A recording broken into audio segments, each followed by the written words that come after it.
2024 Ballito Pro, presented by O'Neill, International Surf and Lifestyle Festival will mark two notable milestones this year, namely the 55th year of the founding professional surf event and the 15th year of this epic journey to the north coast of KwaZulu-Natal. I love this place, I love this wave. This race is a prophecy. Run, boy, run. Break out from society. Connecting local heritage with the Surfing Challenger Series, the 2024 theme. This is the battlefield. Lina Nkundla Yempi will see surfers battle it out for the top title, while spectators enjoy non-stop entertainment within the arena and beyond.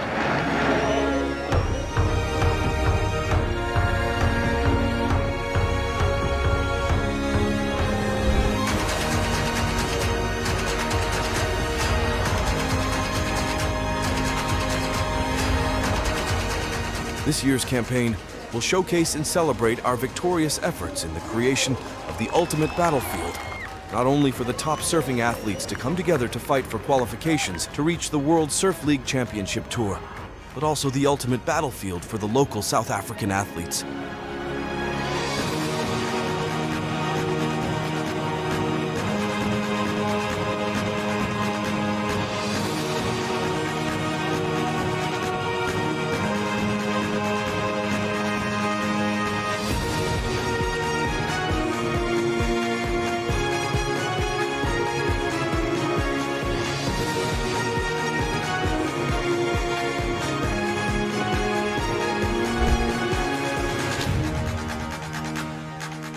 The Challenger Series surfing action isn't the only sport on the go. The Ballito Skate Park at Willard Beach hosts the Ballito Pro Skate Jam, presented by Volcom and Etnies, showcasing the best in local and upcoming skate talent. Tomorrow's another day. You won't have to hide away. You'll be a man, boy. For now it's time to run. Visitors to the KwaZulu-Natal North Coast shores can enjoy the jam-packed festival program featuring live entertainment, quality retail, extreme sports, art activations, kids activities, and more.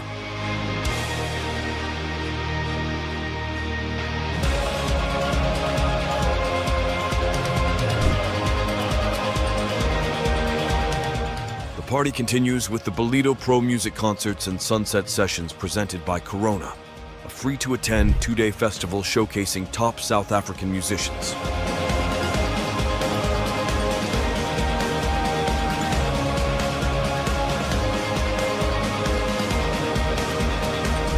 The 2024 Ballito Pro, presented by O'Neill. This is the battlefield.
Good morning and welcome to day one of the Ballito Open presented by Flojos. We are here in Ballito at Willard Beach on the north coast of KwaZulu-Natal and looking forward to an exciting day of surfing at this QS 1000 event, a new event added to the 14-day Ballito Pro Festival. My name is Tasha Mentasti, and joined inside the booth this morning, we've got the legend, a multiple South African champion, a former championship tour surfer, Greg Emsley. Good morning. Morning, Tash, and great to be back in Ballito. It's really awesome just being down here. It's like the gathering of the South African surfing tribe. Seeing everyone down here, I was down probably first person on the beach this morning. I love just watching the sunrise, and there's something special about this Ballito sunrise. You feel refreshed, and it's just so alive, and the surfing, just watching peaks up and down the beach, and it's really cool and special to be back. I'm looking so forward to seeing some amazing surfing. Yeah, I think just 15 years of the Ballito Pro, and it just keeps growing and growing each year. And we've got a new event as part of this main festival, which is the Ballito Open, presented by Flojos, and it's a QS 1000. We go straight into action already. We've started with the women's round of 34, so let's introduce these ladies. Stacked heat already, Greg. We've got Bella Kenworthy in the red singlet representing the USA. We have Francisca Fasalco, who is representing Europe. Paige Harrop, the New Zealand surfer or Kiwi. And then Sierra Kerr, our current WSL World Junior Champion in the women's division. So to kick things off with a heat like this, it seems quite uncommon. But the reason being is that it is a WSL Africa sanctioned QS event, and what that means is the Africa members get the top seeding first, and these ladies have entered this event to get a little bit of practice before the big Challenger Series. But what a great way to start with just the caliber of surfers that we've got. It's unreal, and you look at a lot of the girls have, even though some of them are still quite young, a lot of experience, and I like the fact that the local African tour gets the top seeding.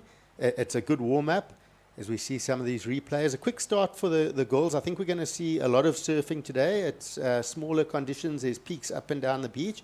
I think you're going to have to make opportunities for yourself. So we're going to see lots of waves ridden, I feel. That's going to be the strategy for today.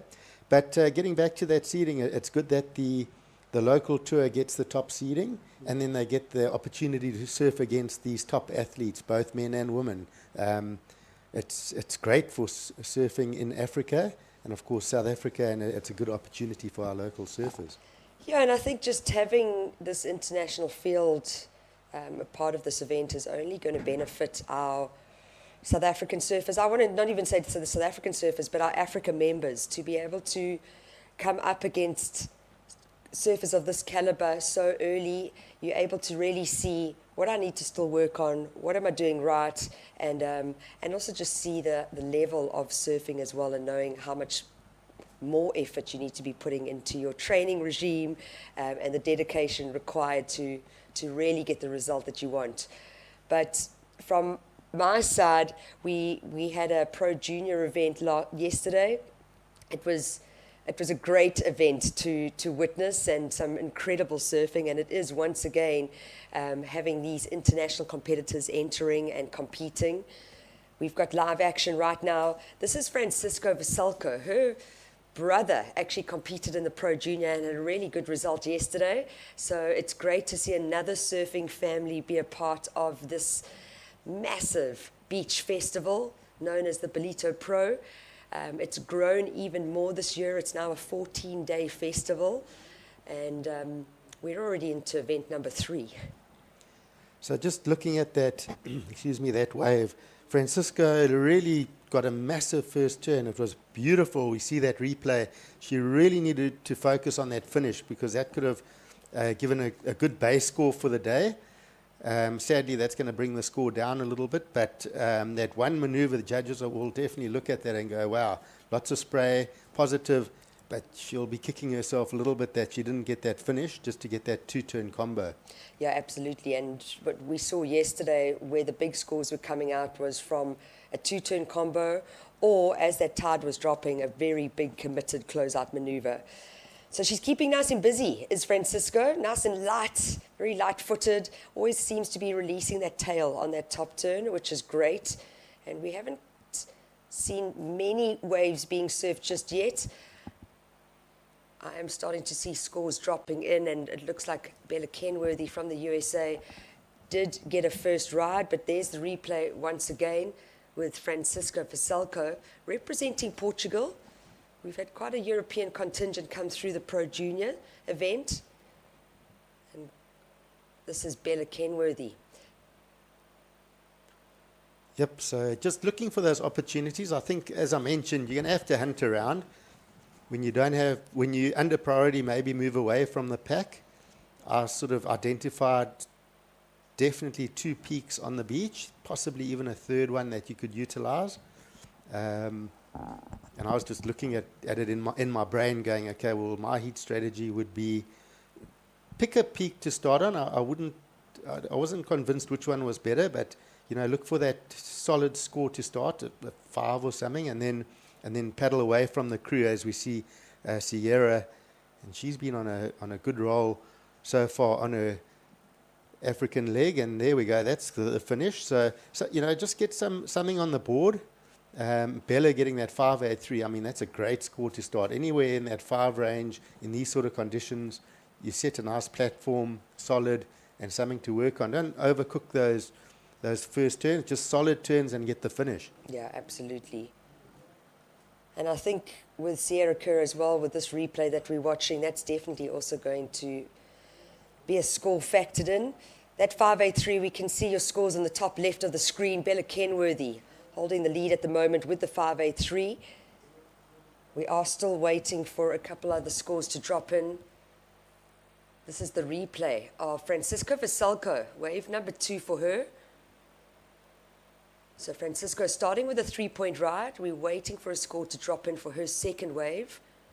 And just looking again at that wave of Francisco, only getting a 3, it probably would have been a 5 easily if she had completed it. Yeah, I agree. But that board looked good. You can see she feels good on her equipment. Yeah. It's alive. So I think she'll have that excitement going, I didn't finish, but I'm going to get back out there because that first turn would have really felt good. And that board just does look like it's going well. Yeah, it looks like it's got a lot of spark to it, and she just seems to be flowing through the turns really easy. So just looking, the score did drop in for Sierra Kerr, a 4.5 to get things started. It would have been good to see that comparison between the 5.83 and the 4.5, but we've still got so much time in this heat, 11 minutes, 11 seconds on the clock. And what happens in this heat, top 2 advancing through to the round of 32 for the women's division. We are only going to see 1 heat of women's being served now, and then we move directly into the men's round of 64. So coming up next, I mean, all of these heats for us, for a QS 1000. Heat number 1, James Rubink. We have Mahinya Breyer, Jackson Bunch, and Loyal Kenworthy. Wow. I mean, it's a big heat to get things started, but it is fantastic. It's good for surfing. It's good for our African representatives. And talking about representatives from Africa, we do have Morocco, Mozambique, Madagascar, and South Africa featured in this QS 1000. So a wonderful addition to these WSL Africa events, and really looking forward to seeing how our representatives from around the continent showcase their skills. And it's been good to see the events around the country, how much of a good representation we have, as we see a nice turn for Paige up into that first turn and gets the second turn, so it gets the 2-turn combos. I think this is going to be the story probably of most of the event, with these peaky conditions. But definitely something for her that's better than what I see in her scoreline at the moment. That's going to give her something to build on. And I think we, as we spoke about, just get that first score, get something on the board so that you're in the game. And you can start building. Yeah.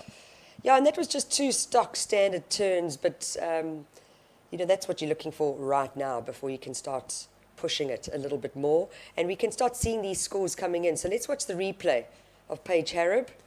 Yeah, so it's just up and cleanly over that lip, and then sets up a little bit connecting with that lip, but I mean, did the job.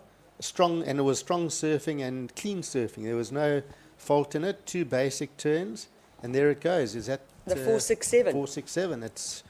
She's now got, she's got a score that's within reach, and something to definitely work on, and a nice foundation for this heat. Yeah, absolutely. And these girls have got started with these average wave scores. So Sierra Kerr holding down the lead now. Her second wave came in at a 5.73. She's backed it up with the 4.5. Bella Kenworthy, the American, in red, sitting in second. A 5.83 for her first ride. And then just that small throwaway 2.2. She's going to want to get rid of that and start putting a bit of pressure on the Portuguese surfer in blue, Francisco Fisalco, with priority, sitting in third. But you see now our surfer in green is leading, third priority, but she seems to be a little bit wider. She seems to be on her own. Just looking at that screen. And you made a really good comment earlier, yes, Olympic coach Greg Emsley, but also watching the water. This is live action, Sierra Kerr. So this is what I'm talking about, breaking away from that pack and finding a brilliant, great-looking wave like that and getting those two turns, so giving herself opportunities. Yeah. And just watching her, I mean, she's obviously Josh Kerr being her father, former CT surfer. She just seems to have that knowledge inbred in her where she just has a good heat technique. She knows how to get the heat started and work strong from the start. So Well, look, cool she's been doing heat drills, big heat drills, and lots of it. She is also our current defending WSL World Champion for 2023. My apologies. And she's had some great results so far this year, taking a big win at the World Juniors. She also was a part of our J-Bay Classic, so just putting time in the water with heat drills.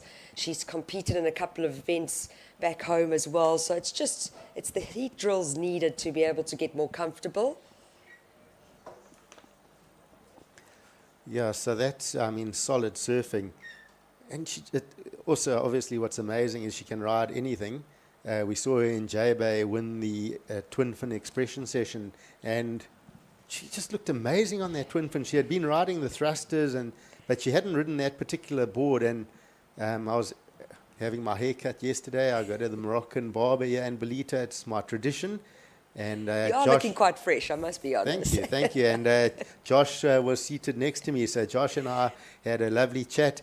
And I said to him, sure, that board looked amazing, that twin fin, that zero was on. And he was like, he was stoked about the result, but he was more stoked that he had designed the board with these draft surfboards.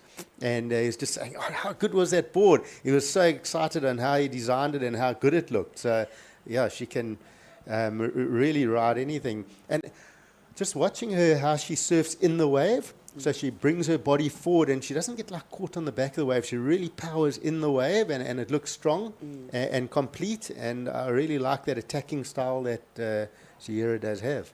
And you write about that. She drives through her turns. I mean, she's still young. She's young, very light. There's not a lot of muscle there, but she still has that power through the turns. And the judges rewarding her with that last ride, a 6.83. So this is Francisco Fisalco. Nice hit off the top. I do enjoy this young lady surfing. She really does release the tail, but that one turn is not going to be enough for the 6.57 that she's looking for. She's been put on a bigger requirement now because of Sierra Kerr's 6.83 with her backup score of 5.73. We saw Bella Kenworthy drop a 5.07, and that was her fourth and last ride so far of this heat. Down to 5 minutes now, the pressure starts being applied to Paige Harrop and Francisco Fisalco, both looking for a good score to be able to advance to the round of 32, which will be taking place later today. So, Tash, just looking at the conditions and, what I see and peaky conditions, fun waves. I mean, it's got power, it's got sections. Yeah. These sort of waves, you got to say to yourself, okay, what's my base that I'm aiming for? And I would think to myself, okay, you got to be getting 2 5s. We see this replay. Oh, that's a solid smack off the top. And that is Bella Kenworthy. So, wow, that was a committed turn. Yeah, committed turn. That was her 5th wave. She went for a left before that, got the 5.07. We see a score coming in now for wave number 5 for Bella Kenworthy in red, currently sitting in second. Just a 4.8. But one turn, 4.8. Yesterday we were seeing one turn, and the pro juniors were getting over 6 at some point. Yep, so it was a strong turn. I suppose we can compare it to that first turn from Francisca. That came in at a 3. It was just the one turn and then incomplete. And then so they looked at that and went, okay, one major maneuver. They liked the commitment, the spray, and it got a good score for one maneuver. But just getting back to it, I would say for today, those couple of rounds, you're probably looking your baseline. You need 2 5s to get through. But then you're going to get these heats that are stacked like this, that you're probably going to need a little bit extra. Yeah, absolutely. Big whack off the top there, unfortunately going incomplete for Francisca, but she's working hard, time's ticking down. She's needing a pretty solid score in these conditions. Yeah. And she's realized that, so really pushing hard on those turns. Yeah, and I think all these scores for Sierra that have come through, it was the 2-turn combo. And that's the point of difference to start this morning. We usually have these northwest land breezes that kind of blow overnight. Unfortunately, didn't come through as strong as what we expected and what we used to. But like you were saying, there's a lot of punch in this wave. And there's definitely those 3 different peaks. There's more than enough opportunity. It is actually about making the decision. Do you break away from the pack? Because Sierra Kerr found the 683 away from everyone. We were just talking about it before she went on that wave. Something about that wave, just looking back, is the work she did at the start. She utilized those sections. There was 2 big sections, and she really surfed them well. There was a mushy section on the inside that she could have sort of worked and maybe got another forced turn, but she sort of didn't force it. She kicked out of the way. She thought, I've done 2 solid turns. I don't want to do a mushy turn. Yeah, I'm out of here. I've done 2 solid turns, and I thought that was pretty cool. And straight away, you had a feeling that was going to be a decent score. Yeah, I think it also shows control, which is part of the judging criteria and what they're looking for, and just that confidence. 1, 2, and kicking out, and being rewarded. I mean, there is power in her surfing. Her timing is really well. She's able to use her rail through these turns as well. So the point of difference being the 683, and also just how she pivots so quickly and rotates off the tail there. So Sierra Kerr holding down first priority, holding down the lead with under 90 seconds remaining in this first heat of the round of 34 for our Ballito Open presented by Flojos. It's a QS 1000 event. This is Sierra Kerr up and riding now. Wow. She's dynamic. Yeah. So you see what I mean, how she stays in the wave? Like it's so easy on that last section with that sort of left-hander coming in from you, and you turn and your board getting stuck out the back of the wave. But she surfs so well within the wave and just gets that finish. So she's just positive and fast through those turns. So I think that's great. That could be her best number, actually. I agree with you. It's going to be there for sure. I agree with you. We're down to 40 seconds. Paige Harab in the white with priority, but needing a big score. She's looking for a 6.23. This is the replay. So just a little tag off the top there. That was where the money went, and she released the tail. If we had to compare it now, looking at it just as a second time, maybe it doesn't come out above the 683. Oh, it does. My apologies. An 8.67. I shouldn't be a judge. Tash, so what I saw there is you're going to have 2 sections on the wave. There's going to be a setup section, and there's going to be a money section. She read the setup section, got the snap, and then the money section, she really smashed hard. And I think the judges would have really looked at that and gone, the heavy section, that's where she really put the heavy turn in. Yeah, so true. So true. So that ends the first heat of the day here for the Ballito Open presented by Flojos. We will move directly into the men's round of 64. So we just had 1 heat of ladies. My name is Tash Mentasti alongside Greg Emsley. He's got so many accolades, but at the end of the day, he's just the coolest guy on the beach, and it's great to have you in studio. We're going to move directly into our men's round of 64 after this break. Where sun-kissed sands meet crystal clear waters, our town has a range of child-friendly offerings that will keep the whole family entertained. For a magical wedding, look no further. KwaDukuza offers exquisite wedding venues that will create memories to last a lifetime. It also shines as an event tourism destination. World-class events like the Ballito Pro, where top surfers ride the waves, Heritage Day, which is used as a cultural celebration of King Shaka's life every year, and the Ballito Big Week, a celebration of music, food and fun for the whole community. KwaZulu-Natal's a premier conference, strategic planning and team building destination, which is enabled by its close proximity to King Shaka Airport.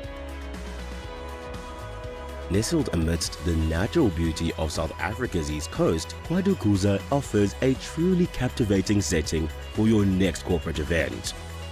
KwaDukuza, the heartbeat of the North Coast, invites you to explore its beaches, enjoy thrilling adventures, create family memories, celebrate love, and discover its rich heritage. Start planning your unforgettable journey to KwaDukuza today.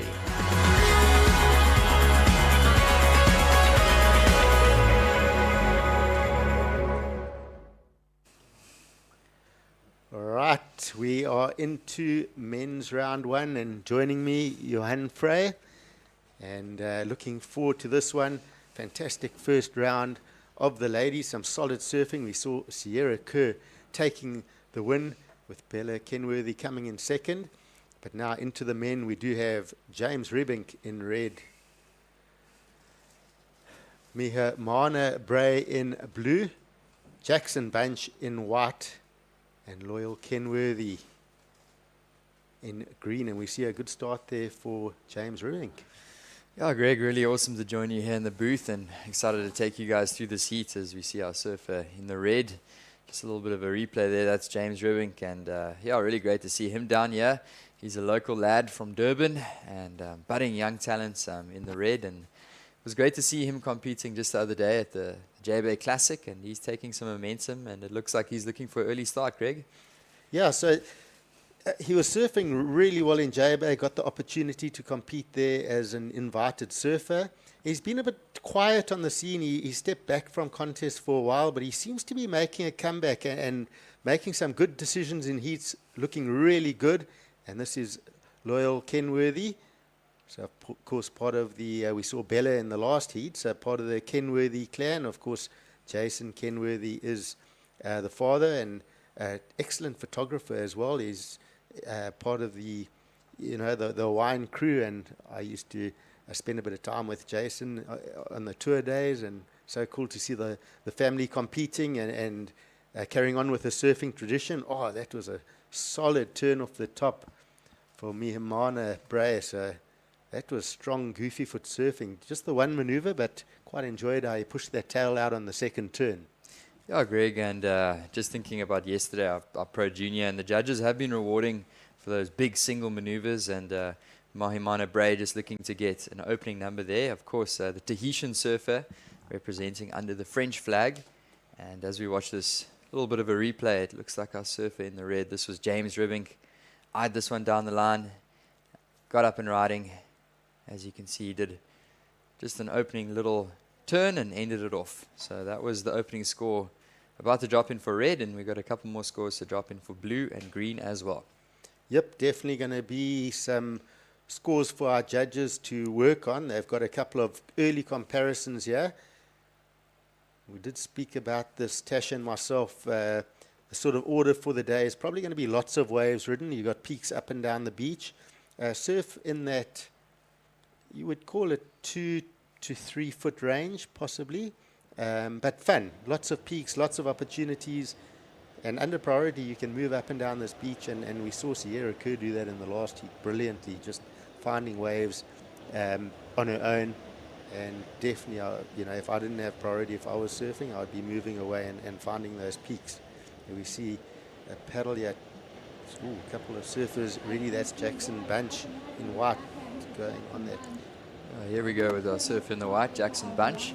He's the Hawaiian surfer out of the group, and you can see him working his board. He's looking for a finish down the line. And might I say, Greg, it's, as we know, it's still very high tide out there. You can see him right on the sand. And as this tide drops out, we're looking at a low tide further down this afternoon, so we're right on high tide at the moment, and these surfers are going to be looking for a strong close, and it's a little bit more tricky on the high tide out here at Ballito, specifically when it's small. As you see Jackson working it, and a bit of a flat section, but he pumps hard and he looks the finish and he finds it. Yep, nice strong turn out the back. So, it was a good idea for him to just stick with it and try and get a bit of a snap, a windscreen wipe on the inside, just to add to the number already on the board. So something that's interesting you say about the tide is, I think high tide's at around 9:20 this morning from what I saw. So we might see it filling in quite quickly, and those sort of waves where you got to work through that into that little shore break section and get that finish could become quite important, quite quickly in these heats. Here we go, just with a little replay. That was Loyal Kenworthy, the brother of Bella Kenworthy, as you were saying, Greg. Great to have the family vibes down here. As we watch our surfer in the red, that's James Ribbink, the local South African surfer. And James is a very versatile surfer. It was great to see him a couple of weeks ago in the twin fin. He's also a charger. He loves big barrels, and consistent surfer here from Durban in KwaZulu-Natal. Of course, we're bringing this live action to you guys from the north coast of KZN, the Dolphin Coast. And if you guys are just tuned in, good morning.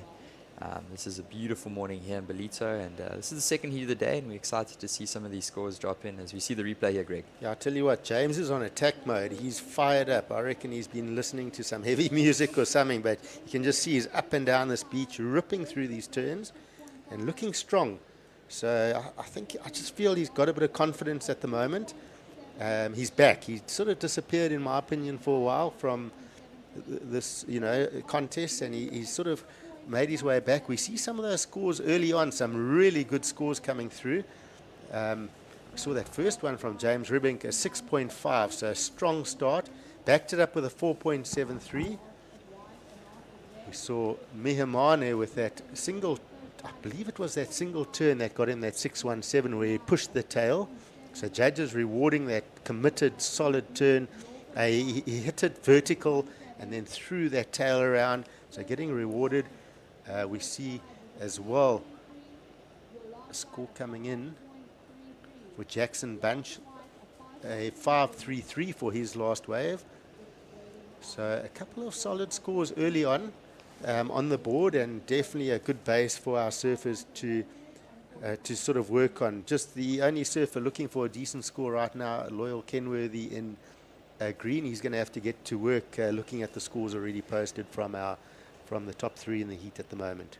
Yeah, 100%, Greg. And of course, this is a QS 1000 regionally in the WSL Africa region. So these guys out here, international competitors, just looking for some practice before the Challenger Series starts. And Jackson Bunch, Mihimane Bray, Loyal Kenworthy, just trying to find some time in the water as we watch what looks like to be surfer in the red. That's James. He's just absolutely tagged that wave. Again, that's going to be a great number. 3 turns out there today is not going to be easy. He seems to be sitting on that wider peak down the beach. I feel he was probably under priority on that one and got 3 solid turns. I think that's going to be a good-looking score. Have a look at this. Yeah, the replay, nice first turn up into the lip. One more, cracks some spray, and he finds a strong completion. So that is going to be a number dropping in for our surf in the red. That's James Ribbink. And as you said, Greg, managing to just really link those turns nicely together, throwing some good spray and some power into those moves as well. And I do anticipate a pretty decent score to drop in for red. Yep, and there was no downtime on that wave. One turn into the other one. And we see a nice, strong floater, but just going down for Mihimane. So just a bit of a heavy landing there for him. So James Ribbink, that score, we'll see where that goes. But I really liked James's wave. I just thought he attacked in the wave and really pushed through those turns. And he got a 3-turn combo. We keep talking on a day like today about the 2-turn combo. Getting the 3 turns is fortunate, getting a bit of a running wave, and he capitalized on that. And there it is. I'm not surprised with that score at all. Gone excellent, 8 points. I could just see James was on attack mode. You could just get the feeling, and I'm stoked on that number because he really pushed hard on all those turns. Yeah, that's the first excellent ride of the day, and hopefully we see a couple more of those. But Yeah, tricky conditions, especially out here on the high side at Willard Beach. And as you said, Greg, James just really linking those turns nicely, some smooth transitions.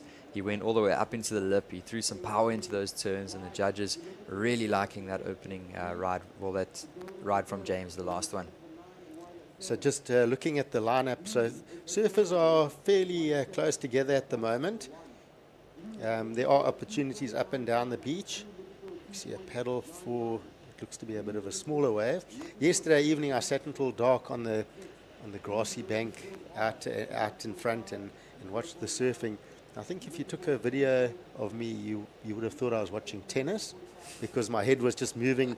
I was just seeing air reverses and blowtails up and down the beach on either side of the peak, and it was just so insane to watch.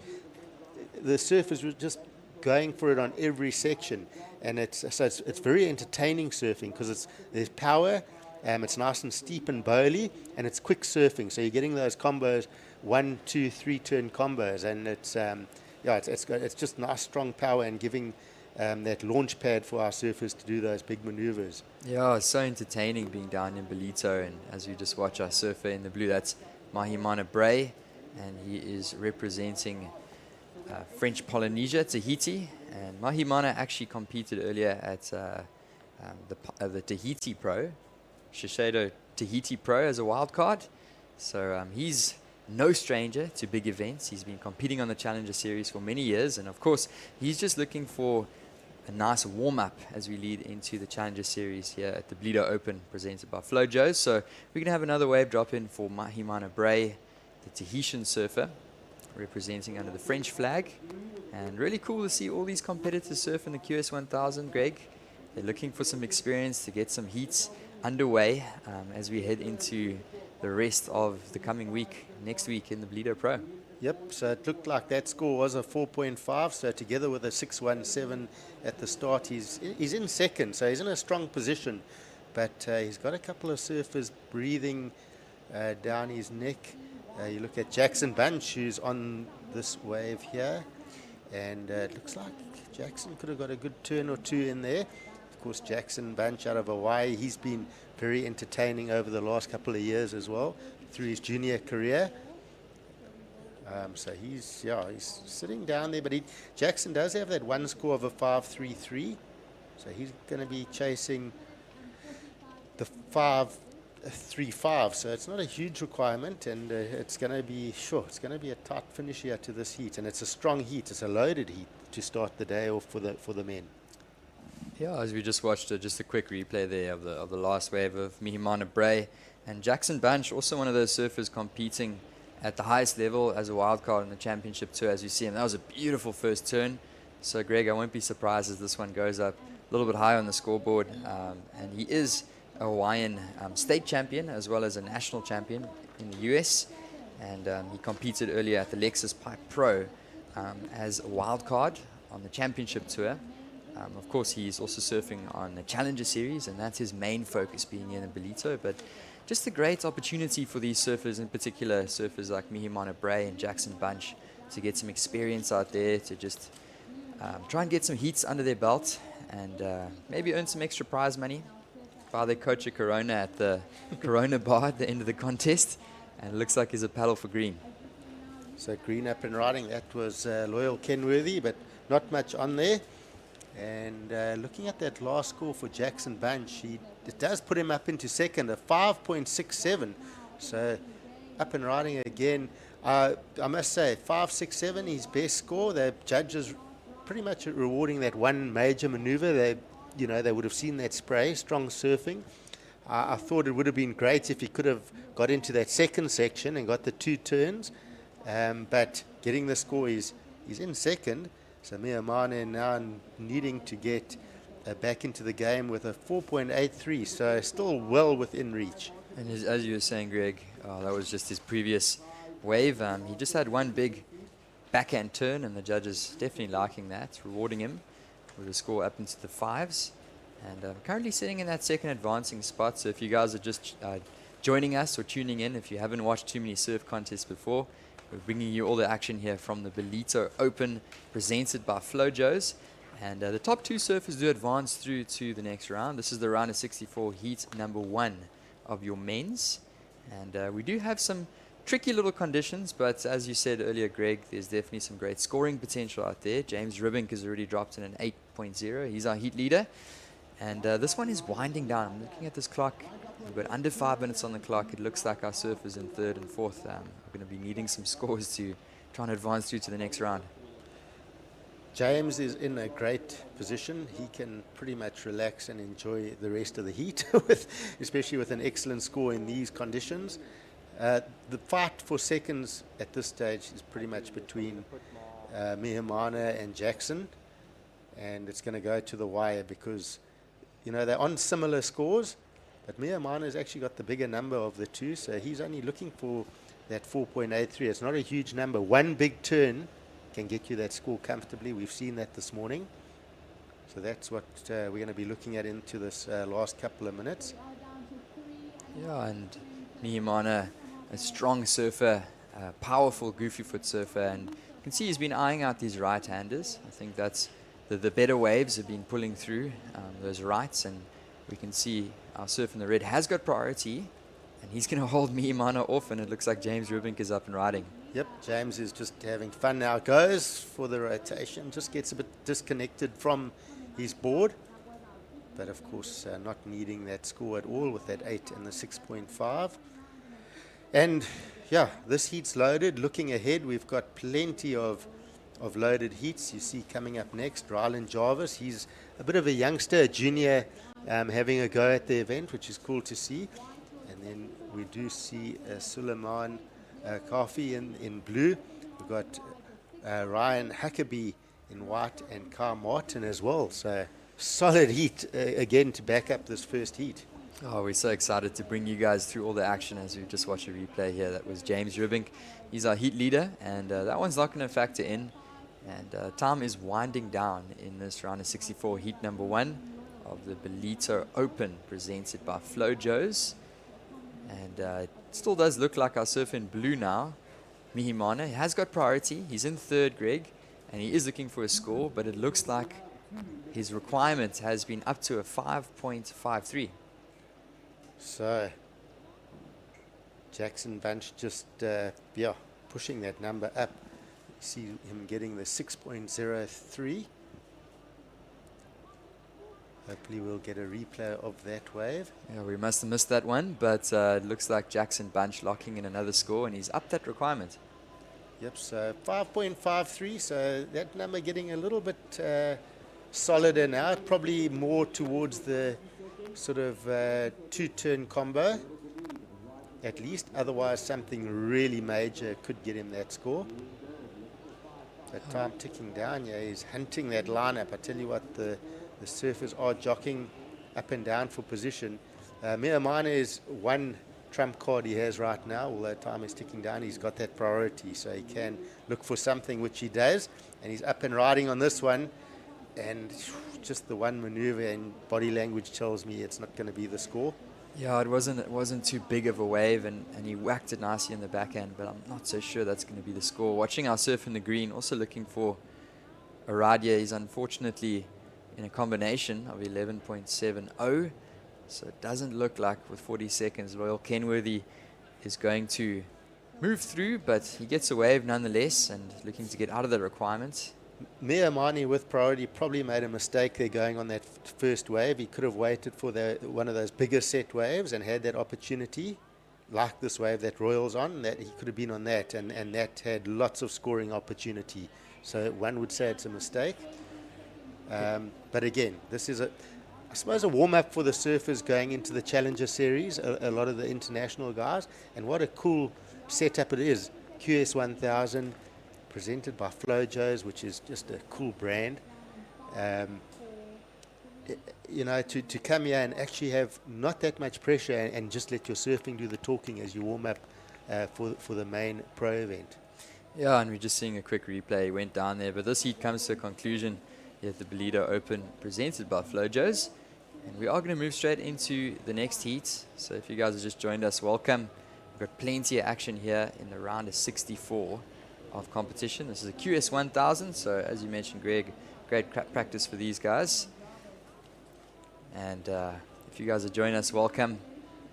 And that's just our surfers in the previous heat making their way in. I'm sitting here in the booth with Greg Emsley, and we're excited to bring you guys some of the action here.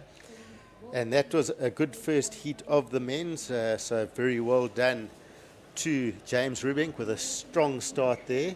And then we did see Jackson Bunch pretty much not advancing through most of the heat, but built a nice foundation and he got better in the heat. He built those scores and coming in second. And we're just gonna, sorry Greg, we're just gonna bounce into an ad break and we'll get straight back to some of the action pretty soon. And thank you for joining us. We'll go into that ad break and we'll be straight back. Welcome to KwaDukuza, the destination for all seasons. KwaDukuza is not just for thrill seekers. It's a family-orientated destination too. Stunning beaches where sun-kissed sands meet crystal clear waters. Our town has a range of child-friendly offerings that will keep the whole family entertained. For a magical wedding, look no further. KwaDukuza offers exquisite wedding venues that will create memories to last a lifetime. It also shines as an event tourism destination. World-class events like the Ballito Pro, where top surfers ride the waves, Heritage Day, which is used as a cultural celebration of King Shaka's life every year, and the Ballito Big Week, a celebration of music, food and fun for the whole community. KwaZulu-Natal's a premier conference, strategic planning and team building destination, which is enabled by its close proximity to King Shaka Airport. Nestled amidst the natural beauty of South Africa's east coast, KwaDukuza offers a truly captivating setting for your next corporate event. KwaDukuza, the heartbeat of the North Coast, invites you to explore its beaches, enjoy thrilling adventures, create family memories, celebrate love, and discover its rich heritage. Start planning your unforgettable journey to KwaDukuza today.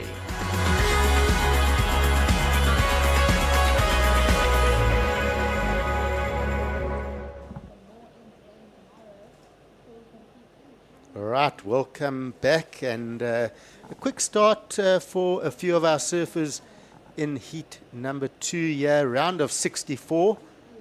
Did see Ryan Huckabee in white opening with a 417, up and riding on your screen. This is surfer in a blue. That's a Suleiman Khafi. So he is one of our Moroccan visitors. Great to have the Moroccan surfers. There's quite a crew this year that have come to visit, and good to have them in Ballito and getting some experience and improving all the time. Yeah, Greg, they've got the Moroccan flag up there on the surfers deck, and they've been all in their tracksuits and just supporting all the Moroccan surfers. Suleiman Khafi also competed at the Pro Junior, and it's great to see him here in the QS 1000, and he's going to lock in an opening score. Looks like we also saw an opening ride there for Ryan Huckabee. Looked like he might have done a full rotation and completed it. And 16 minutes remaining in this heat. We're excited to bring you guys the action. Yep, so this is Ryan, so goes for that rotation and rides it out. So I think that was his opening score, the 417. So getting that score for that one maneuver. So definitely putting on the best number so far in this heat. Not as quick a start to the previous heat, but you know, again, I'll say these conditions, you want to build some scores. You want something solid at the start, somewhere towards that 5-point range. So you've got a good foundation, and then just keep hunting the line up and down, finding those pockets, finding those sections under priority. And so Ryan doing that. The other surfers still a little bit low with their opening scores. They're going to need to pop those up a little bit. You want to, you know, if you come in from the heat and you've lost, you want to say to yourself, well, you know, did I get a minimum of 10-point total, like 2 5s? I would say that's got to be your minimum. You go, okay, I got 2 5s. I wasn't quite good enough. I lost, or I got 2 5s. Luckily, I managed to get through the heat with that.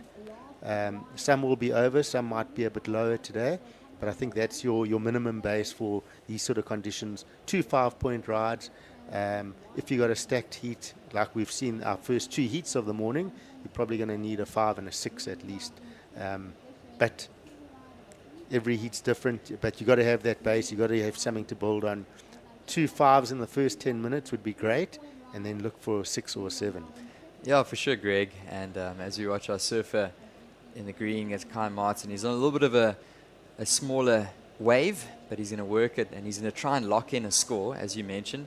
And one thing that I did notice throughout the JQS that ran yesterday is that the surfers that locked in a decent ride in the first 5 minutes, most of the time were the surfers that advanced through to the next round. So I think just really finding an early ride and getting your confidence up for the rest of the heats, as we saw our surf in the red, really helps. And even if it's a 4-1-7 like Ryan Huckabee, it helps with the confidence. He's going to move into the next heat, or move into the remaining of the heat, knowing that he's got a score early under his belt, and he can improve upon that. As we watch this replay here for our surf in the green, that's Kai Martin, and a bit of a smaller, flatter section, but he works it. He knows that he wants to complete it. He wants to stick it to the judges, and he just wants to get a score on the board. Yep, and Rylan had a little bit of a heavy landing here, so he went incomplete. He sort of got bounced on that landing. Tide definitely has that look to it now where it's filling in a little bit, but those outside turns, if you can find it, are of course going to be your big scoring maneuvers. We see Ryan Huckabee up and riding on this one and just spins that tail on that section. The one maneuver, but your set waves are definitely going to become important now with the higher tide, and try and get those big outside maneuvers. Yes, if you can get that one turn, work it through, get a couple of those inside turns, you could get your backup maybe of a 4-5 or something, but then you're going to need a somewhere close to a 6 as your top scoring wave. Yeah, and we saw, just to note back, Rylan Jarvis, here he goes again. The boy from Cape St. Francis, he's a South African surfer, gets knocked off again, and especially as this tide starts to drop out throughout the rest of the day, we're seeing it's quite a shallow sandbank, waist deep, if not knee deep on some occasions, and that bounce back coming. And talking about it, it's just really important for these surfers to compress, to make those turns, and to just stick it to the judges to get those big numbers. And unfortunately comes unstuck there. It's quite a shallow, gnarly landing sometimes here at Ballito. Powerful wave, as we see surfer in the blue also come unstuck there. And these surfers, just very important for them to find a finish, especially on these closeout sections. Yep, Ryan Huckabee there, just he's finding those rides out of that one well, but looking for those sections, and when he gets that section, you can see he's wanting to push very hard. You look at our 2 top surfers so far for the day, Sierra Kerr and James Rubink, the way they've attacked these waves. They've really taken off with a lot of speed, and they haven't sort of hit the lip and waited to come down with the lip. They've sort of hit the section and driven in the wave and driven down the wave and then straight into the next turn. And they keep driving through those turns so that they keep control of the wave. You don't want this wave to control you too much. There's too much bounce and heavy landing, so you want to be using your own speed and really controlling the wave and pushing hard through those turns. Yeah, Greg, you would know, competing for many years at the highest level, especially out here at Ballito as well. Really tricky wave and not an easy lineup to read. And you can see these surfers, normally the takeoff spot is a little bit further up the right in the rocky bay, and there's normally a nice sand formation and a right-hand bank there. But yeah, a bit of a hole on that side and more of a sandbank in the middle of the bay. So you're seeing these surfers go left and right, split the peak, and tricky positioning, as we see just the paddle here from our surfer in the white. Yep, Ryan, he's keeping busy though. There's nothing wrong with that. He didn't have priority. He's just going to hunt around and see if he can get a few opportunities. And that's definitely going to be the order of the day, is moving up and down this peak and maybe taking off on, you're probably going to get close to 7, 8, 9 waves, maybe 10 waves in a heat. Depends also how your start is. If you get a good start, you can sort of relax a little bit and wait. But other than that, if you haven't got your 2 5s that we've spoken about, you need to do a little bit of hunting. 100%. And Ryan Huckabee, of course, he's from the East Coast of the US. He's from Florida, and he's used to those grindy little beach breaks, and he's going to look to stay busy. And yesterday in the JQS, we also saw Ryan Huckabee kept busy in his heats as well. Unfortunately, I think got knocked out in the quarters, But yeah, great to see some action from the US surfer in the white. All right, so we've got halfway through this heat, and Ryan Huckabee is in the lead. So he's got that 417 and the 317. Kyle Martin holding on to second position there. So a bit of a lower scoring heat for sure compared to what we have seen in our last couple of heats. So Kyle Martin with that 317 and the 2.2. And then Suleiman with a 2.6 and a 2. And then Rylan Jarvis with a 1.5 and a 1.4 ride. So last 9 minutes, there's going to be a lot of jockeying up and down this lineup, looking for those opportunities. And with the pushing tide, of course, the high tide is about an hour away. So this last hour of that pushing tide is going to be a little bit tricky. It's going to just fill up over the bank, make it a touch softer, and just shorten the walls as well. But yeah, hopefully we'll see some of these replays. And this is Kyle Martin. Wow, strong vertical surfing. Gets the second and third turn. So we just think about that ride from the last heat. James Rubin coming in with an 8 with his 3-turn combo. Can we compare those two waves? Strong first maneuver, backed it up with 2 turns as well. I would imagine it could be somewhere in that range as well. 100%, Greg, and I'm thinking back to yesterday in the Pro Junior. Kai Martin was in the final, and in the first couple minutes of that final, he did lock in an excellent ride, and this one looked very similar to that, and it looks like that score comes in. Same score as James, 8. So that's what the judges would have been comparing it to. They would have seen that excellent score and gone 3 turns, strong turns, and I'm glad that it was exactly the same score, because in my mind I was just, one surfer was James was on his forehand, a natural footer. Kai was on his backhand. It's a great comparison, and good to see them getting the same score. Oh, 100%, and yeah, definitely cool to see a goofy footer come up against the natural footer, and it's a real battle out here, and yeah, I definitely think that there was difficult to find much of a comparison and a difference between the two, and both were equally as cool. Yep. So obviously they're 2 separate heats, but it's just more the comparison. Obviously you'll have comparisons through the day, but what we're seeing so far in the opening, the round of 64 of men, the opening round here, is we're having an excellent wave ridden in each heat, so that's good news. So they are out there. There's those excellent scores. You've got to find that wave and, of course, do the good surfing on it. Very simple strategy. yeah, so in the first heat, James Rubin, as you're saying, dropping in the 8s, and now in this one, Kai Martin, the Hawaiian, dropping in the 8s, and as you say, definitely out there. As we watch our surfer in the red, Rylan Jarvis, he's the young South African surfer from Cape St. Francis in the Eastern Cape. And you can see that rocky outcrop earlier on. We were talking about the bay here in Ballito. And if you guys are just tuned in, I'm sure we'll get a wide-angle view at some point, and it'll make a little bit more sense. But yeah, 1 or 2 rocky outcrops. It is a sandy bottom, but we do have some rocks in between, and sometimes have some backwash coming off the rocks and some boils popping up. And we've seen some kids land up on the bricks already over the last couple of days, and it looks like Rylan just avoiding the rocks on that occasion, and he's going to look to build upon his situation and lock in a score. He's currently in 4th position, is the young South African, but he's grown over the last couple of years, and he's coming up against some big names here in this heat.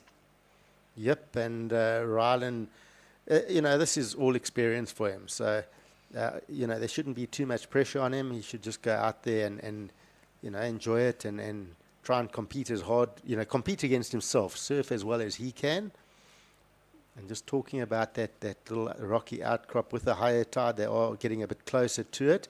It does form a little bit of a bay to the left-hand side of it that sort of you can pump through on the higher tide and just get a little close-out turn as well. So it's it is higher tide. There's not a lot of sand around, but there's definitely peaks up and down the beach and plenty of opportunities as we've seen through the morning. But we do see surfers having a look at this one. Rylan up again. So a steep section, and just arriving a little bit late at that lip and making it a bit tricky. And so that wave basically dictating to him not really being able to loosen up and hit it as he would have liked. But wow, Kyle Martin, we think back to that 8, solid surfing. You get one score like that, doesn't matter if you've got a 3 as your backup. You're on a solid heat total. He's on 11.17. But he'll still, I'm sure, Kyle Martin will look to better that 317, and he's got a good stepping stone, a good base here to really load up on his last wave in this heat. Yeah, so the attention for the Hawaiian surfer, Kai Martin, will be to improve upon the 3.17, but he's looking really confident at the moment. Ryan Huckabee needing a 7.01 to move up to first. So Kai Martin in a significant lead here in the heat number 2 of the round of 64. And as you said earlier, Greg, just very smooth surfing from Kai Martin, dropping in that 8-point ride. And I like how you said he was in control. And just watching 1 or 2 of the last waves, the surfers just getting thrown, the last wave of red, just a little bit late to the section. It didn't look like he was in complete control there, and obviously going down.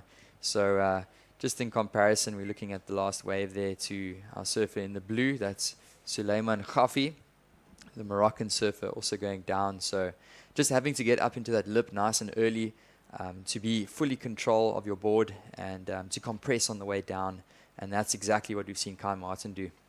Yeah, so just looking at Kai Martin, yeah, he's going to have a little look at this one and use that priority. So whips it. Lots of spray coming off his board, mixing it up with a little floater, keeping it busy, and gets a little finish right on the inside. And this, I mean, this is surfing. When we saw those surfers, including Kai, jockeying for position up and down this lineup, really sort of frantic to get those scores. Once he got that 8, winning's easy. Then you can sit back and wait for another wave. Then it's time to relax. The other surfers are still up and down. So I've always said winning's easy, losing's hard. Losing's hard work. You've got to work and come back. Once you're in the lead and you've got a solid score, you can just sit back and enjoy the heat, wait for the next good wave. Oh, so I 100%. think he's going to better, yeah. He's got that good first turn, little floater. Not a massive score, but I think he's going to replace that 317 in his scoreline, maybe get a 4 or so, somewhere there. Yeah, what I like about Kai is his timing is really good, and that's really important out here at Ballito. You can see it's quite choppy. It's sometimes a difficult wave to read, and Kai Martin, he's not the biggest guy in terms of stature, but throws plenty of power, as we just see the replay. Flies out of camera there, but great timing from the young man, and I'm sure that he'll possibly improve upon his scores. Exactly what you said there. Timing and with that placement of those turns, just in the right place so that board can put it on that edge and throw that spray. We saw Ryan Huckabee with a wave all the way through to the shore break there. So down to 90 seconds, and we do see Kyle Martin getting a 4.5. So we were on the money there with him backing up that score. So he's extended that lead. Ryan Huckabee in white. We'll get that last number, but he is holding on to second. Yeah, Moroccan surfer. He's sitting with priority. He's looking for a wave. He's currently in third, and he's going to scratch hard at this one. I'm sure some great support on the beach for Suleiman Khafi. He gets a long cutback and just slightly gets caught in that section. He's not going to ride out with a minute to go. Yeah, so he's not looking for a massive number, but if you did compare it, of course, to that last score of Kai Martin, which came in at a 4.5, he's needing more than that. He's needing a 4.8, so it's not going to go there. It was incomplete as well, but putting on a good showing. He's come to South Africa, getting the experience, surfing against some amazing surfers. So that's what's cool about this event. QS 1000, of course. It is the Ballito Open, brought to you by Flojos. And Flojos are just the most, I've got a pair on, they're really comfy, and I just wear them everywhere. They're the most comfortable slops out there. Yeah, great to have them on board, and huge thank you once again to Flojos. our presenting sponsor here at the Ballito Open. As we see Ryan Jarvis make his way in, doesn't look like the situation is going to change, Greg. It looks like Kai Martin's going to take out the win, with Ryan Huckabee in second, advancing through to the next round. Yep. So it was your two higher seeded surfers, and great surfing from them. So we will be heading straight into heat 3, round of 64. We will see local surfer Joel Trickett will be in red. Hiroto Ohara, surfer from Japan, he is wearing blue. Cheyenne Crawford out of Hawaii is in white. And then we got Ryan Canalo out of Brazil in green. And interesting note, these first 4 heats of round of the 64, we've got full representative from around the world. They're all mixed heats, all 4 surfers from a different country. So that's a great showing in these first 4 heats. And this one's, sure, on paper, this is a very strong heat. Look at some of these names. Hirata, he's been around for a while, lots of experience. Shine Crawford, really good. And of course, Ryan Canalo.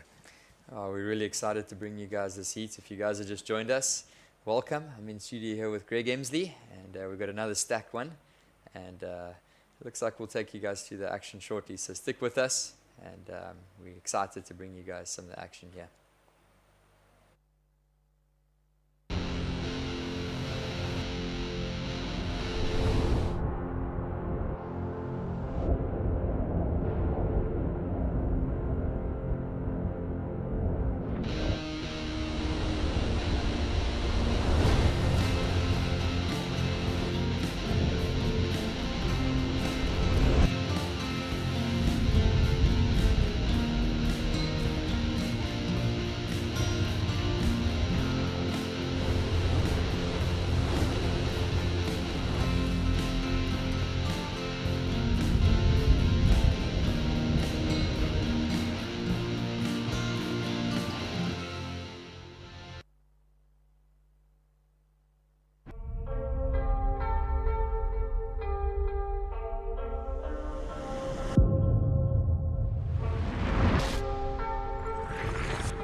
So back to action, and we are into this heat, another stacked heat on our hands.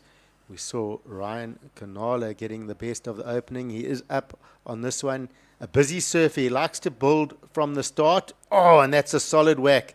So Ryan's been coming to the shores of Ballito for many years. Still a youngster, 19 this year, I believe. Yep.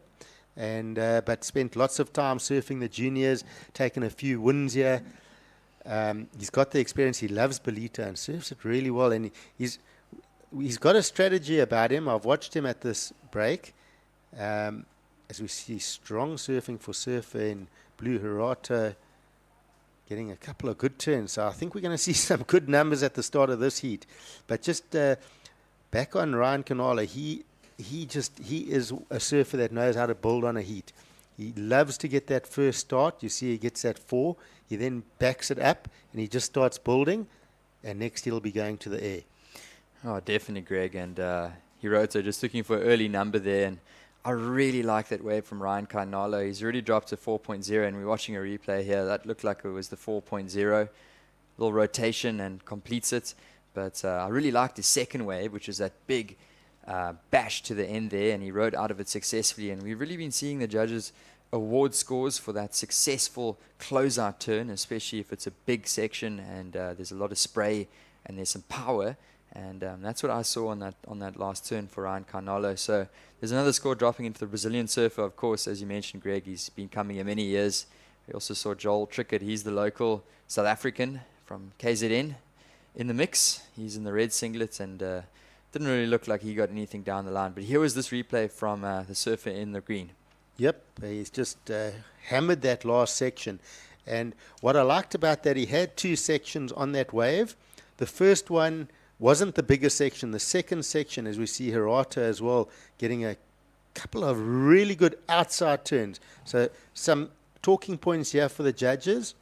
Ryan Canala sets up that first turn, a strong turn, but the money section really hammering hard into it. The judges are going to like that for sure.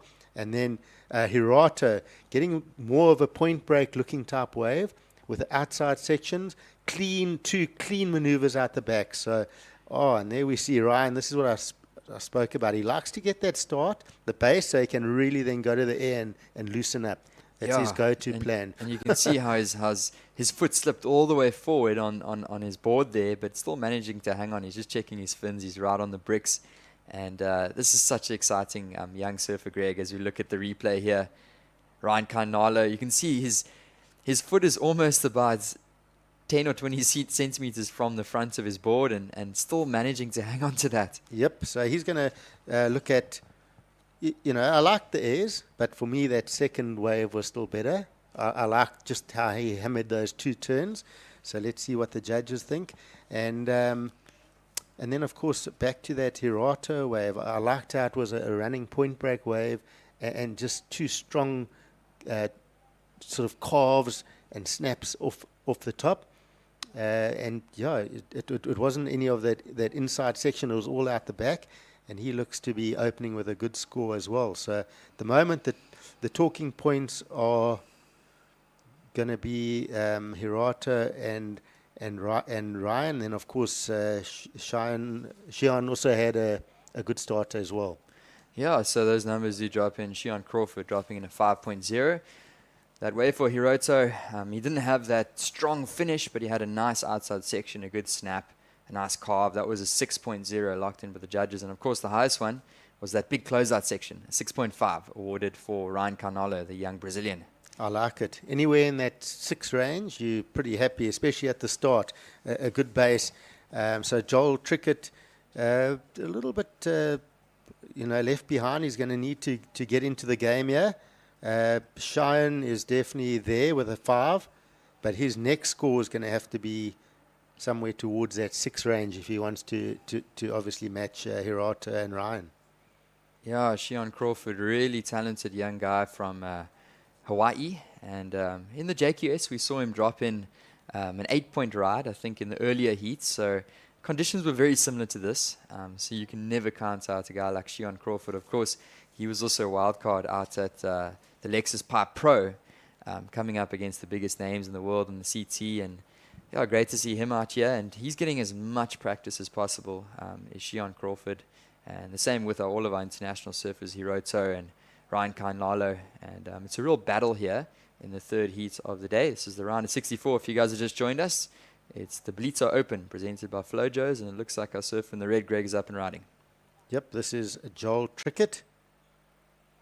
So local junior surfer from Durban, but just not too much on offer there. And out the back, strong turn.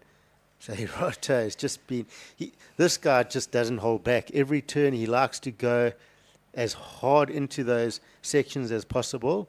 Just a powerhouse, very exciting. You don't want to take your eyes off this surfer because if he gets that heavy section, he's going to attack it. 100%. We're just watching a replay of Joel Trickett, but more on Hiroto Ohara. He just took out the win at the Ballito Pro QS 3000 earlier this year. So he's already got a win under his belt. So far his best finish on the Challenger Series is a 9th at the Gold Coast, and he's going to look to take in lots of momentum here into Ballito. And of course these rounds are just a nice warm-up for the Japanese surfer. And it looks like our surfer in the red, that's Joel Trickett, spins a little reverse. It's not a big section though, but he's going to look for a finish, and he finds a little close here for surf in the red. Yep, so that does look like red's best wave so far.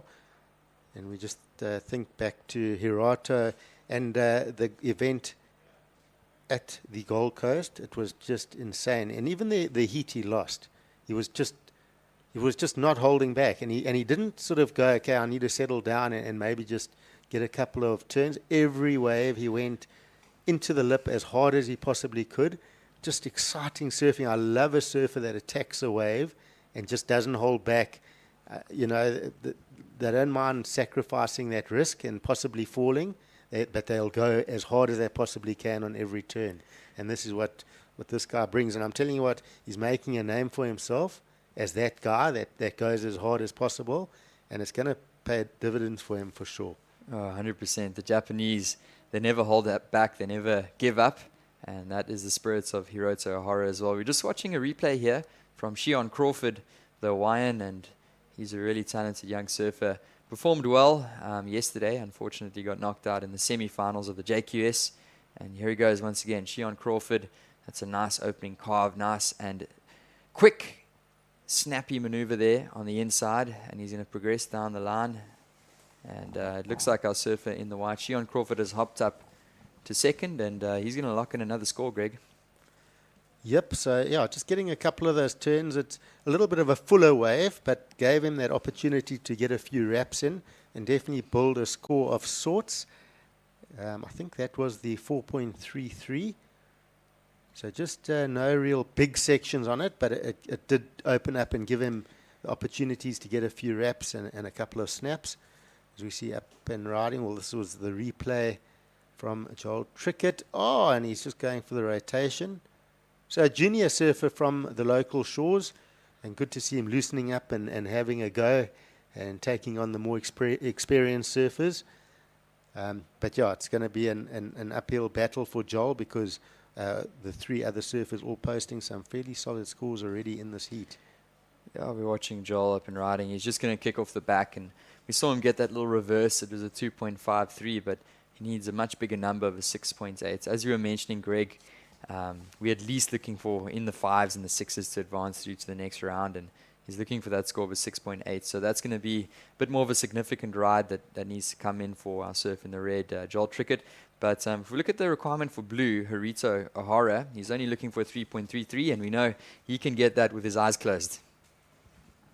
Yep, absolutely. But he does have that one score of the 6, so he's going to look for a wave that opens up and gives him that open face. And we're just watching this replay from Shine again. And this is live action. And this is Ryan. Oh, goes for the air rotation. So he can pretty much do this all day with his eyes closed. And he'll just keep doing it until he gets the one that he wants, the one that's going to really score. And it's strong surfing. Sometimes I do worry he goes to it a little bit too much. I think it's probably the third rotation he's done in this heat. And you sort of look at it, his best score still has come from those two strong maneuvers, not going to the air. So if he could possibly look at taking off and going to the air and then getting a huge strong maneuver to finish, that would be a really good score. Oh, definitely, Greg. And he's got that air reverse on lock. I think he probably stomps those at least 8 out of 10 times. And he must have been watching yesterday's heat at Rio between Italo Ferreira and Yagodora, and we saw them go to the air. So taking lots of inspiration, especially the Brazilian surfers. They have really been known to become aerial surfers and taking a lot of risk going up into the air, and they've become so good at it, especially the Brazilians. And Ryan Carnalo, no stranger. He really has that air reverse on lock, but definitely those big turns, as you say, Greg, is what the judges are really rewarding out here. And he's going to have to hack a really big air for him to improve upon his situation at this stage. Yep, for sure. And I think it's good. I think those airs are great. But my point is, I think, is you don't want the judges to get too used to them. You want to really hold that trump card for when you need it, and pull it out the bag and maybe a little claim when you're needing a 6 or so. Oh, for sure. And Ryan Carnalo, the Brazilian in the green, is still in the lead. He's holding a 6.5 and a 5.9. Shion Crawford, the Hawaiian, still in second, and Greg, he needs a 7.4 to jump up into the lead. But talking point, the surfer in the blue at the moment, Hirito Harara, the dangerous young Japanese surfer, is only looking for a 3.33 to move up and advance. And going to the air again, Ryan Canala, just looks like he's having fun out there. Absolutely. And just back to that previous air of Ryan, getting that 5.9. So it's into his tops 2 score line. But the judges a little bit split on where they wanted to go, the lowest being a 5.2, the highest being a 6.7. So we see up and riding, this is Joel Trickett. Oh, getting a little cover up, so first little cover up of the day. And of course that is what Ballito is known for, Willard Beach, when it's on. We've seen years where it's been epic. Last year was really good. We saw some good tube rides. 2011, of course, was the best of the pick. Everything from sort of 8 to 12 foot and absolutely pumping.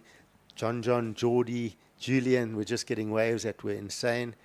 As you see Joel on this replay, it's getting a little cover up here. So later on, as we're heading towards the pro end of next week, there is the possibility of some bigger surf, and maybe, just maybe, we'll see some big tube rides if we get more sand on the bank. 100%, Craig, and we all remember 2011, some hectic barrels out here and some huge scores. And I'm sure, Greg, you were possibly competing back then in that event?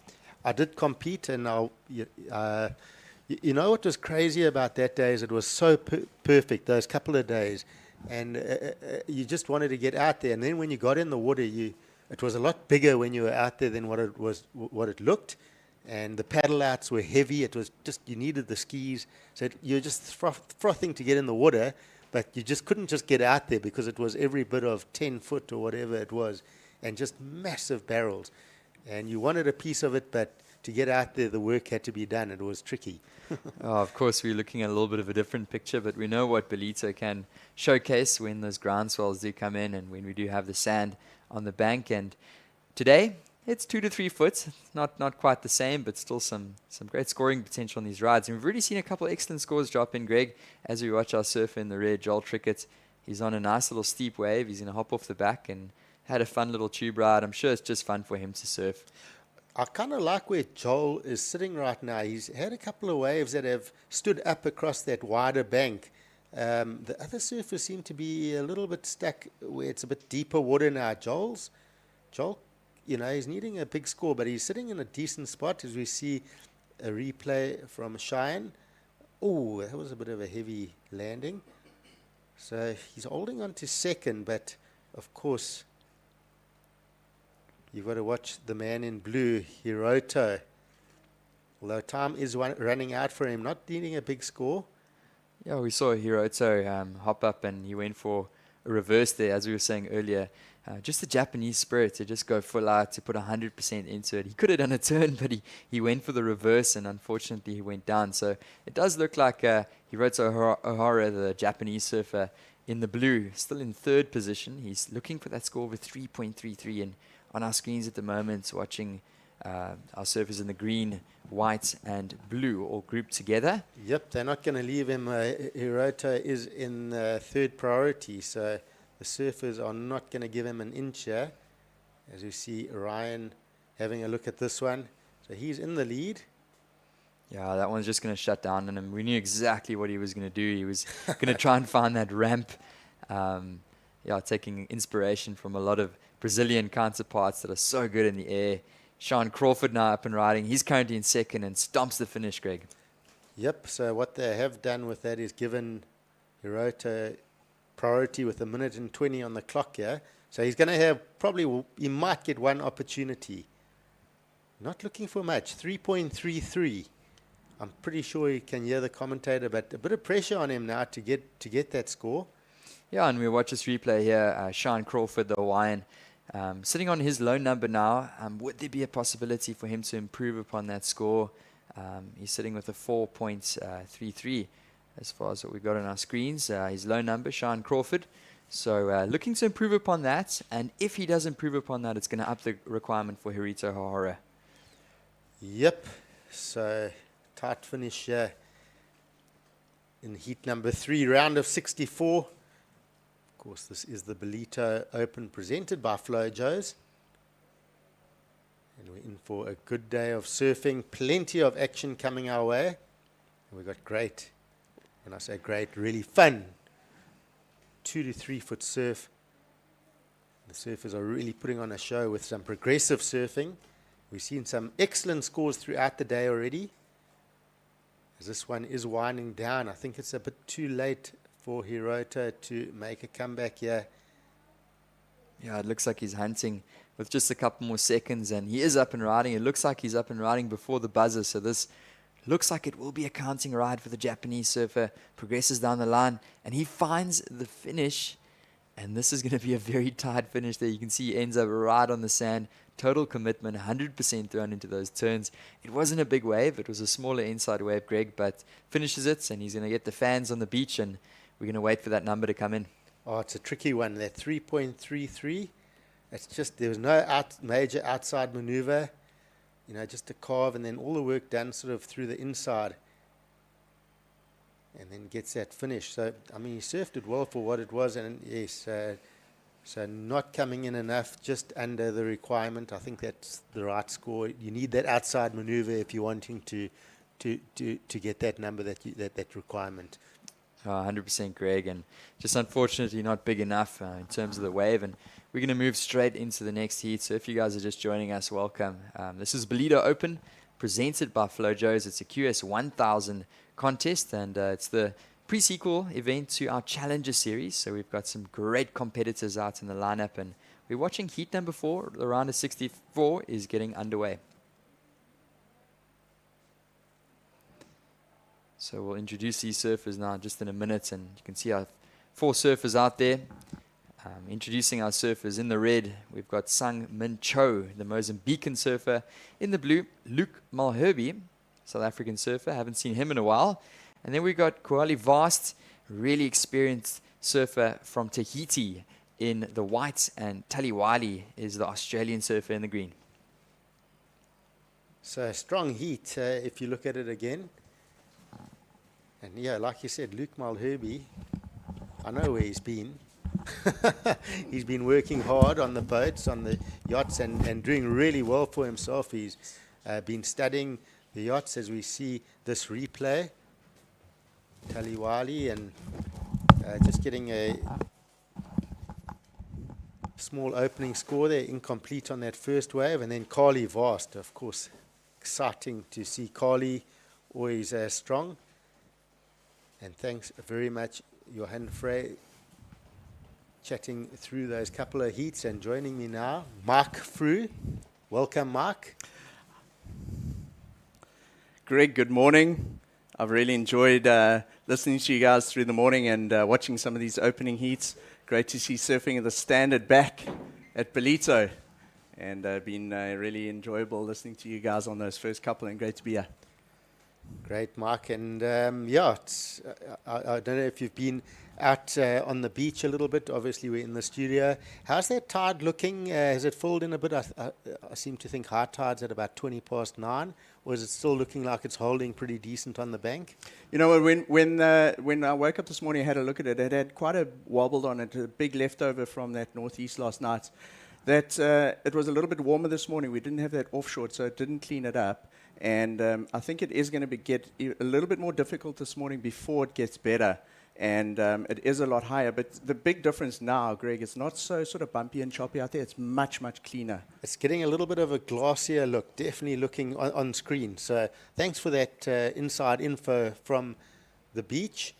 A couple of good heats out there earlier.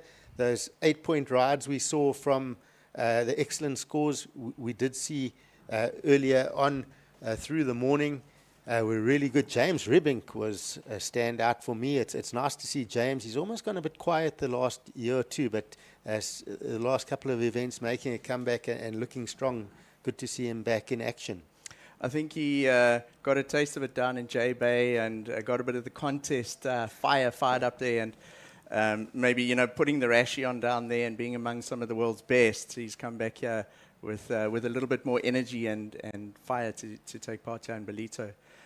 I'm really amped on this heat. I've been really excited to watch it after I saw it on paper, Greg. We got 2 guys in this heat that have already surfed a CT event this year. Minnie, of course, in the red singlet with priority there. He's from Mozambique. He surfed the J-Bay trials this year, and then this is Ballito, just his second event. We got young Luke Malherbe. Luke Malherbe, this is the only WSL event he has surfed in this year so far. But the big names in this heat is Kauli Vast from Tahiti. He was a wild card in the Tahiti Pro, and then he also got a 17th at Caparica earlier on this year, so a big name there. And then we got Tali Wiley. Tali was a wild card at the Bells event earlier this year too. So we got 2 unbelievably experienced heavy hitters out there against 2 relative juniors. We see that replay from Tully is getting nice and vertical and critical on those turns. So we'll see how that score comes in. And we did just see a quick replay there from Surfer in Red. But Tully's score, that's going to be solid, you know. And you talk about the experience of these surfers, and then getting to surf in the Ballito Open presented by Flojos, a warm-up event for the main pro event. But there should be little pressure here, and really give them that stepping board to open up and put on a show and compete with no pressure, which you don't always get that opportunity. You know, you get to a Challenger Series event, it's just cutthroat. You're straight into a gnarly heat that you've got to make, and it's just crazy. Where this is pretty special, where you get a warm-up and get a bit of practice at the main break where you're going to be surfing the Challenger Series event. You're absolutely right. I mean, look at a guy like Kauli. To fly here from Tahiti, it's a lot of connecting flights, and it's a very long way. And to go straight into the Challenger Series, your very first heat, that pressure's insane. Same for Tully. I mean, flying from Australia is kind of no joke either. And it's great to see these names. And as you guys were saying earlier, the reason they're so early in the draw is because this is a QS 1000 on the Africa Series. The South Africans are all seeded into the earlier rounds. So anybody else, basically from around the world that wanted to enter, they have to surf through these early rounds. But I reckon that Kauli and Tully would have been quite excited about this because it's a comfortable start without the pressure, like you said, of the Challenger. Well, exactly. It's heat practice. It's they almost want it. Let's get a couple of heats under our belt. Let's warm up, see what the judges are looking for. Let's see what the waves offer. What different, what can I score on different type of waves. So it's a real bonus. And the more rounds for them, the better. And warm up into it. So I think it's a great addition to the event this year, and it's. Surfers are also going to be able to get the A board, B board. They're going to get to test the equipment. Are the judges scoring this board? No, maybe not. Maybe I must change equipment or whatever it is. So, sure, I think it's a bonus for these guys. We see Up and Riding. That's Tully again. So, I quite enjoy his approach. You can see he wasn't perfect there, but he seems to be that hard-hitting type surfer where he just wants to attack that lip.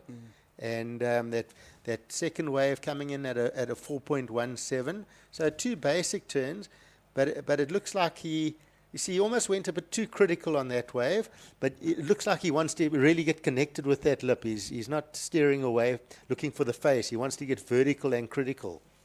I find it so interesting looking at the scoreboard at the moment, or on your top left of your screen there. The 2 most experienced competitors have already sort of risen to the top of the heat. Tully Wiley with that 417, Kauli Vast with a 4.5. There's an opportunity for Luke and Minnie to cause quite a big upset, because these are some serious names, and they would have gone into this heat. They obviously want to do well on the Africa Series to potentially qualify for the Challenger in 2025. But man, if you could take out one of these 2 names in green or white, that would be quite a bonus for you, and it would be quite a talking point. And Minnie's been working very hard in J-Bay. He was surfing so much and just mixing it up with the guys. Luke Malherbe is very strategic. He'll be planning something in his head, I know that for sure. See Minnie just getting a couple little turns there, so not that much on offer on that wave. But yeah, let's keep an eye on our local African surfers. And Carly, strong surfing. I just love, when you see a class surfer and you just see how clean he goes through those turns and the amount of spray coming off the board. Also, of course, when you are a class surfer like that, you spend time working on your equipment, and that board just looked fantastic. Greg, the big thing I always notice when these guys come to Ballito each year, we watch surfing, we are involved with a lot of junior events and a lot of South African series events, and the biggest thing for me, the striking contrast, is the speed. You worked on the J-Bay event recently, and would you say the same sort of thing? As soon as those oaks roll into town, it's just the speed and the flow of the surfing is the next level. Absolutely. I mean, you look at any sport, and when you see good sportsmen, but then when you see great sportsmen, it's another level. I mean, to be honest, I saw it in J-Bay.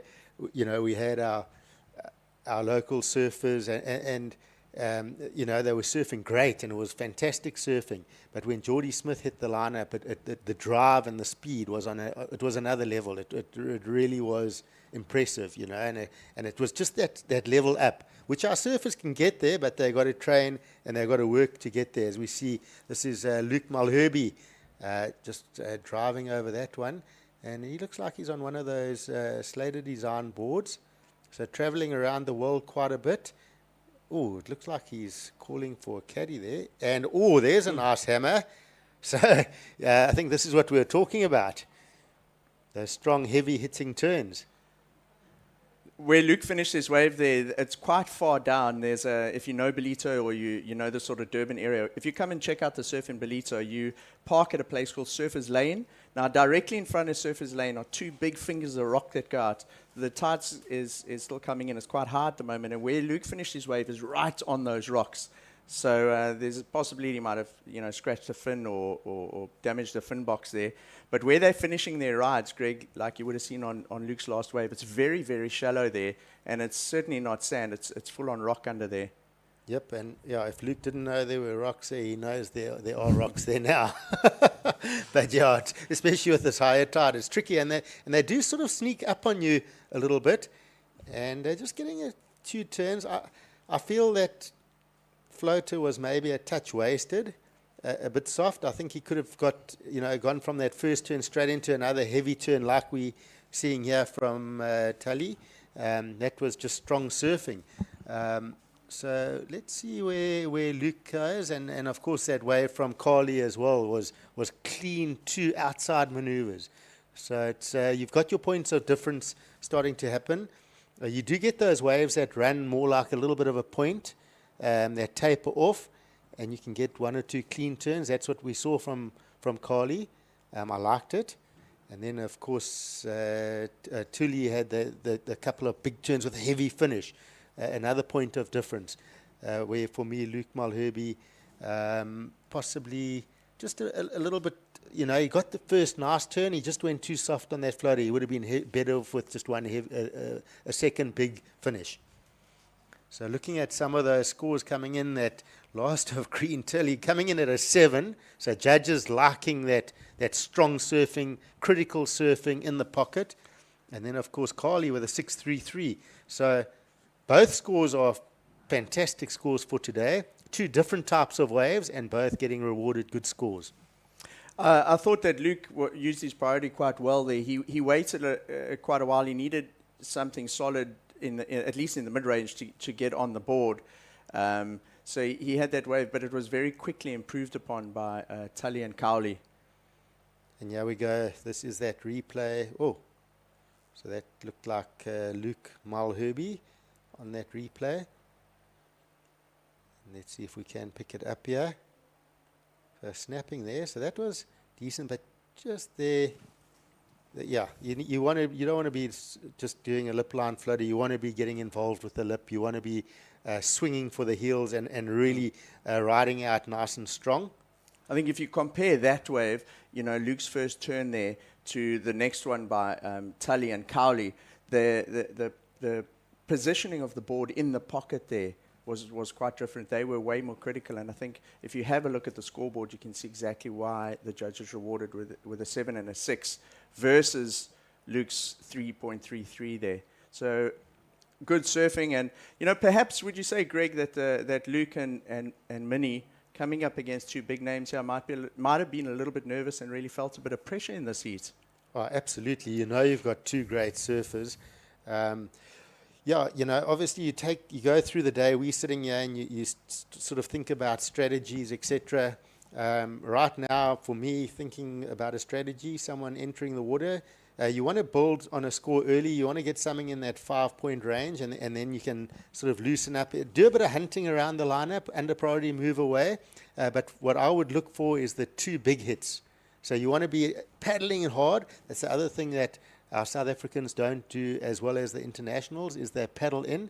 They paddle in hard and then straight away get a vertical and attacking that heavy section, come down and attack it. And don't hit the lip and wait for the lip to bring you down. Attack it, get that Q turn, rotate hard, ride out of it with your own power, utilize that lip. So that's what I would look for, those two heavy hitting turns, two waves, and just keep swinging for the hills. So the pressure really is on here for the surfer in blue and red. They have been a bit behind in the heat so far, up and riding. This is Minnie Cho. Minnie is actually from Tofinho in Mozambique. He's very involved with the Surfers Not Street Children program. He runs the program up in Mozambique together with Tom Hewitt. And what's so cool this year at the Ballito Pro, Greg, the Surfers Not Street Children have actually brought a crew from Mozambique. So they brought a whole young group of surfers from Mozambique for the Ballito Pro. They are here for the whole week till the end of the Challenger Series. And for all of those kids, it's their first time ever out of Mozambique. They had to arrange passports for them and everything, and it was so cool. It's been great to see them in the free surfs, and I know they all, big group of them on the beach there supporting Minnie in this heat. That's so cool, and it's just such a good gathering for all the different countries from Africa. And there's no doubt, you come here and you surf with a lot of the top surfers in the world, your surfing is going to improve. As you see Carly on a good-looking waves, you see this lineup definitely smoothening out a little bit. Big hammer, but that's fine. He's in a strong position. These guys are never going to hold back on those turns. They go big on every turn. They're not always going to work out for them, but he saw that section and I just loved how he attacked it.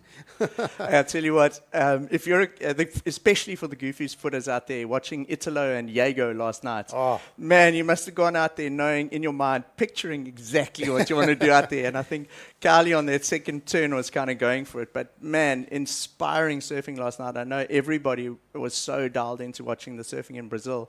And if you were in any heats today, you almost wouldn't have been able to sleep last night with the anticipation and being so amped to surf today in the heats and try and, get scores on the board, being inspired by guys like that last night. Absolutely. And we had dinner and a couple of crew around, and we sat watching all the heats, and it was really cool to watch, And again, that's what, Ballito, it's all about surfing, day and night. And that's why surfers coming from Mozambique, Morocco coming to surf here, our own local juniors just surfing all day.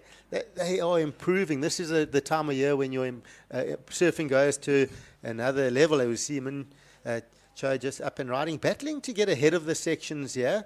This is where I speak about the paddle in to the waves, really attacking, setting up your takeoff so you can dictate to the wave, get in early so you can place that maneuver, timing and placement. You see just a little bit slow on that takeoff. And that's where our more experienced surfers are just a little bit quicker into the wave, faster, harder, more power, and then setting up those big maneuvers. Of course, Tali Wali out in front here with two strong scores. He's got that 7-point ride, backed up with a 4.17. Carly Vast in white in second with a 6.33 and a 4.5. Looking for just a 4.85 to go to the lead. So we saw that last wave where he fell. He's pretty amped to go into the lead. He's attacking it. And then Luke Malherbe in third, looking for a strong score of a 7.5. And of course, the surfer in red looking for a 9.26. So that's well into the excellent range. So time winding down. Yeah, it's 90 seconds. So it's looking like Tali and Carly are going to be moving through this one. Quite crowded out there if you think about it in terms of the type of peaks we got out here in a 4-man heat. Getting that first wave on the board of the heat, even if it's a mid-range 4 or 5, it sets you up for such an amazing foundation to build on. And that's exactly what our 2 most experienced international competitors have done in this heat so far. Yep, just solid competitive surfing, and this is Carly now. He wants to attack that first place position, so really rips through that first turn. He's close to the bricks. Wow, into the shore break. So absolutely hammering those turns. And yeah, he's going to attack that first position from Tali, I reckon, on that. I loved how the left-hander, so a bit of a point of difference. And here goes Luke Malherbe. Oh, that's a nice slice off the top. Should have been swinging for those earlier in the heat, I reckon. You know, Luke's got it. He's got some great backhand turns. Probably a bit of nerves. He hasn't competed for a while. Just easing into it. So we saw Carly walk through picture there. You normally see him on enormous waves in Tahiti. And for me, that was, I would say for me, probably the turn of the heat, that one from Luke Malherbe, but a little bit too late there with just 10 seconds left, Greg. Definitely his best turn. But Carly, and you know, do you call his last turn complete? He couldn't have gone any further because he was on the sand. So in some ways it was complete because there was no more wave left.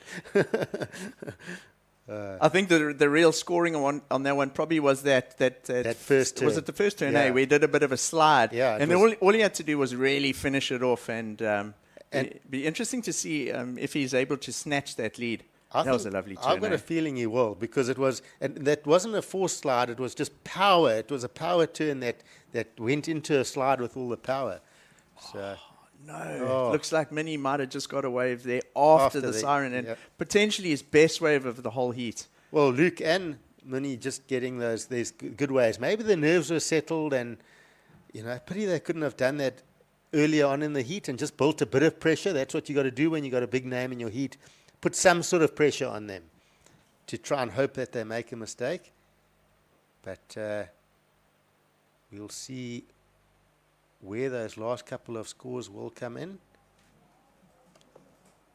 And we do see a new heat on the board here. So we are going to get that heat update shortly. All right.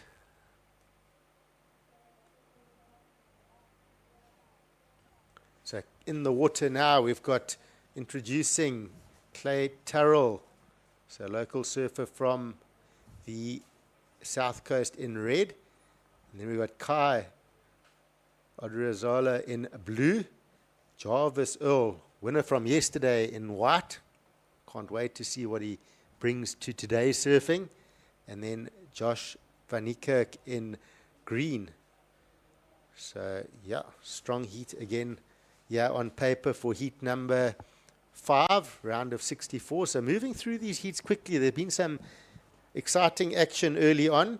Every heat's produced a solid score, if not excellent, close to excellent. So it's been a good morning of surfing so far. Yeah, we saw that 7.0 in the previous heat there, Greg. Interesting heat here. We've just got the one South African, Greg. It's Clayton Turrell. He's got a lot of support on the beach. I know that a lot of folks would have dialed in from the South Coast, especially around the Umzumbi area, to watch this youngster in action. He's one of the rising stars in the junior scene in South Africa, and one of the best young surfers on the South Coast of KZN. And he's up against 3 pretty heavy-hitting international surfers here. We got Kai Odriazola. He's from Spain. He has competed in the Caprica events so far this year already, and he was also on the Gold Coast and at Sydney in the Challengers. So Kai was in the juniors as well the last couple of days, so he's got a couple of heats that he surfed already. He has also will be in action in the Challengers. So Greg is probably also using this as a preparation heat for next week. And then in the white singlet, I'm just looking at the stats here for this young man, Jarvis Earl. There's not a lot that this guy hasn't won. He's a world junior champion. He has a win on the series this year. He won the Urban Surf Pro earlier in the year. He's on the Challenger series, and he was also at that event at NIAS a couple of weeks ago, where I don't know if I've ever seen barrels like that in a heat, and it was amazing to see that. And then just looking at the fourth surfer to round off this heat, it's Josh van Niekerk, and Josh is from Australia. He's actually surfed 7 WQS or QS events this year so far. So he surfed a lot of heats, Greg. And his most recent one prior to Ballito was also the event at NIAS. So we've got 3 very experienced international surfers out there. We've got a world junior champion. He's wearing the white singlet. That's Jarvis Earl. And we know he can go to the air. And they're up against a young junior from the South Coast who's looking to make an impact and cause a bit of an upset in the seat if he can, Greg. For sure. So it's, yeah, you've always got that. How do you know, what sort of mindset would you go into this heat for someone like Clay Terrell? You know, it's, I mean, Mark, I know you've been there. I've been there. You know, as a coach, you would probably tell the surfers, we just see green up and riding. This is Josh van Niekerk working this one through. He's just going to slice through onto this shore break section, so a start for him. So just back to Clayton, like as a coach, you'd say, you got nothing to lose. Go out there, just like hit the waves as hard as you can, no nerves, and put the pressure on the guys. And he'll hit the water, and he'll be looking at Jarvis, Earl, and Kai, and he'll be going, okay, I've got nerves. How do I do this? You know, so, but let's see. Maybe he can settle, but definitely there's no way you can't have, you know, nerves. And the other thing is, it's like an honor to surf against such good surfers. So to start off with, you'll be in the water looking at these guys and like so stoked in the moment, and next thing you look, 10 minutes have gone, you know. So that's, the time will rush off, and you know, the guys are so focused and they've got their game plans, and you sort of taking note of that. Oh, what sort of game plan does he have? And it's all going through your head. And before you know it, you're under pressure and you haven't had a start. So the biggest thing is to try and focus on yourself. Get that start. Get that 5 we're talking about. Set that base.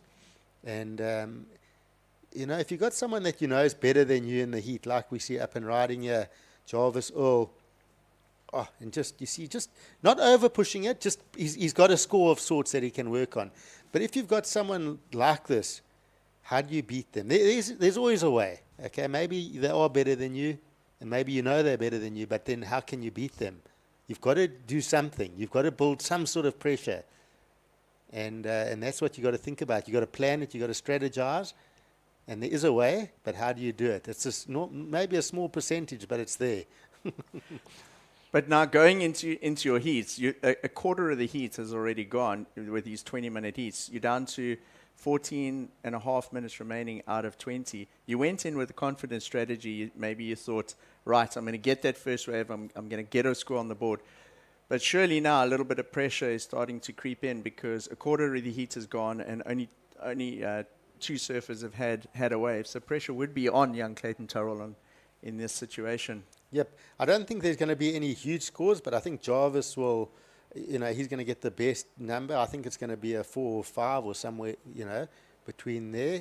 There we go. It's a 5, 6, 7. So a strong, you know, that first turn nice and critical, and then gets the finish. So it gets, strong surfing, looking at the replay, basic 2-turn combos, basic for him.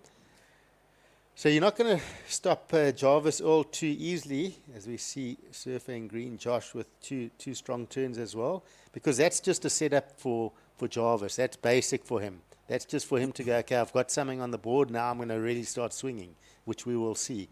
So it's going to be hard to stop that. The only way is for Clayton, and we'll see that replay, to get a really good wave, and you can't hold back. He's going to have to. He's got a bit of an air game on him. He can hit the lip nice and vert, so he's got to get those combos. Wow, he's really, really on the inside on the reef there. That's the reef we were talking about on the in the previous heat.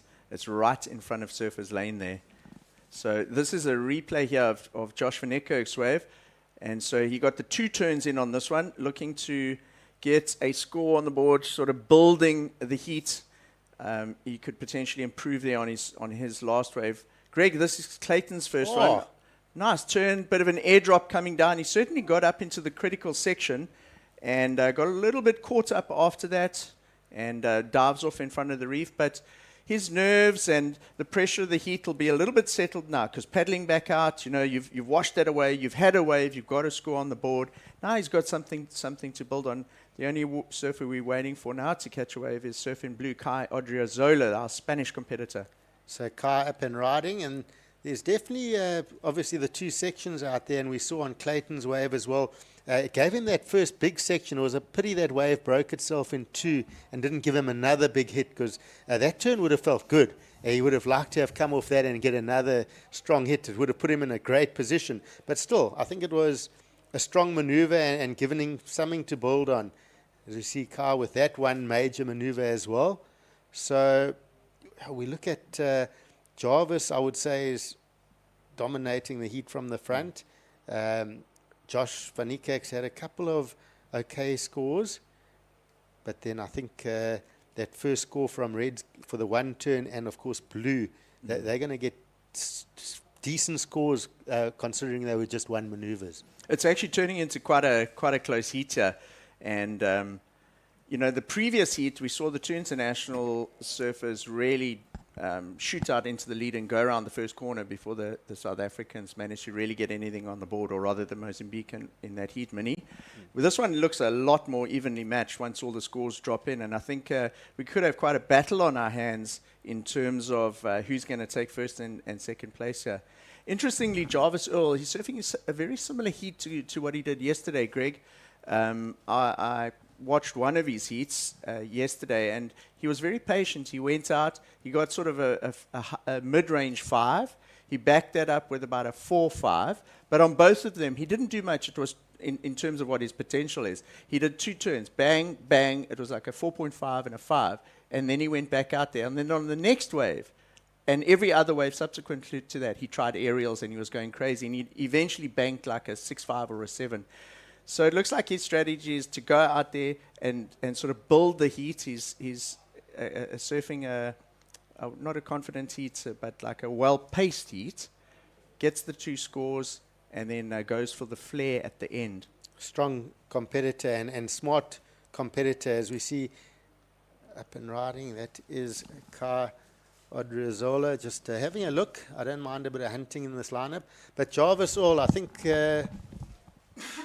the question around Jarvis is not if he's going to qualify for the championship tour, it's when.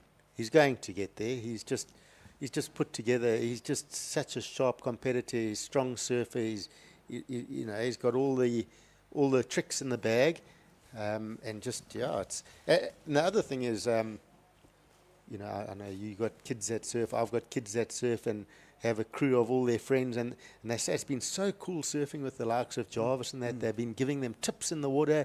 So another thing is he's building the crowd onto his side. Took the win yesterday, of course, and that's how you do it. You go around the world, you get everyone on your side. So when you get a good score and you give a claim, they go, "This is that cool guy that was giving me tips. I'm cheering for him." It's so cool to surf with him in the free surfs in the mornings and the evenings. And here in Ballito, we don't just have the one main break which you're seeing here, which is called Surfers. You've got one just to the left out of screen there. It's called Sunrise Bay. And then two really good breaks to the right of the screen. The one is called Bathers and the other one is called Bog Bay. Very, very similar to this. So plenty of opportunity to mix it up with the pros in the free surfs out here. Yeah, Jarvis all up and riding. Wow, the spray off those boards, the placement and timing.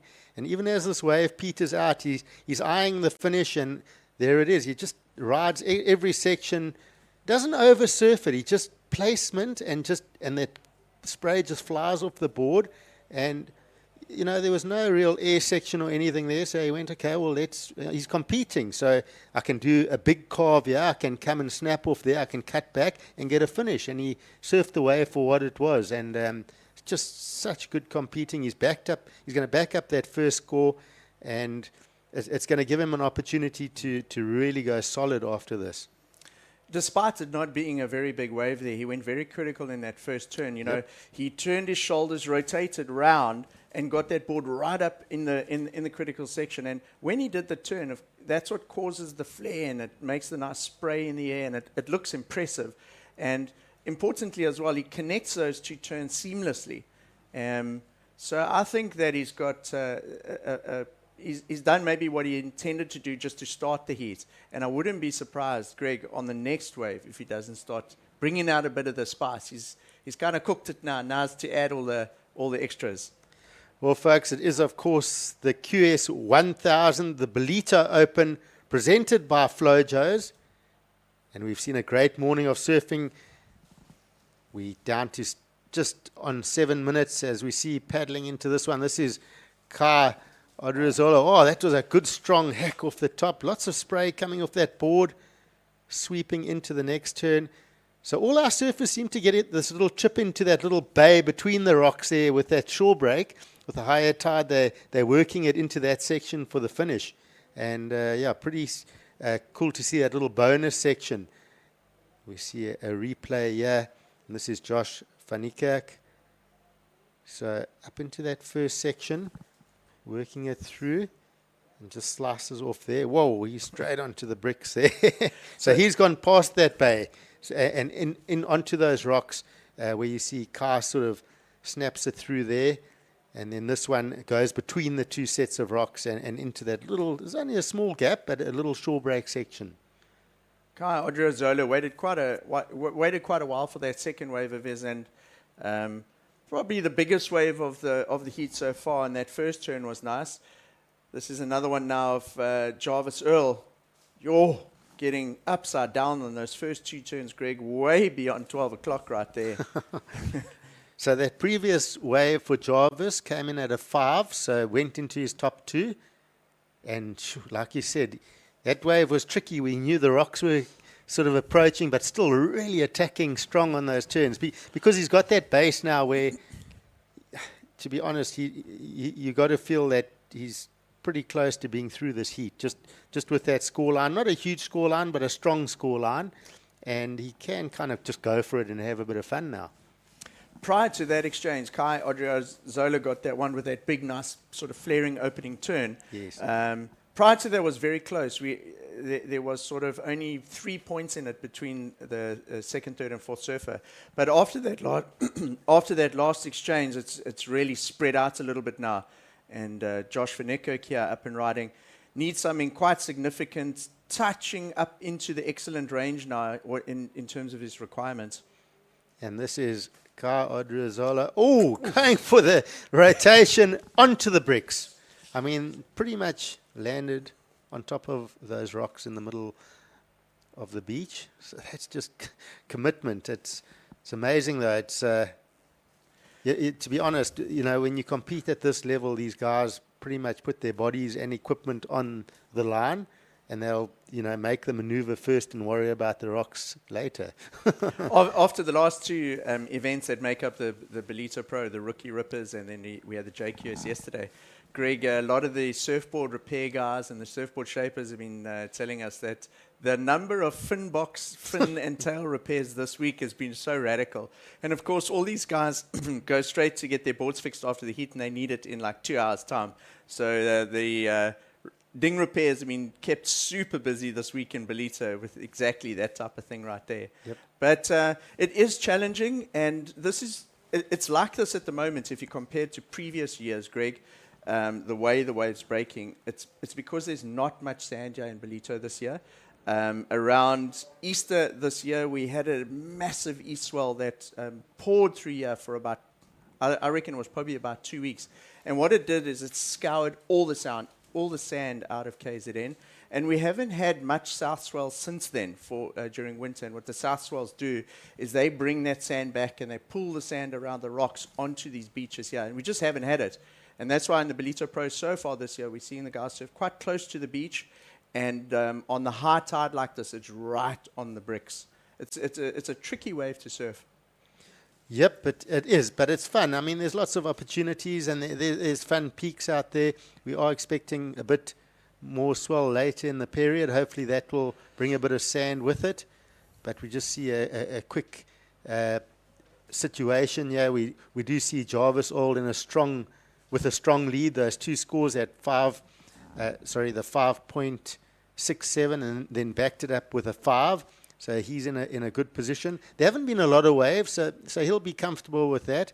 And then, of course, KwaDukuza, he's got that 4.83 and a 4.97. So sitting close to 2 5s. So he's in second, but surfers in fourth, Josh van Niekerk.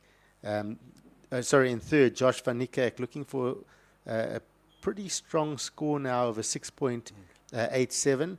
That would be the highest score of the heat. He's got a chase, so that's a little bit tough. And then Clay Turrell looking for a 5.63, still in reach, I reckon, for Clay, if he can just find that wave.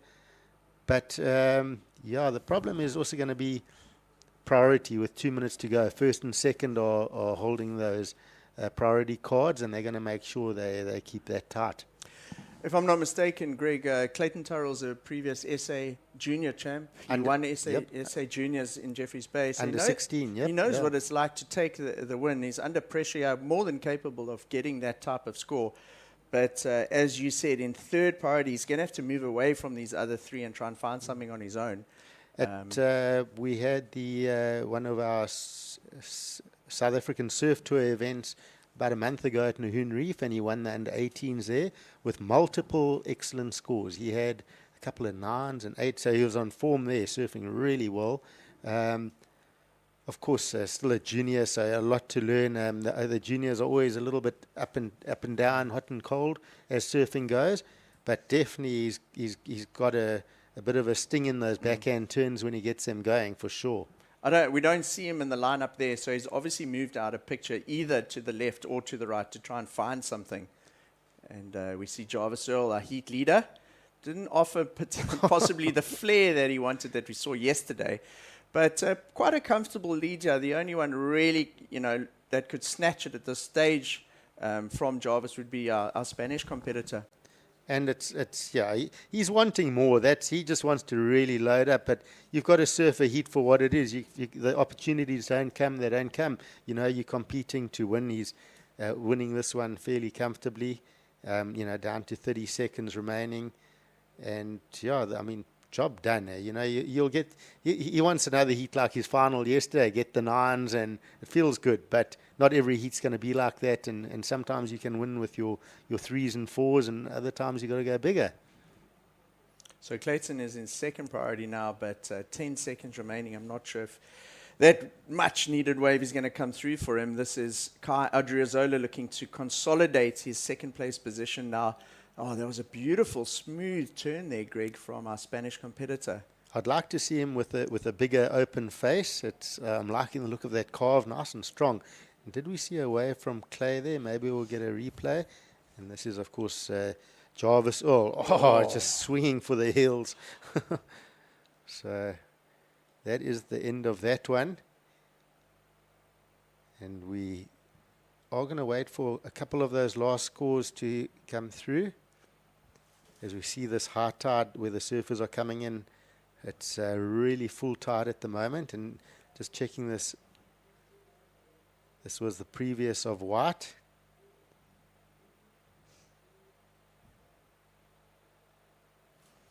So Clayton Turrell, just from his body language, the quick shot that we saw there from him, I don't think it would have been something that he was particularly happy with.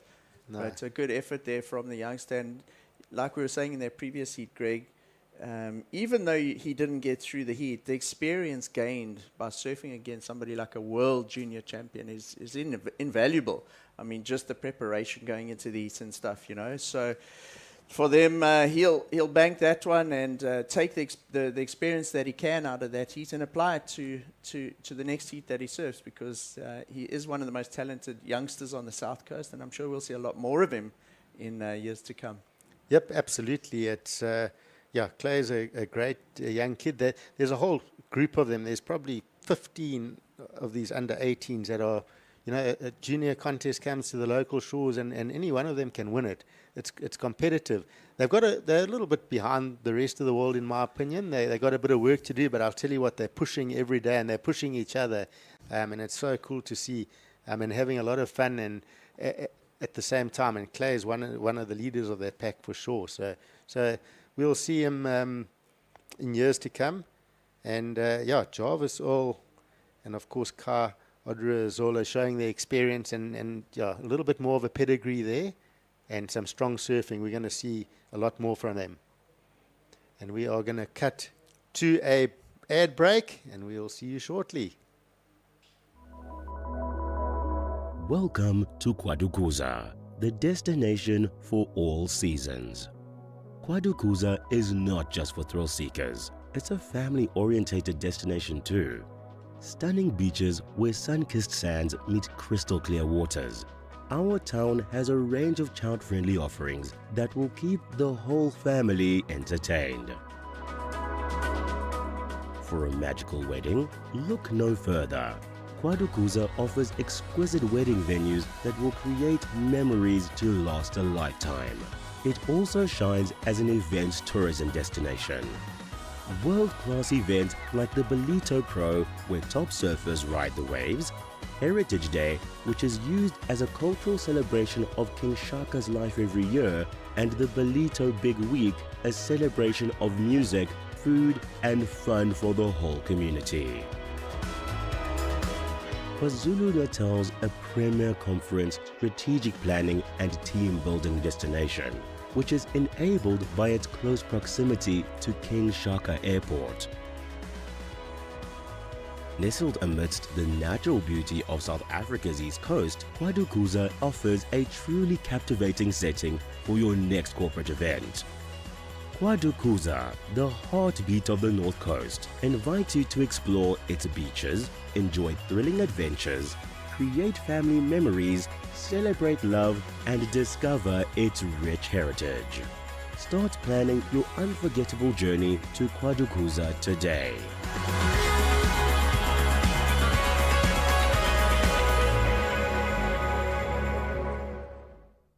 And welcome back, folks. We are here in studio. I'm joined with Mike Frew, my fellow commentator. And we're going to take you guys through some of the upcoming heats. We are through to the round of 64 heat number 6, and we're going to be panning out to the view pretty soon. But good morning, Mike. And it's great to have you in studio, and we're going to be looking forward to talking through some of these heats. Great to have you up in Ballito, all the way from J Bay.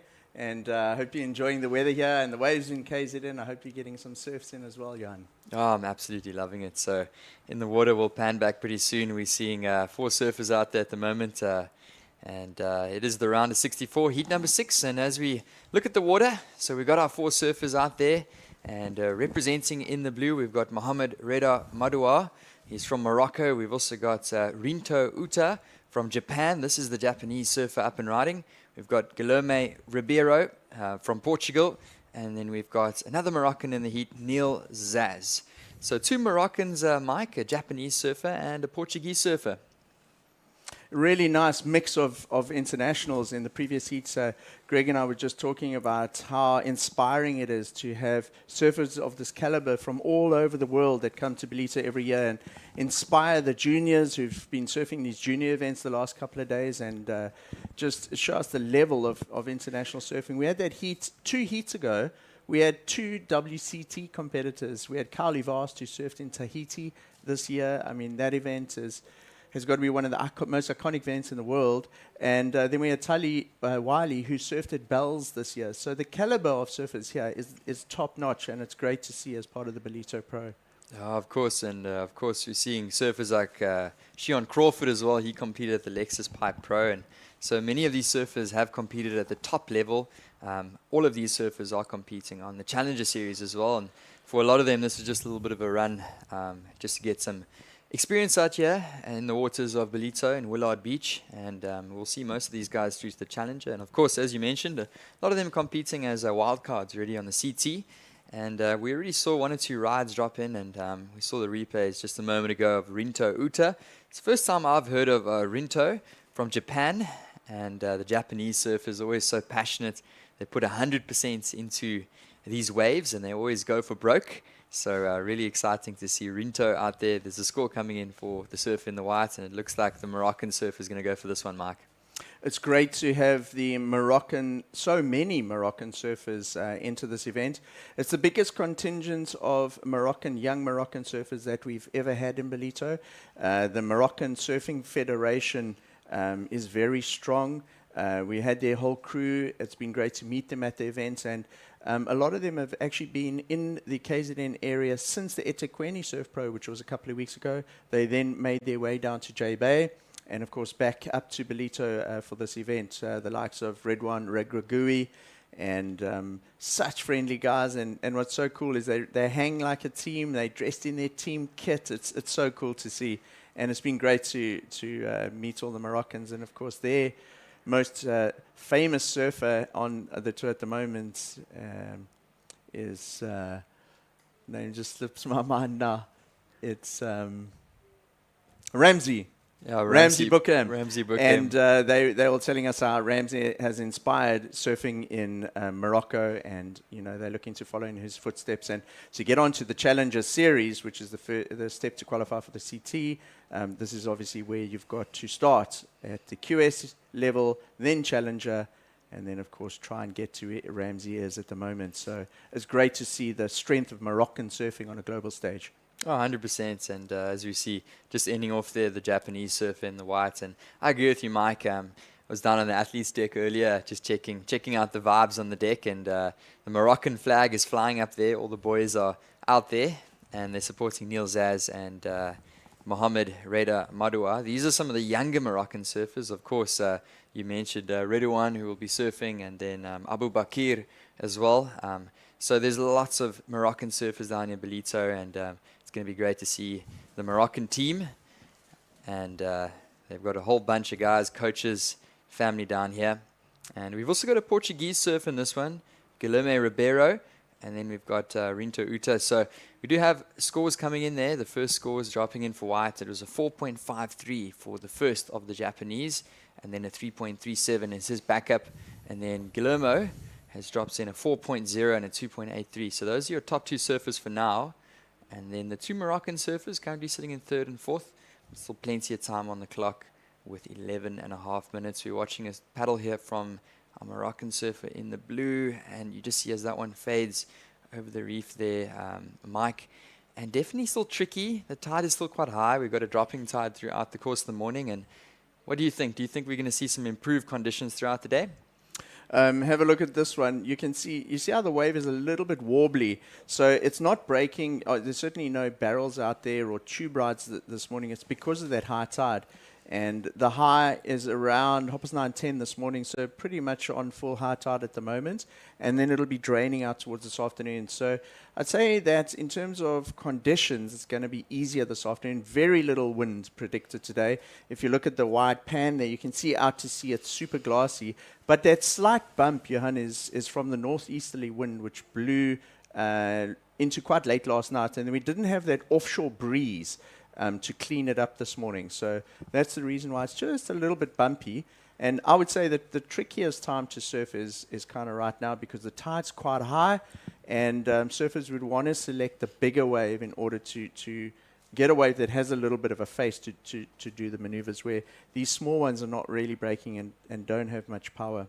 Yeah, 100%, Mike. And if we've seen throughout the last couple of days running through the JQS, and what the judges have been rewarding on is they've been looking for those big closeout turns, and difficult on the high tide to find those. I was watching the last heat with Jarvis Earl and Tali Wiley, Kwali Vast on the beach, and it was difficult for the guys to find those closeouts. Meanwhile, up and going, here goes Neil Zaz. He's a Moroccan surfer. That's a nice turn off the top, and he's going to look to find something down the line. And as I was saying, it just flattens out.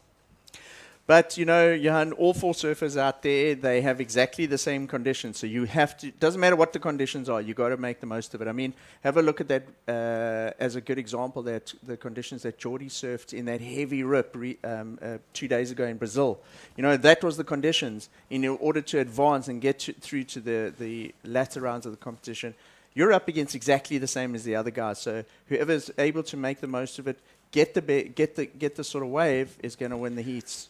Oh, spot on, Mike. And tricky conditions for all of our surfers on the high tide. But surfer in the red, that is Neil Zaz from Morocco.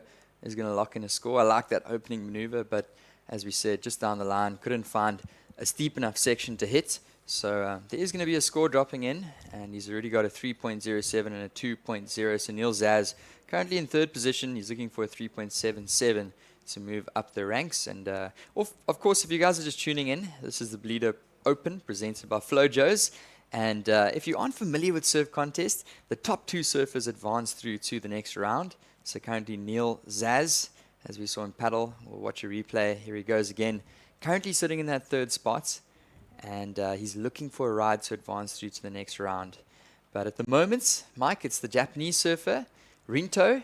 I haven't heard much of him, but he's looking sharp out there. He's locked in a couple scores. They haven't gone too hard just yet, a 4.53 and a 3.37. But I'm sure we'll see an improvement on that. Johan, you just mentioned Flojos there.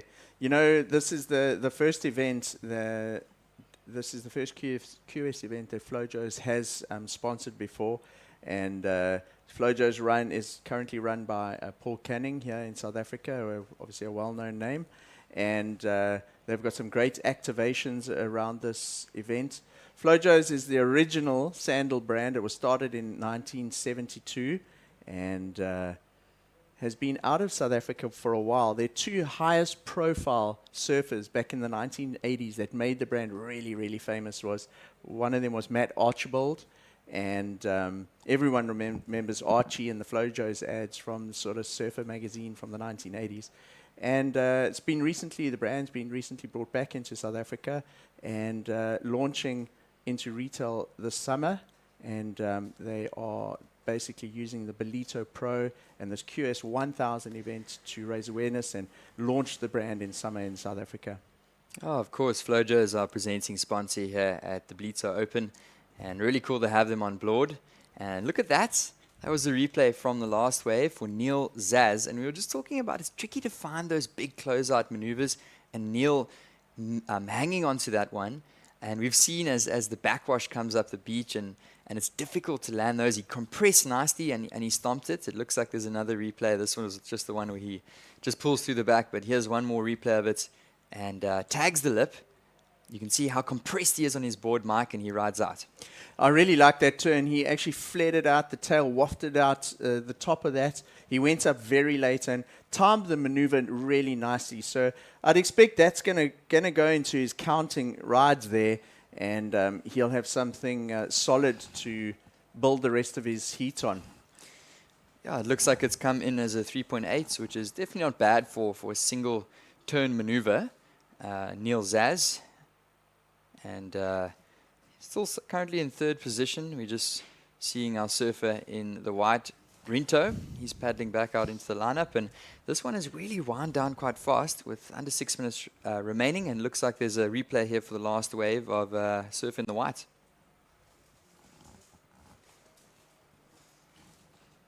Yeah, so this is Rinto Uta from Japan, and that's a nice closeout turn. So that last score for Neil Zaz did come in as a 3.8 for that turn off the top. And there is another number that's going to drop in for the surfer in the white. So Rinto Uta from Japan looking to improve upon his situation. He's got a low score of a 4.53. And we do have another number dropping in shortly. Johan, this is going to be an exciting finish to this heat. If you have a look at the top left there, the scores that are in so far, a 9.8 total for our surfer in white versus a 3.83. There's not a lot spreading all 4 of these surfers at this point. And I think at this stage of the heat, I reckon it's the closest heat that we've had this morning in terms of a spread between the surfers. In previous heats this morning, we saw 2 surfers get 2 solid waves and really distance themselves from the other 2. And you kind of could identify who the leaders or winners were going to be quite early in the heats. Right here, with only 5 minutes remaining, you actually can't say who's going to take this heat because it's that close. So surfing still to come, and at this point, it's anybody's game. 100%, Mike, and it looks like our surfer in the green, the Portuguese surfer, just going for a wave there, and it doesn't look like that's going to go into his top 2, so I'm sure we'll see a little replay shortly. But currently, on the standings, the Japanese surfer is in the lead, but super tight out there, so it's still anybody's game. But time is winding down, just over 5 minutes on the clock or so We still got a little bit of time remaining, and surfers are going to be wanting to lock in a good ride here. So wave presenting itself on the outside. 3 guys having a look at it. Split peak. Blue going right and red going left.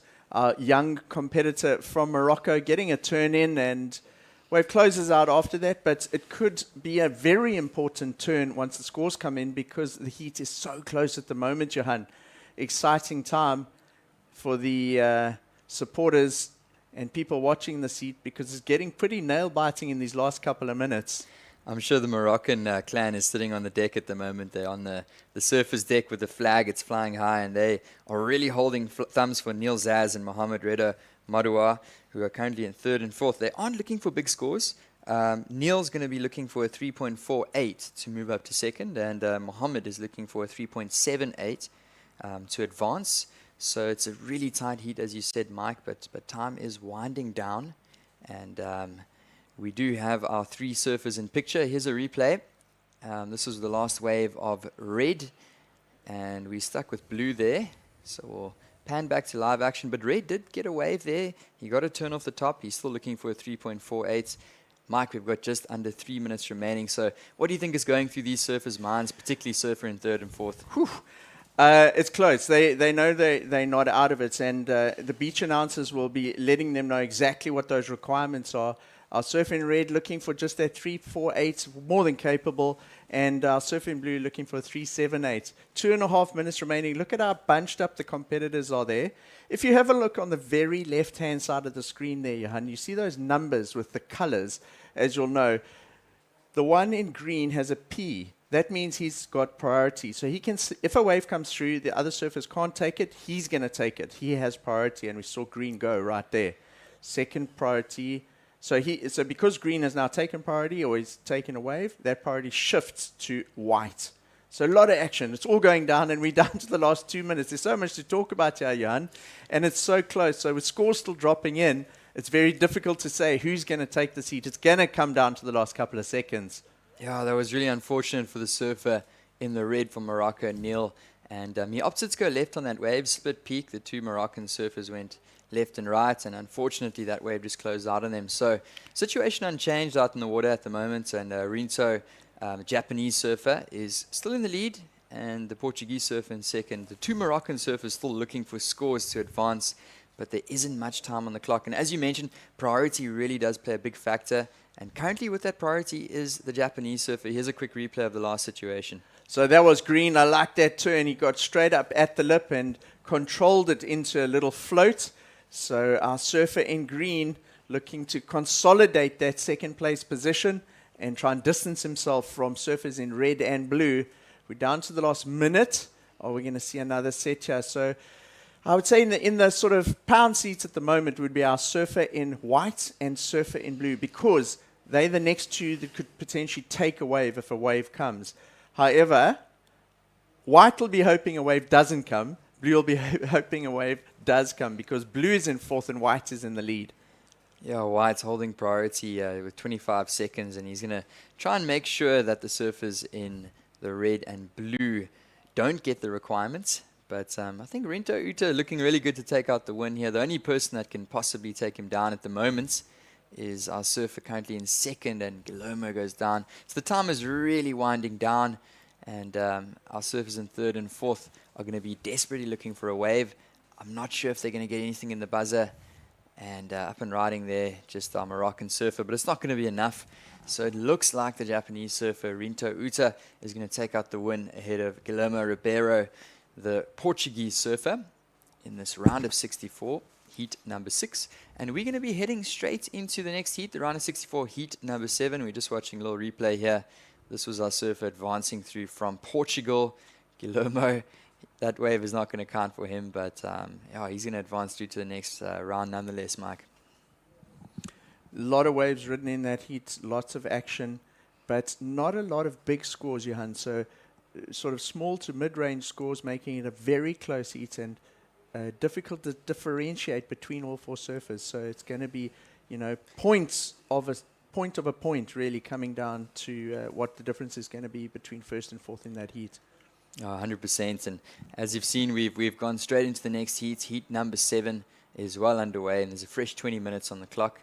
In studio here with Mike Frew. And Mike, it's been a pleasure talking through these heats with you. And we'll just get a view back to the studio now in a moment as we see our next heat getting underway. Our surfer in the blue. So Blue going for his first turn there, coming unstuck, just getting his feet in the wax and getting started within the first couple of seconds of the heat. And Johan, we're really getting through the heats quickly. The heats are 20 minutes in duration this morning. We've got 4 rounds of competition. We started with ladies, we're into men's. We're going to go back into ladies after this and then finish the day with another round of men's. Lots and lots of surfing. But of course, only 2 surfers get through each heat. 2 are relegated. There's no second chance here. They're out of the contest, and a lot at stake in 20 minutes for these surfers at the Ballito Open presented by Flojos. Yeah, so at the moment we're just looking this heat getting underway, and we've got another fresh 20 minutes on the clock. It's Cooper Smith from South Africa in the red. We've also got Lucas Silveira from Brazil in the blue. Rafael Teixeira is in the white, another Brazilian surfer, and Hans Odriozola from Spain. So that's heat number 7, and that's the pictures you guys are seeing at the moment on the screen. I am joined by my fellow commentator Mike Frew in the booth, and we're excited to take you guys through the next heat. So some scores already locking in here, Mike. So big names in the seats. Hans Odriozola, world junior champ? That's correct, representing the Spanish flag, and we saw him in the Pro Junior, presented by O'Neill and Smith Shapes just a couple days, in the last couple days. So he did really well in that warm-up, and he's getting a little bit more of a warm-up here in the Ballito Open, presented by Flojos. So great to see him back out here. And he's a young man from Spain, actually a Basque surfer, but flying the Spanish flag. And here we go with Lucas Silveira. So he's a really experienced competitor, Mike. He's been here many times, and he's going to work on the smaller insider. So we've got 3 international surfers in this heat and 1 South African young Cooper Smith. Cooper originally from Durban. His family moved to Cape Town a little while ago. Spends a lot of time obviously surfing around the Western Cape and the Cape Peninsula. Also spends a bit of time in Jeffreys Bay and Cape St. Francis, but originally kind of from this area. And Cooper is a well-known name on the junior series in South Africa and all the junior events, and it's great to see him at this level in a QS 1000 event here in Ballito. Yeah, we just watched a little replay there from Lucas Silveira, experienced surfer from Brazil. He's joined by his fellow Brazilian counterpart in the white, Rafael Teixeira. And these guys have been coming to Ballito, it must be for the last 10 years or so, both these Brazilian surfers, and they are really well known here on these shores in terms of this contest. And obviously they'll be here for the Challenger Series as well, the Brazilian surfers. And just watching just a little bit of a replay in and out there for Hans Odriozola, the Spanish surfer. And of course, as you were talking about, Mike Cooper Smith, the young South African from Cape Town, or originally from the shores of the northern KZN. And it looks like he's having some fun out there as well. He just opened up with a 2.67. So not really too many scores of significance just yet, Mike. But these surfers just getting their feet stuck in the wax and looking to find a couple waves. It looks like there might be a bit of a paddle here. We got 2 more experienced and sort of, I would say, older competitors. Not by much, though. So Lucas Silveira and Rafael Teixeira in this heat are both surfing on the Challenger Series, Johan. And they both surfed on the Gold Coast, at the Gold Coast event. They also participated in the Sydney event. So they will be using this as a good warm-up for next week's Challenger Series. And as Greg Emsley was saying in the previous heat, often the internationals will come here to Ballito for this event, and your very first heat is in the Challenger Series. Enormous pressure, so much at stake. You've traveled, all over the world, long flights to get to South Africa. And this year, for the first time, we've got a QS 1000 event, which for some of them, they're using as a bit of a warm-up for their Challenger Series. And if you can get through a couple of heats at this event, you can get your boards dialed in, you can get comfortable with the lineup out there, you can see where the sand is and where to take off before those Challenger Series heats, which are coming up next week. So we've got 2 of them in the heat. It's the surfer in blue and the surfer in white. And they are up against 2 relatively new guys on the big international scene, although Hans has won a world title in the junior ranks. But him and Cooper Smith would be considered the juniors in this heat. No, definitely. So 2 experienced Brazilian surfers against the young Spanish surfer and Cooper Smith, the young South African surfer, both still JQS surfers.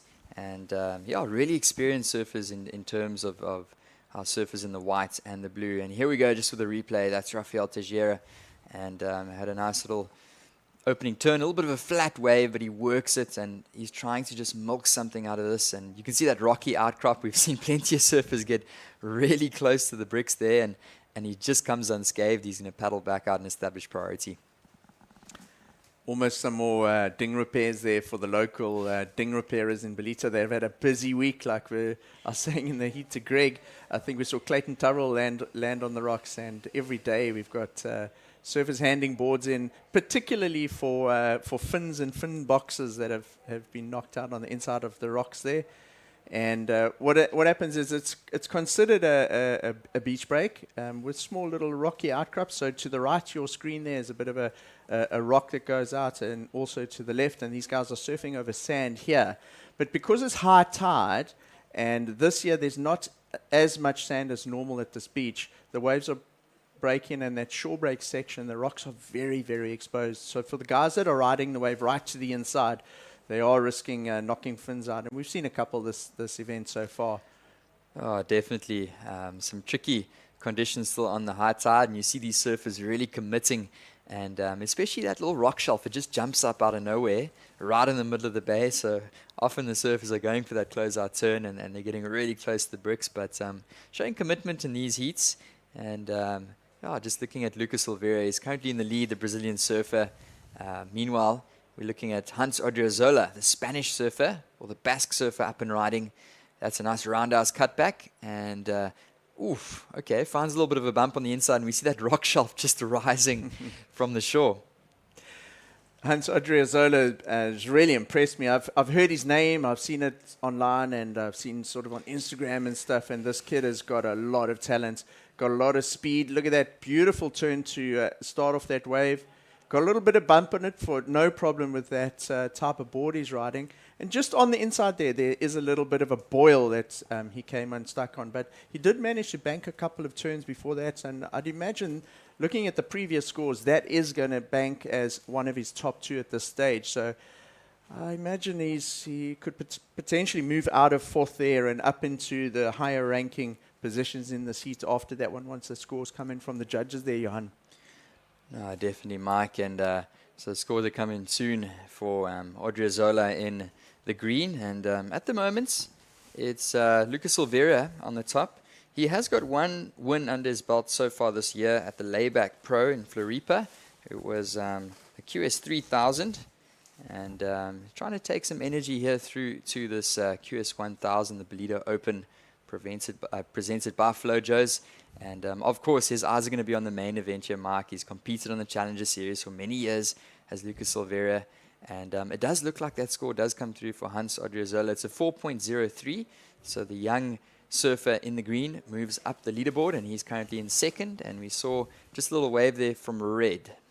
So this is young Cooper Smith, the South African in the seat. And you can see from his body language and the way he kicks out of that wave, not particularly stoked with that one. He'll paddle back out. He's in 4th priority now, so he's going to have to really sneak around the lineup and hunt for something in order to get a second score on the board. He has a 2.67 and a 0.7 there. Johan, on the junior series and events we've seen him in in the past, we've seen Cooper bank scores well within the excellent range, so he's capable. But in 4th priority, with a tricky couple of peaks out there, he's really going to have to hunt hard for one if he's going to get it under priority from the other 3 surfers. Yeah, and as we see, all 4 of our surfers are in view, and this is our current heat leader up and riding. That's Lucas Silveira. He's going to hop off the back That one not worth his while. He's currently sitting with those two scores of a 4.0 and a 2.67. That's the Brazilian. And as I mentioned, he'll have his eyes on the Challenger Series for Lucas Silveira. Currently, the other Brazilian in this heat, Mike, Rafael Teixeira, he's in third position, and he's sitting with that priority. He's not looking for a big score to advance through, as we see just a quick replay for the surfer in the blue. So Rafael is only looking for a 2.18, the surfer in the white, to move up into that second advancing spot. But the young man, the Basque surfer, is not going to make it easy for him. We saw in that last exchange, Cooper actually did manage to sneak one on the inside there. He went left. The cameraman followed the surfer going right. So that 0.7 that we see on the scoreboard could be replaced there. We didn't see what Cooper did on that wave, but I know he did manage to get something. He's sitting quite far on the inside in third priority now. So looks like Cooper's just going to keep busy there and try and keep improving and keep building to try and make his way towards that second advancing spot. 100%. At the moment, he's sitting under priority, so he'll try and operate. And the surfer with priority is white. So you see Cooper Smith trying to find a little bit of a little bonus section here on the inside under priority. And that's a couple nice little turns. Can he ride out clean? And it looks like he completes that ride. That was a nice way for Cooper. So his strategy of being his coach on the beach would have indicated to him exactly what to do. He saw him looking back at the coaches and he opted to stick on the inside. White decided, interestingly, not to go on that one. So Cooper goes. He gets a nice turn in, cracks that straight up at the lip. So certainly his best turn and overall wave of the heat so far. I think Cooper will be feeling a lot more confident. Maybe just a little bit more relaxed after that. He's had a number of waves, but hasn't really locked in any significant scores. So let's wait for that one to drop in. Ooh, and it does come in. And it looks like the last score for red was a 3.07. That was for Cooper Smith, the South African. So he moves up to second. He knocks the surfer in the green, Hans Odriozola, down to third. And now Rafael Teixeira in fourth. And interesting that you said that, Mike, because Rafael did have priority on the exchange. But maybe he knows that he's saving his energy for something later down the line. And he is up and riding. So that first section just bides his time because with the higher tide, he would have anticipated an end section and did really nicely there. You know, when he initially took off in my mind, I thought, this thing's going to close out. But he had the board, he had a bit of speed going, came round, and the wave opened up nicely for him. So if you look at his scores there, he had a 0.6 as part of his top two. And so he's going to improve on that. It'll be interesting to see if it's enough to go to the lead or is it going to be second. No, he's definitely going to drop that 0.6. That was a nice opening turn. A little bit of a flat wave, but that was a nice closeout section. And rides out clean. And it's going to be interesting to see a comparison now between red and white. It looks like our surfer in the blue also up and riding. So Rafael Teixeira, that wave for me, Johan, was, I think, the best wave of the heat so far. It was just clean, smooth, surfed it with precision and speed. Compared to what we've seen. We see some of his local dogs there in the shore break having as much fun as the holiday makers. But so Lucas Silveira ending his ride there right in front of Surfers Lane. It's a traditional spot where all the locals sit to watch the surf in Ballito. And after a sort of a shaky start for all four surfers, yeah, it's really settling down nicely and it's becoming quite a battle out there, Johan. It's a tight heat, eh? Yeah, and as you were saying, Mike, you thought that last wave from white, the Brazilian Rafael Teixeira, was going to come in as the best wave. You enjoyed watching it, and it did come in at a 4.23. So you were really right there, and it was the best wave of the heat to date. So Rafael Teixeira jumps from fourth position all the way up into first. This is his Brazilian counterpart, Lucas Silveira, and you saw he got the finish. He had to deal with the doggies on the inside there as they come into picture. So now the two Brazilians in first and second, Rafael Teixeira, and that's surfing. You just hop from fourth position all the way up into first. It just takes one wave. Cooper Smith also had a wave here. Yeah, that will be one of his top two counting ones as well because Cooper just had the one banker before that. He got a little bit hung up on that first turn. He had to actually do that turn in two stages. You want to try and do those turns in one complete maneuver if you can. But then his second turn was a better out of the two turns. So we'll wait for Coop's score to drop in as we see another wave for Lucas Silveira. A lot of waves in this heat, Johan. There's plenty waves out there. It's not like we're wave-starved in heats this morning. Plenty waves. But I think that the differentiating factor is getting that one where you can get the 2 maneuvers in. A lot of the surfs, just getting one and, not backing it up with a second one. If you can find something just with enough open face to do those 2 turns, I think that's what's going to get through these heats. Yeah, very correct, Mike. And as you see, that's a nice opening turn for Lucas Silveira, but he couldn't find the finish there. So that does mean that number is most likely not going to go very high up on the scoreboard. But if he did find that finish, I could have expected an extra couple points for sure. And so far, Rafael Teixeira, the Brazilian surfer currently in the lead, his highest score only a 4.23. So a little bit of a low-scoring affair here in the round of 64 heat number 7. And as you said, Mike, Rafael did find that finish. He had 2 neat little turns on that wave, and that's why he is holding the highest score with 4.23. Currently, the other Brazilian surfer, Lucas Silveira, is going to lock in a ride as well. But the last wave from red, Cooper Smith, did come in at a 4.03. So jumping up the leaderboard, Cooper Smith now in second. But there is a ride that's going to come in for blue as well. So we'll give you guys a heat situation soon. Things are heating up here. Wow, look at this heat, Johan. Have a look at the scores on the left-hand side where it says best 2 scores. You've got 447, 423, 403, 403. And what's keeping Lucas Silveira in the lead is he's got that 4 as a second scoring ride. Rafael's got a 3 and Cooper's got a 3 as well. So we're down to the last 3 minutes. Man, how is that? Woo! Oh, Things that was hotting good. up towards the end here of the round of 64 Heat 7 at the Ballito Pro presented by Flojos, Johan.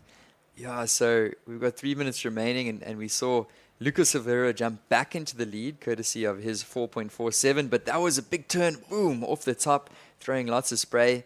The young Basque surfer in the green, Hans Odriozola, he was really quiet the last few minutes, but he decided that he wanted a piece of the pie, and he had a wave on that occasion. So having a look at the scores there, don't let it deceive you where you're seeing Hans Odriozola in 4th. We are still waiting for a score. It was that left-hand breaking wave that he snapped. As soon as that scores in, it's going to determine what the requirements are in the last 2.5 minutes here. An exciting end to what has been an exciting heat, real mix of international surfers from Europe and South America and South Africa.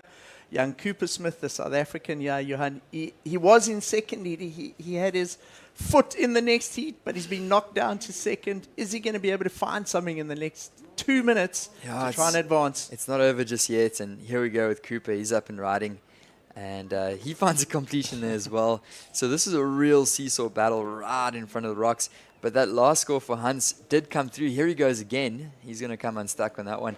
But it was a 4.63. He was looking for a score in the mid-3s, and he found that, and he went from 4th position, and he's catapulted himself up into 1st. That's the young surfer from the Basque country representing the Spanish flag. And he's hopped up the leaderboard, but now we've got a score coming in for Cooper Smith in the red. So this is a real tight battle, as we were saying. There's only a minute and a half remaining on the clock in this round of 64 heat number 7, and it's going to come down to the wire. A lot of waves ridden here, and we're still waiting for a number of scores to come in. As you see him blowing the tail out, Lucas Silveira, and I reckon what's going to happen here is the time's going to run out, but there's still going to be scores owed to us by the judges, so we won't be able to determine the total outcome or the last outcome of the heat just yet. Time ticking down 1 minute. Yeah, these judges are going to be chewing away at these scores. We were just talking about Hans Odriozola. He was in 4th. He's jumped to 1st. It's such a shake-up of this heat that impossible to determine the leader and who's going to win at this stage, Johan. Yeah, we saw Hans go for another one there, and unfortunately he couldn't make that one. And it's going to be trickier as the day progresses. The tide's going to get lower. We're right on high tide down here in Ballito, and it started to drop. And at the moment, we've got 25 seconds remaining.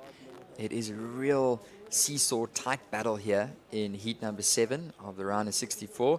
And we do have quite a flurry of scores still dropping in. Here's a replay for last of blue, the Brazilian surfer Lucas Silveira. I doubt that's going to go into his top 2. He's currently sitting with a 4 and a 4.47, currently in second. But with a big paddle here surfing the white Rafael, and time is winding down. And the heat comes to conclusion. So Rafael Teixeira on our screens makes his way over the bricks. And still a couple scores to come in. So if you guys have just joined us, that was the conclusion of the round of 64 heat number 7. I'm joined here in the commentary booth by Mike Frew, and we've really been enjoying taking you guys through these heats. So we're just going to be on a little bit of a hold for the next heat. If you guys are tuning in, welcome to sunny Ballito. We're here on the north coast of KZN. Interestingly, Johan, looking at the scores there were 33 waves ridden in that last heat. That's a lot of waves, and it averages out about 7 or 8 waves per surfer. So there's a lot of waves out there, but they hunting to try and get the quality waves. So it's very little lulls. It's very consistent, but it's the solid ones that they're looking for with those two-turn combos like we were talking about. 100%, and as we say that, those scores do come through. It looks like Lucas Silveira did take out the win there. So a score dropped in for Lucas, and in second place, Hans Odriozola. So the Brazilian surfer and the Basque Spanish surfer taking out first and second respectively. And thank you so much for joining me in the booth, Mike Frew. It's been such an honor. We have got another fresh 20 minutes on the clock. And just in a moment, I'm going to be joined by Greg Emsley. And we're going to take you guys through the next heat. It's the round of 64 heat number 8, and introducing our surfers. In the red, we've got the South African Saxon Randall. We've got Ethan Fletcher, a fellow South African, in the blue. And then we got Rodrigo Saldana. He is the exciting Brazilian surfer. We saw him come up through the last couple of days of the JQS. And then we got Winter Vincent, who is a really talented surfer from Australia in the white. So welcome back, Greg Emsley. Hope you're having a good morning. If you guys are just tuned in, this is the Ballito Open presented by Flojos, and we're going to take you guys through this next heat. Oh, big wrap off the top. And that is surfer in green, Rodrigo Saldana, with that opening turn. Unfortunately, just incomplete. As we see Saxon Randall also going incomplete on that opening maneuver. So surfers just settling their feet into their wax on those opening rides. And just watching a replay here. And that was Rodrigo Saldana. So, Greg, you've joined us the last couple of days here in Ballito. I've came a couple of days before you did, so I've seen a little bit more of Rodrigo Saldana. And he's an exciting talent out of Brazil. He's been traveling as a part of the young group of Brazilians here in Ballito. And Brazilians have always performed well down here. They've taken out the titles on the Challenger Series. Over the last 5 years, there's been definitely 1 or 2 Brazilians that have really performed out here. And Rodrigo, still a young guy, he showcased that he can do the turns, he can do the airs. He's got an excellent ride throughout the juniors, and we're seeing the young Brazilian in the green in the QS 1000 presented by Flojos. And here he goes once again. Yep, and always busy at the start are the Brazilians, but quick surfer. And just reading these beach break conditions really well. So, you know, we talk about Willard Beach and Ballito. You know, Willard Beach definitely has 2 personalities. So it's got the classic point break style waves when the sand builds up off the rocks really well. And then it's like a running point break with a great tube ride. And then when there's not much sand as there is at the moment, it becomes a little bit beach breaky, a bit on the shore break, a bit of backwash, broken up peaks. And we talk about the Brazilians often performing well here. And you think about the conditions in Brazil, they have a lot of that broken up beach break, backwash, closeouts. So often when conditions are like this, they'll feel right at home here and attack these waves. And Brazilians have always been renowned for just dominating heat from the start. The siren goes and they just catch waves, build scores, very aggressive at the start, and they just work that score line and build on those scores. Big turn off the top. And this is Winter Vincent. What an exciting youngster Winter Vincent is. I don't know if you've been following a bit and some of his results. I have. And there's a really solid finishing turn for Saxon Randall, so local surfer putting it up there. And yeah, I've just been sitting on the beach a little bit. It's definitely looking a bit cleaner on the face of the wave and giving the surfers on these set waves opportunity to really attack the lip. But getting back to Winter Vincent, it just came off a huge win in Nias, in the Nias Pro. And I didn't watch that event live, but I sat the other evening watching it, watching the replay, and I obviously knew the result. And I got to 3 minutes remaining, and I was looking at this, and I'm going, there's no way Josh Kerr lost this heat, because I know what a competitor Josh is. I said, I must have looked at the results wrong. And in the last 3 minutes, Josh went on the first wave of the set, which was a great wave, and Vincent got the 927 behind it. Paddled back out. Josh didn't need a huge score; he needed a 7 something. With about a minute to go, Josh went on another wave and didn't get the score, and Vincent got an 8.83 behind. So in 3 minutes, just banged 2 massive scores. It was insane. So exciting. Talent, this Winter Vincent. Definitely Winter Vincent from Australia. As you mentioned, we were just talking about the Niaz Pro. It was QS 5000, and Winter Vincent did take out the win there. And also O'Neill team rider, O'Neill sponsoring this event here at the Ballito Pro. And I just had one of the guys, Mike Frew from O'Neill, with me in the booth. And we're just watching a nice little ride there from Ethan Fletcher. So Ethan Fletcher was a really up-and-coming talent from South Africa. We haven't seen him compete too much over the last couple of years, but we know that he can throw down some good turns as well. Ethan was a standout junior surfer, part of our South African national junior team, and I think he's been studying or whatever over the last couple of years, but as soon as I saw Ethan there, he looked really sharp on those 2 turns, so nice to see a comeback. And I think that's going to be a nice little score for Ethan, because it was 2 strong turns. But how's the start from Winter Vincent? A 6, backed up with a 517. Just solid surfing. And you just look at Winter, he's quite a tall lad, and his surfing's big. So when he takes off on a wave, it's just sort of in your face, and every turn looks strong. So I think that's an advantage that he can capitalize on, and you can see it starting to show in his surfing, and of course the scores he's been getting over the last few events.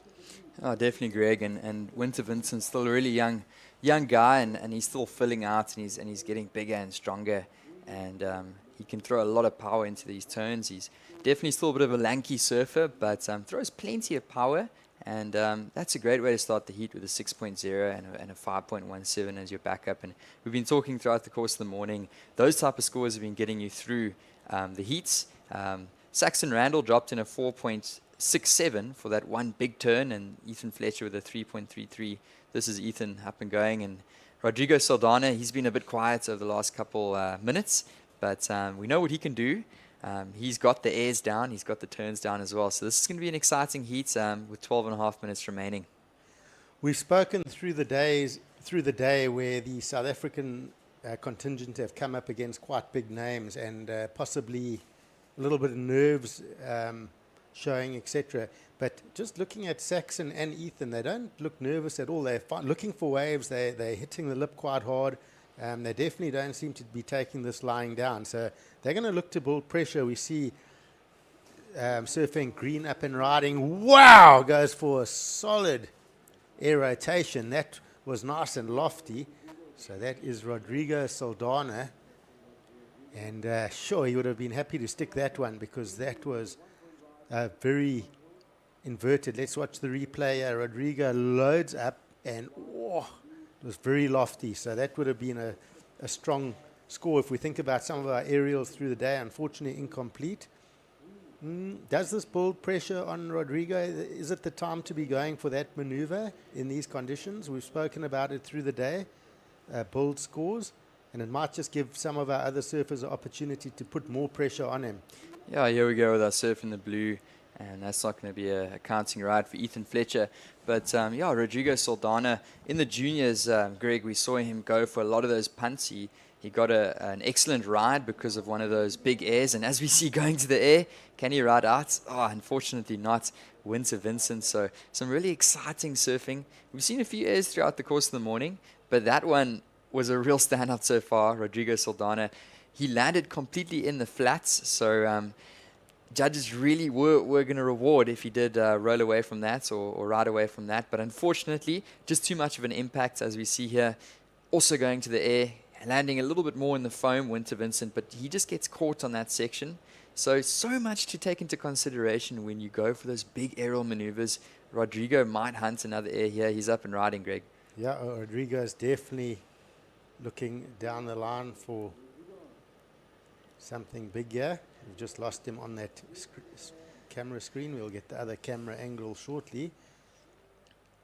But yeah, interesting approach from our surfers.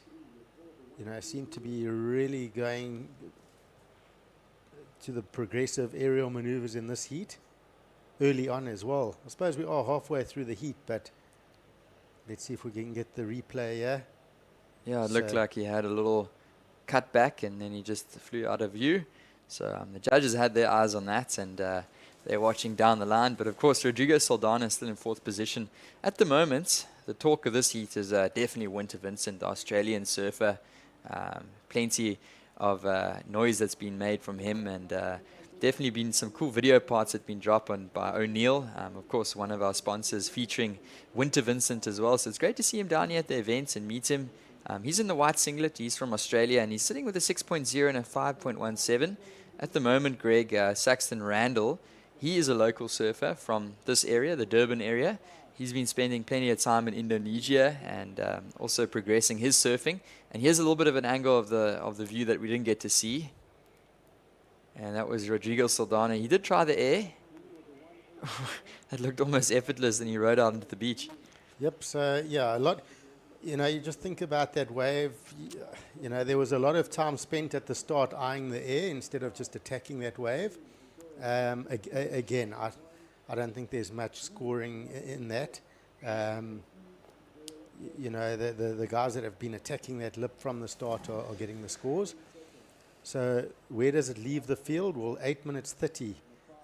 Put yourself in someone like Saxon Randall's shoes. He's got, you know, a couple of really good surfers, but he's got that 4.67 at this stage of the heat. Looking at the 3 surfers other than Winter, he's actually got control, but he needs to back that score up fairly quickly so he can capitalize on that and put even more pressure and make the other surfers need, say, a 6 or a 6.5, and suddenly it will play with their minds, and that will give him the best opportunity of getting through this heat.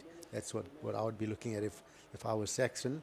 And then, of course, looking at Ethan, he's got a 3.33. He's going to have to better that. And Rodrigo, up and riding here, he needs to get a decent number to get this heat going. And there we go. He lands that one. So, yeah, he's doing it, I wouldn't say the hard way, but certainly going big to get those scores.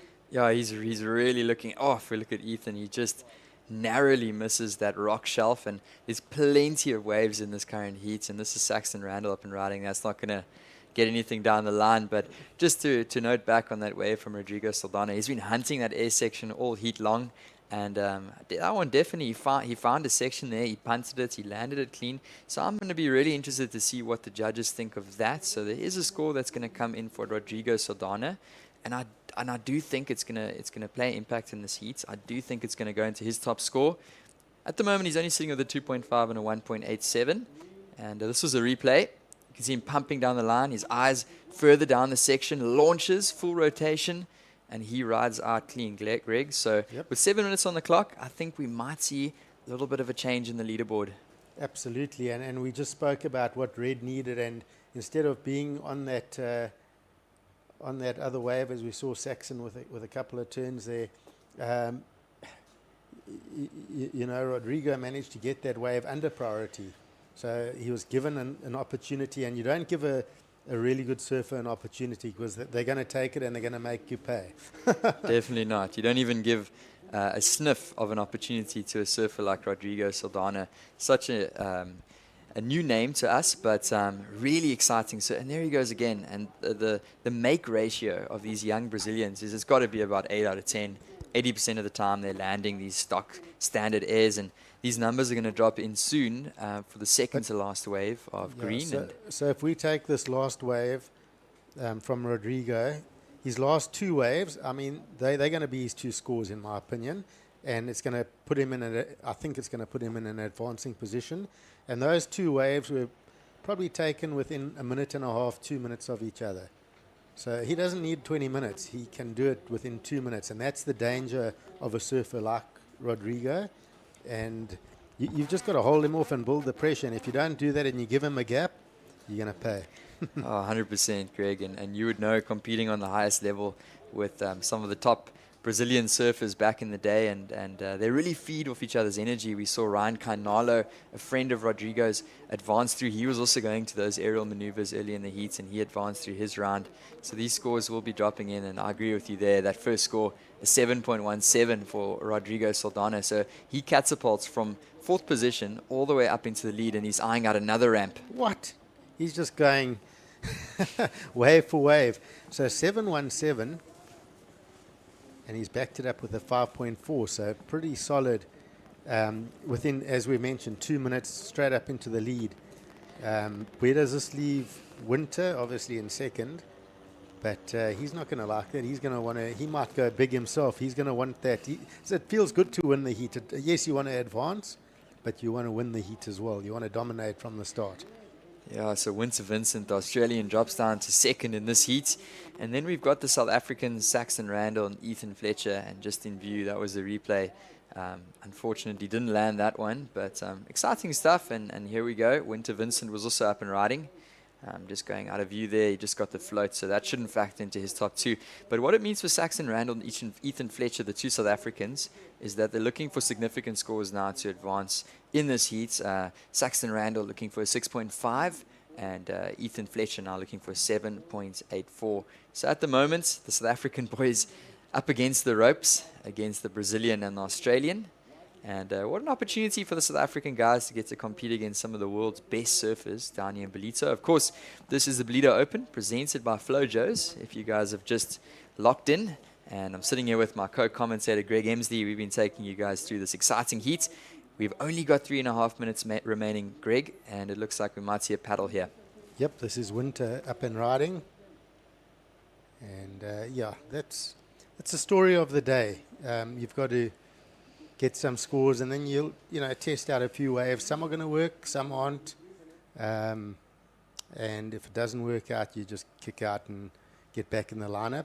But definitely, it's you've got to take off and attack and hope those sections hold up for you. And if you get those opportunities, just take them, because there's only going to be a few of them. We see Rodrigo, your heat leader, same story. It is towards the end. He's got some solid scores, but he saw something in that wave that there was a possibility, and you have a look, and if it doesn't work, kick out and have a look at the next one. Yeah, and he's got definitely a couple scores under the belt. He is in the lead, and he's feeling confident, and he can operate under priority, and that's when those Brazilians are the most dangerous often. So Rodrigo will just keep on having fun. He'll keep going for those punts. As we see Saxon Randall, this wave just goes completely dead on Saxon, so he's definitely not going to get that score of a 6.5. So he's going to hop off the back and then look to re-establish priority. But he's looking for a decent score, as well as our surfer in the blue, Ethan Fletcher. But look at this takeoff. So he takes off without paddling in the white water, and then arrives late to the section. So not giving himself much opportunity, where often our international surfers are paddling into that wave. They're creating a lot more paddle speed. And you just, in these waves, you don't want to be taking off in the white water. There's just not much space to move. You've got to get ahead of it. You've got to attack those sections. And if a wave doesn't work out, you've also got to be careful of getting frustrated, because you're going to be probably riding between 6 and 10 waves in a heat, and you're looking for 2 to work out for you. So you just got to keep a level head. As we see Rodrigo flying, he's going to go for something big. You can just feel it. Whoa, just comes completely disconnected from his board, but still almost had hope. Even though it didn't, his board went away from his feet, he still sort of gripped the board back under his feet and had a chance. So it's pretty incredible surfing. Yeah, I'm really impressed by the young Brazilian Rodrigo Saldana, and I think we'll see a lot more of his name to come in the future. He's still a junior surfer. He competed at the JQS that concluded yesterday. And Rodrigo Saldana going for broke there. He's in the lead, sitting with those 2 scores. We're just watching, as you said, Greg, I totally agree with you there. Just no speed from Ethan Fletcher, taking off a little bit behind the section. He was behind it the whole way, and he didn't have any speed to hit off the lip. And it looks like he's going to be trying to hustle for a wave with 30 seconds to go. Sure, nice couple of rips off the top for Winter Vincent. So, yeah, pretty basic surfing. I don't know if that will go in his top two, but how easily did he just fit those two turns in? Effortless and smooth. Nice style. I like it. So with 15 seconds remaining, there's not much time for the surfer in the blue. That's Ethan Fletcher up and riding. He's going to kick off the back. So it does look like Rodrigo Saldana is going to take out the win here. And just a little bit of a victory lap here, Greg. He's going to pump down the line. He goes for that punt. He comes unstuck. But that's been a really exciting heat, and it comes to a conclusion. So it does look like Rodrigo Saldana, the Brazilian, is going to take out the win ahead of the Australian Winter Vincent.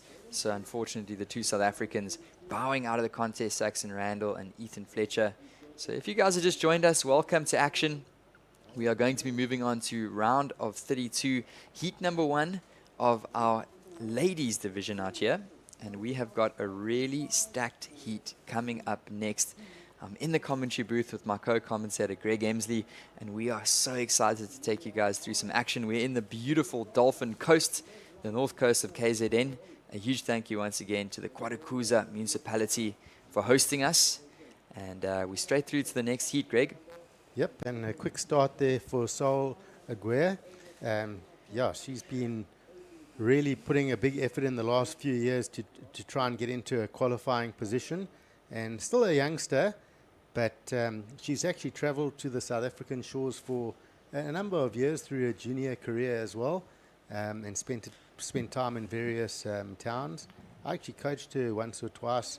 She was staying with Zoe Steyn and surfed an event in East London, and yeah, really cool, very friendly, and surfs really well. She keeps improving, and as we see up and riding, straight into that inside ledge, and that is a net.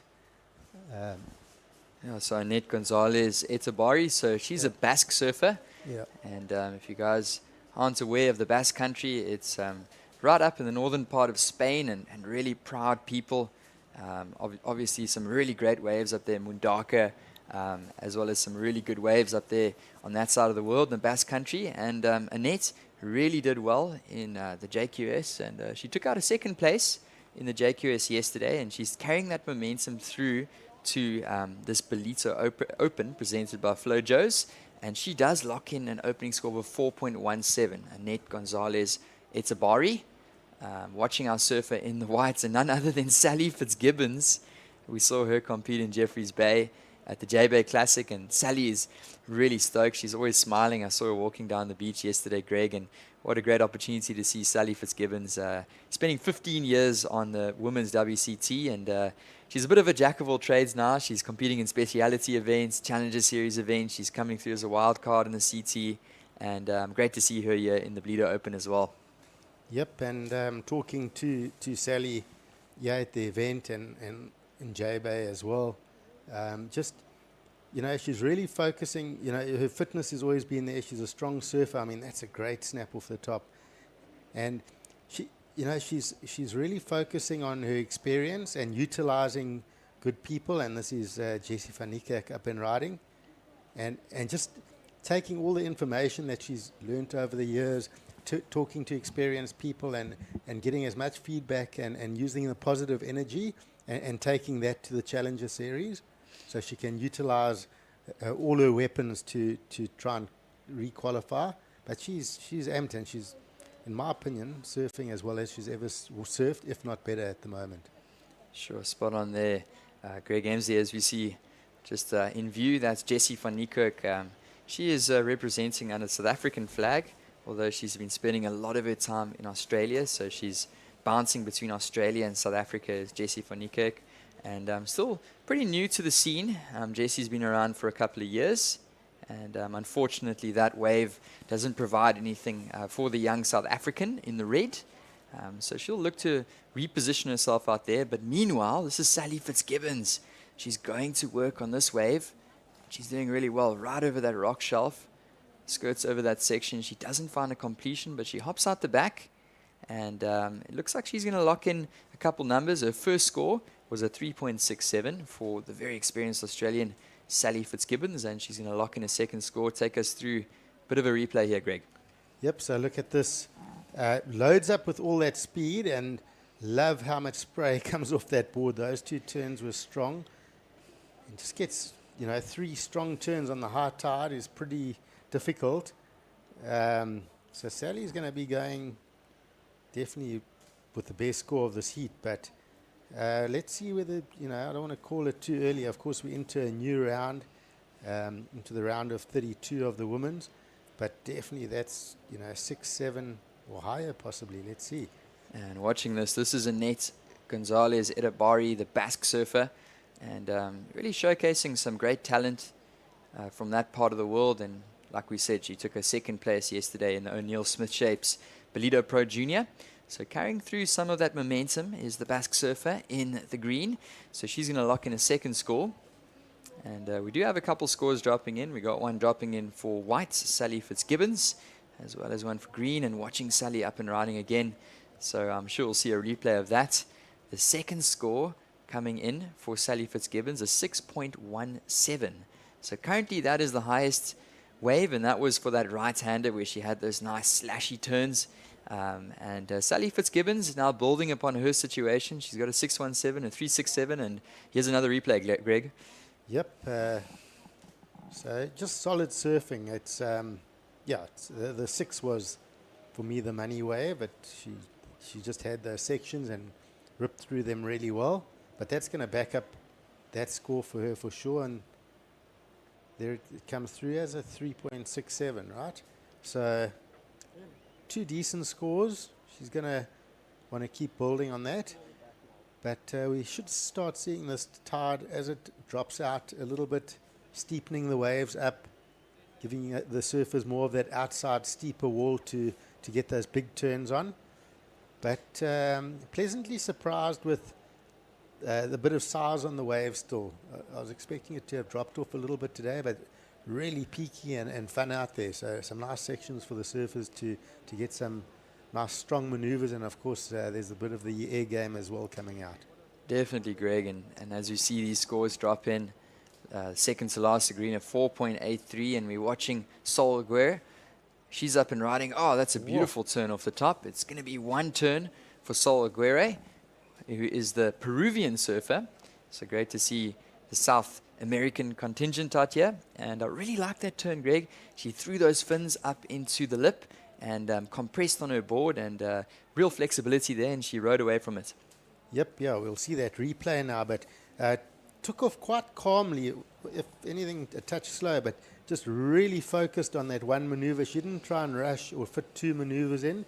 She looked at that section ahead and went, okay, I'm gonna aim for this section, and I'm gonna give everything to it. I'm gonna really push the tail hard, and she did that. Went into a bit of a layback as well. So let's see the replay off the bottom, and rips it hard into that layback, and nice and quick off that rotation, and rode out nice and cleanly. So I think judges are going to give a nice score for that, because it's just the commitment was there for sure.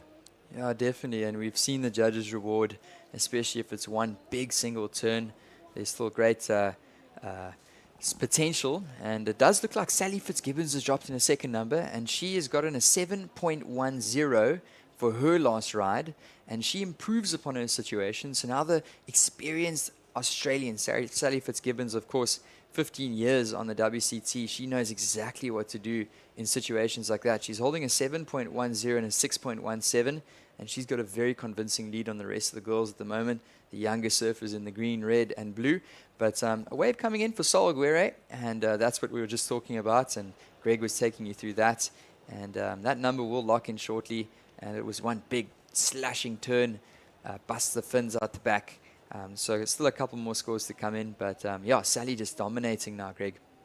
Yeah, Sally's almost feels like she's been surfing her own heat, She was a little bit wider of the other girls, finding those running waves and just capitalizing very quickly 2 waves in a row. And now she's got priority and back in the pack to make sure she keeps that dominance on the heat. Yeah, so that number does come through for last the blue Sol Aguirre, a 6.6. So that's a pretty decent score for 1 turn. I like 6.60, and she hops up to 2nd Desaguerre. So from 4th all the way up to 2nd. And she has holding that number as her top score. Her backup at 267. So now her focus is going to shift on increasing that 2nd score because you can't leave any space for surfers like Annette Gonzalez Edabari. Really exciting surfer from the Basque Country. Of course, Jessie van Niekerk as well. Their requirements now: green a 4.45 required and red a 6.05. We're about halfway through the heat. 10 minutes and 40 seconds remaining. And still plenty of surfing here. If you guys have just joined us, this is the Ballito Open presented by Flojos. And we are bringing the action to you. I'm here with my co-commentator, Greg Emsley. We are in the beautiful Dolphin Coast of Ballito. And some good scores still dropping in. Some great potential out there still. We've seen a 7.10 drop in for Sally Fitzgibbons. The second scoring wave for her is 6.17. So in a convincing lead. Sol Aguirre, the Peruvian surfer, now sitting with a 6.6 in second. And the Basque surfer is up and riding. That's a nice looking turn. But unfortunately just digging her rail there, Greg. So halfway through this heat. Plenty of surfing still to come. And we are through to the round of 32, heat number 1. So we're going to be bringing these ladies' heats to you. What a pleasure it is to bring you guys some of this action. Yep, and to be honest, you talk about the Dolphin Coast and you see the guys chilling on the skis out there. Keeping our surfers safe. And it looks nice in the water. It looks like you want to be surfing. It's got the Dolphin Coast look. The sun's on it now. It's glassing off. And we see our water patrol qualified lifeguards there out the back. So cool to have them.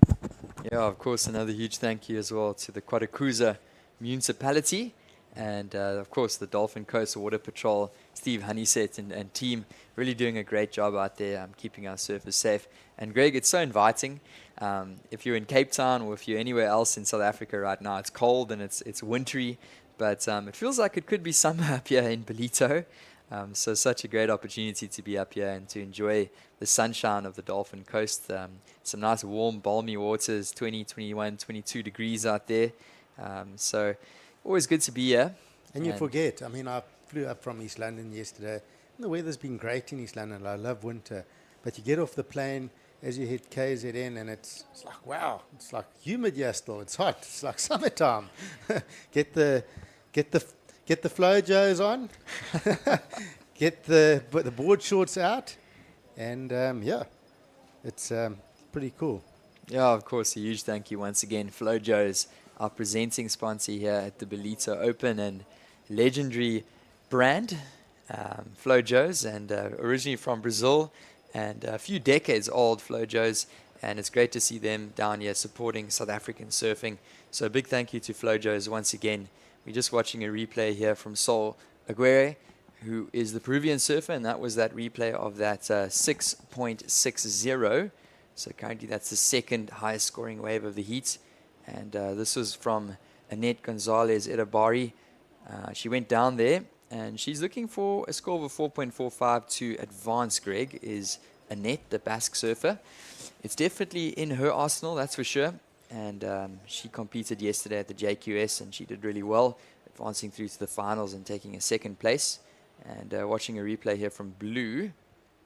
So just, in this heat, the lefts have been a bit troublesome. The surfers have lost their footing a little bit. Annette Gonzalez Edabari just needs to settle a little bit. She needs to think about two strong scores, not trying to do it in one sort of thing. And if she can just look at getting, just getting a nice strong, like a 5 or, 5, and there's still plenty of time. And instead of, having incomplete waves, just complete the waves and get those scores and keep building that score line. Don't focus too much on the other scores that the other girls have got. And just focus on yourself and then see where you end up at the end of the heat instead of having multiple waves where they're incomplete. Rather just build and keep going in the positive direction. Yeah, you definitely know Greg, experienced competitor, ex-professional surfer and surf coach. And I'm sure that's the advice that you would be giving to the girls out there. And yeah, looking down the list as well to Jessie van Niekerk, she's the South African in the red. She now requires a 6.05, but definitely not out of the realm for Jessie van Niekerk. She's an exciting young surfer, and she splits her time between Australia and South Africa. Her brother actually competed, Josh van Niekerk, a few heats ago, and he's actually representing under the Australian flag, whereas Jessie has decided to represent South Africa. So paddling with, traveling around the world, the siblings, as well as just with a couple of family members, and it's great to see them down here in Ballito. Jessie now looking for a 6.05, the South African. So she needs a number. She's currently sitting with a 3.23 and a 2.0. And you've got to be thinking she's trying to find a good heat with just a good wave in this heat with just over 5 minutes remaining. For sure, but you can't. So what I'm saying is you can't really be looking at the number that they need right now, because Sol Aguirre, you would think, is going to get rid of that 2-point ride. So that requirement's going to look different for surfers in third and fourth. So they need to just, as we see Sol up and riding, going for that big maneuver again, not completing it this time. But yeah, those surfers in third and fourth just need to get closer to, to surfer in second, and just keep building that heat. So because that, you would think that score line's going to increase, but stranger things have happened. but still, incomplete waves are not going to help you. You want to paddle in hard, focus on the good sections, and make sure you're clicking the right sections and then really hammering the money turn, and the scores are going to come.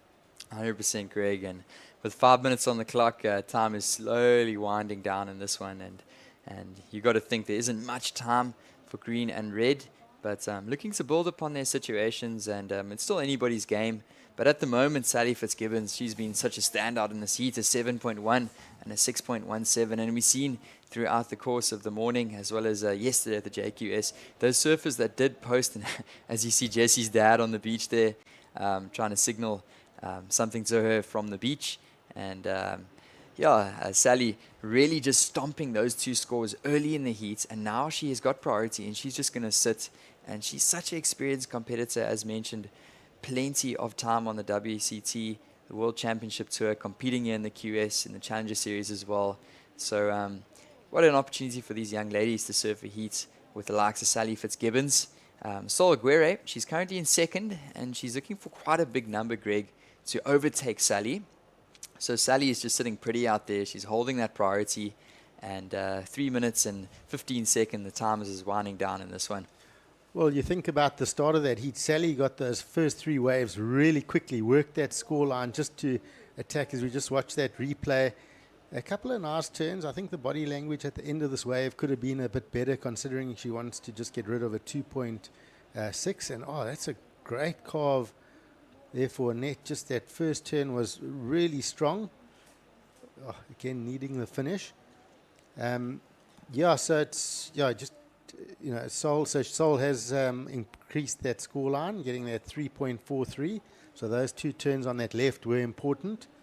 Probably wanting a bit more than that. And the lefts I think are generally a bit trickier than the rights.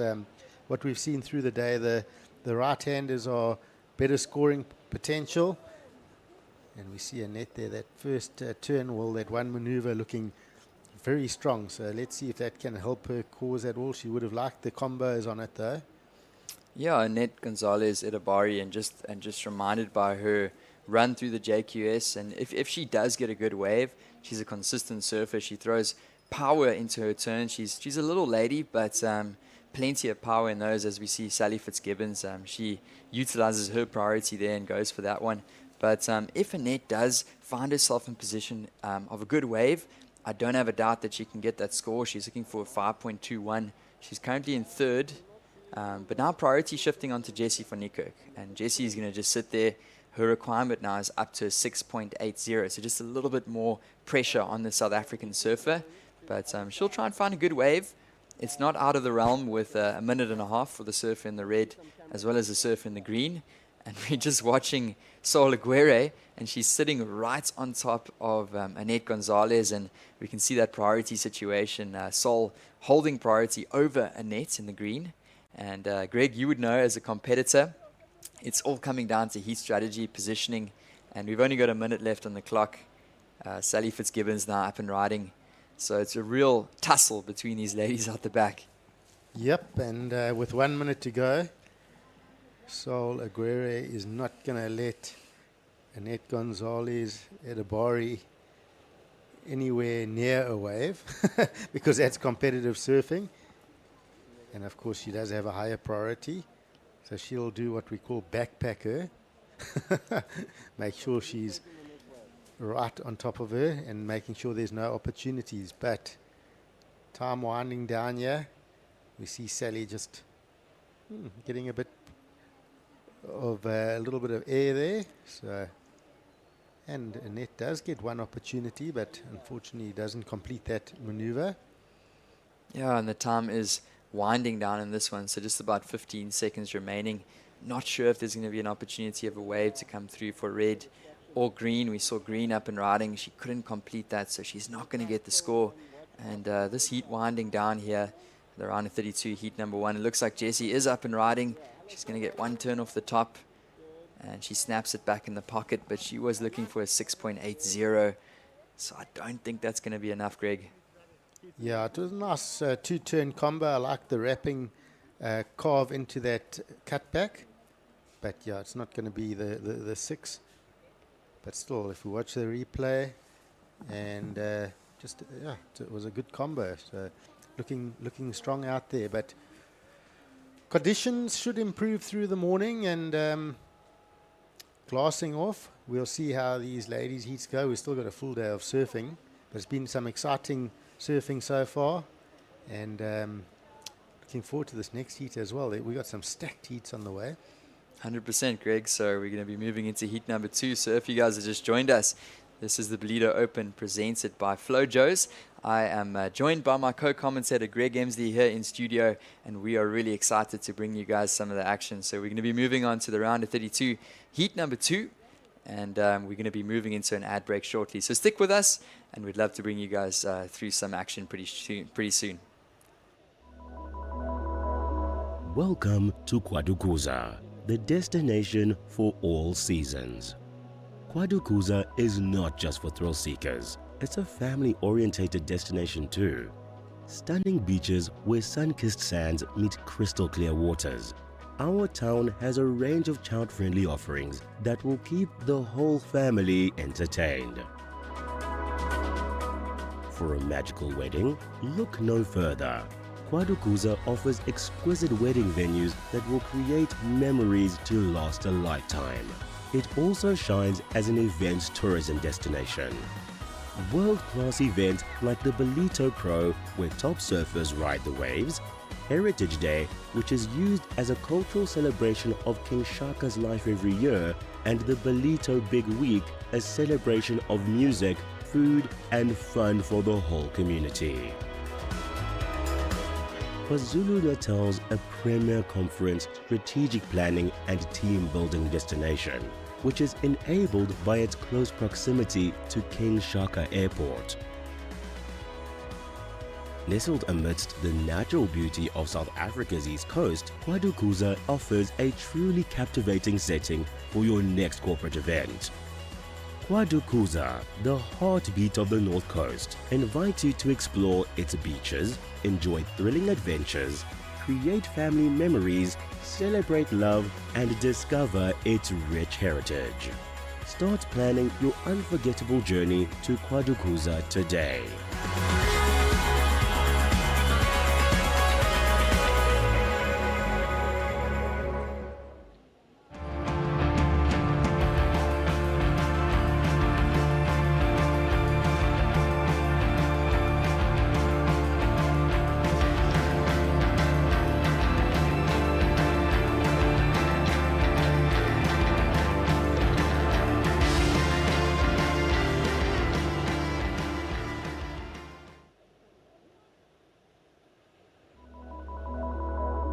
Welcome to KwaDukuza. And welcome back to action, ladies and gents. We are through to the round of 32, heat number 2 of the Ballito Open, presented by Flojos. And I'm here with my co-commentator, Greg Emsley. We're going to take you guys through this heat, and you can see plenty of waves already being ridden in this heat, with 16 minutes and 40 seconds remaining. Introducing our surfers in the heat. In the red singlets, we've got the young South African from just down the road in Port Alfred. That's Lily Heaney. And we've got another South African in the blue from Cape Town. That's Danielle Powis. And in the white, we've got the Japanese surfer, Nanaho Suzuki. And we've got the really experienced surfer in the green, Leilani McConigal. So if you guys have just joined us, welcome to the beautiful Dolphin Coast here in the north coast of KZN. Another huge thank you to the KwaDukuza municipality for having us down here. They've been hosting us for quite a few years, and of course this being formerly known as the Gunston 500, followed by the Mr. Price Pro, and that's the main event that's going to be coming up next week. A pre-sequel to the event is the Ballito Open, presented by Flojos. It's a QS 1000 here on the WSL Africa circuit, and we're just watching our surfer in the green. That's Leilani McConigal from Costa Rica. So a lot of these surfers, Greg, are finding some great opportunities to practice out here for the main event at the Ballito Open, and it looks like the surfer in the white as well as the surfer in the green getting underway nice and early. And we've seen these surfers trying to lock in good scores early in the heats, and it looks like there are plenty of numbers already coming through, Greg. Yep, busy start for our international contingent in this heat. Both Leilani and Nanaho just getting super busy. We'll see a few replays. Watch this turn from Leilani. Solid, strong one maneuver. Smaller wave, but just nice and sharp on that turn. And then Nanaho looking strong as well. That board looks lively, and just has nice rail-to-rail transitions. So not bigger set waves, but mid-size waves. You just see they're wanting to build a bit of pressure early. So Leilani getting that 4.17 as her best score on that opener. And then we saw for that one single good maneuver. And then Nanaho getting a 3.5. So early start. It's not big scores, but definitely got a bit of pressure on our South Africans, and this is Lily Heaney in red up and riding. A nice little snap from Lily and up into the second section. She needed to ride out of that, but straight onto the bricks. Yeah, and Lily, one of our junior surfers, she made the semi-finals of the JQS competition by O'Neill and Smith Shapes, which was presented and finished off yesterday. And so she's taking this momentum through to the Ballito Open here, presented by Flojos. And exciting young surfer from South Africa. She's been growing and improving. We saw the Japanese surfer up and riding. I'm sure we'll see a replay of that. But really excited to see Leilani McConigal in this heat as well. So, of course, she's an experienced surfer. She's been competing on the Challenger Series for quite a few years. And she's also been competing as a wild card occasionally on the WCT. We saw her at the Surf City El Salvador Classic or Pro, and she took out a 9th place there in El Salvador just about a month ago or so on the championship tour. So now Leilani McConigal makes her way to Ballito, and currently she's sitting with a 4.17 and a 3.23. But man, Greg, I'm looking forward to seeing a replay of that last wave from Nanaho Suzuki. Yep, it will come after this one of Lily's. So Lily getting a 3.67 on this. Not a bad score to start. It just puts her in the game here, and we see Nanaho's wave there. So just went out of screen. Hopefully our other camera angle will show us what happened on that turn. It looked like a positive turn. For a moment I felt like she struggled to ride out of it cleanly off the lip. But let's just see if we get that other camera angle. There it is. So that's just a little bit stuck. Yep, she didn't get the clean finish, but the surfing looks positive. I think we'll see her building on it. She's definitely using that strategy of catching lots of waves. So she's going to keep looking to build on this heat. But Lily's in the game. She's got that 3.67. So the local interest, Lily Heaney, As you mentioned, she got third yesterday in the Pro Junior. So that was the best result from a South African. So she'll actually be on the Africa Junior rating. She'll be sitting number 1, which is quite positive. And she sort of took a back seat on a lot of junior events this year. She wanted to focus on the Pro Juniors. And she's still quite young. She's 17. So I thought, bit of a brave move, you know. It's quite competitive, and anyway, it seems to have paid off. And so it's cool that she's backed herself, and she's currently the top junior on the WSL in Africa. So Definitely, good move Greg. from Lily. Definitely, and she's from your part of the world down in the Eastern Cape, Port Alfred, just about 120 k's south of where you guys are in East London, and so you guys know the family really well. And she gets to surf East Beach in Port Alfred quite often. Also can be quite nice and powerful right-handers when it does get swell. So I'm sure she's feeling comfortable out here. Of course, the warm water and the vibes in Ballito definitely add to that, and it's great to see Lily Heaney down here. She's progressed so much in the last couple of years, and she's currently in 3rd place, and she's up against 2 pretty strong ladies in terms of Leilani McConaughey and Naho Suzuki. And then, of course, we've got Danielle Powis as well. She is a South African representative. She's competed at the ISA World Games as well.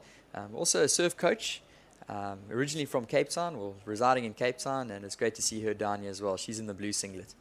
She's also our current, Danielle's also our current South African Masters champion. So, yeah, very strong surfer. You see Lily Heaney connecting with the lip there.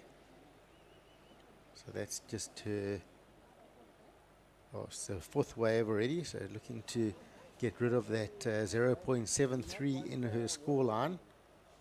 Not looking for a big requirement, it's just looking for a 2.2.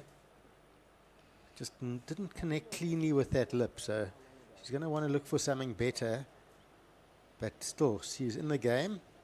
She can definitely attack that 2nd position that Nanaho is holding at the moment. Of course, Nanaho Suzuki is surfer in white holding down 2nd, and Leilani McGonigal is in 1st, surfer in green. So we see a split peak there. So it looks like Leilani. Yeah, Leilani and Nanaho were going left and right, and it seems like Leilani had a bit of a longer wave, so we'll get that replay and see how that ended. And there we go. So a nice strong turn to start for Leilani. She's just got a bit of patience as she looks for this inside section and gets a little wrap to finish. Yeah, at the moment, Leilani McConaughey is sitting with a 4.17 and a 3.23. So as you were saying in the previous heat, Greg, like just looking to build upon those scores, and with 8 minutes and 40 seconds remaining, she is currently holding the top spot. We also saw a wave there from our surfer in the blue. That's Danielle Powis from South Africa, and she had an opening turn, and it looks like she found a finish there. And yeah, so Danielle is going to drop in a score. She's only currently sitting with a 0.57. Well, sorry, that was her backup to a 3.10. So she's going to drop that 0.57. And another score is going to come in for blue. Meanwhile, red up and riding, but she gets stuck on that lip. So there's plenty of action here, Greg. We've got 8 minutes remaining in this heat. Yep, so Daniel definitely, well, it came in as a 3.1. It's a best score as we see Leilani just getting the one single vertical turn there. And Lily Heaney had that good set wave. Just with Lily, I feel she's taking a little bit long off the bottom and arriving at that lip a bit too critically and a bit too late. So as we see this replay, just too late and a bit too critical. So not getting up there. Just need to speed up that takeoff and a bit quicker off the bottom so she can get up into that lip cleanly. And we see Leilani was just that, a bit quicker, a bit cleaner, and just keeps those rails freer and get that nice solid maneuver in. Yeah, as you said, Greg, I remembered earlier as we were talking, you've got to be ahead of the wave. You've got to be in control of the wave. You can't let the wave control you. And unfortunately there for the South African girl, Lily Heaney, just getting stuck behind. Leilani showing a lot of more experience. She's been down here in Ballito for many years. She's got a brother that also competed out here, Noe Ma, McConaughey for quite a few years. So experienced surfers out of Costa Rica. I've never been to Costa Rica. I'm not sure if you've been there, Greg, but it's always been on my bucket list. They got some really cool waves out there, and of course beautiful Central America with great weather. So I'm sure that Leilani McConaughey is fiddling in quite nicely here in the subtropical climates of Ballito, enjoying the warmer waters. And yeah, it's going to be a little bit of a requirement for the rest of our ladies now behind Leilani. Lily looking for a 4.73 in the red, and if we look at the Japanese surfer, she's only looking for a 2.5, so she's holding a 3.50, and it's going to still be a tight tussle as we head into the latter stage of this heat. We're looking for a paddle here. It looks like the South African girl, and she's not going to get onto that one, Greg. As we see further wide, Nana Suzuki getting one strong turn. But definitely the battle for the 2 or 3 turn combos is on. Most of our ladies in this heat just getting the one maneuver. So we'll see this replay. So a strong turn, but just limited scoring potential without those 2 sections. Yeah, I think a great example of a surfer that found those turns through the inside section and the completions was Sally Fitzgibbons in the last heats in the white singlets, and she dropped a couple scores, one in the 7s, one in the 6s, and she showed us that there's definitely still some potential out there to find those waves, but these surfers are just struggling to find the completion. And as we see just one quick turn, we've been talking about it, Greg, it's really going to be something that the judges are looking at. They're looking for a strong finish on these waves, especially as the tide drops out. It's going to get steeper on the inside section, and there's going to be some closeout maneuvers, and these surfers have to finish off strong. Yeah, just what I've seen in this heat, my opinion, lower scoring heat. What's the difference? Well, the girls have been busy, yes, but they've been busy on the wrong waves. So they've been catching a lot of the smaller waves, and we've seen some of those bigger set waves going unridden, you know. So get busy, but on the set waves. And that's a good turn again from Leilani, but a smaller wave again, and the one turn. So it limits your scoring potential. There's been enough set waves. You've seen them going unridden, or the surfers being a bit late because they're a bit close in. So get busy, but on good waves. There's lots of bigger sections out there. So I just feel that, they've just, as we see that one good maneuver again, might help her scoreline fractionally, but it's not going to be one of those big numbers like we saw from Sally. Yeah, here we go. Up and riding is our surfer in the red. That's Lily Heaney. This is going to be a bigger section. She's going to look for a completion. Yeah. Oh, just as I say that rocky outcrop just hops up in front of her, and she's not going to try and play with that section. We've seen plenty of guys getting stuck on those rocks already. The juniors have been struggling right there, and you can see those rocks. So if you guys are just tuning in, we're down here in Ballito, and Ballito, a really interesting wave. It's not quite a point break. It's not quite a beach break. How would you explain it, Greg? Well, it's got rock outcrops, and then at the moment it's more like a beach break because there's not a lot of sand that's formed up out on those rock outcrops. But what we do get is once that southwest swells we come through, sweeping through, and it brings sand with it, then it forms sand points off the rock outcrops, and then it runs more like a point break. Hopefully we're going to get to see it through during our competition window. And you just talk about those rocks on the inside. They do create a bit of havoc.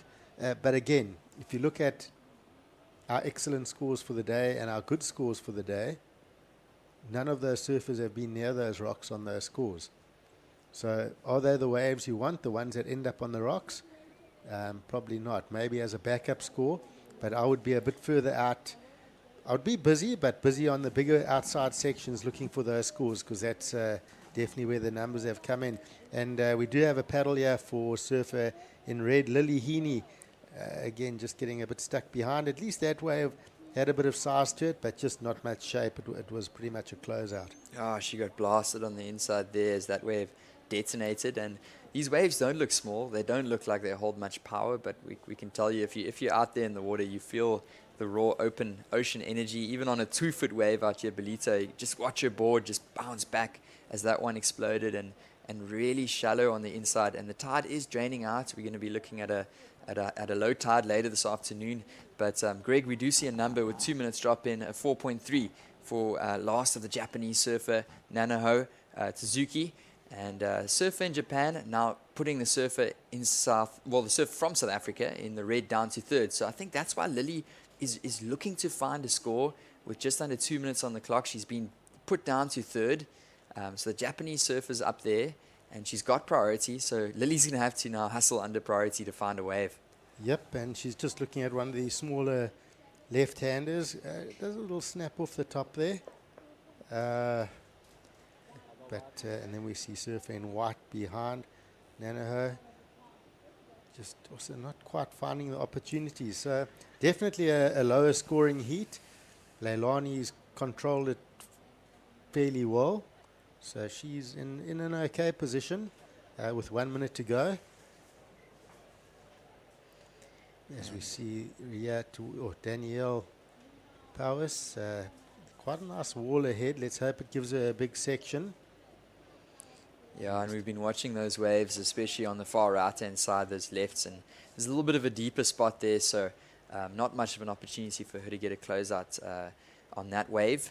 But with 40 seconds remaining, she's going to try and hope for a wave out the back. At the moment, we're going to just pan back. There we go. And just a replay here for our last of white. And she unfortunately goes down. But she is in second, Greg, and we got 25 seconds remaining. Yeah. So we got under a minute on the clock. So our surfers in the blue and red are desperately looking for waves. Lily jumps off that one. Whoa. So I don't know if that one is going to go into her top two. We see Leilani also coming in. And this one is going to wind down. So far, it's the Costa Rican surfer. She's in the lead, and it looks like it's going to stay that way. Yep. So Leilani had priority there anyway. So it looks like Leilani and Nanaho Suzuki getting through that. So a low-scoring heat, and just from my side on that heat and through the day, the odd left-hand is okay, but it's got that angle that sort of bends away from our surfers. It's a bit trickier where I like the wedge up on those rights. It comes at you. It gives you a really nice carvy, snappy, slashy section. And then we've seen some of our surfers go to the air as well on those sections, and a nice closeout section as well. We're going to cut to an ad, and we're going to be back with the next heat.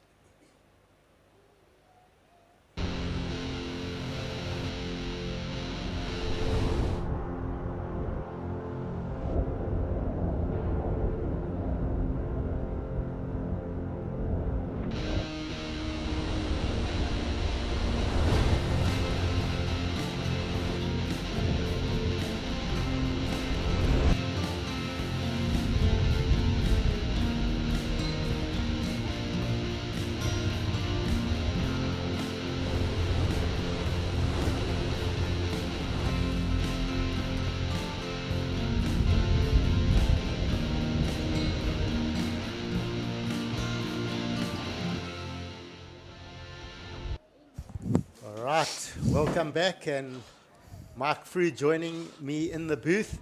I'm going to chat you through the next couple of heats, and we do have introducing in this heat, it's another strong heat, and we do see Louise Lepront, the South African surfer who's been on an absolute roll, is in red. We've got Maya Potgieter, surfer in blue.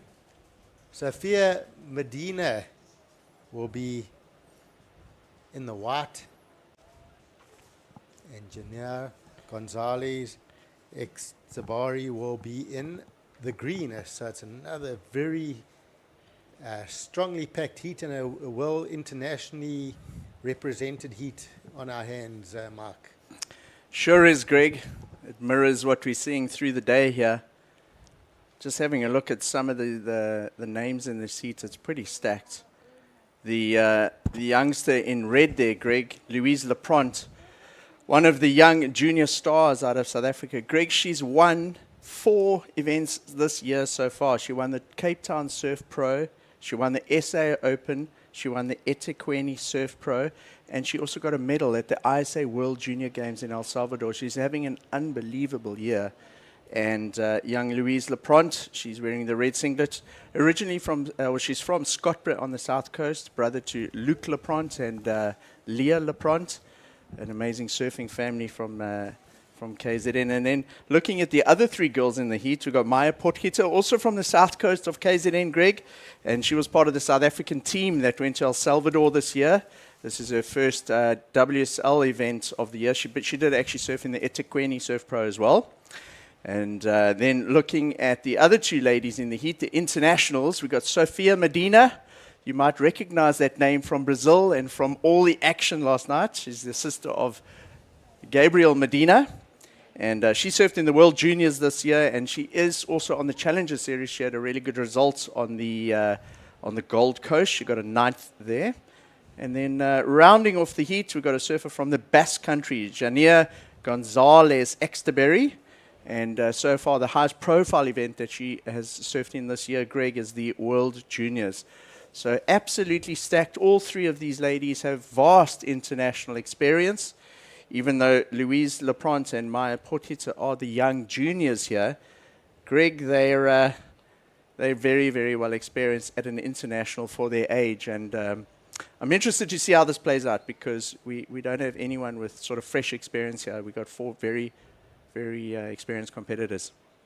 Yep, and as we see up and riding, that is Jania, and this is the replay. So surfers just with a couple mistakes on their opening rides, as we see Maya Potgieter. Oh, nice snap there. She does well to control that landing, getting super compact on that finish. And then a late drop for surfer in white, Sofia Medina. So you got to be careful with this wave to sort of cruise into it and not really paddle. I think it jumps up so quickly. You got to paddle very quickly into Ballito and get ahead of this wave. And as we see Louise just with an incomplete turn there again. So a bit of a scrappy start. We do see Sofia Medina with that 4.33 opener. So typical of a Brazilian start. Nice controlled start for the first wave and getting a score to work on and just build the pressure on the other surfers. So just having a look at our panned up lineup there. It's some nice patchy spots out at sea with the wind backing off, glassing off a little bit. Tide dropping out. And definitely a couple of nice bowls out there for our surfers. So the best score of the heat coming from Sofia Medina, surfer in white with a 4.33. And it's it just seems the order of the day is to get that first score on the board, settle the nerves, just paddle in hard, get ahead of the wave, do a nice clean turn or two, get close to a 5 as we see Sofia up and riding, a bit of a softer wave, so she exits that one. But yeah, on paper, very strong heat on our hands. So Sofia is on the Challenger Series already, Greg, and we'll see her in action as part of the Ballito Pro Challenger Series next week. And like we were discussing in earlier heats, this would be a bit of a warm-up in terms of what she's trying to achieve with this heat for Sofia. Perhaps using the same board she'll be using next week, figuring out where the lineup is out there. And importantly, compared to the free surf, surfing the main break with just 3 other girls out there at the moment. Yep, and yeah, she goes on a little left-hander. So a couple of little turns. Again, I was mentioning to you, and I'm not sold on these lefts. They do go a little bit, there is the odd one that's quite nice, but Sofia's probably going to back her score up with that left. But if I was out there, I'd be looking for those bowly rights. I just think they're the better waves. She's got those 2 turns on. We'll watch that replay shortly. But she gets the 2 turns. But it just the wave sort of bends away from you. It doesn't come at you with that nice steep wall. It flattens. You got to pump and work that board and wait for it. It's okay for maybe a small backup score. But your real numbers are going to come from those bigger right-handers, just a bit further out. Paddle in hard and utilize that outside section away from the rocks and on that sandbank, that bit of sand that is out there at the moment. Looking at the tides, Greg, when you're talking about the sand out there, low tide this morning was at 3 o'clock this morning, and then high was at 9:15. So if you look at it, it's like 11:25 now. So we're 2 hours off the high. It is kind of still springs, and low tide is only at 3:15 this afternoon. So we're going to see it drain out a lot. And when it does drain, those rights do improve because it kind of runs off the bank. You see that little one there. In earlier heats, probably an hour ago when I was calling heats with you, those weren't the waves to take at all. And now these sort of mid-range ones are breaking a lot better with more scoring potential. Yep, and we saw Janaya Gonzalez, ex-Berry, just getting one turn there, but quite loose on that. Off the top, sort of spun the tail nicely. I like that release and that rotation. That would have felt good. And yeah, I suppose we're heading towards the halfway mark in this heat pretty quickly. So they want to start getting some sort of base to, to build on here. And I think she, would have done just that. Greg, for Louise Laprante and her performance this year so far, in the first 8 minutes of heat, it's been quite a slow heat by her standards. I would have expected her to have at least sort of had a mid-range score on the board, and the two South Africans up against it a little bit as we hit the halfway mark of the heat. Yeah, so that's a bit of a better turn for Louise. It's just going to give her something to hold on to. Not a huge turn, but a lot more urgency on that wave. The paddle in, the attacking of that outside section, much better. And I think she knows she's got some work to do. So she's heading back out there. In saying that, she did have two good opportunities at the start of the heat with two big sections, and she went incomplete on both of them. So at least this one will settle her nerves, and she's going to have to just work really hard in these last sort of 10 minutes. But she does often do this, and she'll often make a comeback right towards the end and post some big scores. So she's just surfing every event at the moment for the last couple of years. So she's got so many heats under her belt that she should be fairly calm out there, I would imagine. Not a very big spread either in terms of what the scores are. Sophia Medina's total is only at 8.63. So theoretically, Louise Laprante, if she scored a 8.64 on a wave, she'd shoot to the lead. So no one running away with it at this stage, Greg. No, absolutely. We saw the previous heat was a little bit slow as well. This one seems to be following the same for now, but we're only halfway through. Maybe there just haven't been that many good sets. But also when the sets have come through, I've just found the girls been a bit too close in not getting those good turns on the outside section. As we see, nice little left-hander, but that one fading for Jania on that one. So, yeah, you want to be busy on the set waves, not sort of rushing around catching complete rubbish, small sort of one-footers. But have a go on those bigger ones, see if you can get the one big turn, and you never know, maybe it opens up and you get two good turns, and just keep moving up and down this lineup. Greg, I know that just having a look at some of the upcoming heats through the morning, I think we got Zoe Steyn coming up in the next heat, and you have a lot of experience working as a coach with the South African surfers in particular. And what would your advice be if one of the youngsters or somebody in this event came to you now and said, look, what do you think my strategy should be out there? They might have 2 or 3 internationals in the heat, put a bit of pressure and create some nerves there. But what would you tell a person like Louise Meyer or Zoe Steyn? So I would tell them to, nice turn on that left from Sophia. I would tell them not to go left, first of all. I'm not saying it's a mistake or right. I just think, like even Maya, look at that little right had a nice couple of sections for her. So that's Maya Potgieter. I would say just sit slightly further out, maybe a touch to the left a little bit. I'm seeing some of those right-handers on that peak, and just paddle in really hard so you can get ahead of the wave and try and get a nice setup click and then hammer that last money turn. And you've got to be in for a good score. I would look at those rights. I would definitely look at just settling a nice score to start. Try and work into that 5-point range. Keep busy. After that, try and back it up with a 5 as quickly as possible. And then, there we go. That was a great turn from Janaya Gonzalez Exterberry. And that's going to be, we'll get that replay again.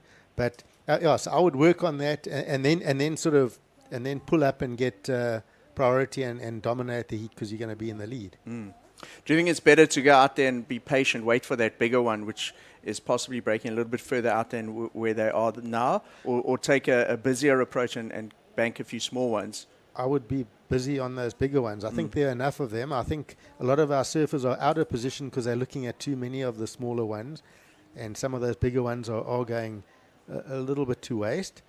But I still think you're aiming at probably 6 waves in a heat, somewhere there, 5, 6 waves, because they're not all going to work out. So you got to do a bit of hunting. Keep positive. If a wave doesn't work out, don't throw your toys or hit the, let it go and paddle back and look for the next one, But you just got to keep positive and working those opportunities, taking the opportunities, but also try and create those opportunities. So hopefully we'll get that last replay to come through for Surfer and Green. We did see it looked like a nice major maneuver. I'm not sure if there was anything else on that wave. And a couple of scores coming through there for that last exchange. So it looked like that last of Green was a 4.67. So it was possibly just that one maneuver. And last of Blue was a 2.8. So Sophia Medina with 2 scores in the 4-point ranges. She's got that 4.33 and the 4.3. So holding on to the lead. And then, of course, Janaya Gonzalez Exterberry holding on to second with a 4.67, which is the best number of the heat, the 3.5. And Maya Potgieter, the 2.8 and the 2.67, looking for that 5.37. And Louise Lepront down in 4th, looking for a 5.24, but she can definitely do this with one wave. And Tom sort of heading towards the end quarter of this heat, so a little bit on the back foot here for Louise, but she just needs to get that wave in a couple of those sections and get those strong backhand vertical turns that she possesses going, and she can attack that score quite comfortably. That's Maya Potgieter, just a quick in and out there for her as we see the other South African in the red singlet, Louise Lepront. That was a nice turn, Greg. We were talking about the lefts, but it was right on the inside. I'm not sure what she did prior to that. Nice little finish to the wave, but if there wasn't anything on the outside, then potentially not going to be one of her top 2 if it was just that small inside turn. Yep, exactly that. So, yeah, you want to focus on those steeper sections out the back, get those stronger turns. So we see quite a bit of movement in the water, a bit of a paddle battle to get that all-important priority position. But quite interesting. It's Louise Lepront's almost got to the point where she's got priority, and she's almost looks like she's quite calm and figuring out she's going to really attack this score on one wave. That's the feeling I get. So let's see if that does work out for Louise. She certainly got the experience in terms of confidence in herself, knowledge that she can do the maneuvers and that. Up until this point in South African events, it is unfamiliar territory for her, sitting in 4th place in this type of heat. But this was that wave where she did the two turns and then finished off nicely, Greg. So she did get a turn in before that. So yeah, exactly. So she got that outside turn, looking at that replay. So that's going to put a bit of pressure on Louise. So she's probably going to need to do some work and probably needs 2 more waves and misses that section. So that's going to be costly. She's going to need to get out there when the score drops for green. I think it's going to put pressure on our South African surfers. So they're going to need to start working probably on finding 2 more good waves in this heat. And time is short with just on about 3 minutes to go. But Louise needed to get up and over that section, and that would have probably put her into that next section, and she could have got the 2-turn combos. But just got that placement and timing wrong there. The intention was there. You could see she was going for a turn, and she kind of changed her mind halfway through. As we see Sophia Medina, just a quick in and out. That won't be one of her 2 counting right. So pressure really on the South Africans now to try and pull something out. They're going to have to dig deep in order to get a score in the last 2 minutes here. Greg, the requirements have suddenly jumped up after that last wave of green. And green's on another wave, so backing that up straight away. So getting a bit incomplete there, but Janaya Gonzalez, ex-DeBerry, getting a 5.83 on that previous wave. So she has jumped up into the lead. Sophia Medina down to second. Maya Potgieter now looking for a 7.43. Louise Lepront a 7.3. So big requirements now for our South African ladies. And we see Janaya just working this one through. But Surfing Green's actually built on her scores. So she's got better throughout the heat. And finds herself sitting in first place. Check that Louise Lepronte's priority there. So with 1 minute to go, she's in a comfortable position to take a wave, but won't be able to make a mistake. And there's only going to probably be one opportunity here, Greg, if a wave comes for our surfer in red. Maya Potgieter is in third priority at the moment. So in terms of if a set wave comes through, it's going to be a bit difficult for her to find something. She'll maybe have to hunt for something on the inside in the last minute or so.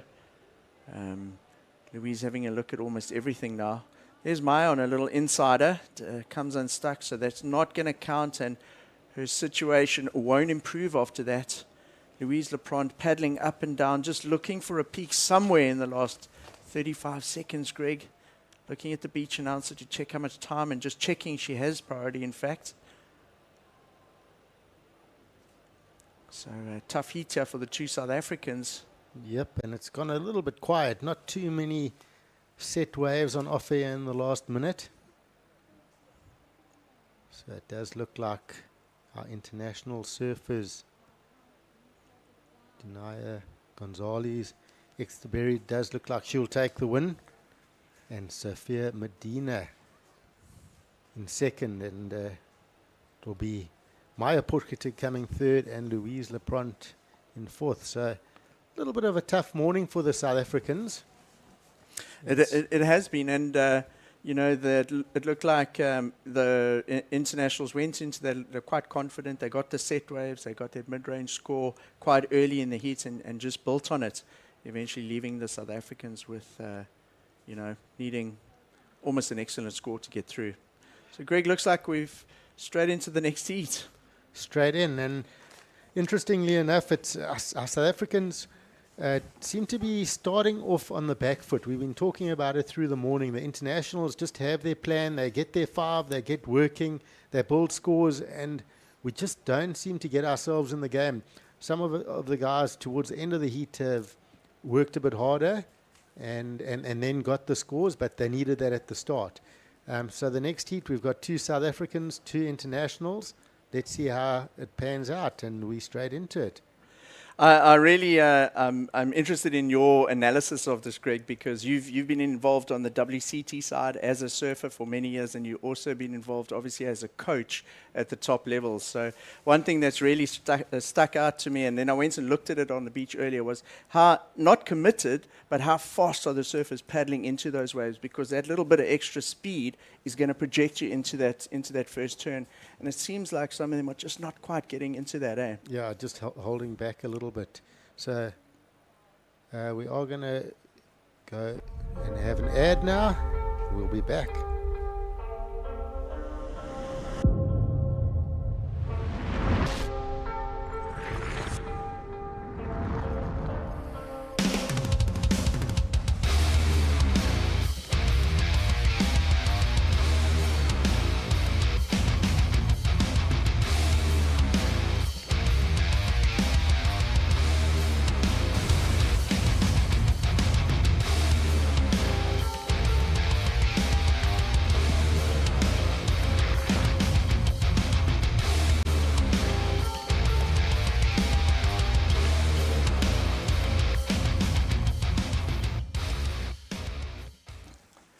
Well, welcome back, and there it is, KwaDukuza, the Dolphin Coast.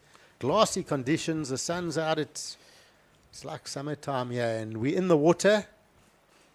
We've got heat number 4, and it is the round of 32, and it's another big one on paper. Sarah Scott from South Africa in red, Zoe Steyn in blue, Teresa Bonvalot out of Portugal is in white, and Sierra Kerr had a great heat this morning, surfing in green. So looking like an exciting heat ahead. A couple of small scores early on from Teresa. And we'll see how this one goes, Mark. It sure is a stacked heat, like you said. We've got 2 South Africans again versus 2 international surfers. Let's see if the South Africans can make an impact and try and sneak through there and get through this one. No, as you said, not too many South Africans advanced so far through the morning. In the heats at the moment, Sarah Scott, she's from Cape Town, a very experienced competitor. Greg, she's actually taken a bit of time off this year from competing because she's actually matric this year. She's writing her final exams for school. She did qualify for the Challenger Series, but she opted not to go to Australia, and she rather went to El Salvador. She surfed the ISA World Juniors there. It's her last year in juniors, and has taken up her spots in the QS events and the Challenger here in Ballito, and then she'll be focusing on her studies for the second half of the year. Also in the heat, really well-known junior. You know a lot about this young lady. It's Zoe Steyn. She did surf in the J-Bay Trials earlier this year, just a couple of weeks ago, and then Ballito is her first WSL event of the year. Then we got the 2 experienced international competitors. We got Teresa Bonvalot from Portugal. She actually won the Caparica event earlier in the year, and she had a good result in Australia on the Challenger Series. And then rounding off the heat from Australia, in the green singlet, possibly one of the most talked about young junior surfers in the world in women's surfing at the moment, Sierra Kerr. Sierra Kerr is the world junior champion. You would have seen her in J-Bay a couple of weeks ago as well, Greg. She was also in Nias for that role with her dad, Josh Kerr, and she's competing on the Challenger Series. So, stacked heat here in terms of international experience and skills that these ladies have. Yep, and just looking at Teresa on this replay, a smaller wave, but it's amazing how quickly she got that board up nice and vert. So looking strong. She's already got a couple of smallish scores. Sierra and Sarah looking like they're playing the patience game. And yeah, it's interesting. You look at these girls are all fairly young, and you talk about their different stages of life and finishing school and etc. Zoe's actually gone to university this year. She's gone to Stellenbosch University. And I often think, we rush it. There's plenty of time. As we see Zoe Steyn up and riding on this one. A little slash there to start. And a bit of a wall up over that section. So calm start, getting those 2 turns. I think you want to, get a couple of points on the board. I often think how we rush it. If you're like 17 and you haven't made it, you feel you're not good enough. But if you take sort of WSL juniors or under 21 to qualify, but then they'll only actually run the event in the following year in January. So you'd actually be under 22 as a junior. So, if you take from 17 to 22, 17, 18, 19, 21, 22, you've got like 5 or 6 years of your life. If you sort of doing a bit of studying, surfing a few contests, you could get a degree in that time, work on your surfing, get good boards, and you're still a junior. I think we sometimes rush it. You need to build strength. Surfing is a sport now that requires a bit of size and a bit of muscle now. I think we don't need to rush. I think there's lots of time to build. We need to just go through the processes a little bit more in South Africa personally. I suppose Katie Simmers was a very good example of that. She qualified for the WCT and chose to take an extra year to develop as a junior, to get a little bit more experience in that, and then she went onto the CT, and for her it's been unbelievable. She's got a great support team around her. She's looking very confident, and she like you say didn't sort of rush into it, but quite interesting. Zoe Steyn has got a good start to the heat compared to the South Africans in some of the previous heats. She's got that mid-range score now that she can maybe build on. Greg, being based in Cape Town or studying in Stellenbosch, where is Zoe surfing at the moment? And has she been getting in the water much down there? She has. She's surfing at Strand, and Strand's actually got some. That area's got quite a few waves, there's caves, but Strand beach breaks generally average, but it does get pretty good at times. She's been having great waves there, and that turn from Teresa, I think, was a money turn. One maneuver, but so strong. And we see down the line Sierra as well. Sure, good speed, but no opportunities on it. Sarah Scott was also on that left. I'm not sure if there were any opportunities on that. But again, Zoe Steyn with that 4.67. It's not a huge score, but it's that range that you want to start the heat with. You want to settle the nerves. She's now got something to work with, and obviously being in first place for now means a lot as well. As we see Sarah Scott just getting the one maneuver. So a wave like that, you need to be a bit quicker on that first turn and then really hit that money turn to get a decent score. But then you need that quick takeoff. And Zoe Steyn, so just exactly what we're talking about. Let's get that replay. She looks a little bit calmer now because she has that one score and gives her that opportunity to attack a few waves, test out a few opportunities. Some are going to work, some aren't, So I like what I see. This is Sarah Scott. Just a quick replay of her wave. Here we go. This is that one of Zoe. Hard off the bottom, rotates the shoulders, really gets the board up into the critical section, tags the lip, and rides out of that one. So that's her second wave, which will certainly count. She had a throwaway as part of her scores prior to that. So we really do have a close heat on our hands here as we approach the halfway mark. A nice mix between the South Africans and the two international surfers, Teresa Bonvalot and Sierra Kerr. Greg, I know a lot of young girls from the Ilembe district, which is the local surfing sort of community here, as well as from eThekwini, which is south in Durban. A lot of the young girls have come through, particularly to watch these heats this morning. They've seen some of the big names in the draw, and their moms and dads have brought them down to watch the surfing today. And they're really getting a treat because this is some of the best young girls surfing in the world we're seeing in tricky conditions. But Zoe Steyn seems to have the best of it so far, and that'll stoke any South African out on the beach.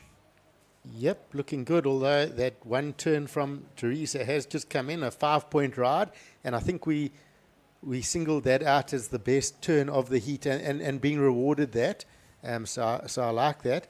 I believe Zoe will still have her score to come through. There we go. It comes in at a 4.7. So a bit, under, but close to that score of Teresa's. But it puts Zoe in the lead. And this is the type of pressure you want to build. You want to build some sort of pressure at the start so you have a chance. If you're sitting back and watching your competitors, you're coming last. So I think Zoe's done well. We obviously need Sarah to complete some of those turns and get in the heat. We're past the halfway mark already. Sierra Kerr coming in with a 6.83, so we need to get a replay of that. I don't believe we've seen that wave. That's obviously trouble because that's obviously by far the best score of the heat, and that's going to put her in a strong position. So pressure back on both the South Africans, but there is an opportunity. Absolutely. Sierra not needing much now to move up. That 6.83 is actually one of the highest single scores we've seen in a couple of heats. Yep, so yeah, we see Zoe Steyn. This looks like live action. Working that one through. So Zoe's looking pretty positive. Her surfing's looking good. The board's looking sharp. And I like how she's moving through the sections and completing the wave. I've got a feeling that wave of Sierra Kerr's was possibly down the beach a little bit under priority, finding one of those right-handers wide that I was talking about. I can't see them on the screen, but I've got a feeling they're there. No, they are. They. If you look at the screen, that's a peak that they're surfing, and then just to the right of that is a little sort of a deep patch of water, and then there's another peak on the other side of that. Sorry, to the left. Yes, yes. If you went right, it's basically just rocks, and then the next bay. Yeah. They are surfing quite far across, Greg. You know, down towards Surfers Lane. That's where a lot of the sand is at the moment. There's a left and a right on this peak, but as you identified in the previous heats, that right definitely has a little bit more scoring potential on it. So looking at your lineup now, you see Surfer in blue. Zoe Stein could have moved anywhere in the lineup, but she actually went closer to the girl that's got priority, which is Teresa. Yeah. And Teresa's in second, but I wonder if Zoe's recognised that Sierra Kerr is going to come flying back, having that big score.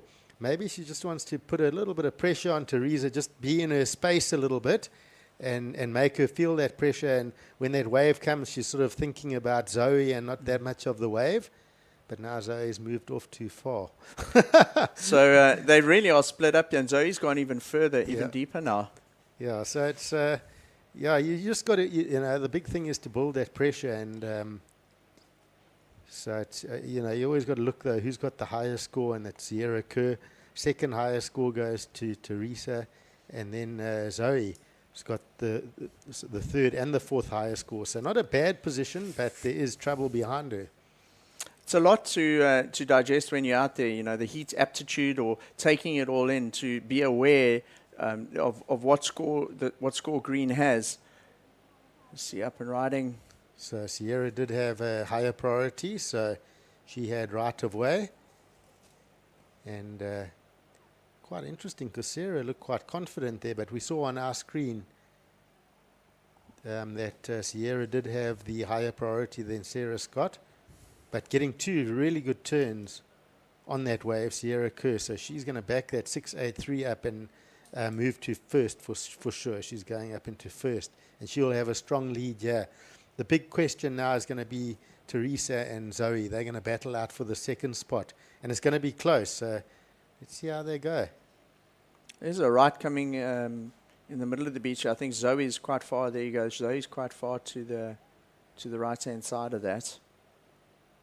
Greg, these last couple of sets look a lot cleaner and a little bit bigger than what we've seen. Yeah, definitely. I'm thinking the same thing. It's possibly got to do with the tide draining out. It's now well over the mid-range of the tide, and so now the sandbank can really shape those waves a little bit better as we go into the lower tide part of the day. Low tide around 3:30 this afternoon.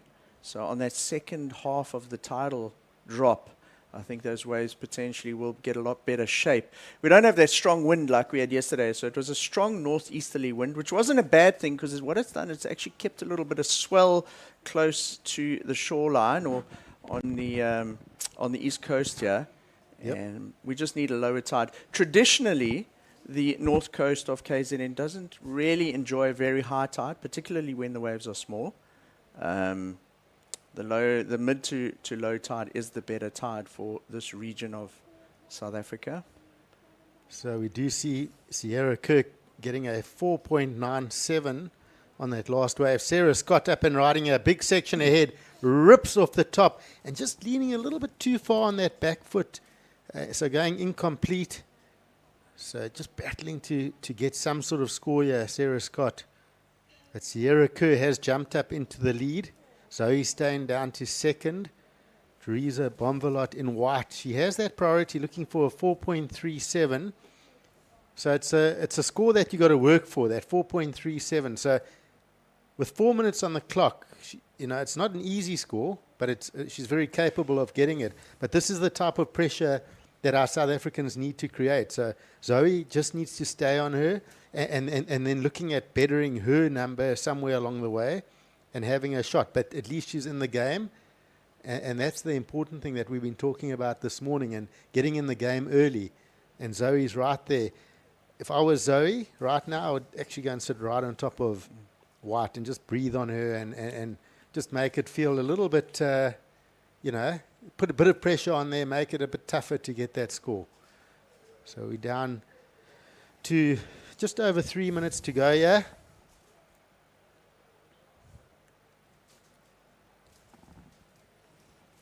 And we just... So Zoe will need to sit on white there, Greg, create the pressure, because if white is able to get it, she doesn't need a very big score there. A mid-range score, she's capable of that. International competitor, she'll be confident she can get the score on a wave. So Zoe's just going to have to apply pressure. So if a wave comes that's maybe like a closeout or maybe a smaller one, she'll maybe have to force Teresa into taking that. And if she's able to, then she'll be able to snatch priority from her. Yeah, so it's we know what a 4 is. It's, you need to get a very good turn, 1 good turn or 2 decent turns. So you've got to get the wave and you've got to do the work. So I think Zoe might be sitting on the right-hand side of white there, because it looks like it's green in the middle of the screen, and then you've got Sarah Scott way on the left-hand side. Sarah's kind of distanced herself from everyone else. She's going to have to play her own game here in the last 2 minutes in order to find something, Greg. yeah, and sadly Sarah has had some quite good waves. She's had good bowly waves. It's maybe just been a bit late to that last section and having those heavy landings. So it hasn't quite gone her way, but it could have. She's had good wave selection. But sure, we saw those bigger sets come through, and again, lady's not quite in position. Now it's gone a bit quieter, so down to 90 seconds to go, and yeah, this is going to be an interesting finish. Teresa Bonvilla, if she does stay in the position she's in now, which is 3rd place, she won't be out of the Ballito Pro entirely, because we will still see her in the Challenger Series, but she'll definitely take a couple of pointers, or figure out what she maybe did wrong in that heat if she does get knocked out at this point, Greg. Yeah, it's also, I suppose, this is a great event to build some momentum, get your boards going. You want to, if anything, whoever wins this event, men and women, are going to have a great entry into the Challenger Series. You're going to have great confidence. Your equipment goes out. Yeah, the judges are liking what you're doing, and you're just going to transition into the Challenger going, well, I'm on top of the world. Let's go. Next one. So far this morning then, Sierra Kerr is certainly building that type of momentum. She's had 2 pretty good heats. She's got good scores. Whew, important the wave there for Teresa. Yeah, so that's not going to be the score. So, yeah, again, I mean, Zoe needs to be down the beach making sure she gets absolutely nothing. I know there's very little time on the clock, but that's, you got to have that ruthlessness as a competitor. And here goes Zoe anyway. She's up on a wave, so that's a good... So, yeah, Sierra Kerr, just so lightning fast off the top. Really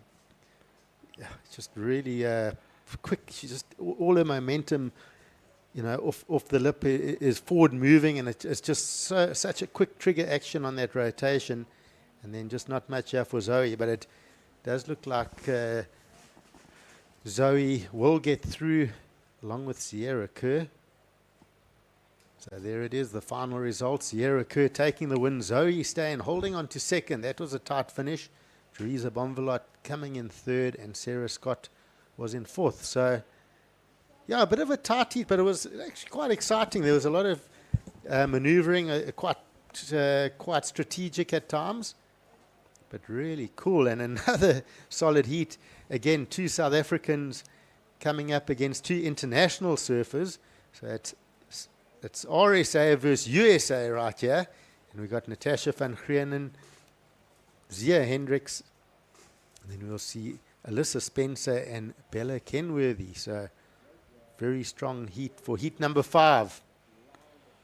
So Natasha van Grienen will be in red, Zia Hendricks in blue, and Alyssa Spencer in white, and Bella Kenworthy in green.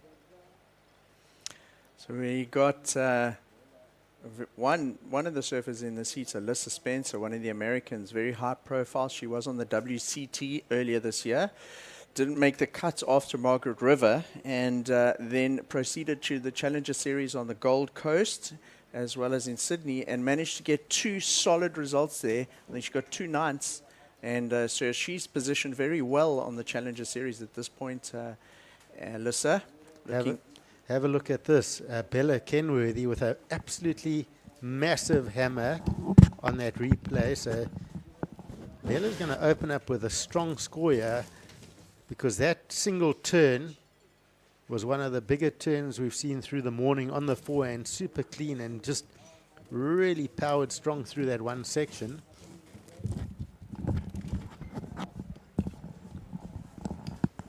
So Bella Kenworthy starting strong. Number 5. And Johan Frey joining me. Welcome back, Johan. Yeah, it's great to be back with you here, Greg. And rolling through all these rounds, it's the round of 32, heat number 5 of the Ballito Open, presented by Flojos. And I'm sure you guys have introduced these surfers. Still lots of time on the clock running these 20-minute heats. And it looks like Bella Kenworthy up and riding. Look at that turn, was just magic. She got that 6.67 for that single maneuver, but the timing was just fantastic, and just really ripped off the top beautifully. That would have felt good. And what a way to start a heat. Just one big single maneuver, plenty of time on the clock. She'll be excited to ride another wave, because that board just looks fantastic. Yeah, Bella Kenworthy, really experienced competitor for her age. She's out of the US, California, and of course I really enjoyed watching the Ladybirds just a few years ago, and Bella Kenworthy now growing in her surfing, competing down here in Ballito, and she'll be in the Challenger Series as well, looking to qualify in the years to come for the WCT. And as you mentioned, Greg, opening up with a 6.67. She's really matured and grown in her surfing, as Bella Kenworthy. And it looks like Alyssa Spencer is now up and riding. Look at that turn. That was big off the top. And throwing plenty of spray and power into that turn. Of course, Alyssa Spencer qualified last year for the CT. And she's back here in Ballito. She's going to try and re-qualify, Greg. And that looked like it was a really big opening bash. And I'm sure we'll see a replay of that.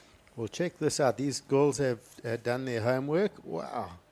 So another strong turn there from Bella. And then we'll see this replay from Alyssa. Oh, as well as Natasha van Grienen. So Natasha incomplete. But you almost feel, looking at the start of this heat, that Alyssa Spencer and Bella Kenworthy have been sitting on the beach watching, taking note of judging scores, looking at waves and potential, and gone, you know what, if I take off and just hammer one major turn, just take off and really set up for the turn and push hard through one major turn, I can get a good score. It's almost like they've premeditated this, because they both come out the gates firing with single clean maneuvers, and we're going to see the scores dropping solid for Alyssa. Of course, Bella Kenworthy did start with that 6.67 beautiful turn, and now we saw Alyssa Spencer as well with a great turn on the left. We'll see where that number goes, but it's going to put the 2 surfers from the USA in a really strong position at the start here, the first 5 minutes of the heat. Yeah, definitely, Greg. Still 15 minutes remaining, and we've been talking about the surfers that stomp a good ride within the first 5 minutes are normally the surfers that advance through to the next round, and carrying lots of momentum. Currently is the surfer in the green, Bella Kenworthy. She dropped in a 6.67, and we're watching some action here. Up and riding in the blue, that's Zia Hendricks. She's a local South African girl. If you haven't heard of her, she's currently living in East London, your hometown, Greg. And it looks like she's enjoying herself out here in this heat. Meanwhile, Bella Kenworthy up and riding once again. She locked in a 4.0, and that looks like it's going to be her 3rd scoring ride, Greg. But I'm really interested to see these scores drop in, up and riding, surfing the red. Oh, Natasha got a good turn there. Pity she didn't get a little bit more speed over that little hop section and get the finish. And then, of course, the other South African interest, Zia Hendricks, always smiling. When she's not smiling, I know she's sick or something. What's wrong, Zia? But always smiling. And what I like about Zia is she'll just be minding her own business, just doing, and then she'll take off on a wave and just absolutely hammer it twice, and then she'll go quiet again. It's so you got to watch her, because in a heat you might think, okay, you're okay, and then she'll pull out a 7 or an 8 just with 2 huge hammers. As we see Alyssa Spencer getting a couple of good turns, 3 combos on that one. So it's looking very good for Alyssa. So Zia Hendricks can really surf well, but just the consistency is not always there. But I'd love her to put together a couple of big maneuvers out here and just sort of show the world how well she can surf, and give her a bit of confidence as well. But probably one of the happiest people you'll see on the beach, always smiling and just choking and having a good time. So it's cool. Yeah, definitely Zia Hendricks, originally from Jeffreys Bay, my hometown. And it's great to see her out here, as you said, Greg, now residing in your neck of the woods. And looks like going to get up and riding here as the fellow South African in the red. And Natasha van Grienen. So just, she's working hard, not quite finding those sections. But Natasha van Grienen is another one of those surfers that really train hard, focus on her surfing, and she's ever improving. And she's got a really strong backhand vertical turn. And she's just got to find those sections and get that turn operating, basically. Try and find those 2-turn combos. Yeah, I was just down in the athletes area. Taking a little bit of a walk, a break from the studio, and I saw Natasha's dad, Richard van Grienen, down on the beach, and he was all smiles. He was looking happy. She's got some great support. She's been traveling with her dad for many years now. Obviously, previous campaigner on the Challenger Series, and we'll see her throughout the week. So it's really great to see Natasha down here, and she's currently in third. She's looking for a pretty big number. Reason being, Greg, these scores are starting to really drop in from the American surfers. Yep. Is that why it took so long to get back to the studio? Once you get talking to Richard, you get stuck for a while. But no, I love having a chat to old Rich. He's always got good stories. And some solid numbers coming through. So Alyssa Spencer. Well, how's that first wave? Just a little 417 to start for Alyssa. She then got that 7.33. And it looks like she's about to back it up with another strong score. So, very strong start from our surfers, both Alyssa and Bella, out of the USA. And Natasha van Grienen, just with a couple of small scores. She wants to start looking at some bigger numbers if she's going to challenge the scores that are on the board currently from our surfers out of the USA, and Zia Hendricks as well, so with some smaller scores, but really big heat totals starting to load now for Alyssa and for Bella, and there it is, it's 7.27, so to join her 733, Alyssa Spencer in white in the lead. This is Zia Hendricks up and riding. I'll snap there to start. So Zia's out of that. Yeah, so that doesn't look like it's going to factor in quite yet. She's sitting with 2 small scores, a 2 and a 1 point something on the board, and that's Zia Hendricks. She gets a little snap, and you can see that wave just tapers off towards the inside, and she's going to have to find a little bit of a bigger section to hit to try and claw away. We've got 10 minutes remaining, so still plenty of time for the South African girls, and here we go with the fellow South African, that's Natasha van Grienen. And, Greg, as we were talking about earlier, just getting a little bit stuck behind that section. And you've got to be ahead of it. You've got to be ready. And that lip comes down pretty fast on you. Yep. So I wouldn't mind if we're able to get a replay of those 2 rides from Alyssa Spencer. The 733, I think, was that first wave that left with that major maneuver. And then that second score, the 727, those series of turns on that right-hander. So 1 left, 1 right, and sitting with 2 very good scores on the board, and definitely one of our bigger heat totals of the morning. So Alyssa Spencer, very solid. Yeah, definitely, Greg. And, of course, she's a very experienced competitor. She's still a young lady, and she competed at the WCT. We saw her last year in Ballito. We've seen her here for a couple of years, and she qualified last year. and unfortunately got relegated. So she's back here in Ballito, and we'll see her in the Challenger Series, and we'll definitely see Alyssa Spencer qualify once again for the WCT within the next couple seasons. And she's really got her eyes on the big contest out here, the Challenger Series, and this is just a great warm-up for the likes of Alyssa Spencer, just to get used to the wave out here at Willard Beach as we watch our surf in the green. That's Bella Kenworthy, and as you mentioned, Greg, she got a 667 for a big turn on her opening ride, and just stomping the finish there on that wave. Well, that's a solid turn. One big section. Again, identifying where the money section is. We call it the money section of the wave. Where's the big scoring potential? She loaded up the speed, headed for that section, and attacked it and opened up. We'll watch the replay. Look how much she used this whole section right off the bottom and opened up and right down. So really attacking that big section, and that's going to be very close to matching that opening score of hers with another strong turn.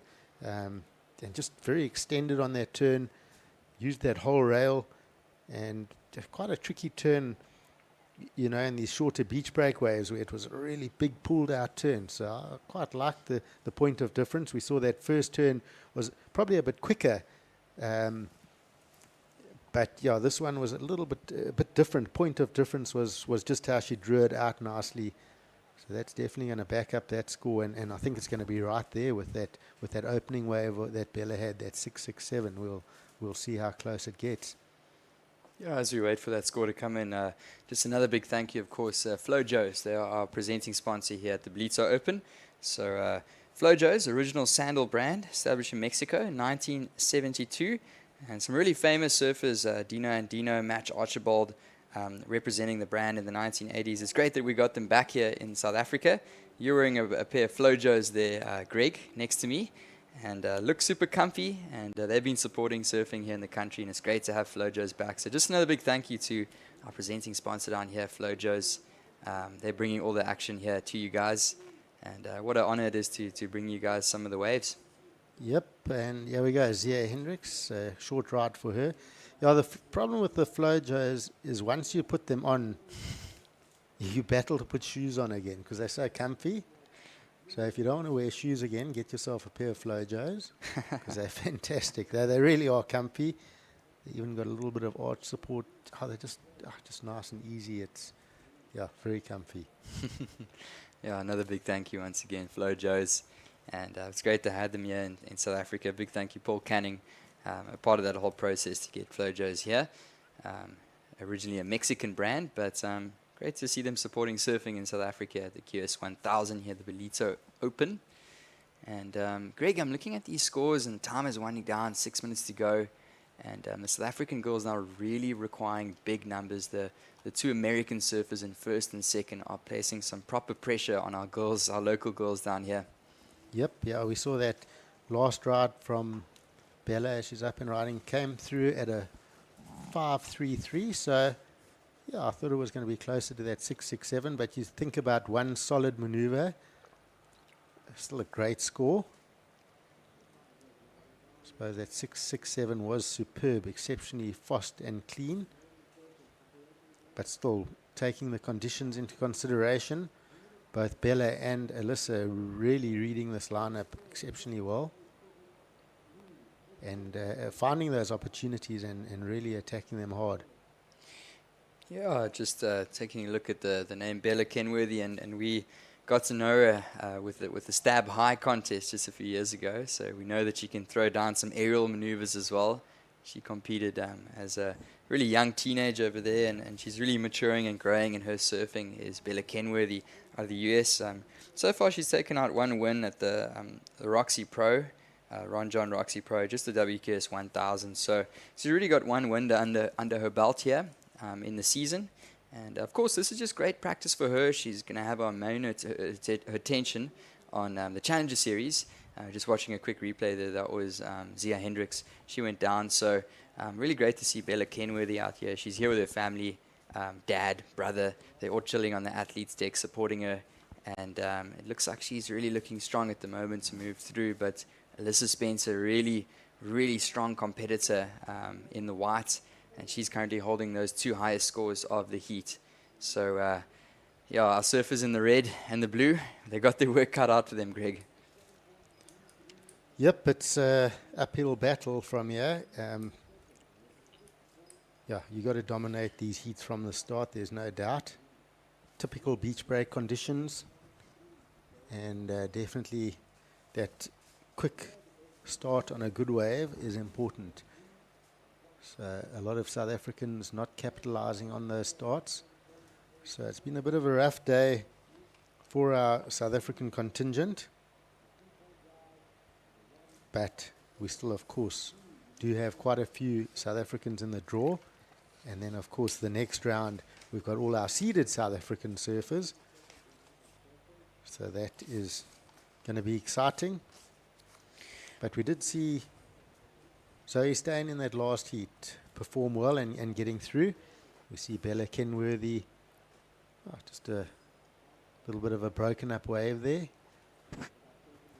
But yeah, coming up, in that last heat, Zoe Steyn just put enough pressure on to make sure she got through the heat, and that's all you can really do is keep it tight, put the pressure on, and surf a full 20-minute heat. Don't let your guard down, and hopefully you can do enough to get through, and hopefully even the win. Yeah, 100%, Greg. As we watch our current heat leader, Alyssa Spencer, just throwing the fins on that occasion, and she just gets caught in the foam. Of course, we've still got lots of action left on the schedule today. So if you guys are just tuning in, welcome to the Ballito Open, presented by Flojos. It's a QS 1000 contest, and it's a pre-sequel to our main event, the Challenger Series, that's going to be happening next week. And just to run through today's schedule, so at the moment we are surfing the round of 32, heat number 5. We've still got 3 more heats coming for these ladies as we watch the replay from Alyssa Spencer. She got caught in the foam there. That's not going to factor into her score. We've still got 3 more heats in this current ladies round, and then we're going to be going into the round of 48 for the men's here at the competition. And just going down there, surfing the red as well. So we got lots of action. I'm joined by my co-commentator, Greg Emsley, here in the booth. In this heat, we've got a minute and a half remaining. And it looks like the story of this heat, Greg, is the 2 American ladies, Alyssa Spencer and Bella Kenworthy, really showing us what they've got to offer here in Ballito. And I'm really looking forward to seeing these ladies as they head into the Challenger. Yep, and of course 2 class surfers. And you just see Alyssa having to make way for Zia, who had a higher priority. But yeah, just class surfers, both with a solid score line. Alyssa Spencer, 14.6 total. Bella Kenworthy sitting on a 12-point total. Yeah, that heat total, it's got to be the highest, or one of the highest, if not the highest, heat total of the day, at 14.60 from Alyssa Spencer. And what else can you expect of someone that's competed at the WCT level? Like we said, she qualified, and she had a good few events, but she's back in Ballito, and she's trying to re-qualify for that WCT. And this is just a nice warm-up for a lady like Alyssa Spencer, or even Bella Kenworthy, just trying to get their reps in there, trying to get a couple of heats under the belt, and of course they'll be looking into this Challenger Series that's coming up next week. So time is really winding down here, Greg. I don't think there's going to be an opportunity for our South African ladies. They're looking for big scores. Yep, yeah, it's the door's been shut, and yeah, Alyssa and Bella just putting on an absolute show there for us. And we are going to go to an ad break. The destination for all seasons. KwaDukuza is not just for thrill seekers. It's a family-orientated destination too. Stunning beaches where sun-kissed sands meet crystal clear waters. Our town has a range of child-friendly offerings that will keep the whole family entertained. For a magical wedding, look no further. KwaDukuza offers exquisite wedding venues that will create memories to last a lifetime. It also shines as an event tourism destination. World-class events like the Ballito Pro, where top surfers ride the waves, Heritage Day, which is used as a cultural celebration of King Shaka's life every year, and the Ballito Big Week, a celebration of music, food and fun for the whole community. KwaZulu-Natal's a premier conference, strategic planning and team building destination, which is enabled by its close proximity to King Shaka Airport. Nestled amidst the natural beauty of South Africa's east coast, KwaDukuza offers a truly captivating setting for your next corporate event. KwaDukuza, the heartbeat of the North Coast, invites you to explore its beaches, enjoy thrilling adventures, create family memories, celebrate love, and discover its rich heritage. Start planning your unforgettable journey to KwaDukuza today.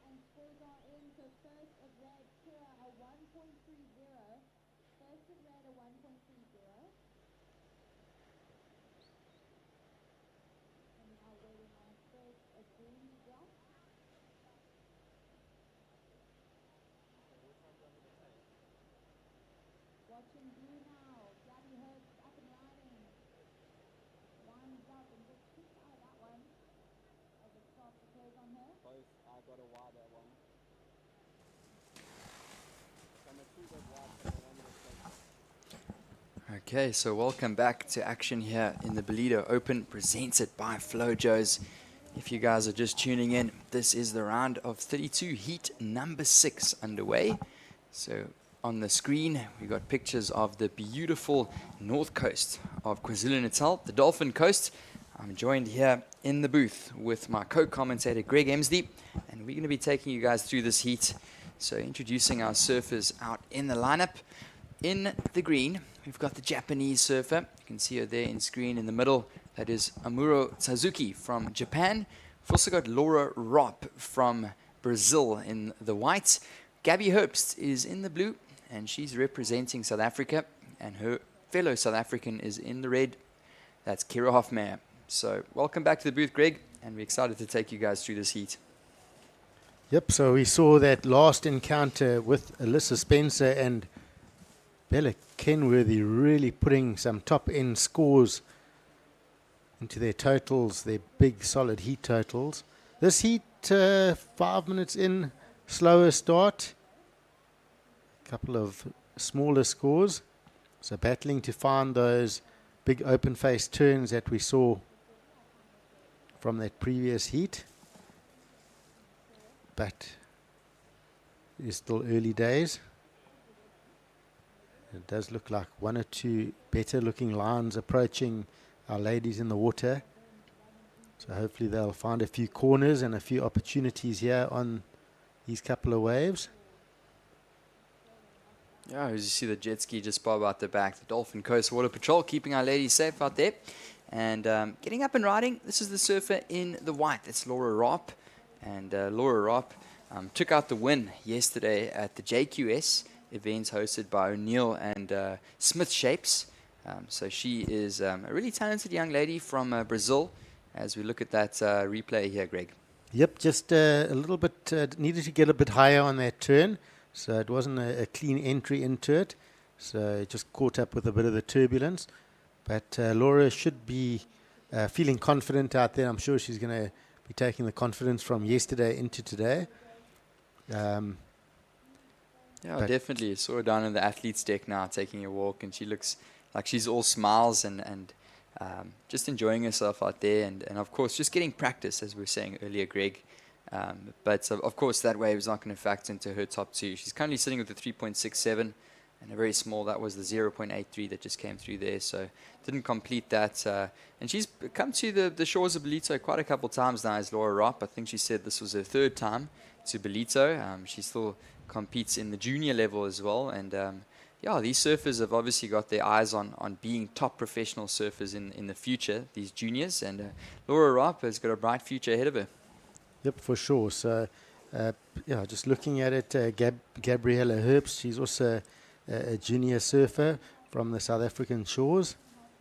And then, of course, Kira Hofmeyer and another South African out of Cape Town.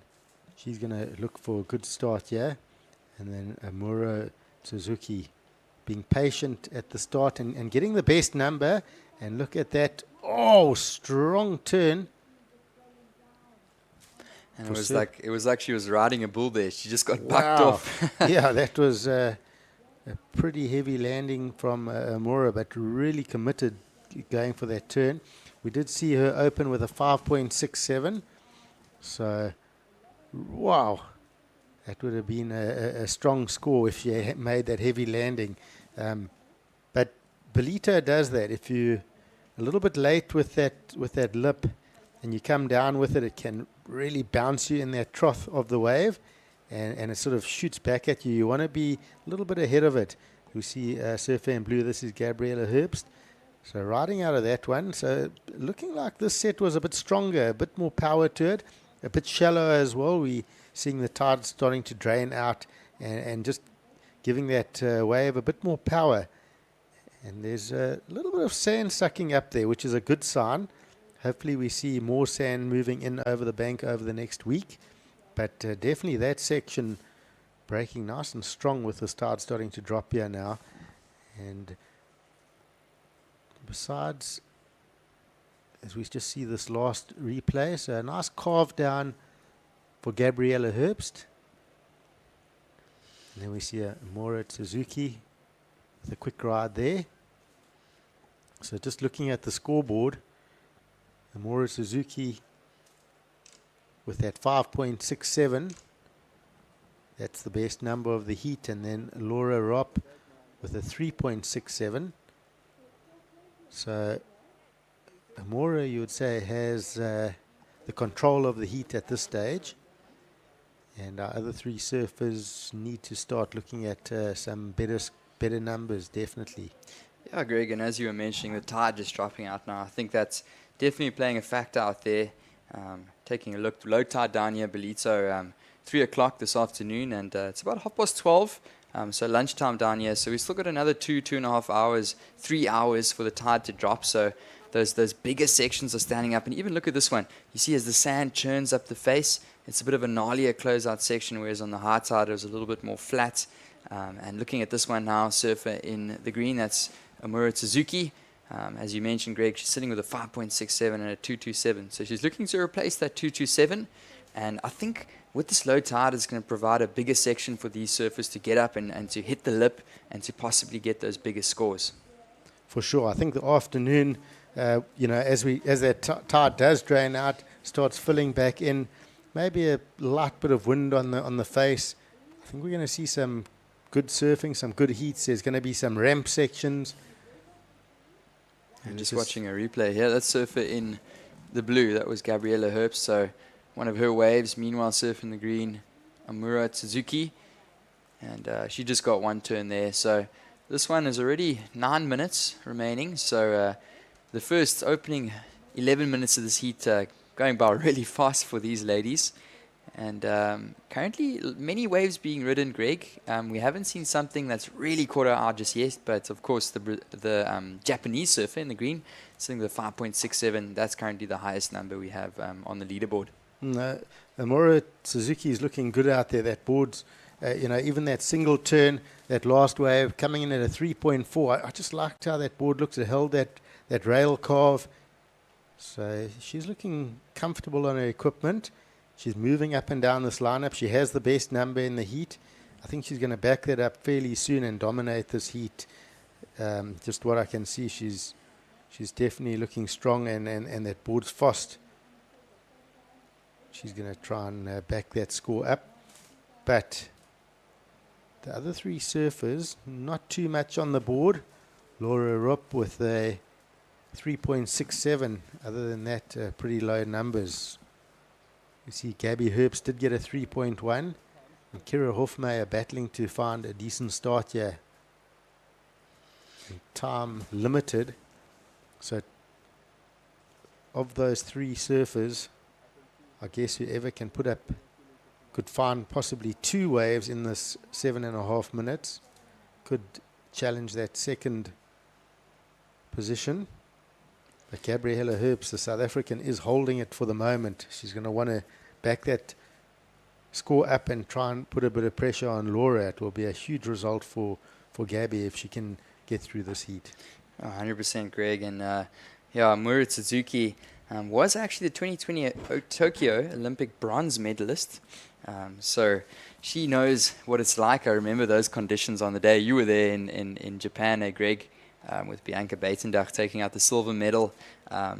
It looked like it was a bit of a jumbled up big beach break, and I think Ballito often can be very similar to that. So Amura Suzuki, she's no stranger to these types of conditions, and taking out that bronze medal, that's one of the most prestigious things that you can do, being a medalist, the Olympic medalist. So it's great to see her down here, and she's looking for a big result. Of course, she'll be looking at the Challenger Series, and this is just a nice little warm-up for her, and she is in the lead, and really cool to have the Japanese surfers down here in Ballito, and I really like their energy. They put 100% into their surfing, and I'm sure that we'll see a lot more from our surfer in the green. So she's looking to build upon that score for 3.4, but time is really running out. We've only got 6 minutes remaining in this heat. Yep, very experienced is Amora, and I mean, for her winning that bronze medal, she had to beat no other than our current world champion to actually get that medal, and that's Caroline Marks. So what a surf-off for that bronze medal. And those waves were huge, 6 to 8 foot heavy, dumpy closeout conditions. So she did fantastically well. And of course she did have the Japanese contingent behind her. But yeah, what an experience the Tokyo Olympics was. And she's very proud, and of course, winning that medal it's special. There's only 6 of them, 6 medals between the male and female.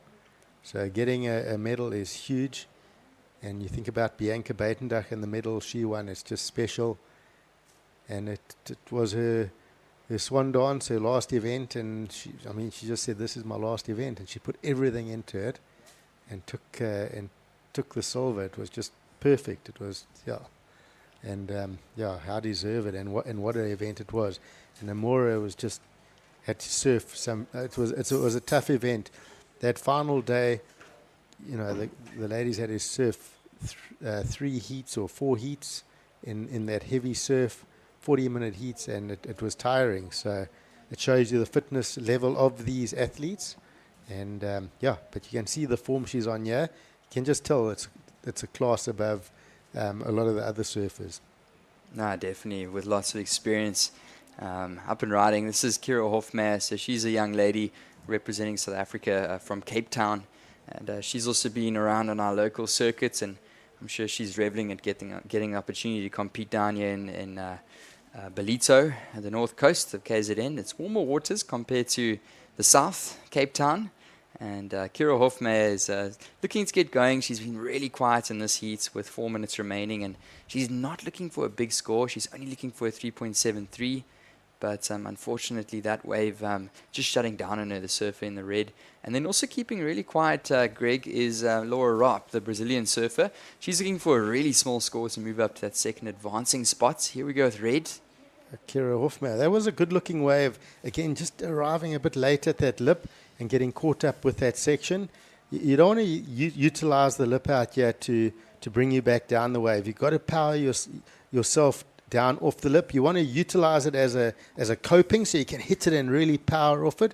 But if you sort of sit there and wait for the lip to bring you down, it sort of holds you there and you get stuck. So you want to be using your own power. So you want to be hitting it, rotating, and really pushing your own power. The Brazilians call it a Q-turn, where you hit it and you push the tail and you bring it down. And it's a lot quicker, and that's what you want to be doing on this wave, especially off the lip, so you can get down into that next bottom turn and possibly have an opportunity to attack one more close-out turn. Sure, really good point there, Greg. And as we saw that last wave for red, unfortunately she did get stuck. And oh, look at the power. It doesn't look big out there, but I can tell you these little 2-footers that are rolling through is still a little bit of chunk behind them, especially on the low tide, and she just gets thrown over there, the young South African. And this was that example. And unfortunately, she did get stuck on the top of that wave. So Kira Hofmeyer is still chasing a score with 373. And of course, the Brazilian surfer Laura Ropp is not looking for a big score to advance through. So it's very tight at the moment. The South African girl is in second. Of course, with the Japanese surfer controlling up in front in the lead. I'll tell you what, you'll see on our camera there's definitely a bit of spotting going on. I'm not sure who it's for, but yeah, you can see the surfers really putting pressure on each other. And here goes Gabriella Herbst. Can she improve that score line? Fortunately, not making that turn. So Laura Ropp needing a very small score. As we see Amora Suzuki, see that turn. Just board looks so good and just so polished and confident, working it through. Another little crack off the top there. So she's probably going to replace that 3.4. But the real talking point of this heat is second and third. Can Gabriella Herbst hold on to that second spot with a very small heat total at this point? Here's a little replay. This is our heat leader, and she's looking to replace her low score, the Olympic bronze medalist from 2020, Mura Tsutsuki. And she finds the completion there, just a little bit of a flatter section, but she rides out of it. And with under a minute on the clock, she's going to just make her way back out into the lineup. And it's definitely a fight for second at the moment, Greg. Laura Ropp only needs a 1.36 to jump up into that second advancing spot. So very close heat. I do have a feeling there might have been a wave ridden by Laura, but we do see, yep, she would have ridden a wave. So I wonder if it was the score, but we do see Gabby Herbst. She's got to hold her off, but she doesn't. So it gives her the opportunity, and she's going to take that opportunity, which is just crazy because Gabby had priority over her. And there goes Gabby now right at the end. And you got to think it's got to be the score, Greg. She was only looking for a 1.36. Yes, yeah. So interesting decision there. And yeah, we'll see where that score goes. But yeah, not a big number required by surfer in white Laura. We see Mura Suzuki does improve her situation, gets a 4.67. So comfortably out in front. So of course waiting for that last score from white to factor in here. As we just take a look at our beach, and it looks like that score does come in, Greg. It's a 3.6, and yeah, so opportunity lost from the South Africans not using that priority wisely. And so well done to Amora Suzuki taking the win. Laura Ropp coming in second, and Gabby Herbst finishing third with Kira Hofmeyer in fourth. We've got a new heat set. And looking like another action-packed heat. We've got Anastasia Venter, top junior surfer out of South Africa. Former South African surfing champion Adriel Vormerans is in blue. Anon Matsuka from Japan in white. And Sarah Wakita, another Japanese surfer, in green. So South Africa versus Japan in the next heat, in this current heat. Here we go, and just reminded by the Rugby World Cup a couple of years ago, well, maybe about 8 years ago, when Japan took out the win against South Africa. It was such a shock. But in the surfing world, Japan, wow, such a strong nation. They've got some real up-and-coming talents, and it's great to see Anon Matsuoka and Sarah Wakita in this event. And as mentioned, they'll be competing in the Challenger Series as well. They're coming up against the two South African ladies. And Anastasia Venter, she's on the Challenger Series. She'll be competing in the main event down here in Ballito. She resides in Jeffreys Bay, originally from Cape Town. with her family, and little sister Jasmine down on the beach as well, supporting her, as well as mom Nikki.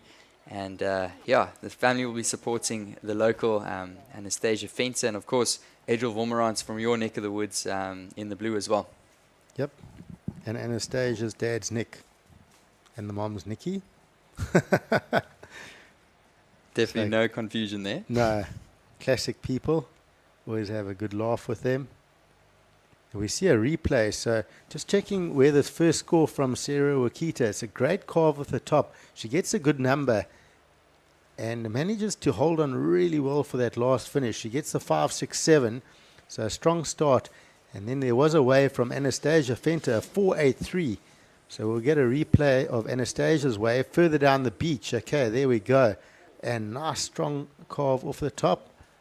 So Anastasia does well to hold on, gets the 4.83. So these surfers working those early numbers and getting close to that, those early scores that you just want to settle the nerves on. We saw Adriel Vormerans going incomplete on her first turn. Adriel in blue is the goofy foot surfer out of East London. Yeah, so Adriel just goes down there, and Anastasia holds on to her turn, and Sarah Okita as well, dropping in a 5.67. So she's got to be feeling confident as the Japanese surfer. It's a pretty decent opening number of a 5.67, and obviously finding a good completion there. And not a bad start from Anastasia either. And I think what it comes down to in the first 5 minutes is just finding a completed ride, just settling your nerves, getting your feet stuck in the wax. And these girls will then paddle back out into the lineup, establish priority, and just look to build. So building a foundation, and they'll try to put up the walls, they'll try to put up the roof later on, and obviously hope to advance through to the next round. We see a paddle here for surfer in red, Anastasia Fenter. Quick to her feet, loads off the bottom, and snaps beautifully off the top, and rides out nice and clean. Now for me that was a better turn than her first turn, but we'll see where the score goes. It was just quite nice and quick, and I like how she released the tail. And I just the paddling we talk about, getting up quickly, getting those rails free. So the only question mark might be the wave size. The first wave may have been a bit bigger, but I still thought that was the better turn. And just positive surfing. She set up the takeoff looking good, and this is Sarah Wakita just having a little look at that wave. Yeah, Anastasia, I think she did really well to ride out of that, and you saw her just put a little bit more pressure on her back foot, trying to stomp that turn and throw just a little bit of spray as well, a little bit of an exclamation mark for the judges. And she rode out nice and clean. We've seen plenty of surfers go down, especially on those bigger sections. But interesting to see what it will come in as, and it looks like these numbers are dropping, Greg. Yep, there it is, a 6-point ride. So, yeah, it just looked good. You could see it felt good. Like she was happy with that turn. It would have felt positive. And again, I keep saying this, the South Africans need to do what Anastasia just did there. She set the takeoff up. She paddled in really quickly, and she was up to her feet and managed to get the air under her board at the top of the wave. She wasn't put under pressure by the wave. It let her gain that speed, get the bottom turn she wanted. She didn't have to rush it, and then really set and place where she wanted to put that board, and then she could then push that tail, do that Q turn we talk about, get the drift of the tail, ride out clean, focus on the landing, aim for the landing, and get the good score. Easy 6-point ride, so that's great. And a big whack off the top there. Yeah, this is a non-Matsuka, just looking positive on the backhand as well. Yeah, she just had one turn there, and unfortunately that wave didn't give her a second section. But yeah, definitely what you mentioned there, and I think the judges are going to be rewarding, especially that commitment. And I love the commitment from Anastasia, and we're watching commitment here on the back end as well. It's a tricky little takeoff, but that was a nice turn. And unfortunately down the line, didn't have much else. But here we go with the fellow Japanese competitor, and she's not going to ride out of that second turn. So I think going up into the lip and throwing some power into those turns, especially if these girls can find a combination of a couple turns on a wave, the judges are going to throw some bigger numbers. Yeah, the combos have gone a bit quiet. The last couple of heats, it feels like the single big maneuvers have been the scores. maybe with the lower tide just shutting down a bit quicker, but it does make it steeper, and it does give you the opportunity for that one big major. So let's see if we can see, with this tide dropping out, I feel like the surfers generally have moved towards the right-hand side of the screen, which is up closer to the sort of rock outcrop, the point we talk of. So with the sort of lower tide, it's just shallowing up that sandbank, and so I would have thought maybe that would have given it more of a run, but we'll see. As this tide drops, maybe we will see some more running waves and just opening up for a few more turns and a bit more scoring potential on the face. Yeah, so just with 13 minutes remaining on the clock, this is a young lady from Jeffreys Bay, just down the road in the red, Anastasia Fenter, this local South African. She sits with that 6.0 and a 4.83. But the two very dangerous Japanese surfers are not far behind her. They're looking for a surfer in the green, Sarah Wakita, 5.17 to take the lead. And then Anon Matsuaka looking for a 4.18 to move up to second. And of course, we're just going to look at the replay here. It looks like our surfer in the green. So that is Sarah Wakita. The Japanese surfer couldn't find the completion there. So I'm not sure if that's going to go into her top two. I think it did. It came in as a 2.17. So she's just looking to build. And still plenty of time in this heat with 12 minutes to go. It looks like we're going to have some guys paddling for this, Greg.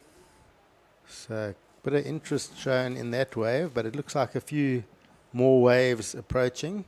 Definitely a couple set waves out the back. You can see that second and third wave standing up. So that lower tide, look at that one, is going to feather right out the back. It's a solid set. But looking at the first one, this is Anastasia Fenter, tricky section. So sort of double up section there, difficult to get up into that lip. But look at that wide one running down the bank there. That was one of those runners from further out with that lower tide. So catching our surfers out of position. A little bit of foam on this one for Adriel Vormerans. She sets up, a little whip off the top for her. Another snap. So this one's running down the point. Can she get a good finish? Fortunately, doesn't ride out of that section. So a couple snaps off the top. No real major maneuvers, but a couple carves, and it's going to be her best wave so far, and give her something to build from. Yeah, here we go. It's a bit of a frothy wave, but she's up and riding. That's a nice little turn off the top. She gets another one. So she doesn't get very vertical on those turns. Unfortunately, she went down. So she's definitely going to improve upon her situation. That's going to be her top ride. I agree with you there, Greg. I'm not so sure if it's going to just test those rides that we saw drop in for red and green, but scores to come in for blue. So interesting to note. It definitely seems that there is some sand out there, especially that last set breaking a bit wider and running down the bank. We're seeing some scores. That last of Sarah Akita 217. Non Matsuka got a 3.67 for her first. Adriel Vormerans coming with a 4.07 on that last wave, so she's going to be happy to bank that score for now and put her in a much better position now, looking for just a 3.78 to attack that second spot. So definitely improving her situation. Yeah, watching this, Greg, just the paddle up and riding. It's our Japanese surfer, and I'm sure we'll see a replay of that just in a moment. Anon Matsuoka from Japan, and she's currently in fourth. She's sitting with a single ride of a 3.67, and she's going to lock in another score. So I'm sure we'll bring that replay option to you guys in a moment. The view currently at the moment is out there with our heat leader, as well as our surfer in second position. And here's this replay here from White. So Anon just going out of the screen. Hopefully our other camera does catch it. As we see, let's see this one. Looks like she pulled it off. She just went out of screen there just a little bit, but it looks like she had a turn. Of course, our panel of judges have got their eyes, they've got the spotters looking at the water priority judges, and they see every single tiny little moments of the heat. And we missed that one, but we're behind here at the screens in the studio, and hope you guys have been enjoying the action. So score to drop in for Anon Matsuaka, the Japanese surfer, and she's looking for a 4.18, Greg. So it's not a massive score, and interesting to see what that comes in as. But here goes our heat leader. So Anastasia Fenter, vertical climb up into that section. So I quite like that smaller wave. She's going to probably look for a finish. Doesn't ride out of that section. So not sure it's going to go into a top 2, but smaller wave. But I quite like how she didn't rush it. She went vertical on that turn. And tell you what, that wave from a non-surfer in white, it's looking like a decent score dropping. So she must have had a major turn. I was going to say before this wave, I'll look at the score and tell you what she did. But we didn't get a clear view of it. But, coming in with that last score, 6-point ride. So it looked like one major turn on that heavy bowly section. It was a clean section. And that's put her up into second place. So really mixing things up in this heat now with that with the Anastasia Fenter still holding on to the lead. We do see a situation change with Anon Matsuka, surfer in white, now in second.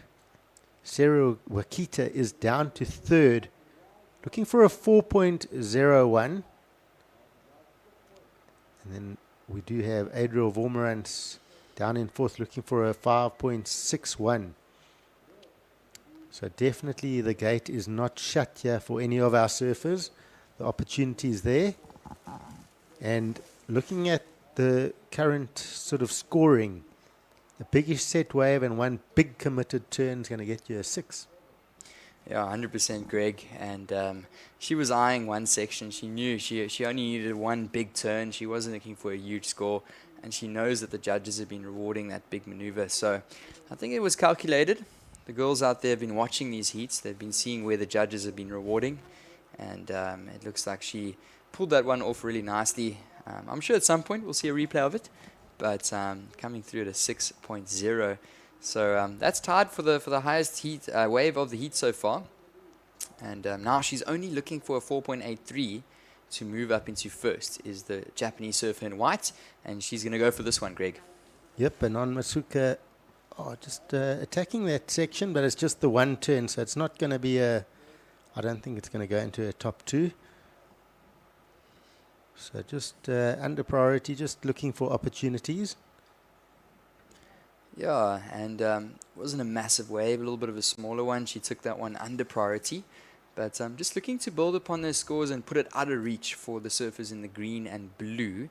So we can definitely see her heat strategy. She's trying to keep it flowing and keep it going in this round of 32 heat number 7. And there will be another score to drop in, as you mentioned, Greg. Not so sure if it's going to go into her top 2. But scores to come in nonetheless. And here we go with our current heat leader. Anastasia Fenter going left. And, again, just the one carved down. Look good, but, I don't think it's going to better her situation. Yeah, Anastasia Fenter, competitor here in South Africa. She's really grown, as we see the last replay there from white, so that score to come in. And here we go with Anastasia. She's come up the junior ranks, and she's really grown into a young lady, and she's surfing really well. Of course, qualifying for the Challenger Series through the local WSL Africa circuit, and she's throwing a lot more power into her surfing over the last couple of years. We aren't seeing some of that same surfing she had when she was a real junior, and she's matured a lot in her surfing, and I don't think that's going to go into top 2, as you mentioned, Greg, but she is sitting with 2 decent numbers of a 6 and a 4.83. And if we look at the results so far in the day and the heats leading up to this, with 2 scores like that, there's a good chance you're going to move through to the next round. Yep, she's looking strong. 4 minutes. Yeah, it's still tight. I wouldn't call it just yet, because you do see Anon Matsuka has a 6-point ride in her scoreline as well. And then, of course, Sarah Wakita is very dangerous. She's got a 5.67, can easily back that up. And Adriel Vormerans can also be the quiet assassin. She sits with a 4.07. She gets the right wave and loads it up. She can get some big vertical turns as well. So, yeah, I think 4 minutes is a long time in these heats still. Definitely, I agree with you there, of course. But yeah, generally, if the writing's on the wall for, if we sort of follow suit on what's happened through the day, but anything's possible in this game. Yeah, I was about to say, Greg, Adriel Vormerans, she's a previous SA Women's champ, Yep. and she's got what it takes. She can throw down a big hammer on the backhand. The surfer. She won it, at Ballito as well, the South African Championship. So she would feel she'll feel comfortable out here. She'll know. Which waves she's looking, and she seems to be eyeing out the slightly bigger waves. She's been looking at the sets and looking for a bigger one with a corner, just watching her in the lineup moving. She's a bit further out than the other girls, so she knows which wave she wants. And we see Anastasia just with a bit of a closeout and a bit of movement. Yeah, this is Adriel looking at this one. No, doesn't see the opportunity on that. Yeah, so with just over 2 minutes remaining in this one, time winding down, but it is a very tight heat, as you mentioned, Greg. Nobody's safe at the moment, and we saw away from green as well. Whoa. Oh, she didn't manage to hang on to that, so she's going to go back to the drawing board. Green, Sarah Wakita still in third position, the Japanese surfer, and it looks like there might have been a wave for blue as well. Yeah, I think that wave, blue looked at that one, but didn't go on it. So still holds priority. But it's looking a little bit flat out there for this last 90 seconds or so. Yeah, so under 2 minutes on the clock here in the round of 32. Heat number 7 of our Ballito Open presented by Flojos. If you guys have just joined us, welcome from all around the world. We're in the beautiful north coast of KwaZulu-Natal here in South Africa. And of course, this event, the QS 1000, our presenting sponsor Flojos, a huge thank you to them for hosting us. And we are leading into our main event over next week here in Ballito. This is day number 5. I've been down here for 5 days. Greg Emsley's just joined us over the last day or so. And we're going to be really excited to take you guys through all the action here at the QS 1000. Of course, next week we're going to be running into our Challenger Series. And it does look like our surfer in the white, Greg, is up and riding. That's a nice whippy turn off the top. That's Anon Matsuaka. And she comes down. So she's currently sitting in that second advancing spot. And she's hoping that the surfers in the green and blue don't get anything within the next 35 seconds. But I'm looking at blue, and blue's going to paddle for this one. Yep, blue up and riding. It's a very big wall ahead. I don't think she's going to get around. So unfortunately for Adriel Vormerans, doesn't get that opportunity. Non Matsuka holding on to that second for now. I'm not sure where Sarah Wakita is in this lineup. Anastasia Fenter looks like she's safe. Yeah, watching this replay. This is our surfer currently in that second advancing position. And time is winding down. And this heat is going to come to a conclusion here. We're watching all the replays. Unfortunately, that's not going to be enough for blue. And just the last replay for red as well. It looks like Anastasia Fence also going down. So we have moved straight into the next heat. Welcome if you guys are joining us here at the Ballito Open presented by Flojos. I'm sitting here with my co-commentator Greg Emsley, and we are taking you guys through all of the action. And it looks like we've moved into our next heat. It's the round of 32 heat number 8. And we'll bring you guys some of the action as it all comes in. You can see our surfers from the previous heat making their way in over the sand. And we're just running through a couple of replays here. And those scores not factoring in, so the official results in the last one, we're having our surfer in South Africa as well as the Japanese surfer. So red and what looks to be white advancing through to the next round. And welcome if you guys have just joined us. The round of 32 heat number 8 is well underway. And introducing our surfers in this current heat, we've got Sarah Baum got Gemma Hanafi, Bronte Macaulay, and Mafalda Lopez. And I'm being joined once again, greeting Greg Emsley. It's been great taking you guys through. He's going to go take a little walk around on the beach. And welcome back, Tasha Mentasti. Yeah, thanks so much, Johan. And wow, what a morning it's been so far, afternoon already. And tough conditions out there for the little bit that I've seen. But I think we're going to cut to an ad break and we will tune back in. Okay.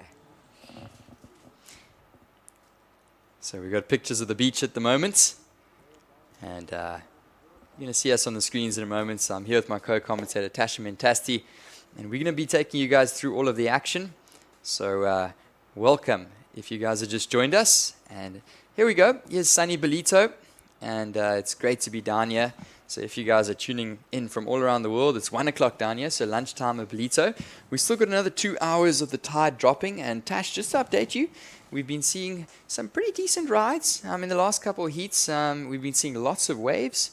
But we haven't been seeing too many scores going up into the excellent range. There's been quite a few one-turn scores, but the judges are still looking to reward the surfers for those big single maneuvers.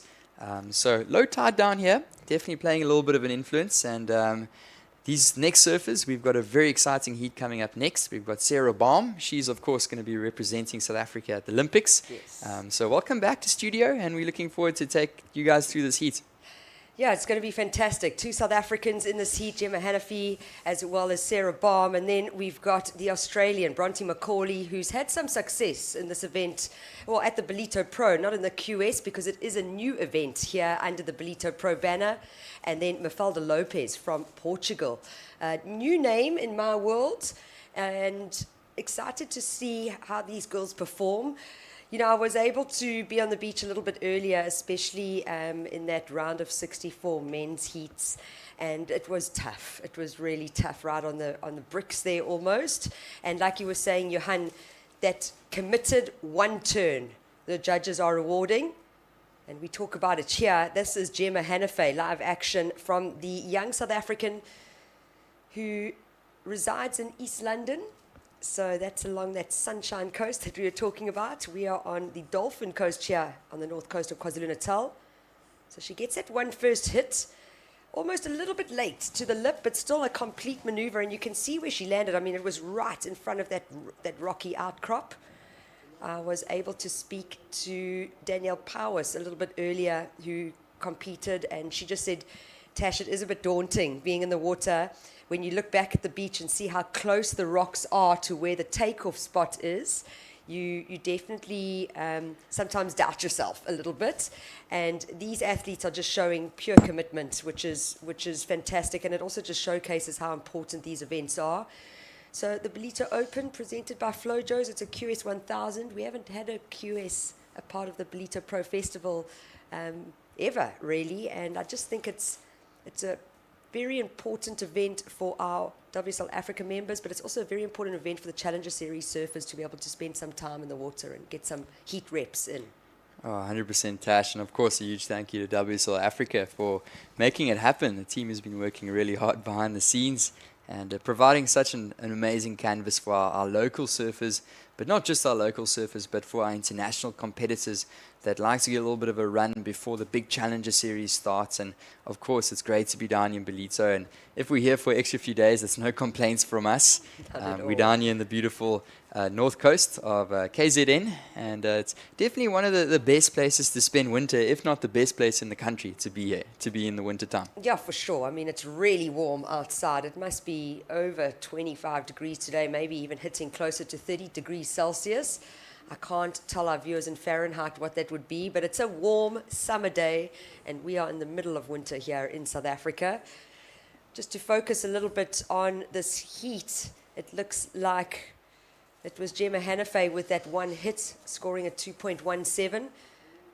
I think with these type of conditions, you do have to keep really busy and almost create opportunity out there. Sarah Baum, no stranger to Ballito and this wave. She has definitely taken a win out here previously when it was, in, I believe, in 2021. I think she took a big win. So also just trying to find her feet. This is Sarah up and riding now. Strong backhand hook and just gets bounced off as she lands. And that's been a very common thread over the last couple of days, being able to complete that final maneuver. We watched the replay. Yeah, watching this, Sarah Baum just gets stuck on the top. And as I was talking through the last couple of heats with Greg, we were saying you have to stay ahead of these waves. You have to get into them early, and you can't get stuck in any of these sections. It's really quick out there. And even though it isn't too big, it's about 2 foot, maybe a 3 foot set rolling through every now and again. It's still pretty tricky to make these waves, and there's still a lot of power behind it. So unfortunately, Sarah Baum goes down. But I think we can expect a lot from Sarah Baum. She's obviously just taken out the win at the JBay Classic, and that was awesome. You were down there, and man, what a great event. Thank you so much, Tash, for that. Yeah, that was a good event. That was fun. Loads Really of cool. fun. I was also on the plane ride over with Sarah Baum and got to had a nice little conversation with her as we walked down the runway, and she just looks so relaxed. She looks so chilled, and you'd never think that she's going to be competing at the Olympics. She's just looking really happy to be here, and doesn't show any signs of pressure. So it's great to see her down here in Ballito. Yeah, I think she's got a great support structure, and the ISA has been allowing Olympic qualifiers to go across to Tahiti and have a training session, working with local wave riders and local Tahitians who are able to help support them in the water. And she did say that it's definitely helped her feel a little bit more at ease. That wave is extremely daunting. But it's going to be an exciting Olympic year, and we have our 3 South Africans that are represented on your screen right now. Sarah Baum as our female representation. And this is a replay of wave number 4 for Sarah. So she gets that first turn completed. You can see how she needed to kind of renegotiate over that little bump. So really just that one turn which would factor into a score. Yeah, it's going to go into a top 2 though. She's only sitting with a 1 and a 0.83. Nice little turn out the outside, but yeah, that wave didn't give her much down the line. But here we go with white. That's Bronte McCauley, the Australian surfer. And yeah, she's been a really experienced competitor, Tash. She's been here a few years. Yeah, she's been coming every year, and most of these athletes all say how much they do enjoy Ballito. Today is definitely not its best day, but it's still got a bit of power behind it. Bronte getting that hook in the pocket there. She really found that little corner pocket and was able to pivot on her backhand, and rewarded with a 3.5 for her first ride. Sarah Baum's last wave, just a 2.83. So we see that situation change slightly with the South African, the Olympic qualifier in red, sitting in the lead. The Australian Bronte McCauley in white, sitting in second, just 1 score on the board so far for her. And what that does is leaves the second South African in this heat in blue, Gemma Hanafay, in third place, but looking for a very small score. This is the young lady up and riding now. Yeah, here she goes, carve in the pocket, and she's going to look for a closeout. And just didn't have any speed going into that last section. And the section kind of tapered off a bit, and she didn't have much to work with, and she unfortunately went down. But here we go. She had a little carve, a little bit of a smaller inside wave. You could just see not enough speed, and the wave came down quite quickly. And in Ballito, you need to get on top of that wave, and you need to try and power through that section. And unfortunately, there she goes down. So just not enough speed there, but still plenty of time, and really tricky wave. I mean, if you've gone and had a free surf out here at Ballito, you'd see what we're talking about. It looks pretty mushy, and it looks pretty small, but it's difficult to read, and there's still plenty of powers even in these little 2-foot waves. Yeah, I was going to say, it's still got a little bit of oomph in it. And if you've got no speed going into that turn or wanting to hit a section that's oncoming to you, what will happen is exactly what we saw for that last wave from Gemma in the blue singlet. You need to be going into that turn as strong and with as much power as what that wave is coming at you with. Yeah, as we were talking about it earlier, you need to be in front of it, you need to be in control of the wave, and you can't let the wave control you. And unfortunately, she wasn't in quite control there, but she is currently sitting in the lead with a 2.17 and a 2.07.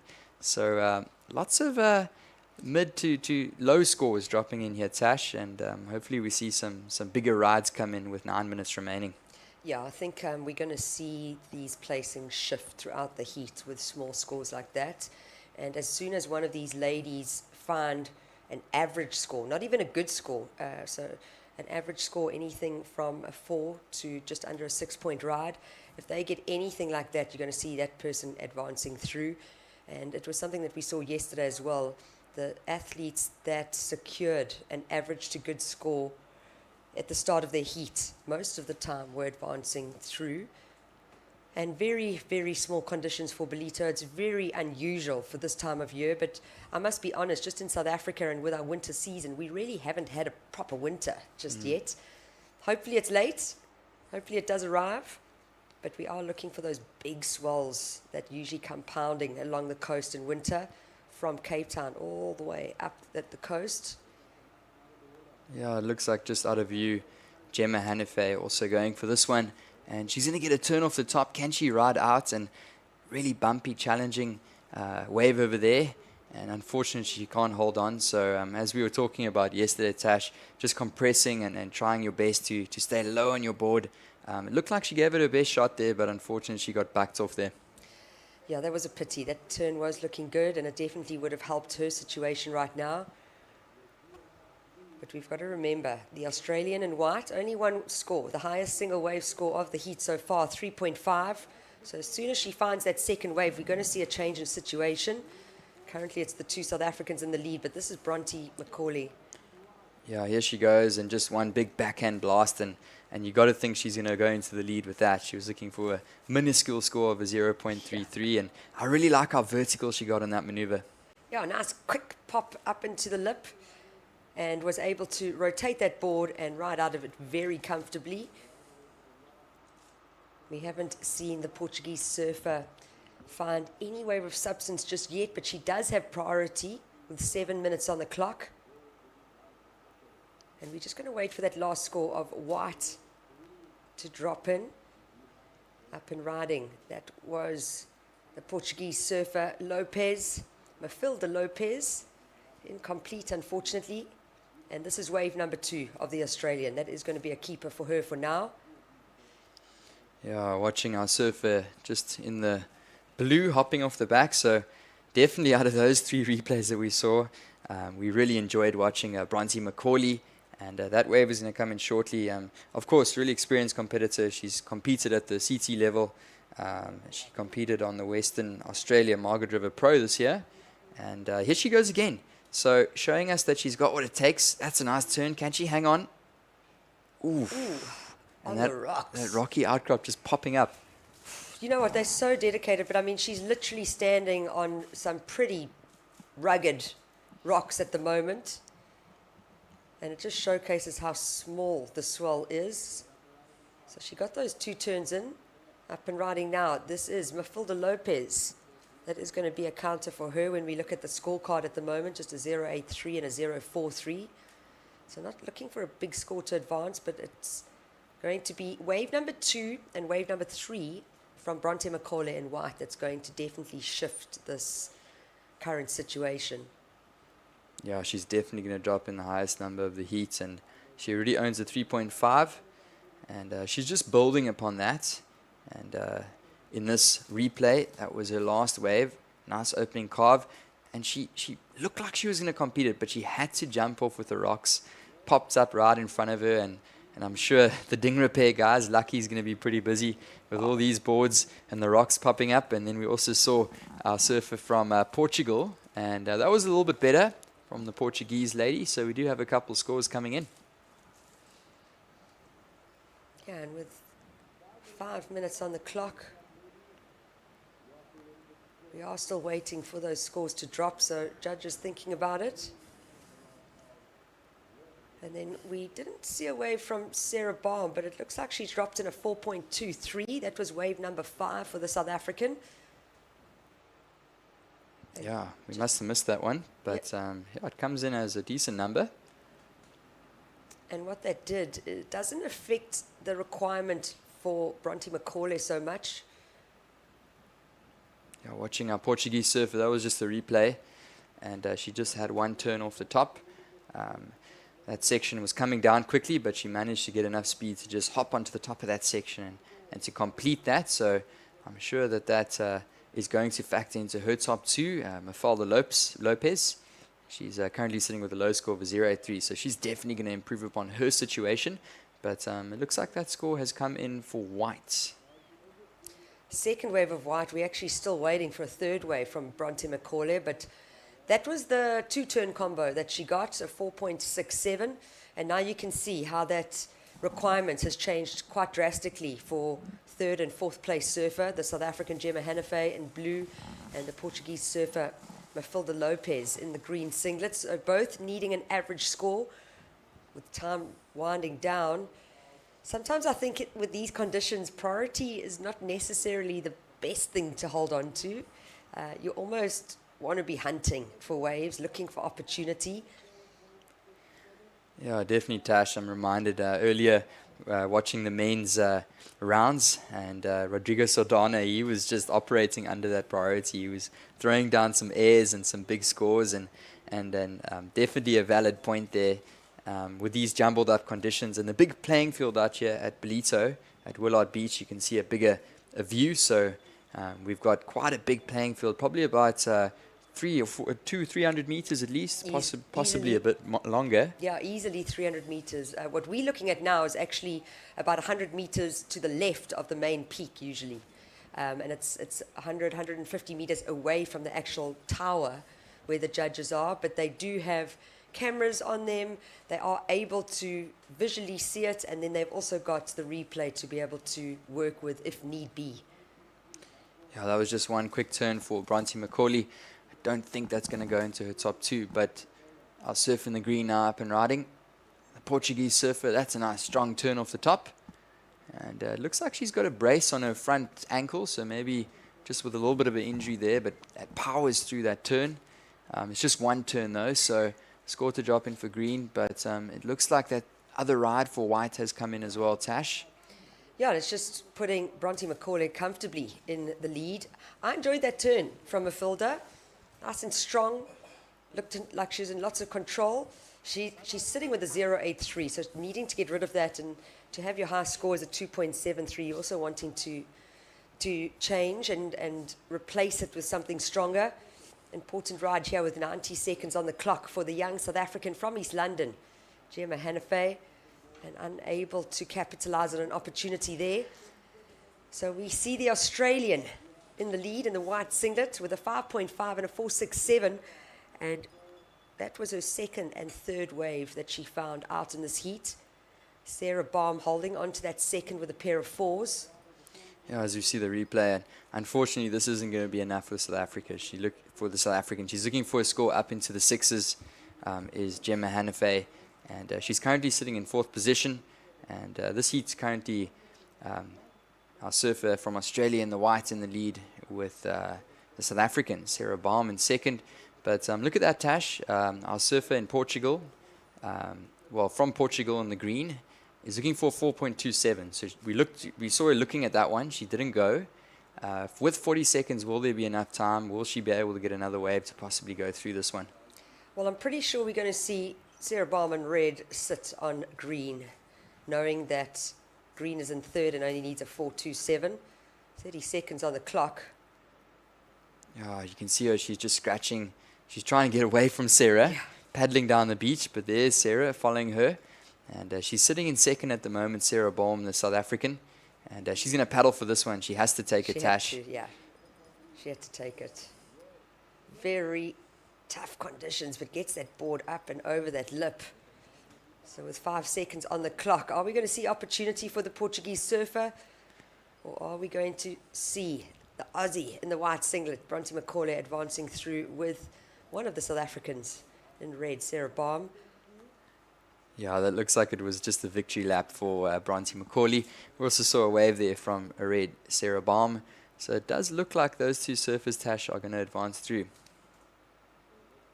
Yeah, there's a couple of scores still we waiting for, and they're dropping in now. Yeah, small score for surfer in green. That was surfer in white. None of those are really going to count. So it looks like we're going to be moving into the men's round really shortly. Yeah, and it looks like that's a completion. So our ladies now on the beach, and we're going to move through to the round of 48, heat number 1 of our men's division out here at the Ballito Open, presented by Flojos. So if you guys have just joined us, welcome back. We've got competition here, and this is going to be a fierce first heat of the round of 48. And I'm joined here by co-commentator Tasha Mentasti. And there's already some action in this heat. Yeah, let's just introduce these 4 athletes. It is in red, Redwan Raguri. He represents Morocco. In blue, we've got the South African Levi Kolnick up and riding now. This is the American Ryan Huckabee, gets that first hit. And then in white, another South African, James Ribbink. So James already advancing through from the round of 64. And I'm just going to introduce Mike Frew back into the booth. How's it, Mike? Hey Tash, great to be back, calling a couple of heats here with you.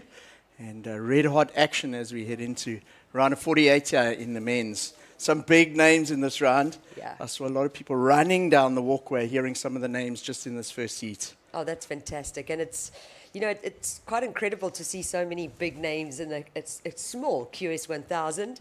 But I do think it's very beneficial for the sport here in this country, up and riding. This is a South African, James Ribbink. And he has advanced through 1 heat already. He started in the round of 64. Now in the round of 48, we've got 8 heats of this round. A couple of people made the trip from Durban today to particularly support young James Ribbink. We had Pat McCarthy from SMG. I saw his dad, Jason. I saw Seth Hulley from Oakley down here. They've all made their way down on the beach supporting James Ribbink. Pretty stacked heat this. We've got Redwan Regragui, one of our Moroccan competitors. We've got a big Moroccan contingent here at this event. It's so cool to see all the folks from Northern Africa. And Redwan, no stranger to South Africa. He has already surfed in the Cape Town Surf Pro, the SA Open, and the eThekwini Surf Pro this year already. Great guy. He was so stoked because he went to J-Bay as well. He was there for to witness the J-Bay event like 2 weeks ago. And then just having a look at some of the other surfers in the seat, there's Levi Kolnick. He's a young Grom from the Com in Cape Town. So really great to see him and the Kolnick name up at this event. His dad, of course, one of the big wave surfers and the Dungeons and Sunset crew in Cape Town. James Ribbink, we've spoken about. He's wearing white. And then a big name, we've got Ryan Huckabee from the USA. He's currently on the Challenger Series, Tash. Hasn't got a big result in Australia, so he's looking to improve on that. And for him, this will be a warm-up heat to get his feet, make sure he's got the right boards, figure out where the peak is out there in preparation for the big Challenger, Series next week. He already did get a result at the SoCal Pro in Pismo Beach earlier this year. Yeah, he got an equal third. I mean, he's still a junior.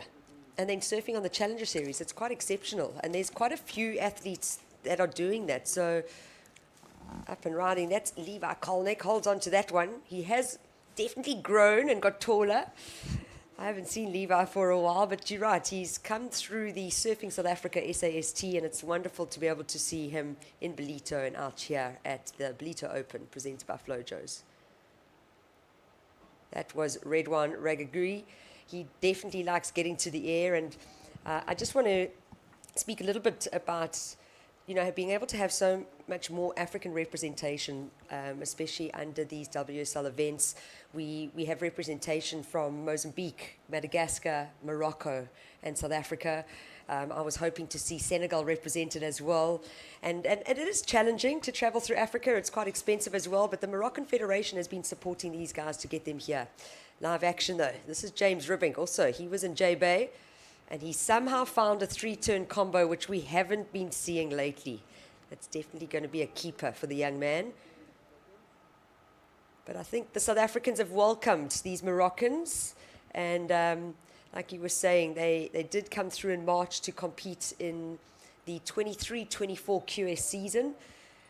We saw Abubakar Baweda actually place 5th overall on the rankings and just unable to qualify for the Challenger Series this year, but he set his intention, and what a great wave from James Ribbink. I really like that second turn.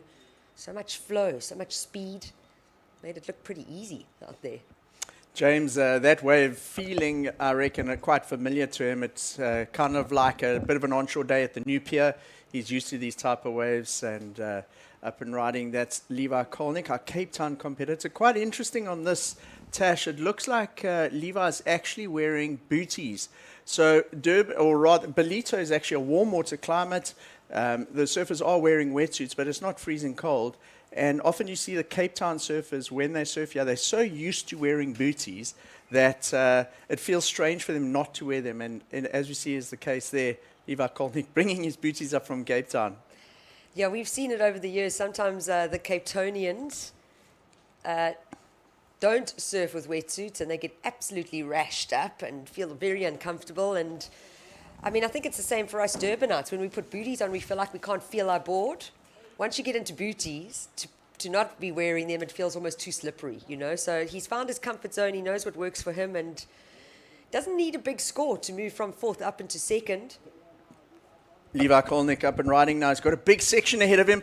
Goes for the launch and the rotation. And did you see that, Tash? It was like a little lump of a wave just ahead of him. He landed in that trough and just came unstuck. But he's making his intentions clear here in this heat. He's not going to hold back. Yeah. He's not going for the conservative scores. He wants to go big and put a big score on the board. Interesting to see the strategies play out in the different heats. We've seen Jarvis Earl in all of his heats in the event so far. He scores like between a 4.5 and a 5.5, like two conservative turns on two waves, and he builds that base. And then what we've seen him do is then start flaring it out from there. That seems to be in his strategy, where Levi, if you look at that wave there, he's just taking to the air, going for the big, spicy, flared-out turns right from the beginning. Yeah, there's so many different game plans and strategies that you can go into heats with. For me, with these type of conditions, I think that the sitting and waiting might not be to your favor, but you need to be hunting for those opportunities. I was saying with Johan in the previous heat, sometimes having priority might not necessarily be the best situation for you, and we have seen in previous heats that guys are going through under priority, being able to hunt for some waves. This is the Moroccan. Redwan Regragui, he actually surfed I think it was a semi-final or a quarter-final against Luke Thompson or Luke Slipen at the eThekwini Surf Pro, and showing us some of what he's got on offer, and he's really, really good in the air. Yeah, he is. You know, he goes for a rotation on that one. They're coming unstuck, but he does normally stick them. It's been awesome to see the Moroccan contingent. There's a lot of them around, and Tash, they're quite easy to spot because the Moroccan Federation, they actually, dress in their Moroccan national tracksuits, which is pretty cool to see down here. Regwan, at the events, he dresses super smart in those tracksuits, almost like you would see at the ISA type of events and that kind of thing. And they're easy to spot. They hang like a group. It reminds me almost of the 2% crew that we had here last year, except it's the Moroccans. And funny enough, they're just behind the contest area here is a shopping center, and there's a Moroccan barber there, okay? And Greg Emsley went there the other day, and I popped in there as well, and they said this whole Moroccan crew had gone to say how's it to them and let them know that they're in town. So really great to see the North African folks down here in Ballito. Yeah, I'm very proud. They're proud of their country. I think Ramzi Bukayem has been a massive influence for this next generation, and they want to qualify, So it's fantastic to see the federation backing the athletes. We've also got a judge on the panel who is Moroccan, Hamri Hafid, as well as, and that's on the local panel, which we usually only utilize Africa members or Africa staff. It's great to be able to have Hafid on the panel as well. So this is the American. Everyone's going to the air. Oh, just unable to ride out of it. You could see he landed and he just couldn't rectify that board to be able to keep the speed to ride out of that. So this is a replay of Ryan Huckabee looking to take to the air on this sort of 3-footer straight into the wind. And the Finns grab it, but he doesn't quite able to ride out. It's quite interesting. A lot of the younger Groms who were taking part in the Rookie Rippers and then also the JQS the last 2 days, they've been watching these youngsters' Instagram feeds over a year or two. And all of them were like, wow, there's Ryan Huckabee in the free surf, and there's Ryan Huckabee, there's Jarvis Earl, there's all these guys, and they are so stoked to see the international surfers of this caliber here. And what's pretty cool is they're making friends with them, and getting to know them, having a look at the boards they ride, and that sort of thing. And it's a great sort of festival of surf and community happening here in Ballito, and great to see that Flojos is able to put on a QS event of this nature leading into the Challenger Series. It just adds to the whole atmosphere here in Ballito. Yeah, very important. I mean, we saw last year we had the Pro Junior and went straight into the Challenger Series, and what we noticed is that nobody had the time to practice. And the Challenger Series, this is stop number 3 out of 6. It is so important for these surfers. So to be able to give opportunity for them to get those heat drills in, make a little bit of money as well, but the main thing actually just spending time in the water at this break and getting comfortable with it, like you were saying, prepping boards, testing out, looking at the different spots that there are. There's 3 different banks pretty much that they've been working off, and it depends on the tide where you're sitting. It also depends on that swell if it comes in. But just doing the homework, really. Ryan Huckabee is really busy out there. He's had quite a few waves. There's no shortage of waves here today, Tash. On one of the earlier heats that I was on the call with Greg Emsley, there was 32 waves ridden in the heat. But you kind of got to go through those to find the gems, like you said. To just be completely patient out there might not work out on a day like this when, it's a bit of a lottery in terms of how the wave's going to play out on that bank when you take off. Yeah, well, James Rubink found it in a 7.83 for that 3-turn combo. So what he's done is, even the surfer in second place, Ryan Huckabee, needing a near-perfect 9.83 to take the lead. So it really is a fight for second position, an advancing position. Here's the young Cape Townian, Levi Kolnick. Wants to just push through that turn, a little bit of a layback. The comparison will be made, though, to this young man, James Rubink. I really like the steez that Levi put into that turn. He went up. I wasn't sure if he was going to go beyond the lip or if he was going to just drift it out, but went into a layback and nice bit of style as he came out of that turn. The young surfer from Komiki in Cape Town. Here we go as a replay. Look, he hits it. Oh, lovely. And he rides it out nice and clean. Yeah, he and does. I think that'll get him into the game here in terms of the situation in the heat. For me, I think that was probably the best wave that Levi's had so far. Yeah, well, it came through at a 2.8, so it does go into his top 2, and it moves him up to second place. So we've got the 2 South Africans, first and second at the moment, but Ryan Huckabee, that was a proper hit with that oncoming section. He's definitely going to replace the 1.33 that sits in his top 2. And with 7 minutes on the clock, there is more than enough time to see these positions shift. And we must be close to full low tide. I actually think it's at about 3:30. Oh, wow. Yeah, so we got about 2 hours still to go. But we're coming off springs here in Ballito at the moment. So there's a very big difference between the full high tide and the low tide. And if you look at that sandbank right there, or rather that water shot, there's about 1.8 meters of water between the full low tide and the high tide. And that's a lot. That's almost a full, size of a door. That's how much water is coming off that bank. So the difference between the low and the high tide is quite extreme because of the springs. And you'll see in these heats compared to this morning, the guys aren't riding right onto the rocks. They were having to do that closeout turn pretty much on the rocks this morning. Now they're taking off a little bit further out at the break. And the only other main difference now with this low is there's a lot of closeouts. And we're seeing like Ryan Huckabee's couple of waves. Pretty much everyone's closing out. It's hard to find those ones that have got a bit of a open face on it. Yeah, and he is keeping very busy. Shame. Unfortunately, just no scoring potential on that wave. James Rubink just seems to be in rhythm with the ocean. He's got priority, speeding down the line here. Just slips off his board, unfortunately. That looked like it was going to be a check turn before going into a big closeout section. But with a 7.83, we haven't seen a score like that for a while. Definitely one of the higher scores that we've seen today, and in some of the heats that I've watched closely. Interestingly, James was not he didn't prepare for his heat in the competitors area. He was somewhere else because I actually saw him run in to come and get his rashie. So I think he's standing with a crew on the beach, and they'd been watching the waves for quite a while, probably a good hour or so now, watching exactly where the peaks are, possibly timing the sets. He ran up to Bernice Hutchison there in the competitors area, grabbed his vest, and then went back down on the beach. And whatever he's done to prepare for this heat in terms of spotting where the waves are is paying off for him at the moment. Yeah, he keeps going straight back to that spot, you know. So priority with red, and just nothing to utilize on that one. So we're under that 5-minute mark. I don't know where the other South African is, but I must be honest, Mike, it is still looking tough out there. It's not easy.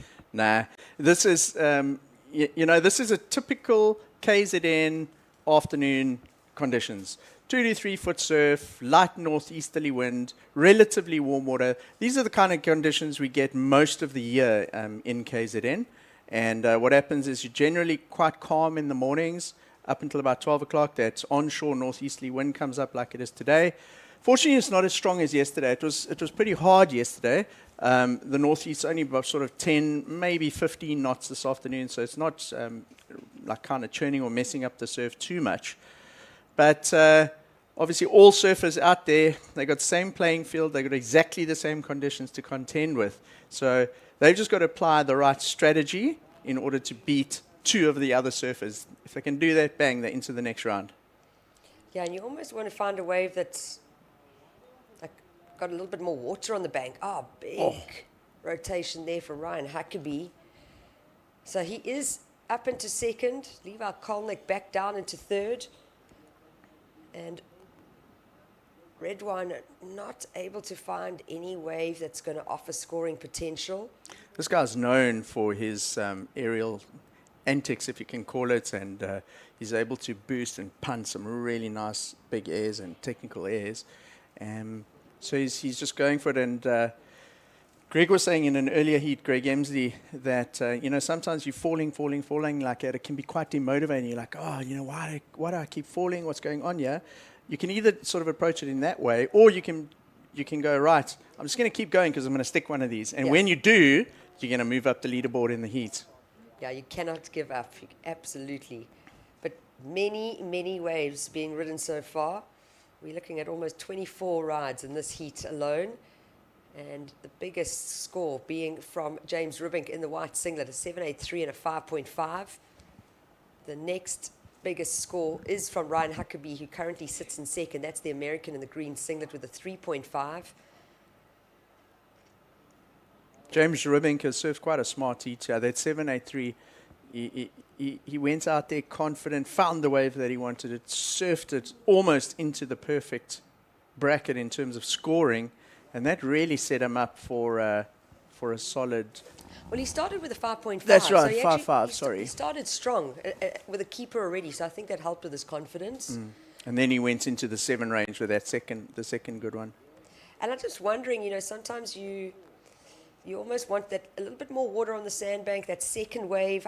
For me to see a 3-turn combo with these conditions over the last hour, it's been very difficult to be able to even see that happening. So, yeah, James Rubink looking really good. Like you were saying, he's been in J Bay, and before that we had our first qualifying series event for WSL Africa in the city, the eThekwini Surf Pro, so stop number 1, and he placed equal 5th, so he's sitting 5th on the rankings at the moment. He's wanting a big result here. So Tash, the Africans in this event are surfing for a position on the 2025 Challenger Series.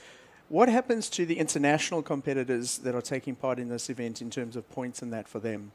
So if you are a WSL member, doesn't matter which region you're a member of, you can enter any WSL event around the world, QS, LQS, JQS. However, if you are not an Africa member and competing in a WSL Africa event, you do not get the points to the rankings. However, you do get the prize money. So, yeah, that's the only difference. And it's been interesting. Yesterday in the Pro Junior, we've got Rory Dace leading the men's rankings, the Pro Junior men's rankings, and Lily Heaney leading the ladies, which when we see that international field, we might not expect them to be up top, but it just showcases how things can develop and change quite quickly. And for me, it's quite exciting to see new names at the top. I think it's really good for the future of the sport. But the main reason here is to give our athletes more opportunity to spend some time and do some heat drills out here before the Challenger Series. And a lot of these foreigners, these international athletes are here entering these earlier events purely for the practice. So it looks like heat number 1 of the round of 48 has concluded. And this was our heat leader, James Rubink, in the white. And unfortunately, the Moroccan, Redouane Ragagrui, just unable to find a score. Sitting with a pair of 2s. So another Levi Kolnick, the young Cape Townian, just unlucky, unfortunately. Not without a big effort from all 4 surfers.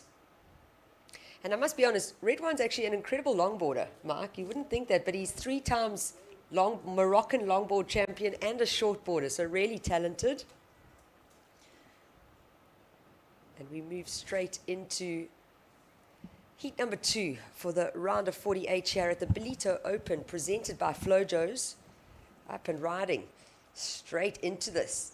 Jackson Bunch from Hawaii. I mean, you would never think we would see a name like this at a QS 1000. And he has got his fellow Hawaiian Kai Martin, who had a great result in the Pro Junior yesterday. We've also got Simon Winter, the South African, and Swade Skalkwyk in red, another South African represented. Swade, actually from the area that you surf provincially for when you're not busy working for WSL. And Swade, a Vic Bay local, his family is very involved down there. His family actually owns one of the houses down on the point. And Van Skalkwyk or the Swade Skalkwyk is very, very involved in the association and everything down there. Yeah, he's actually surfed a lot of events on the local tour so far this year. He surfed the Cape Town one, he surfed the SA Open, and he surfed the eThekwini event. Yeah, his dad, Neil, is actually our chairman of Eden Surfing District. And that's like a provincial surfing association. It leads from Stilbaai in the Western Cape all the way to Plettenberg Bay. It's probably the longest district, but it's an incredible part of the South African coastline. Also in this heat, we've got young Simon Winter up and riding. This is one of our 2 Hawaiian competitors in this heat. That's Jackson Bunch. A lot of people very excited to see Jackson also make the trip to Ballito and see him alongside Kai Martin, the other Hawaiian. So both of those guys actually surfed in the Ala Moana contest a couple of weeks ago. After that started making their way to South Africa. Probably the furthest flight that you can get is from Hawaii to Durban or King Shaka Airport here in Durban. If you had to push a sort of thing right through the globe from Hawaii, you'd come out on the other side in South Africa. So those guys have both traveled. Up and riding. This is Simon Winter. Simon is from Cape Town. And Simon's had an incredible junior career in the last year. Yes. I would say 18 months ago, he was, not that he was unheard of, but he was an up-and-coming young junior. And in the last 12 months, he's made the national junior team. He had a fantastic result in El Salvador. He got his national colors. He got a major sponsor. So he's on a really good run, our young surfer from Cape Town, Simon Winter. Yeah, and another Komaki. That's right. Surfer. There's quite a big crew coming out of the deep south in Cape Town, in the Komaki area. So I think the folks down there were probably supporting Levi Kolnick in the previous heat, and of course Simon Winter in this heat. So greetings to the Kom crew and everyone down there in Cape Town. As we see up and riding, that is the replay of Jackson Bunch's wave. These 2 Hawaiian youngsters on their backhand are so impressive, Tash. Surfing with such fluidity and speed. despite the waves being quite weak, you know. Yeah, and just even how quickly he pivoted in the pocket and without stopping, there was no break in that pivot and in that turn. And I think we're still actually waiting for that score to drop, and that was wave number 2 of Jackson Bunch. They've already thrown his first wave out, and there's the score dropping in, a 6.5 for that 2-turn combo. I really enjoyed that wave. Very critical, solid surfing from the Hawaiian. And I'm pretty sure with this onshore flow, we're going to see more aerial antics coming up very shortly, especially as we've moved into this men's round of 48. When Paul Canning and I first arrived at the event a couple of days ago, it feels like ages ago now, but I think it was only about a week ago, we came down to check out the waves and get in the water, and the very first people we saw was Cheyenne Crawford and Jackson Bunch and Carl Martin, and we were like, how long have you guys been here? And they were like, we got here about an hour ago, came straight from the airport and into the water. And all three of them have actually had a really good run through the junior events leading up to today. Yeah, and you got to think about it. This is Jackson Bunch, just incomplete there, but the jet lag that you suffer coming here, it takes like 2 to 3 days to really start feeling normal again. So as you said, having an event like this, well, these youngsters, Jackson and Kai, would have surfed the junior events. They're surfing here. So it's fantastic preparation for the Challenger Series because both those Hawaiians did participate or took part in the Australian leg of the tour. They were on the Gold Coast, and then they were at the Sydney event, and looking to add more points here in Ballito next week. Yeah, absolutely. I mean, Kai Martin, first year on the Challenger, hasn't got a result just yet. So hopefully, with all the time being put in the water here at the Ballito Pro, that stop number 3 for the Challenger Series is going to see a good result for him. And then Jackson Bunch, I mean, just such a talented surfer. He placed second at the WSL World Junior Champs earlier this year. And then his best results in the Challenger was at Snapper on the Gold Coast with an equal 25th. That was a really nice wave there for Kai Martin. Yet to get started, and he finally gets a score on the board with almost 7 minutes on the clock already, but managed to whip in 2 turns there. It's a medium-sized wave, got a lovely face ahead of it. He identifies that critical section straight into another one, smooth transitions between the turns, and in many instances through today, those 2 turns have been enough to get through the heats. You've had the exception, like we saw with James Ribbink, where you can fit in 3, and the judges really rewarded that. That almost went 8. Yeah. So I think Kai Martin's going to be on the board here. So this is Simon Winter up and riding, the young South African. Goes to the air. Unfortunately, can't rotate that board to land in the flats. And with there's loads of time. I mean, we've just gone through about almost 7 minutes in this heat number 2. And we can see this replay here for Simon. He knew he was looking for the ramp. He knows he's got to get to the air. These Hawaiians really enjoy this onshore wind. They love getting their board up above the lip. And you were right, Kai Martin dropping that 7.67 for those 2 turns. So it puts the South Africans under pressure. As you were saying about Simon Winter there, though, just staying busy. If I think back to that previous heat, Ryan Huckabee must have caught close to 10 or 12 waves. Correct. 2 of them were bankers, but he just had to keep rolling the dice, and eventually it came up 6s for him. But I think that's maybe what these guys have got to do, and that it seems like what they're doing, because Jackson Bunch, he's also had a couple of waves. Tash, that's his 5th or 6th wave of the heat so far. I mean, and he was flying down the line there and still couldn't find an opportunity. So, yeah, I don't believe sitting and waiting in these conditions is the best strategy. I think you've got to be hunting, looking for opportunity, and a little bit of luck, I must be honest. Reminds me of an old famous South African coach, Graham Hines. And he always used to be like, get out there, don't mess around. Just catch the first wave, make it count, and then build it from there. Don't sit around. He used to get irritated if it was 10 minutes and you had no waves. Yeah, Heinzie was in J-Bay still, came every day when the contest was on. That's awesome to hear. He must be in his 90s now, Tash. Yeah, he's definitely in his 90s. I actually think he's That's incredible. 93, 94, and looking good. Looking really good. Still as excited, still aware of who was in the event, who was surfing, and literally we had to make sure that he wouldn't leave his spot on the boardwalk. He had the best spot, but we had to make sure we had an umbrella there. He wasn't going to leave. He was watching all the surfing until that final siren, and then he went home again. So it was great to see Graham Hines. Oh, that's awesome to hear.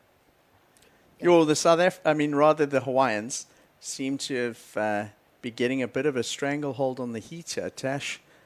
They, being very busy, and they do seem to have distanced themselves from the two South Africans here. So the South Africans are certainly under pressure going into the second half here. Yeah, Kyle Martin, just one wave. That's 7.67, but surfed exceptionally well. And he hasn't even got a second score yet. So putting the South Africans under pressure, I think that there's going to be even more pressure applied if he does find that second ride and it's a good score or an average score. And we can see this pulled back view here. I was chatting earlier about it and just saying we're actually so far to the left from the contest site where we usually have surfers taking off. You can see as we pan to the right, that rocky outcrop on the right with those rocks, that's usually where there can be a good quality peak to take off at and run across the sandbank. Where these athletes are now, they're currently sitting in the middle of the bay, pretty much on a peak that we wouldn't often even consider sitting on. No, it's definitely the wider peak. If you know Ballito and you're watching online or you know that the area, there's a spot where you come to check the waves called Surfer's Lane. And if you look straight down Surfer's Lane where the rocks are, that's pretty much where the surfers are sitting at the moment. It's where we find most of the sand at the beach at the moment. Talking about Surfer's Lane, I saw a lot of people arriving. They're actually watching from up on the bank down there, up on the bank across there this afternoon because we've got Shane and Justin Sykes. And the local crew have all come out to support the boys, especially Shane. We haven't seen him in town for a while. He's been in Japan, he's been in Indonesia. Justin Sykes was in the Mentawis, and great to see the local support for the local Salt Rock crew. They popped into J-Bay as well, and we got them there. So they've been busy, the Sykes brothers. And like you were saying, I mean, they've got such an incredible support crew here with the community growing up in Salt Rock on the north coast, not too far away from Ballito. And this is our current heat leader. So with a 6.5 in the throwaway, 2.5. Jackson Bunch, though, with 8 minutes on the clock. Kyle Martin really holding tight onto their priority, Tash. We're talking about everyone staying busy, but I just had a look at this at the leaderboard here, and Kyle Martin's only had the one wave. So he's applying a completely different strategy to probably 12 of the surfers we've seen in the last couple of heats. Yeah, so true. And doing exactly what I said I wouldn't do, but I'm glad I'm just here to chat about the surfing and not in the water. It has been exciting, though, and it's really fantastic to see so many international competitors. I think it's great for our South African surfers. And, yeah, I just think it elevates the sport as a whole. So up and riding, this is Jackson Bunch. He's been very busy trying to improve on his situation in the heat. So Kyle Martin being very, very patient. But at some point, he's going to have to pull the trigger and go on something. Whatever he does go on is going to go into his total rides. And looking at your screen there, he needs a 1.33. Tash, it's like one turn, and he's probably going to go to the lead at this point. And looking at what those two South Africans need, Simon Winter and Skalkwyk, if Kai gets a wave, the pressure's really going to be on blue and red there. Yeah, even if he gets a bad wave, that requirement's going to jump up to like an 8-point ride that the South Africans need. This guy's been really busy, Jackson Bunch, and he's been trying different types of maneuvers on that end section. He's gone for the air, he's gone for the float, he's gone for the lake turn. None of them he's managed to stick. Look how shallow it is right there. But with 6 minutes remaining, I reckon he's just going to keep going, and at some point he's going to land something, which again could potentially improve his score. So the Hawaiians have got two very different tactics here. Jackson Bunch being very, very busy. He's got about 8 waves. Carl Martin only had the one, and he's playing the patience game, where the two South Africans on the inside without priority are going to have to really use the last 5 to 6 minutes in the heat and, maybe even reset. Because at this stage, it's not quite working out, and the requirement really is just climbing and climbing every time Jackson takes off on a wave, or, if once Kai gets that second wave, it's going to be tough. Yeah, especially with time winding down, 5.5 minutes remaining. We see the two Hawaiians in the lead. Jackson Bunch, his second to last ride came through at 4 points. And this was the replay. Didn't factor in for the South African Suede Skalkwyk, unfortunately. There's not many lefts up in that Western Cape region along the Garden Route. It's a lot of right-hand points. So to be out here in this like multiple random beach break condition, also having to adjust for the South African. But both of them, both Simon Winter and Suede, will be taking a lot of experience from the seat. Yeah. A lot of the South Africans, if they have lost in this event at this point, they might not be surfing the Challenger Series next week. So this is a highlight for them. It's a highlight of their winter competitive surfing.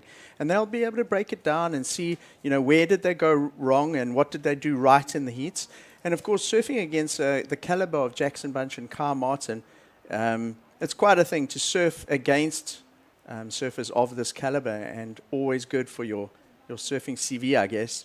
Yeah, well, you've got to think about it with the Hawaiians. I mean, it is the Holy Land, and you've got so many internationals going across to Hawaii. Those peaks and breaks are packed. I mean, it's heavy out there to even find a good wave. So it's good for our South African surfers to just be tested like this. And this is wave number 2. Kai Martin finally finding something. He's super quick on his backhand. I'd really enjoy his surfing. So gets the 2-turn combo in. This is going to start putting massive pressure on the South Africans. From the very first wave that he had, I think in the Rookie Rippers, I was watching from the grass bank, and I said to someone, "Who's that?" And they're like, "No, that's Kai Martin from Hawaii." And I was like, "Whoa, that guy's got a deadly backhand." And it's been really great to watch.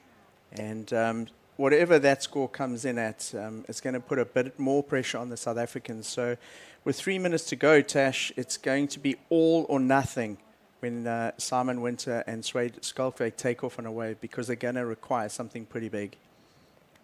Yeah, absolutely. And if you think about Kai Martin, I mean, he's still under 20 on the Challenger Series, still under 20. So got so much more room for growth, and he's already an exceptional surfer. And yeah, I've been enjoying watching him through the Pro Juniors. This is his replay of wave number 2.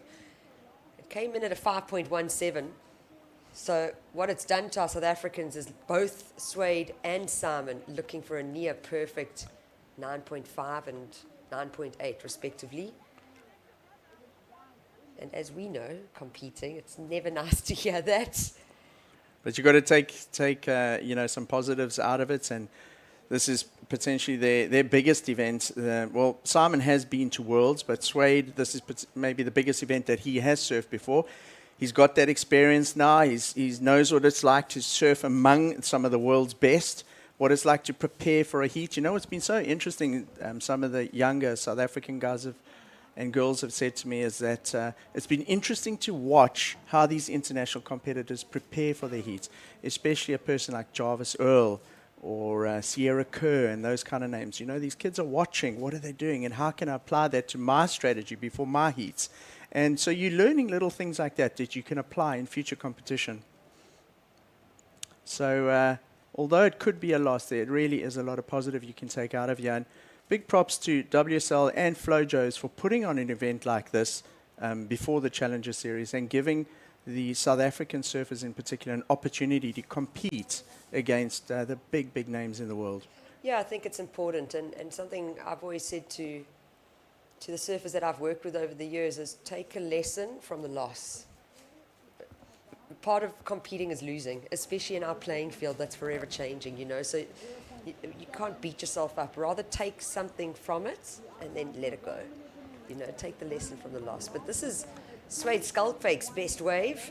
I like that first turn. He got up there and managed to flow through into the second turn. So probably the best wave he's had. I would imagine that that he would have been a little bit nervous going into this heat as well, especially with big names like that.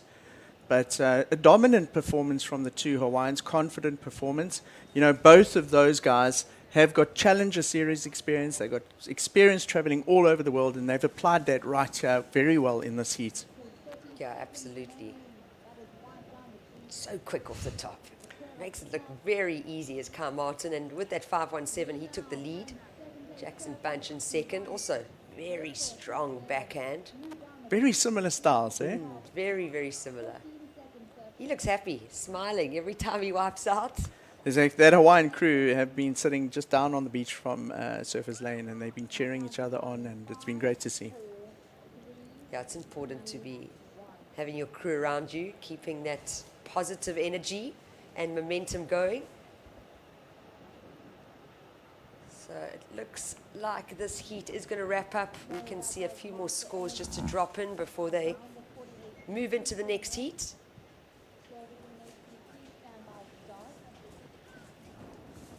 And I think we will be having Greg Emsley and Johan Frey come into the mix very shortly.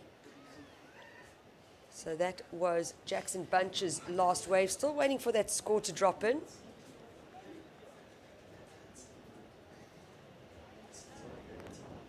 And I don't think it's going to come out as stronger than his second scoring ride, a 4-point ride. And there's the result. So Kyle Martin in the white singlets, taking the win with a 7.67 and a 5.17. His fellow Hawaiian, Jackson Bunch, taking second place and advancing through to the round of 32 with a 6.5 and a 4-point ride. Unfortunately eliminating the South African Simon Winter and Suede Skulkfake. So we will be starting this next heat very shortly. We move into heat 3, round of 48.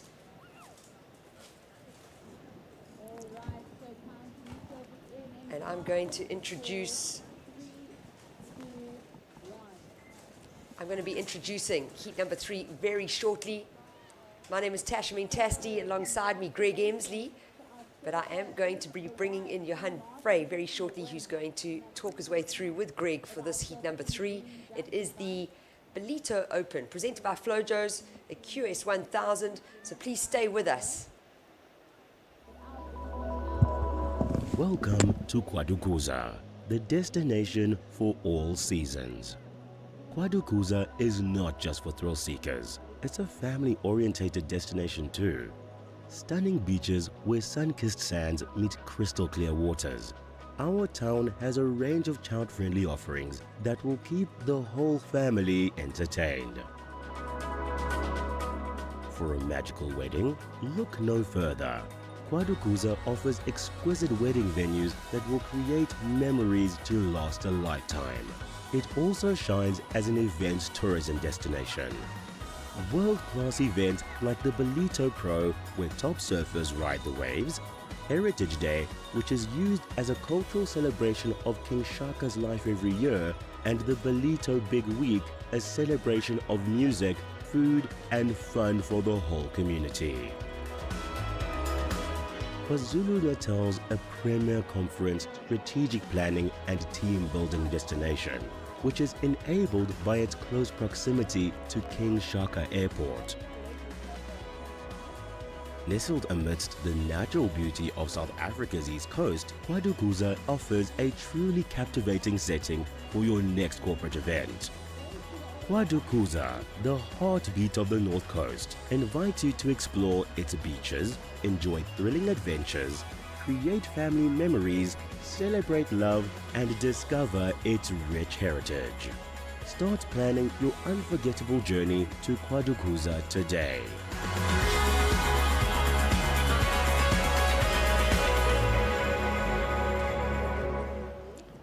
KwaDukuza, the Dolphin Coast, Ballito.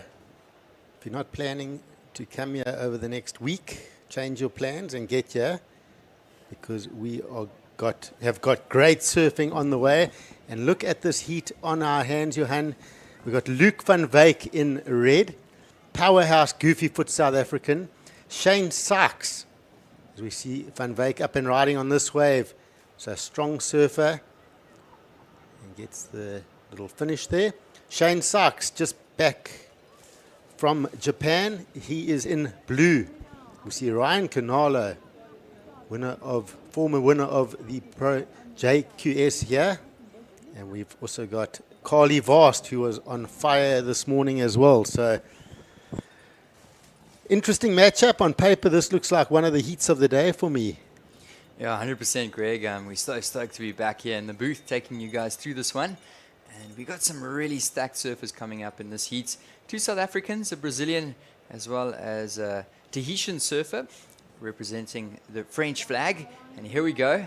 We were talking about it earlier, Greg, how he's really got that maneuver on lock, Ryan Kainalo. And we do have some ramp options. That one, not too lofty.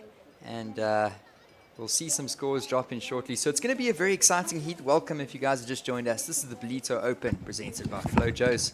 I'm here with my co-commentator, Greg Emsley. And we're going to take you guys through some of these heats and these results to come. Of course, this is a WSL QS 1000 under the Africa region. And this is just a nice pre-event to what we got coming later down the line at the Ballito Pro. That's going to be starting. It's the Challenger Series next week. So a lot of those Challenger Series surfers are getting an opportunity to get some reps out there in Ballito and to just really get comfortable with the waves out here. So we're right on low tide, or almost on that low tide mark, Greg, and we're definitely going to be able to see some good potential rides coming in this heat, and a really stacked one, so we're excited to bring you guys the action. Yep, and we see a couple of scores early on, just some smallish scores, waiting for a few numbers to drop. And Luke van Wyk, a 2.33. We see Ryan Canalo starting with that air rotation, coming in at a 5. Backing it up with a 1, we see up and riding Carly Vast. So that one just rushing off in front of him. And Shane Sykes, the South African surfer, the local surfer, starting with a 5.33. Excuse me. Interestingly enough, Johan, I just was down at the beach and had a quick chat to Shane as he ran past. He's just returned from the Stab High in Japan, and that was at the Shizunami wave pool in Japan. He said it was just on another level. The airs and that were just crazy. He really loved it. And I just said to him, well, what's the plan? Are he says, well, he wants to start the heat, try and get a 5. Settle exactly what we've been talking about, and check at that. He started with a 5.33, and then he said he just wants to build. There's a little bit of a coping, a little bit of an east wind starting to ripple across the face. I'm seeing a few of the aerialist specialists frothing. We see this replay. This is Ryan Canalo. Oh, it's a nice snap, just the one turn. So a lot of the aerial specialists on the beach, guys like Paul Sampson and that, are just rubbing their hands together looking at this wind and these ramp sections. I think we're in for an afternoon of aerial surfing, and hopefully we'll get to see a replay of those first couple of rides. That Shane Sykes wave, the 5.33, I'd like to see what he did on that. But yeah, Shane obviously loves to go big. But yeah, that will be a good stepping stone for him to really look for a big score now. He's got something on the board, and I'm looking forward to this heat.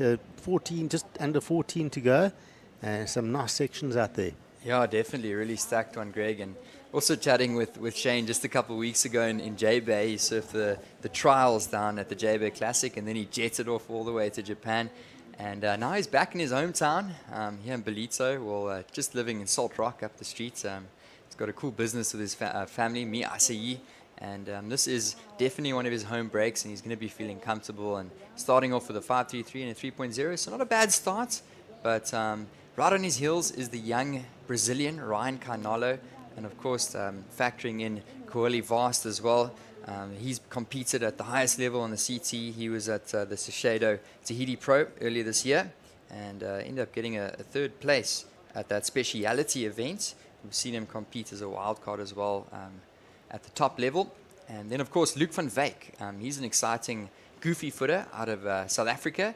And he's got a pretty wicked backhand as well. So I'm sure we're going to see some great action as this heat unfolds. Yeah, so a surfer like Luke van Wyk came through a very competitive junior career with the likes of Luke Thompson. You had James Ribbing, Daniel Emsley, and Luke was always in that mix, but it was so competitive, and he didn't always get the big results, but he was always there with that potent backhand. And he's almost, for me, he's one of those surfers that is going to improve with age. He's got that power, he's got a very vertical backhand, and he's strong. So I think we're going to see Luke, as we just see him with this first wave. You can see he's got that sharp backhand, and I think he's going to be one of these surfers that gets better with age, and he's really pumped and really focused. So let's see how he goes. He's paddling here, and this is Luke up on the backhand, and he's working this one through, and a nice strong finish. So I think he got a series of turns there, and he's going to have a few sort of aerial specialists in this heat, and he's going to have to keep his cool and focus on what his strengths are, and that's that vertical big power hack in the pocket, and that's where he can get his scores. Let's check this replay. Yeah, definitely, Greg. That first opening maneuver, bit of a bumpy, lumpy section, but makes it through. That one's a bit better. Throws some nice spray out the back, and he looked like he was in control of that wave. It wasn't the greatest wave, but definitely a great effort there from the man in the red, trying to take advantage of that smaller inside wave. So a score will drop in for our surfer in the red, and of course, a really exciting surfer in the white, Ryan Carnalo. We've seen him, as you mentioned, Greg, take out the win in the Pro Junior a couple of years ago. And I'm sure that he's going to be looking for those ramps out there. Yeah, so it's a lot of talking points in this heat. Ryan Carnalo, of course, he has won the JQS here in previous years. He's always been a standout at Ballito, loves this wave. Shane Sykes won his South African surfing title here in 2021. So he's got a good history. And up and riding, this is Shane. This is the replay of his first wave. Oh, that's a good hammer for the finish. So that was where the explanation mark was on that last turn, coming in at that 5.33. So that's good from Shane, especially coming back from a stab high where every wave you're going huge into the air, to be able to come into competition, calm down, get some scores, and then let's see if he can obviously go to the air with this bit of east wind that's coming onto the face now. Yeah, we see Luke van Wyk, fellow South African, getting a couple turns on that wave. So another smaller inside wave for Luke, but he's surfing them really well, and I think he's been watching the heats prior to this. He just wants to get a couple scores on the board and get his feet stuck into the wax in the early stage of this heat. And you can see him just close off there. So a little bit of a smaller insider. He did catch a wave early in the heats. That was a 4.27, and he's going to back that one up with a 3.93. So a couple little numbers coming there for Luke van Wyk. And the time is already flying by in this heat, Greg Emsley. We've only got 9 minutes and 15 seconds on the clock. Yep, moving through very quickly. And you're just looking with this wind, I'm almost starting to get the feel that the forehanders, the natural footers, might start having a bit of an advantage with the ramp, but also the waves are starting to chop themselves in half a little bit with the wind picking up. And on the backhand, you've got to try and fit in a snap, and then there's a bit of a break in the wave. There's like a cross section you've got to hop over and then pump towards the next section, and it's a bit more trickier on your backhand. With your forehand, you're sort of facing it, and you can hop over those sections. But we can see down the line a series of nice turns. So Luke van Wyk, I don't know if that was complete, but working up and down this beach looking for those scores. I like that section down there, but it finishes very shallow on those rocks. Yeah, I thought he was going to actually complete that just for a second. Unfortunately, he did go down. He's looking to improve upon a low score of a 3.93. But here we go, Ryan Carnalo. And I was just saying he had a pretty good in terms of ratio, in terms of those aerial maneuvers. But on that occasion, he goes down. So it's not often that we've seen that. But it definitely looks like that's going to be his approach looking at the rest of this heat, Ryan Carnalo, as we just look at a replay here, Greg. Yeah, so let's just have a look here. So a snap there, and then straight up into the second turn. and I just don't think that's complete. But watch Ryan. What I liked about this is Ryan often races down the line and goes for the punt at the end. I like that he went for it on the first turn, and that if he had made that, it would have given him opportunity to go into a closeout turn. So then the major would have been on the outside with that air rotation and then into a closeout, and I think the judges would have really appreciated that. So good thinking, but let's see. This heat's winding down very quickly. It's not quite the scoreline I was expecting, but often that's what happens with these bigger competitive heats. But it's going to be competitive. With 7 minutes, there's going to be a lot of action. Shane Sykes is going to want to back that first score up.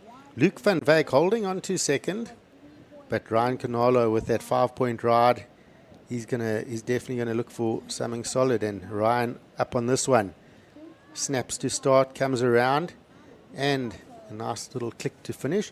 So he's just trying to settle the nerves now after not landing that air. He's gone, okay, let's reset, let's get a bit of confidence here, get into second, and then let's get a bit more fancy. Yeah, as we see a replay here, and not the biggest wave in the world, but that's a nice opening snap, and he looks for a pretty solid conclusion to that wave.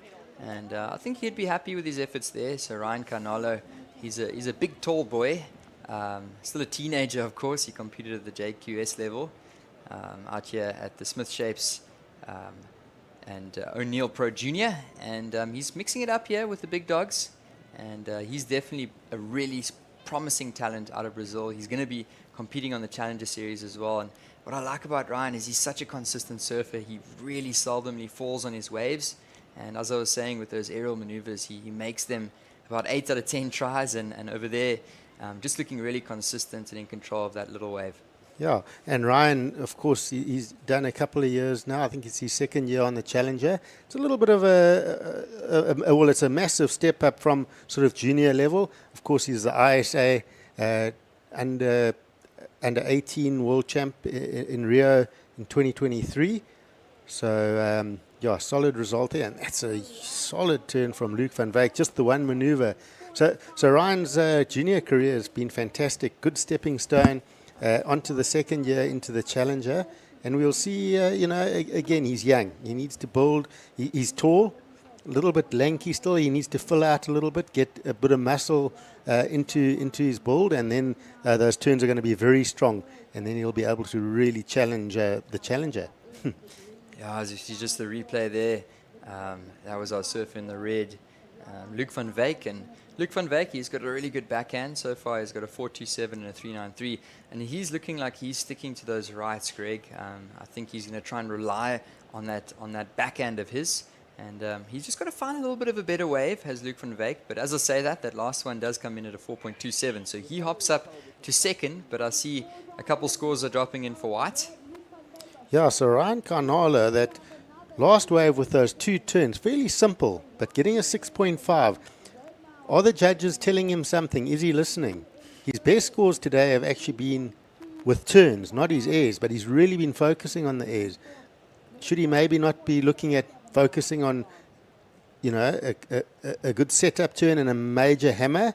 Because the judges seem to be liking those turns of his, and maybe he's focusing a bit too much on the airs. And that's just according to the current panel. Maybe a different panel would be different, but that's what I see on the scoreline from today. Yeah, I think that they know he can do the airs, Greg, and that was just solid surfing, and the judges have been rewarding that strong closeout maneuver. It wasn't the biggest wave in the world, but he surfed it really well, and I think he definitely milked that wave for what it was worth, and he got all of those points. Every single point of that he got out of that wave. So 6.5 is a pretty good score for that one, and Ryan Carnalo showing us that he definitely can mix it up. He's got the turns. He's got the vertical maneuvers, and he's got the airs as well. So Shane Sykes sitting quietly as well as Carly Vast. It's one of the few heats where you've seen such few waves ridden. As we see Luke van Wyk, he's been busy. Let's see if it pays off. Little float up over that section and just battles to get to the closeout. So Luke van Wyk, 3 minutes to go. He's sitting in second. Carly Vast has had a surprisingly quiet heat. This morning, he is just shredding these waves, and I'm not sure, he seems to be getting a bit lost in this lineup with the onshore. dangerous competitor, but time's against him here. He's got his back against the wall. He's going to have to do something special. Yeah, definitely, Greg. You don't want to put yourself in that situation, requiring a 6-7-7 in some really tricky conditions. And if you look at Luke van Wyk, he had the completely different strategy to this heat. He's been keeping really busy, and he has got a couple mid-range scores in the mid-fours in his range, and he's definitely not through to the next round just yet. There's still just over 2 minutes remaining, and Shane Sykes only needing a 3.27, but qualification is going to be feeling a bit of pressure now, Greg, with just over 2 minutes on the clock. Yep, and a set does come, but it catches our surfers out of position. So that one broke fairly far out on that outer bank. There might be a second opportunity here for Sykes. A bit of foam on it, but he sees an opportunity. Shane Sykes up and riding. He's going to work this one through up and over that first section. And a little click there. He's going to... Ooh, he should have probably stuck with that, looking at the time limit and only needing a 3.23. I would have maybe just hammered that last section. It would have been right there, I'm sure. Yeah, definitely, Greg.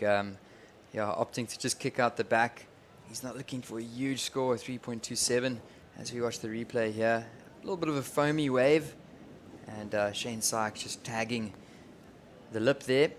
And that one just flattened out on him. I think he didn't really see much down the line. I think he maybe had a better view of that one, what it would look like down the line, and he kicked off the back. So he knew that he wasn't going to get the score there. And watching this situation. Oh, Ryan Canalo. So look at these turns. The judges are really saying to him, I want you to hit these turns hard. Don't focus too much on the airs. And again, a couple of really good maneuvers there. And let's see if he adjusts for the rest of the contest. Yeah, so we've got under a minute on the clock now in this one. And it does look like our Brazilian surfer is looking really confident to take out the win here. And that was Ryan Canalo paddling. This is the replay. And a nice slash in the pocket. And he was looking for the finish here. A little bit of a lumpy, bumpy section, but he got it. So showing some really great consistency is the young Brazilian Ryan Canalo. And he's looking really good to move through, Greg, with 25 seconds remaining. Sure. So can we see a bit of action with the last 20 seconds? We see surfers with first and second priority. Carly Vast is going to have a look at this. So up on this left-hander, and he just gets the one little snap over that section. I'm not sure if Shane Sykes will have another opportunity. He is up. I'm not sure. It might just be on time. And body language is not looking that positive. And I think he did have opportunities that sort of went amiss there. Yeah, so this one is winded down, and a couple of low scores still dropping in. I don't think it's going to be enough.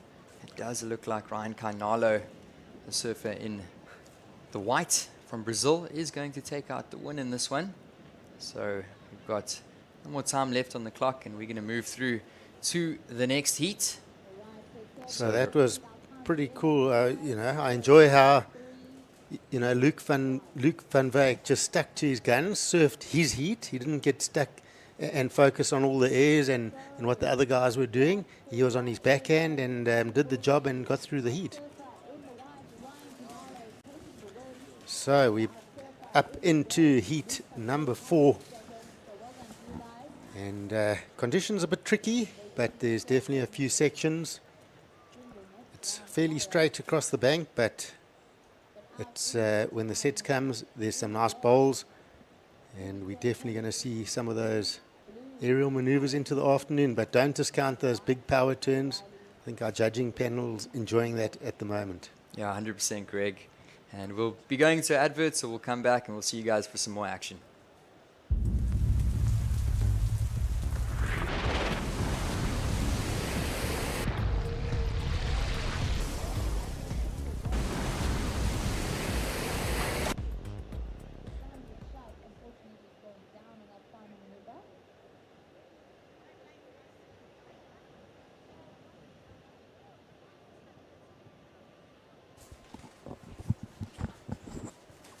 So welcome back, guys. This is your Ballito Open presented by Flojos.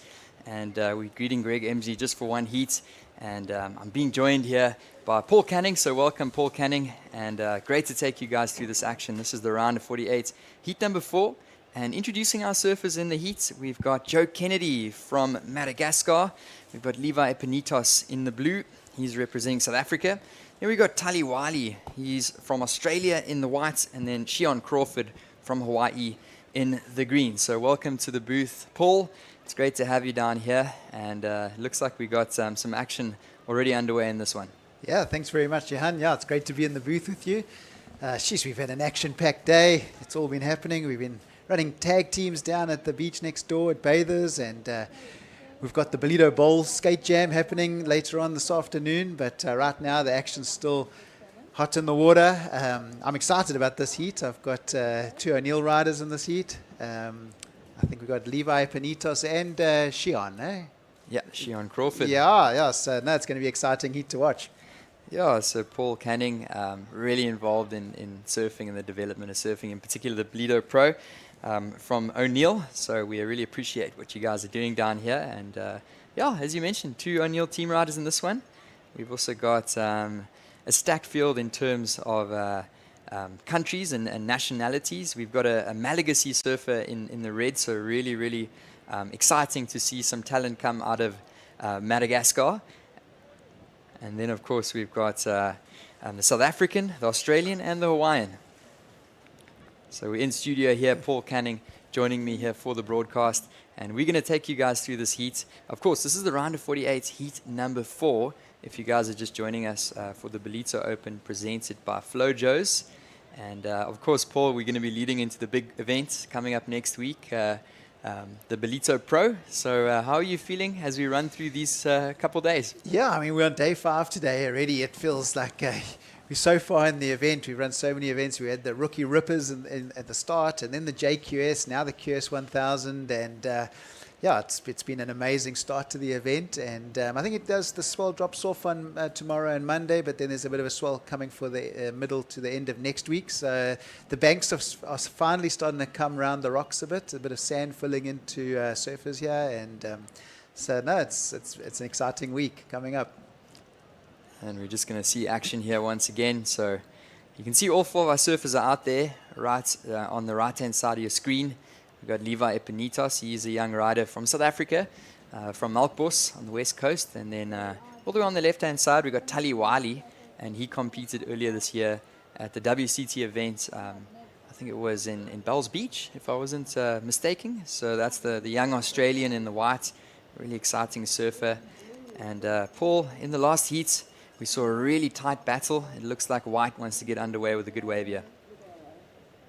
Yeah, great turn off the top there. Yeah, so nice start. I think in these types of conditions, you just want to really stay busy. You know, it's the onshore's picked up, and there's just little peaks all over the beach, and you can get a good score for one big hit off the top. Judges aren't scared to give you a 6, 5, 5, 6, one big turn, and those kind of scores in these kind of conditions are getting guys through a lot of the heats. So I don't think it's the type of conditions where you just just sit and wait, with your priority. There's just peaks all over the banks or the bank, and yeah, it's better to get going.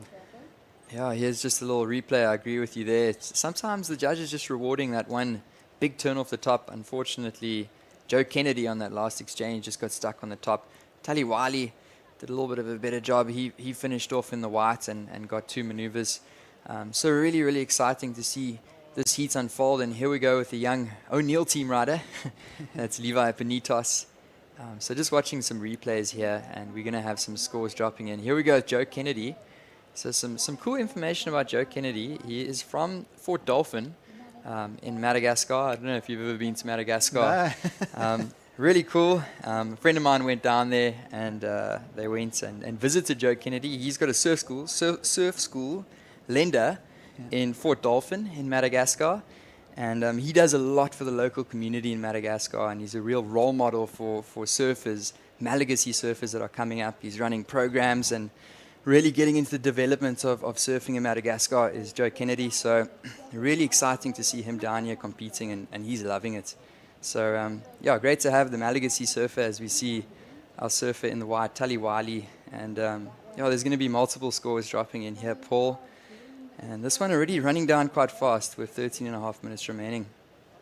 Yeah, that's awesome. I mean, I've heard there's some amazing waves in Madagascar. I think is it the Flame Ball's the one good, really good left there. Yeah. So I'm sure he's really good on his backhand, and obviously very close to Reunion Island and Mauritius. Really that was nice powerful. turn. Yeah, that was Taliwali, and really great broadcast team bringing us these replays. We're missing a lot of it as it comes in live, and we see our surfer in the blue also up and riding. So yeah, Paul, I mean, we both saw that wave, and Taliwali went up into the lip. He threw some good foam, and I think the judges are really looking for that one big maneuver, and watching this one, Sean Crawford. Oh, that was nice. That was very nice. Shian's an incredible surfer. Obviously watch him a lot, and being an O'Neill rider, very powerful surfer, but got all the new school tricks. I know his dad quite well, actually. He manages the Haleiwa Surf and Sport in Haleiwa. His dad came out last year and spent a bit of time with him. And when Greg and I were on the tour, we always used to pop in there and see him. So it was good to see him back in Ballito. But Shian, I think, got to the semi-finals in the JQS yesterday, and he's looking really good. And he's getting lots of heat practice out there, so I'm sure he'll be ready when the Challenger starts. Yeah, Sean Crawford, quite a big, strong, powerful kid for a 19-year-old, I think. Yeah. Around 18, 19 years old. So still a JQS surfer, and great to see him. And obviously he's still trying to just get some good practice for the main event, the Challenger, as we see the Malagasy surfer go down, unfortunately.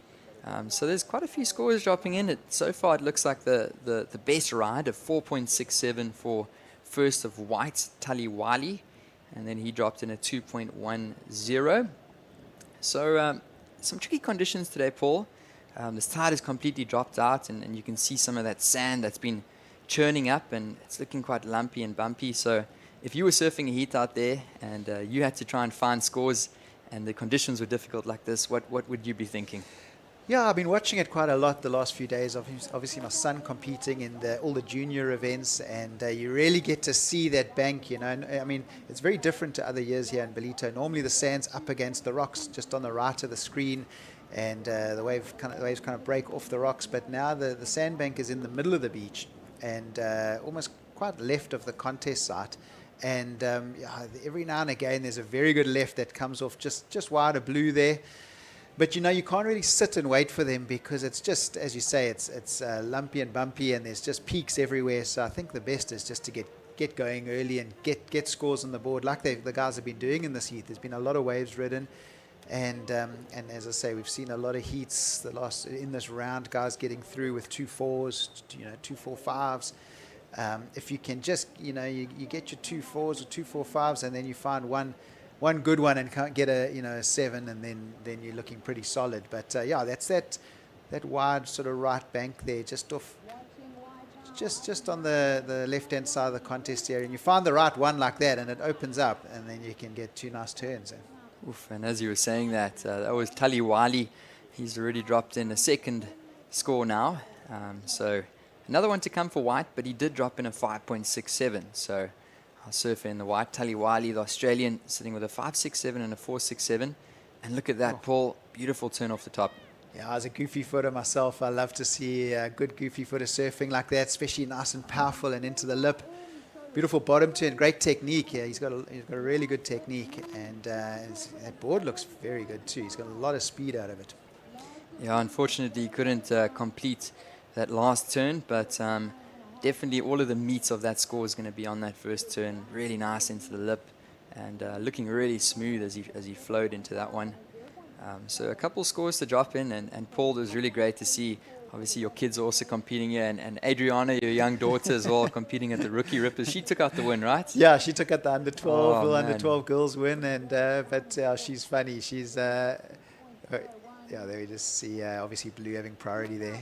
As Levi, that's a nice looking wave, a bit of a smaller one, but a nice wall to it, and he's got a great backhand attack, Levi, and. So it was amazing to see my daughter. She doesn't take her surfing as serious as my son. It's just all about fun for her, And I think I only put her fins in just before her heat. We'd been here for 4 days and put her fins in, and she went out. I was worried she wasn't even going to make it out the back because it was quite heavy on that sandbank. And she got out and managed to find probably the two best waves I've ever seen her catch in her life. Wow. And she was able to go sideways and get the win. I think the bug's bitten now, so now she's going to be wanting to do all the comps. So.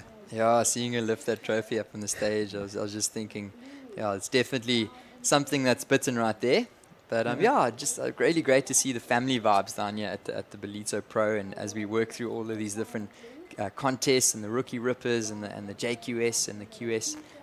It's really been great to have the whole family around, and it's awesome to see you guys here and just the kids enjoying themselves. Yeah, it's I meet with Colette, the event organizer, early in the year in January, and we look at what events we should include in the Ballito Pro, and it's very hard for me because I know how important they all are. If, as a young junior, the under 12s, under 18s is so important, and then there's the JQS. You go into that sort of part of surfing, and then for a South African surfer, the QS 1000s are vitally important, and we don't have many. So to be able to have the Ballito Open presented by one of our brands, Flojos, it's when we started chatting about it, we were like, we have to do a QS 1000. To just give the top South African pros the chance to get a few points, earn a bit of money, and have a shot at getting onto the Challenger Series. So, yeah, it's hard for me to turn down any events, no matter which level they're at. Yeah, and with that being said, if you guys are just joining us, this is the Ballito Open, presented by Flojos, our presenting sponsor out here. So a big thank you, Paul, as well as the team working hard behind the scenes at Flojos. And really awesome brand. It's great that you guys are bringing it back into South Africa. So we've got quite a few scores that are locking in, and at the moment we're just watching a quick replay here. This is your current heat leader, Tali Wiley, the Australian surfer, just getting one turn off the top. He's currently sitting with a 5.67 and a 5.23. At the moment, Shion Crawford's in second with Levi Panitos, but here goes Levi. And it looks like he completes that one, Paul. Yeah, Levi's only looking for a 3.91, and at this point of the heat, if he could turn it and get into second, and then try and somehow get to the top of that priority rotation, but yeah, it's going to be close. Two very nice turns. It could be right there. I don't know. We'll see where the judging comes out and that wave, but great, powerful, very precise surfing. So, a little bit of a smaller wave, but I think he really worked it, and he did well with what he had on that occasion.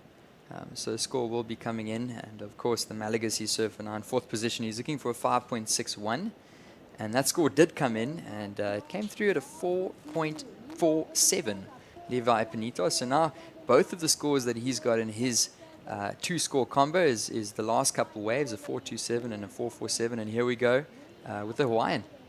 Oh.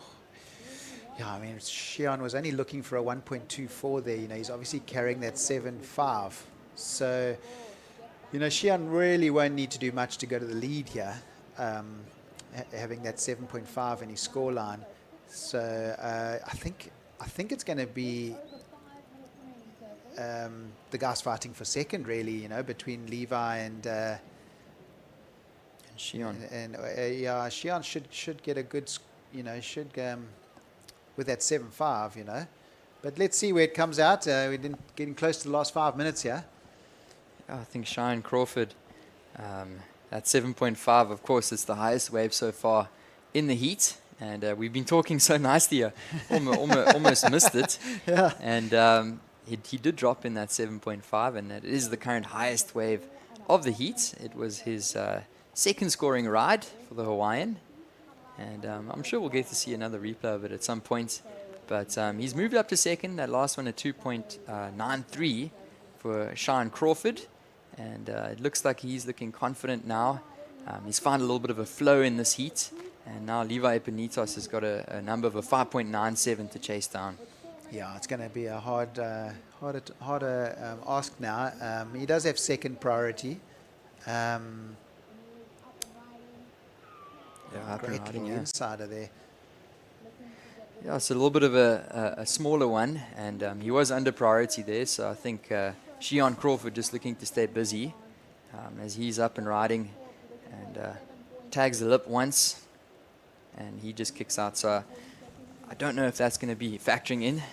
And he's sitting with a low score of a 2.93. So Paul, now his attention, Shion Crawford is going to look to improve that score of a 2.93 and really take it out of the reach for our surfers in the blue and the red. Yeah, he doesn't need much to go to the lead, and then he'd be quite safe, you know. But I think he would still feel a little bit threatened with Levi having a higher priority than him. You know, anything can happen in surfing. We've seen it all happen in the last couple of minutes, you know.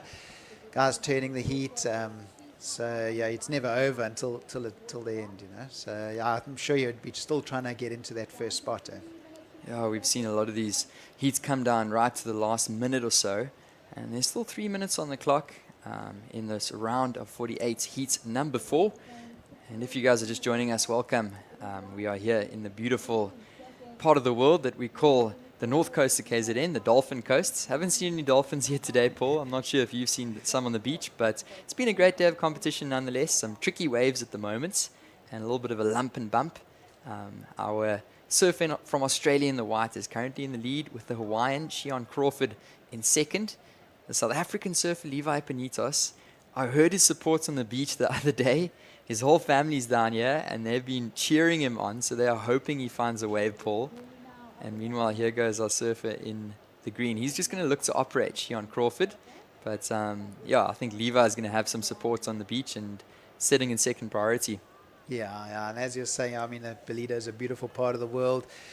We're in the middle of winter here now, and it's 25 degrees, between 25 and probably 28 degrees. We have our beautiful land breezes every morning that just grooms the ocean every day. Onshore wind does come up after lunch most days, but yeah, we have some beautiful mornings, great weather, more of a tropical climate here, so we have more of our rain in the December and the summer months, you know, with not much rain in winter. And yeah, I think the swell is forecasted to drop off tomorrow and through Monday, but then there's a bit of a pulse coming for Wednesday through to the end of the event. So we really need those big ground swells to come up the coast and make their way up from Cape Town through J Bay and up here, and with the land breezes it makes for amazing conditions. Yeah, such a consistent break out here at Ballito, and if it's 10-foot pumping barrels or just a couple of fun 2-foot ramps, every year that we've been down here there's been amazing little conditions.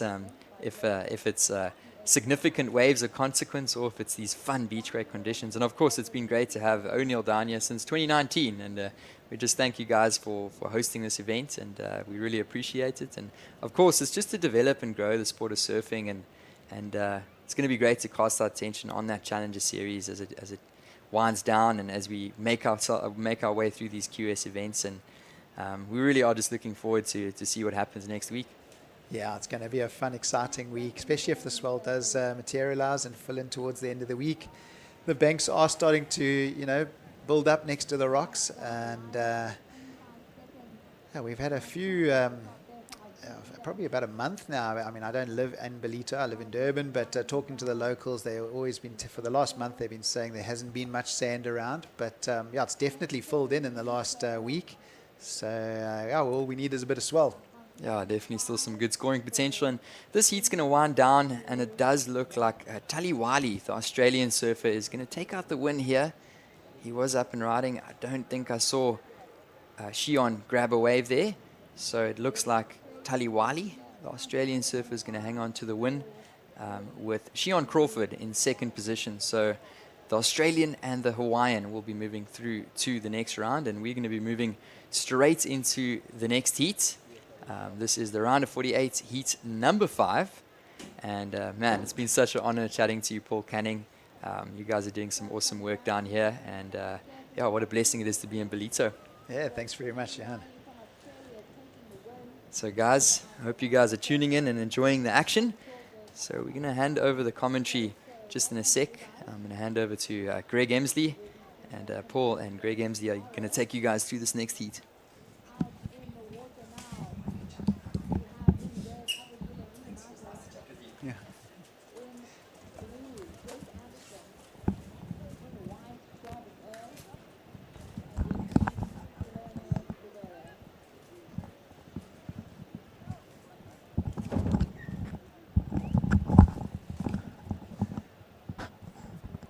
All right, so we are into heat number 5, round of 48. Looks like Jake Anderson, surfer in blue, up and riding.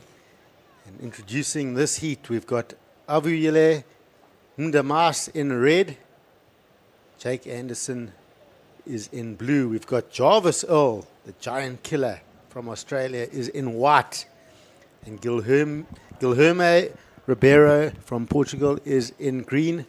I'm Greg Emsley. I've got my old sparring partner and traveling, touring mate, Paul Canning, in the booth with me. Looking forward to this.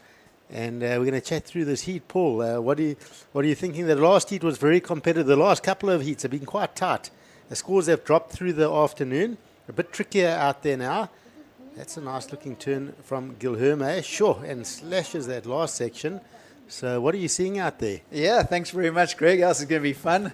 I thought we never thought this would happen when we were 10 years on tour traveling together. So no, it's going to be great calling this heat with you. And a great start there for Guilherme. I actually met him for the first time this morning. He's an O'Neill rider.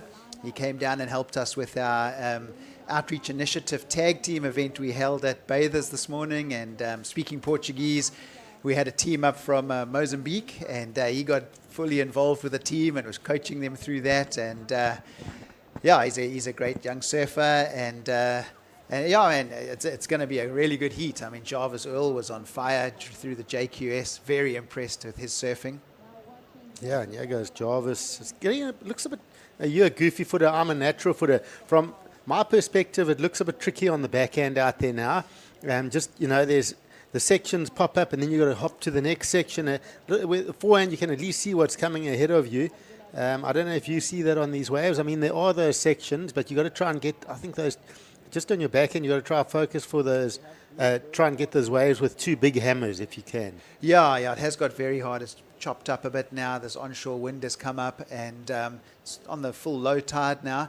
You see the pullback shot of the beach there. So it's kind of broken up along the bank. So I think it's just really to get busy and try and find the waves. It's just going to be the 1 or 2 big turns that you can get through. You see Avo finding a nice wave there, 1 big turn. But it's just finding those little power pockets, and trying to maximize those the backhand attack into the lip, Cool. So we saw Avo just smashing that section. So that was pretty cool. And that was a nice strong turn. I like how he kicked that tail. It was positive. And sure. So Avuyile, originally, of course, from Port St. John's. He's moved around the world, actually, a little bit. Spent a lot of time in East London, surfing around where I'm from. Currently finds himself living on the Bluff and surfing a few events. And his surfing seems to be ever improving. That was strong. I like how he did that solid turn. And up out the back, this is Guilherme again. So he's off to a quick start. Beautiful section ahead and loads into that finish and holds on. So 2 waves in a row that that have given him 2 strong turns. A pretty perfect start, you would say, for a heat in these conditions. Yeah, Guilherme's off to a great start here. Probably get another. Say, I don't know. Let's have a look again at this wave. It may be a mid-ranged 5. I really like this turn. So very nice. We've been talking about it, and these waves give you sort of there's a money turn somewhere on the wave. So you've got to do your setup turn and then make sure when it's money turn time that you're really doing the money turn there and the judges are rewarding that. And not sort of overturning on the first section and then getting to the money turn late and not making it count. And what he's done on those 2 waves is pretty much set that up perfect, getting the biggest turn on the biggest section. Yeah, and I mean, we've been watching the scoring, and the judges they don't mind giving you a big score for 1 big turn. Back in the 90s when we were surfing competitively, you always felt like you had to string like 2 or 3 turns together, to get a score up above 6. But now, you do 1 big turn off the top in a critical section, and you can get rewarded with a 6. But we were doing like 3 big turns, weren't we? I'm joking. But that replay shows just that. Looking at that first good score that Guilherme got was a 5-5. We're going to see where that score goes. You said probably about the same. I seem to agree with you. That last turn did seem like he pushed nice and hard in it. So maybe the judges will look at it and go, no, maybe we're going up, or I don't know. I'm just thinking, but it's got to be there or thereabout, maybe a little bit more closer to the sixes. But going to be interesting to see where they go with that. Avo's got that wave that we're going to wait for that big score, and we see that's Jake Anderson. Nice slash off the top, but unfortunately catches the rail on that turn. And this is Avo again, up and over. So that board's looking sharp. It'd be good if you could get 2-turn combos on those maneuvers. But yeah, besides Guilherme, pretty much a little bit of a tricky start for our other three competitors in the order. Yeah, no, it's getting down towards the halfway mark. Guilherme's looking very strong. We'll see. But just going back to Avo, I mean, he's such a competitor. He loves it. I mean, we do our local district trials, and he enters every trial, and he really loves competitive surfing, and you can see how energetic he is and passionate about it. That was a great first turn. It was just a bit unfortunate it closed out a bit quick there for him. Yeah. So chatting to Avo actually before the heat, and know him relatively well from East London area, and just asking him about it. He's got his girlfriend here, and he's actually cruising a bit with Paul Sampson, and they were checking out the waves.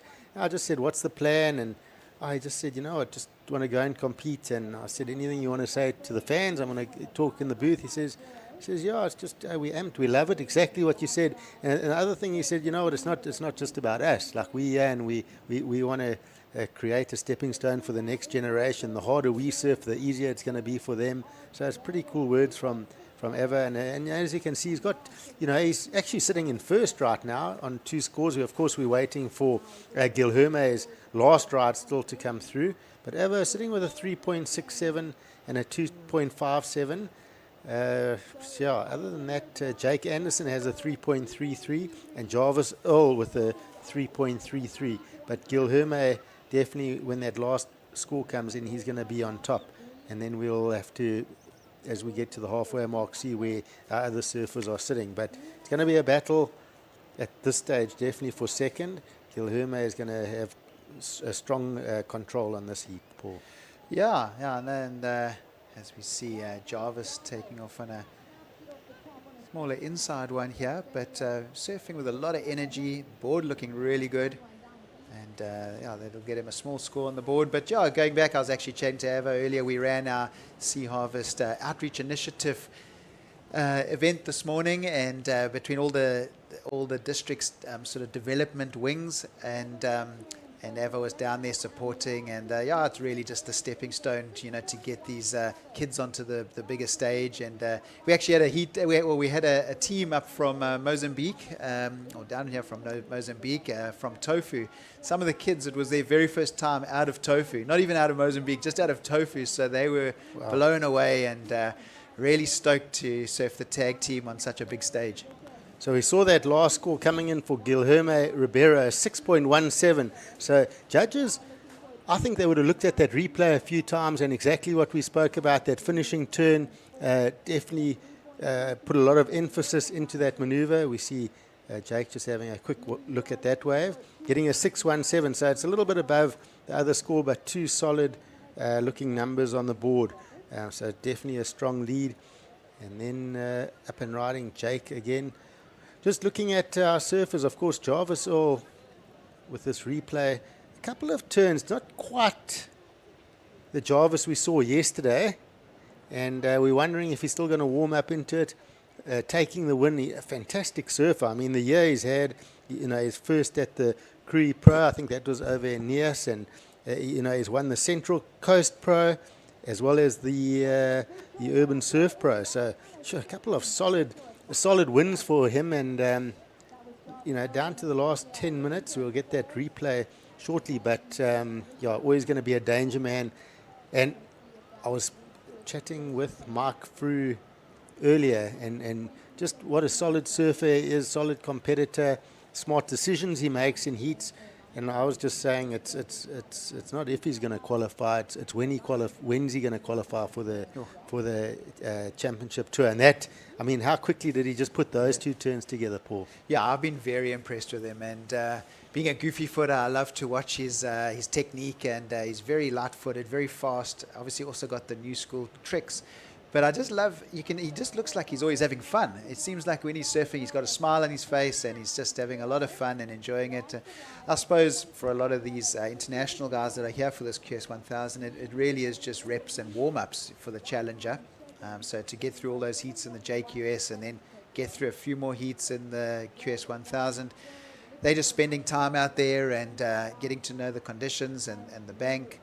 And so yeah, it's great to see them. A lot of them have already been in Ballito for over a week, maybe going on 10 days.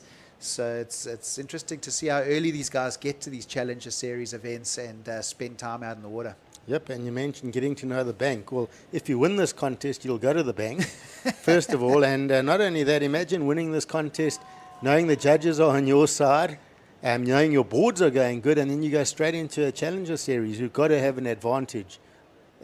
It's got to be, I don't think any of the other challengers have a warm-up with a 1,000 at the break, the 2 days before the event starts to warm up. I mean, what a bonus. Most of the events, you've got to go into this cutthroat competition. This is a great way to warm up, loosen up, and really get into your equipment. No, 100%. You always see a great turn off the top there. He really gets a lot of extension out of the lip. And that'll be a good score for him. And he's already in second, but it'll just solidify his situation. Needing a 7 to get to first, but I think that will just solidify that second spot. For sure. And in a space, again, of sort of 2 minutes, he gets 2 scores back to back. So that's a competitor. Is that previous wave coming in at a 4.5, so a solid score in the context of this heat. And we see Surfer in green. Oh, going to the air, getting the rotation, Guilherme. So your heat leader loosening up now, but this is what a good start does. It gives you the opportunity to play around and have a bit of fun. So that last score coming in for Jarvis, a 4.67. So back-to-back scores in a decent range. That's put him into a solid second place position now. Jarvis Earl. And strong surfing, and now suddenly he's got lots of time. 6.5 minutes on the clock. He's put 2 scores together. He can go and get his slightly bigger score that he's been wanting. Yeah, and we see Jake. Jake's, I think it's just his wave selection that's let him down in this heat. You know, he just hasn't given himself the opportunities with the better waves. You see a nice rotation there from Guilherme, finishing it off with a little closeout float. See, he's happy with that. No, that felt good. Yeah, Jake's had 1 or 2 good turns with that looked sharp off the top. A lot of spray, nice and snappy, but then maybe catching a little bit here or not getting through to the next section.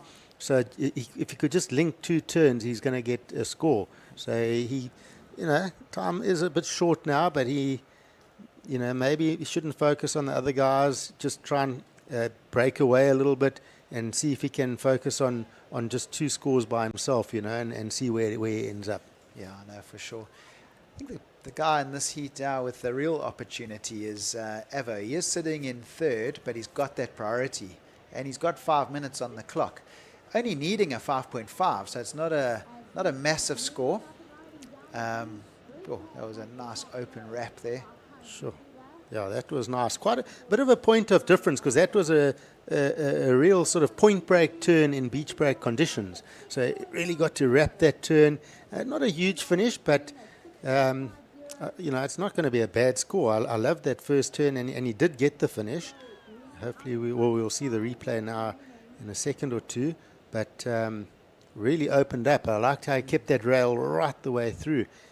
And judges might just like that point of difference. A lot of surfers are snapping and then doing the big turn, which I think is stock standard for today's conditions. But as we see this replay, let's have a look at this, Paul.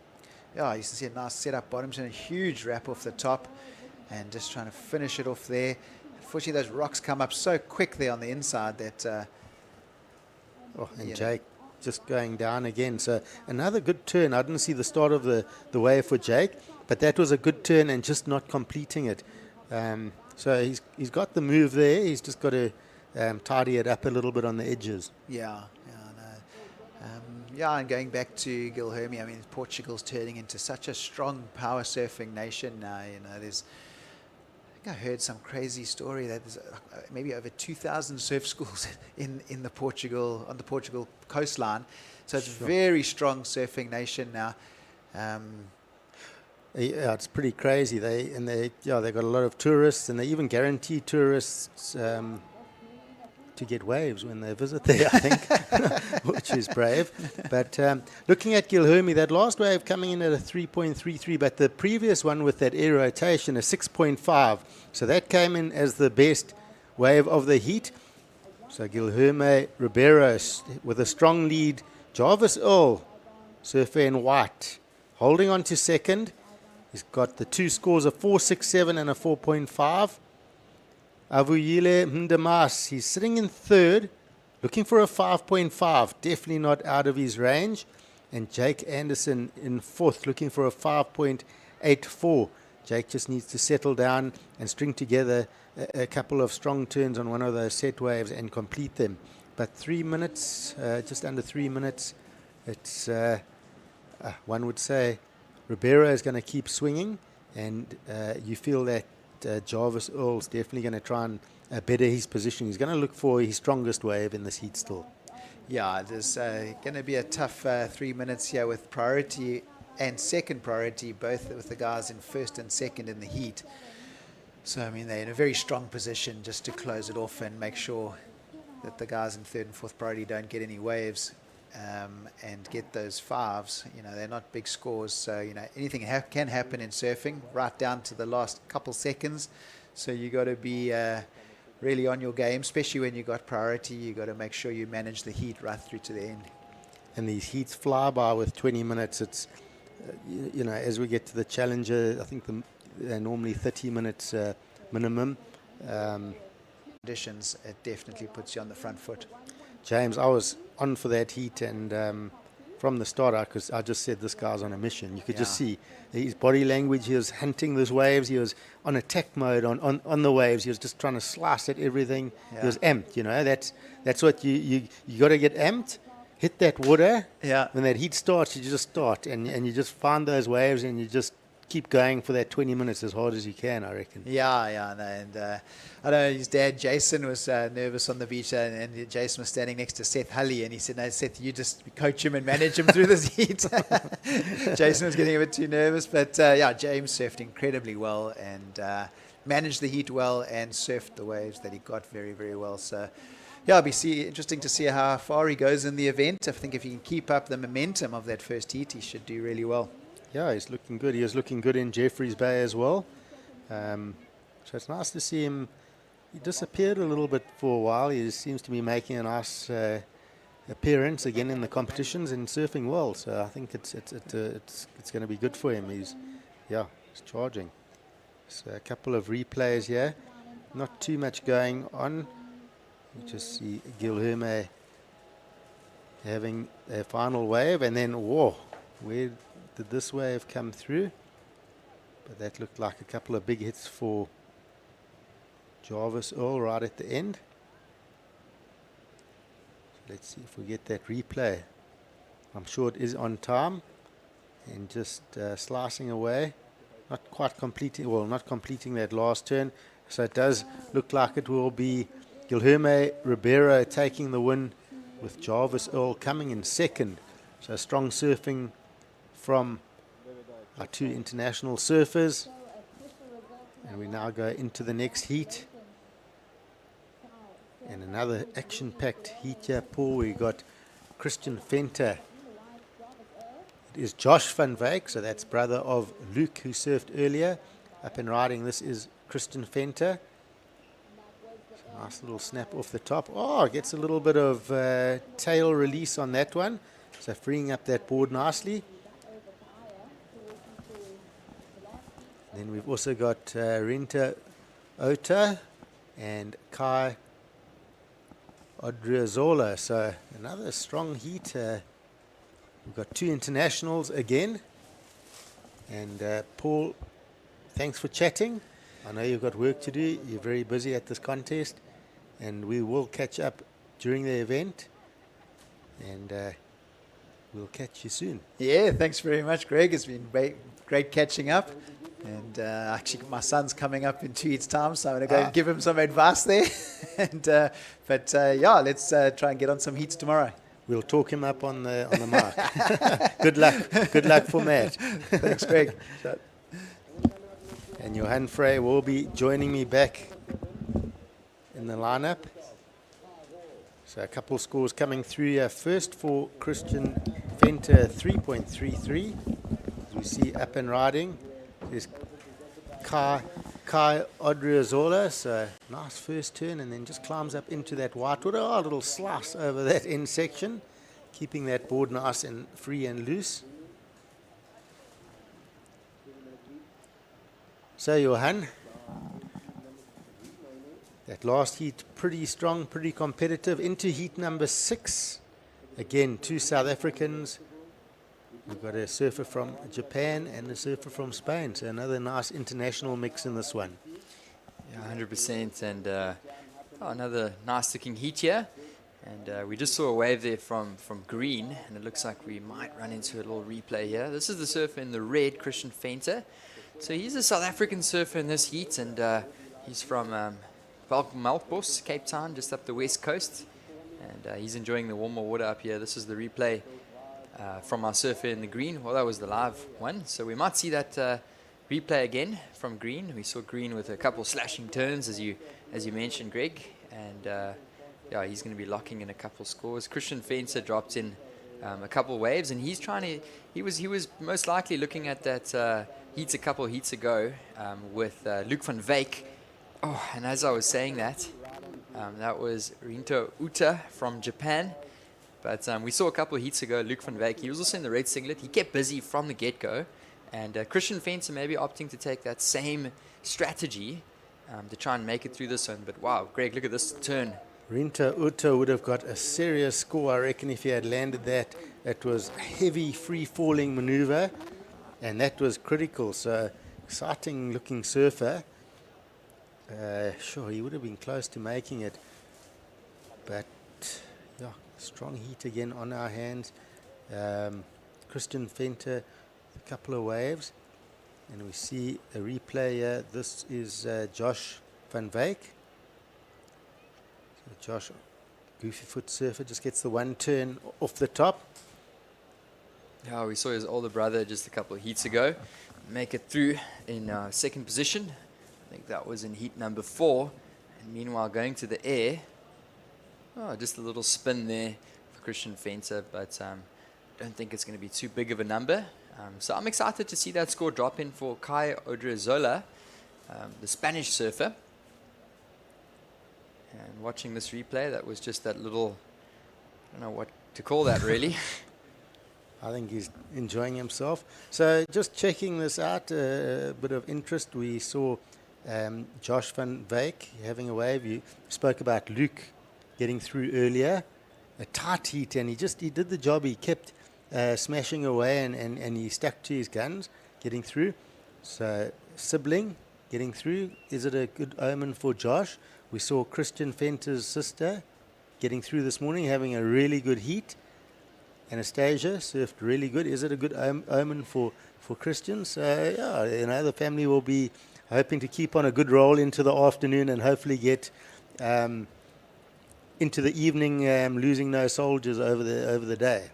Yeah, 100%, Greg, and it's always great to see the surfing families, and you've got your own surfing family with your 2 kids competing. Meanwhile, we're watching the surfer in the green, KwaDukuza, and those scores to come in shortly for green, but great to see the siblings enjoying it, and as you said, Christian Venter's younger sister, well, both his younger sisters competing, and then Josh van Wyk, his older brother, made it through a couple of heats ago, and I know you've got 2 kids of your own that compete, and Dad still competes every now and again, and what does it mean to you guys as a family to come and enjoy these events together?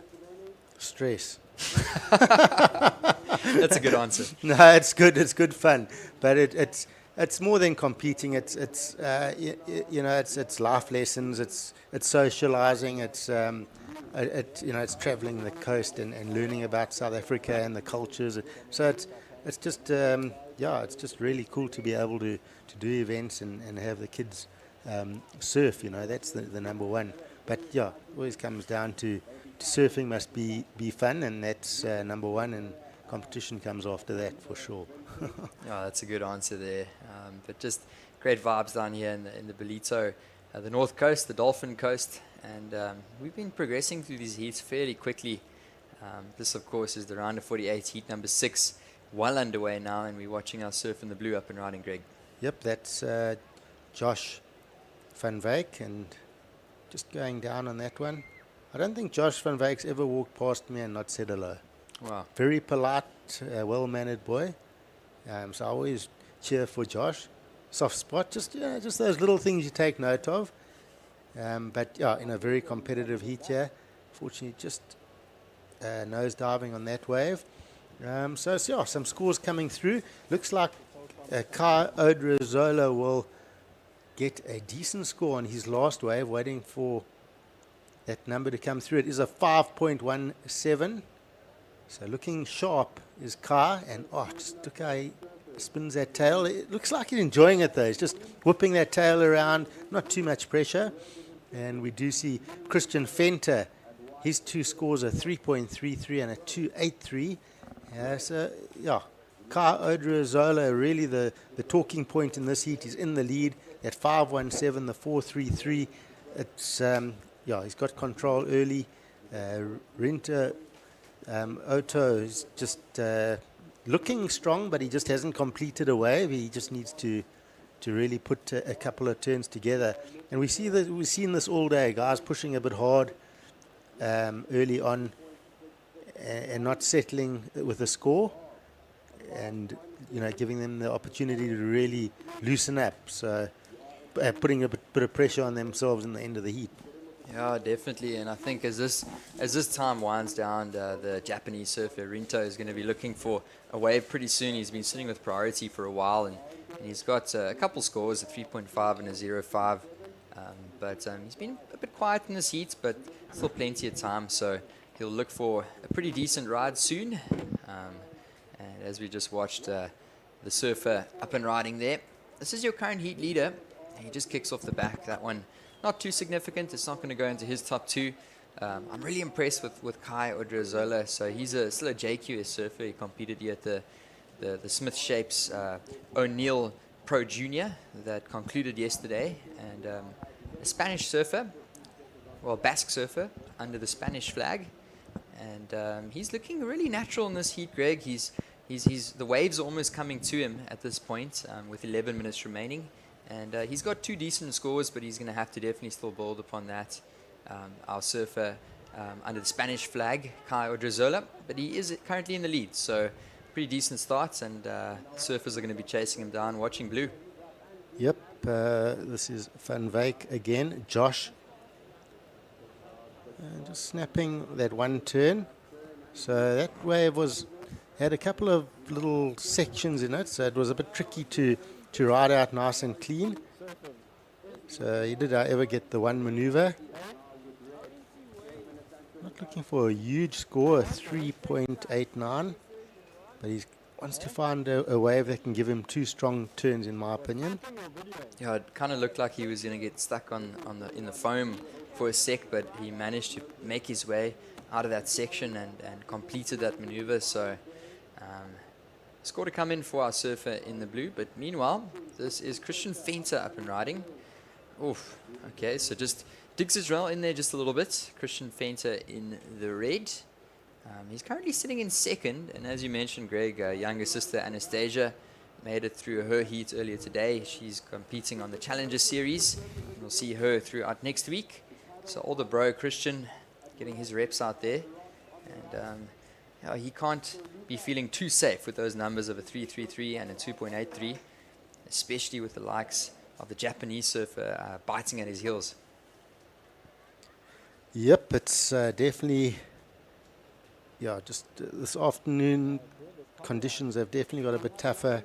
Scoreline, I feel, has pretty much dropped through the last couple of heats. So maybe the surfers, you know, shouldn't be too picky and too stressed on how big a score line. You know, sort of 2, 4, 5s are probably going to get you across the line at the moment in most of the heats. It seems to have just lowered a little bit through the afternoon with the trickier conditions. But, you know, every heat's different. But definitely tricky. It's the other thing that I found is just having patience. You get that one good wave. So often a surfer will have a good wave with 2 combos, paddle out, and within a minute or two onto another one. They just get into some sort of a rhythm. As we see further down the beach, Christian Venter finding a solid wave down here on the replay. Unfortunately, not holding that first turn, so missing a big opportunity on that one. So it's, and just down to about 8 minutes here.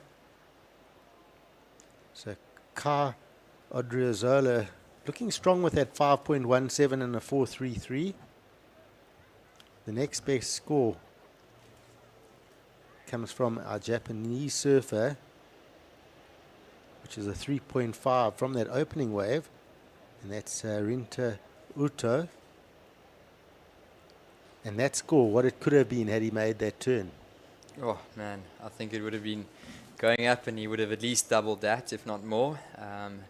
Rinto, the Japanese surfer in the white, and yeah, he's a dangerous surfer from Japan. We don't know too much info, so still pretty new on the scene. Rinto, the Japanese surfer in the white, but just the whole Japanese team, they carry a lot of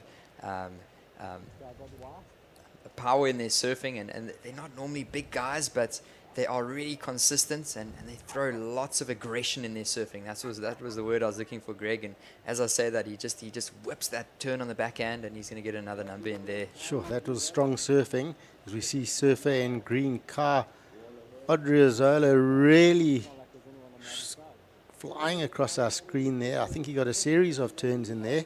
So looking to extend his lead.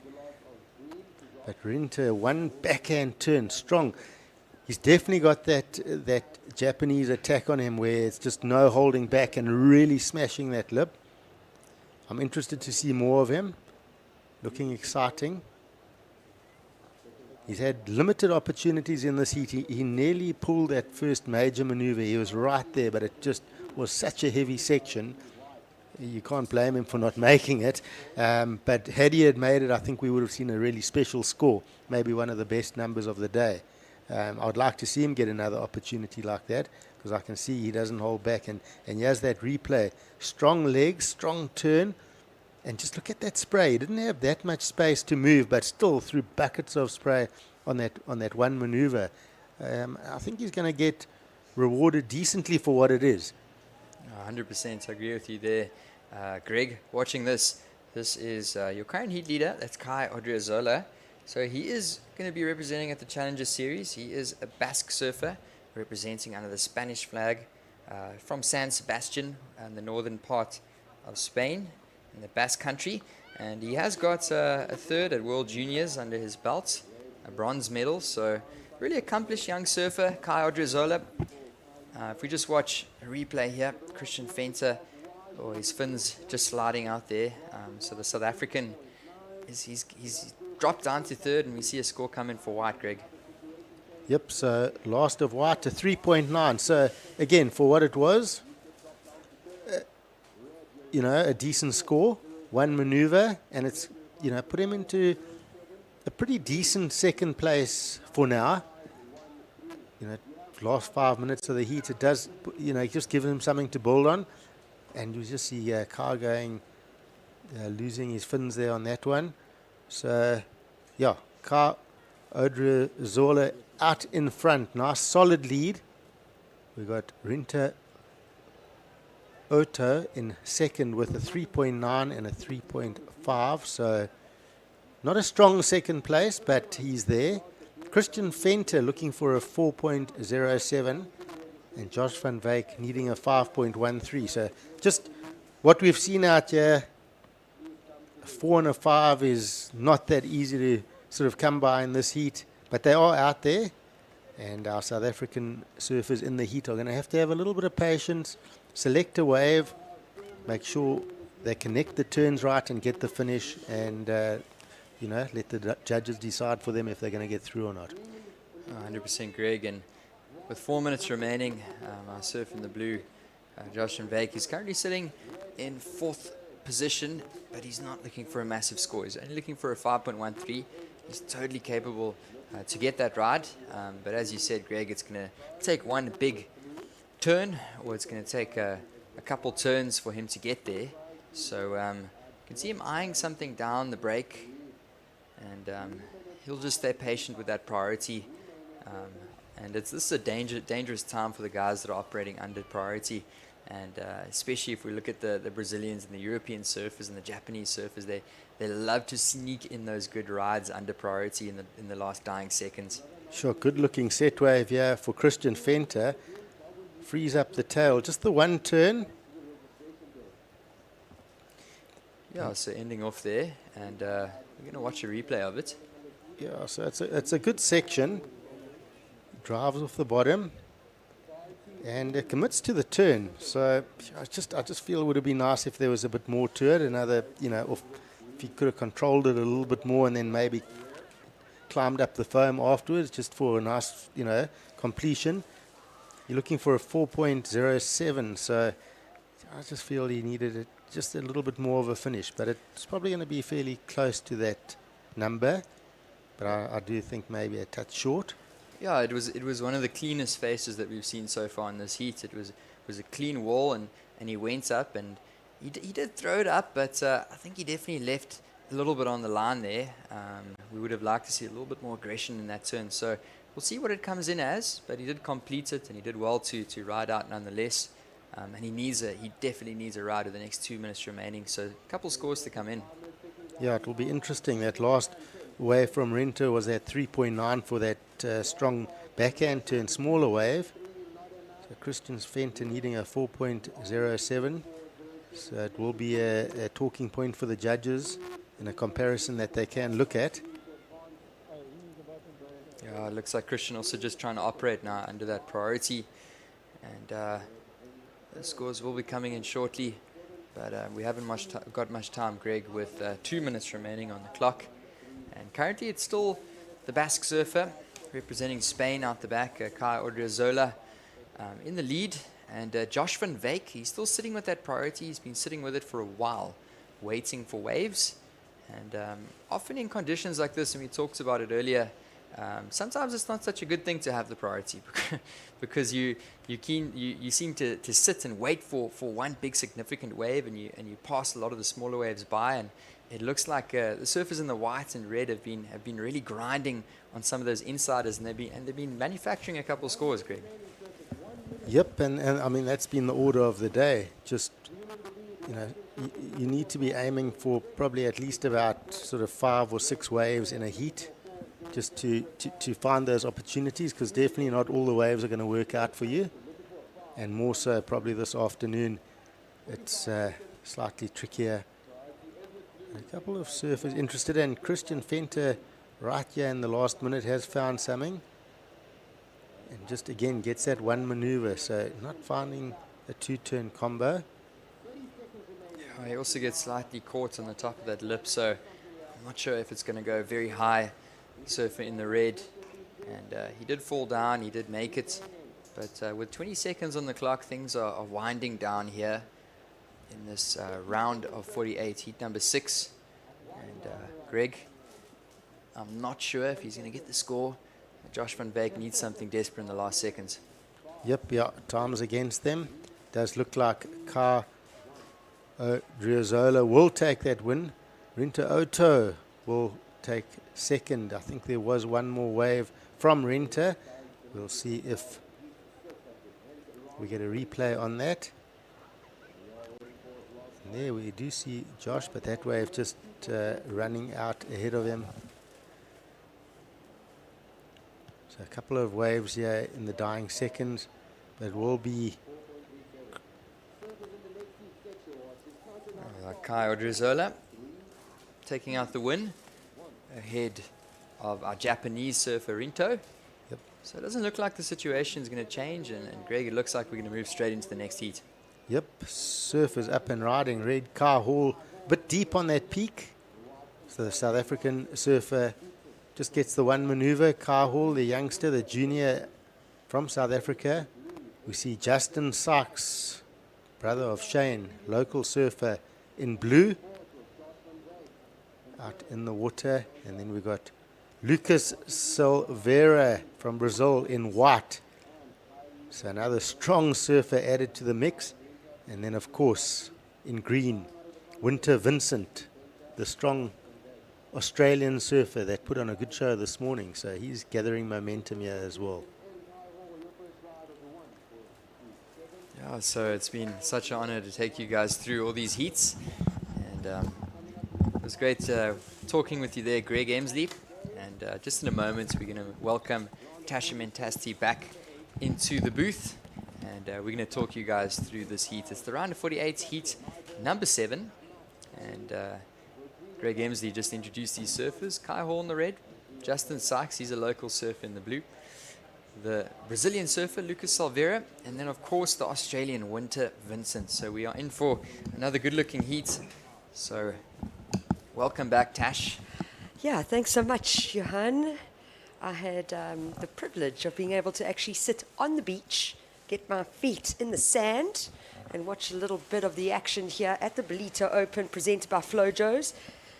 And we're straight into action now. That was a replay from Kai Hall, but it really is a vibe down there. I know you've been in the booth, and thanks so much for the incredible job that you're doing. It's been refreshing to have someone new in the booth, and I'm very stoked to be sitting alongside you, Johan.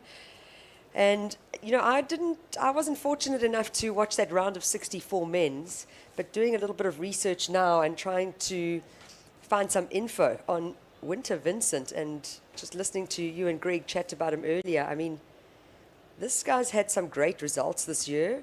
And if we look at these 4 surfers, he definitely is the strongest if we want to look at performances for 2024 so far.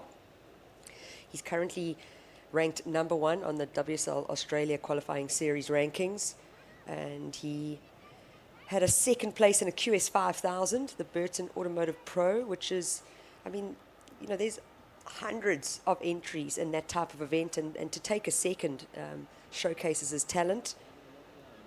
This is the Brazilian Lucas Silveira. Yeah, Tash, as you say that, it's going to be a stacked heat. And we're watching our South African, that's Justin Sykes, and we saw his younger bro, Shane Sykes, earlier. Unfortunately, Shane couldn't make it through. And wow, as you were saying, Winter Vincent, he's getting underway pretty strongly. So Justin getting a wave as well, and trying to see if he can make it through. Justin Sykes, he's a local from just up the road in Salt Rock. I know he's also a board shaper, but this was a really good-looking first wave for Winter Vincent. Yeah, that board looks great under his feet. Just so sharp, so quick through the turns. And, you know, this kid he's still a pro junior as well, representing Australia on the Challenger Series as Winter Vincent, but just had a really good run of events throughout the year. With his pro juniors in Australia, a second at the Burton Automotive Pro Junior, a second at the Sydney Pro Junior. Coming into the qualifying series, he's taken a first, a second, and a fifth at 3 QS 5000s. That's stacked events, and I'm looking forward to seeing how he performs out here. But if we just look at the screen right now, I believe low tide is literally in 2 minutes. Full spring low tides, and we can see the goofy footers might battle a little bit just because of how quick the waves are running and breaking on the sandbank.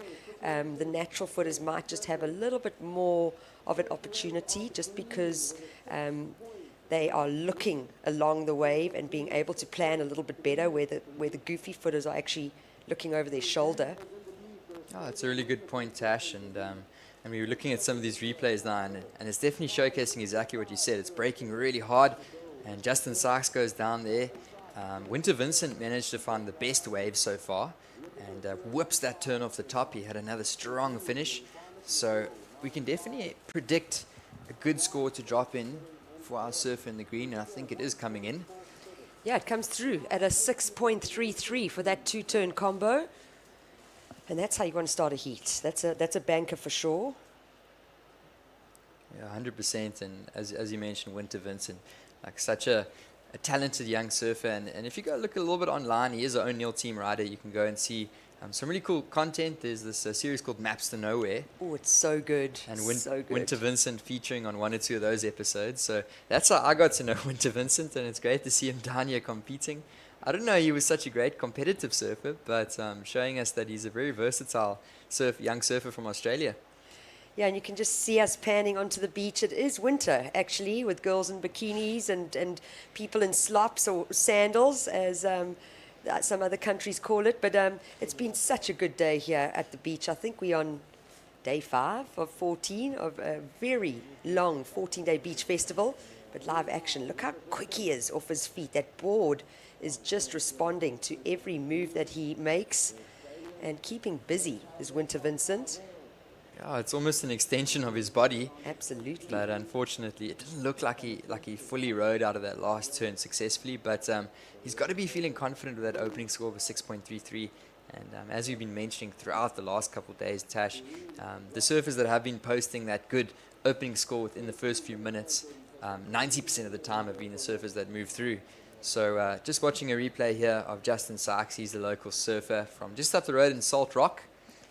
Yeah, and Sykes probably been coming to this event, watching this event since he was an absolute grom. He's been competing where possible in the Ballito Pro, and he definitely knows this wave and this break and these conditions really well. So I know that there's a big crew on the beach that are supporting the Sykes brothers, and it's wonderful to just see that support. And let's see where this heat goes. I mean, he definitely has the potential to get through. It's actually just about finding the right wave. Yeah, and as we see, just a little paddle here, Justin Sykes up and riding, and it's going to be a big closeout. And as you were saying, we're right on that low tide pretty much right now, Tash, as you were mentioning, and that water just sucking out so quickly from underneath the surface, and really difficult to try and find that closeout maneuver. You see Justin just trying to duck. So even though the waves look small, there's still a lot of power, and it's sucking off the sand really fast.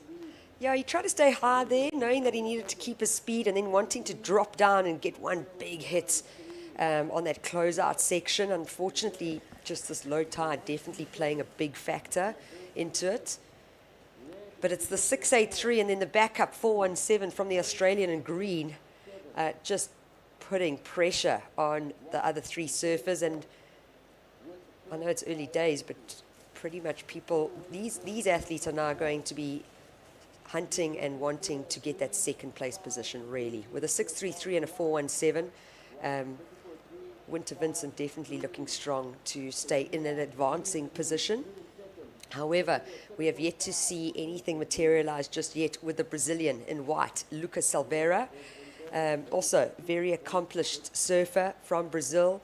He took a win in a QS 3000, the layback pro in Floripa earlier this year. And he's then had a couple of equal 25ths at some qualifying events in Brazil. But his hometown of Rio, definitely all those multiple random beach breaks, very, very similar to what the guys are dealing with out here in the water. And with priority playing the patient game a little bit. Yeah, so we haven't seen much of him, but exciting to see him get going. And then, of course, we've also got Kai Hall. And Kai, a local surfer originally from Durban. And he's been traveling the world searching for some big barrels. And every so often he comes back to South Africa, still represents under our flag and proudly South African to compete in some of these events. But yeah, he's a charger. Yeah, charger. He hasn't got too many big barrels on offer in this heat, but he can throw down one or two turns, a couple of airs as well. So exciting to see what Kai can do as well. Still a young surfer. Very young. Also pro junior. Yeah. And yeah, still lots of talent from the likes of Kai Hall as well. Yeah, and comes from a big surfing family. Dad, a surfer, all his uncles and aunties surfers, and it was almost just an easy transition to get into this competitive arena. But he does charge. He's not scared. I've seen some incredible footage of the kid over the years, and he spent a good stint in Hawaii over the winter season recently. He does a lot of time in Indonesia as well, and it's a very different game to play between 20-minute heats and free surfing big sessions and having to be brave enough to take off on those waves. And I think to learn how to transition between the two is important. But up and riding, this is our current heat leader. Just a quick slash there from Winter Vincent. That's not going to factor into any of his scores. Yeah, we're going to see a little replay, and he just gets this little slashing turn, and this wave not really materializing for any closeout bash. So he hops off the back, but he's got to be feeling confident. He's got two scores of a 6.33 and a 4.17. Justin Sykes currently in second, looking for a 7.5 to take the lead. So that's a significant score required for blue. And at the moment, as you were saying, Tash, it looks like it's just a little bit of a fight to see who can land up in that second advancing spot, with Winter in quite a clear lead. So Kai Hall's only looking for a 2.67, Lucas Silveria looking for a 3.53. So still very tight between second, third, and fourth. And these guys are going to try and claw back into this one to chase down Winter Vincent scores. Yeah, it was interesting. It's difficult. We're looking at a screen right now. When you're on the beach, everything's a lot more pulled back, so you can kind of see where the athletes are sitting. Where did they pick up those scores? Was it the first wave or the second wave of the set? On this full low tide, you almost want a little bit more water on the bank. But watch our current leader, the Australian, going to the air. Just unfortunately landing top heavy, like on the back of his tail there, so that board shooting out. But look how shallow it is. I mean, he's a tall kid and it's waist deep, you know. It's very, very shallow on that bank. Yeah, and he just landed completely in the flats there and just on that hard water. Nothing soft about that landing. So unfortunately, he couldn't ride out of that. We're probably just going to see a replay here. So he had lots of speed. He had the right idea, looked down the line. It was a good section, and just landed in the complete flats over there. Yeah, and slightly off on that inside rail by the tail there. So if he had completed that, he might have replaced the 4.17 that's sitting in his top two scores at the moment. Yeah, so he's still sitting in the lead, Winter Vincent. And cross my eyes down the line, Lucas Silveria, he's been sitting with priority. He's been sitting for a while, and I think now Tash, he's got to be thinking about getting a ride under his belt. He's got a 0.4, but he hasn't really caught anything whatsoever in this heat, and he's got to be thinking out there that he's got to get something under his belt. The last couple of heats, the guys that had priority and sat and waited, it didn't work out too well for them. So going to be interesting to see what his strategy is. Yeah, and you know, he's only looking for a 3.53, so not a big score needed, but definitely having to get one complete maneuver in order to get close to that. And this is the Brazilian up and riding now. There's the first slash off the top. Fits a quick check turn in and keeps moving down the bank.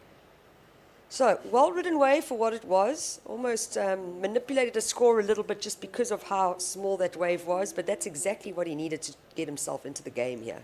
Yeah, we were just saying it, and it was almost like he was listening to what we were saying. And not even a minute later, he's up and riding, and he's definitely going to lock in a ride that's going to help him jump up the leaderboard possibly. And we saw Kai Hall. He just went for a little fin blast, and he's going to go down. And so a couple scores to come in, and just watching replays. It's going to be interesting to see what the judges think of that last wave for whites. It was a smaller wave, like you said, Tash, but surfed it well and manufactured a couple nice turns there. And I think he might just get that requirement. Yeah, absolutely. I mean, we've got to go back to the criteria: speed, power, flow. You know, it wasn't a big canvas to work off of, but every turn was in that critical section. There was control, and yeah, he gets rewarded. It looks like it came through at a 4.47. He was only looking for a slightly smaller score from that. So moving from fourth up straight into second position and putting those two South Africans down into third and fourth place respectively, Justin Sykes and Kai Hall. But once again, not big scores needed to move up into that second position. Justin Sykes just needing a 3.88. He scored that 3-point ride. It was just one backhand re-entry and got the 3. So he must be thinking, okay, if I've got a 3 for that, I need to look for something that's going to offer a little bit more scoring potential. As you just watch a little replay and just check Justin Sykes looking back there, and he was hoping to see something, well, hoping to not see something, Justin Sykes, and he was watching on as Lucas Silveira completed that ride, and it just puts a little bit more pressure on the local, Justin Sykes in the blue, and he knows that he's now chasing a score to move back up into second, and of course those top two positions advancing through. So he's on the bubble at the moment, and Kai Hall, he's just been floating busy. around. Well, he's been busy. Kai Hall's on 8 waves already, so just keeping really busy. I don't think that's a bad decision at all. You almost give yourself a little bit more luck in that regard, because you just don't know how these waves are going to change and shift shape on the sandbank, especially on this full low tide. And now we see priority with the South African Justin Sykes, but up and riding now the other South African. A nice backhand 2-hit combo there from Kai Hall. That's what he was looking for. We keep our eyes on live action here with Justin Sykes, also important wave.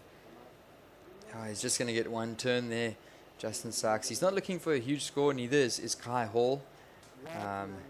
But I'm not sure. We'll see what the scores come in as. He didn't really get into the lip. It wasn't too critical. It was more of a kind of like a carve under the lip line. And as we watched that replay from Kai Hall, a little bit of a smaller left. Haven't been seeing too many guys go to the left. Most of those high scores have been on the rights throughout the course of the day. So Kai giving a little bit of a gamble on that left-hander. And he got a couple turns, but not the biggest waves. So scores are coming in, and I'm not sure if it's going to make a difference. Yeah, he got a 3.4 for that backhand 2-turn combo there for Kai Hall. Our heat leader, though, making it look easy. Winter Vincent, is he going to replace the 417? We'll wait to see what the judges think with 3 minutes on the clock. And what is this? We're in second to last heat of the day of the Ballito Open, presented by Flojos. And it's been a good day of surfing. Definitely enough waves. I feel for the judges. I think one heat had 32 waves counted, another heat 24 waves counted. This is the replay of Winter Vincent, and tight, critical, major maneuvers. It's kind of all you need to be doing out here. And we are waiting for that last score to drop in. Yeah, watching this, Lucas Silveira is your surfer currently in second. He took quite a bit of time to get into this heat, but all of a sudden he's managed to find a couple decent waves as a Lucas Silveira, and he's a really experienced surfer. He knows what to do to grind out a result, the Brazilian. And just watching a little replay here, I really like that first turn. It was quick, it was snappy. He fitted in a second turn as well, did Winter Vincent, and that's exactly why he's on the top of the leaderboard. He's been really consistent. I don't know, I think I've seen him fall once in this heat, but he seldomly falls, really consistent, and his timing is really good. Timing's good. That board, like you were saying earlier, just a part of him. This is the replay of Lucas Silveira. We're waiting for that score to come in. It's probably going to replace the 2.4 that sits in his top two. And then... Oof, that was Kai Hall, and he was going for something big there. And unfortunately, he could not ride out of that one. Kai Hall, exciting surfer, and he's no stranger to going for those big aerials as well. So that's not going to be the number as we see the replay here. And it was just... He didn't have enough time, really, hey? Oh, it was difficult. Yeah, straight up into that lip. It was quite a crunchy section, and entering into it just a little bit late and couldn't get the rotation properly. So this looks like wave number 6 of Winter Vincent. They're actually still waiting for that score to come in. His previous wave before that was a 6.07. So he's got a pair of 6s.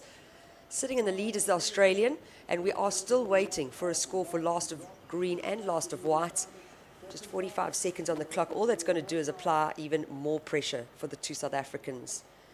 They're currently needing an average score of 5.24, needed by Kai Hall in the red, 5.64 needed by Justin Sykes, but still waiting for those two scores to drop of green and white. That requirement is definitely going to increase. Oh, watching Kai Hall, this might be his last chance at 25 seconds on the clock. Just one little slash, and this one is going to count down. So still a couple scores to come in, as you said, Tash, and Winter Vincent looking really strong as he makes his way in on that white water. It looks like he's definitely going to be advancing, and Justin Sykes looks like he's going to have one last chance here. Oh, it makes it look easy. Will it be enough, though?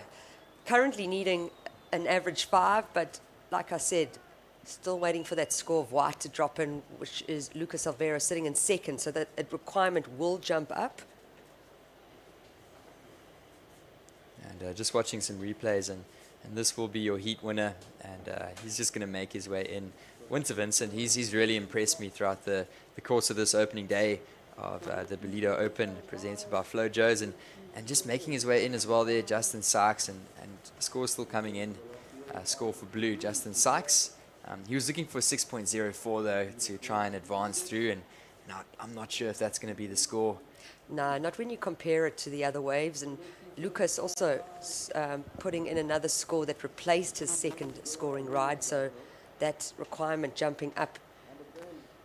And it looks like we do see the Australian in green, Winter Vincent, taking the win ahead of Lucas Alvera, the Brazilian, in white. I am going to introduce back into the booth Greg Emsley, who's going to finish off the day with you, Johan. Thank you so much. It's been a good day, and we will see you bright and early tomorrow. Yeah, thank you so much, Tasha Mentasti.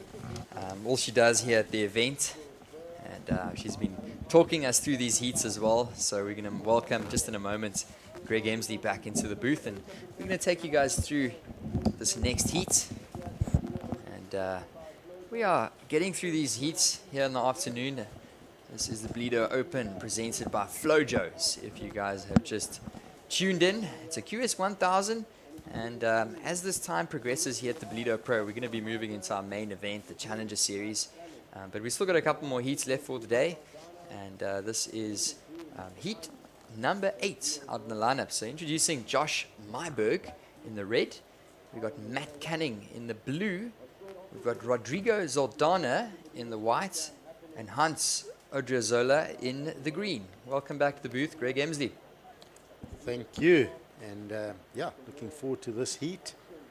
I think this might be the last heat of the day.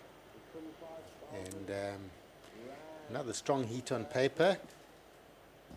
But looking at that last heat, Winter Vincent looking strong out here. I think he's enjoying his short-lived relationship with Ballito so far. Definitely, and you're very right on there. This is the last heat of the day. And watching our surfer in the white, and I remember sitting early in the morning and watching his first heat out here, Rodrigo Saldana, and we were still talking about it, Greg, how he's been looking for those ramps all day. The Brazilians are really special in the air, and unfortunately lands on the roof of that one.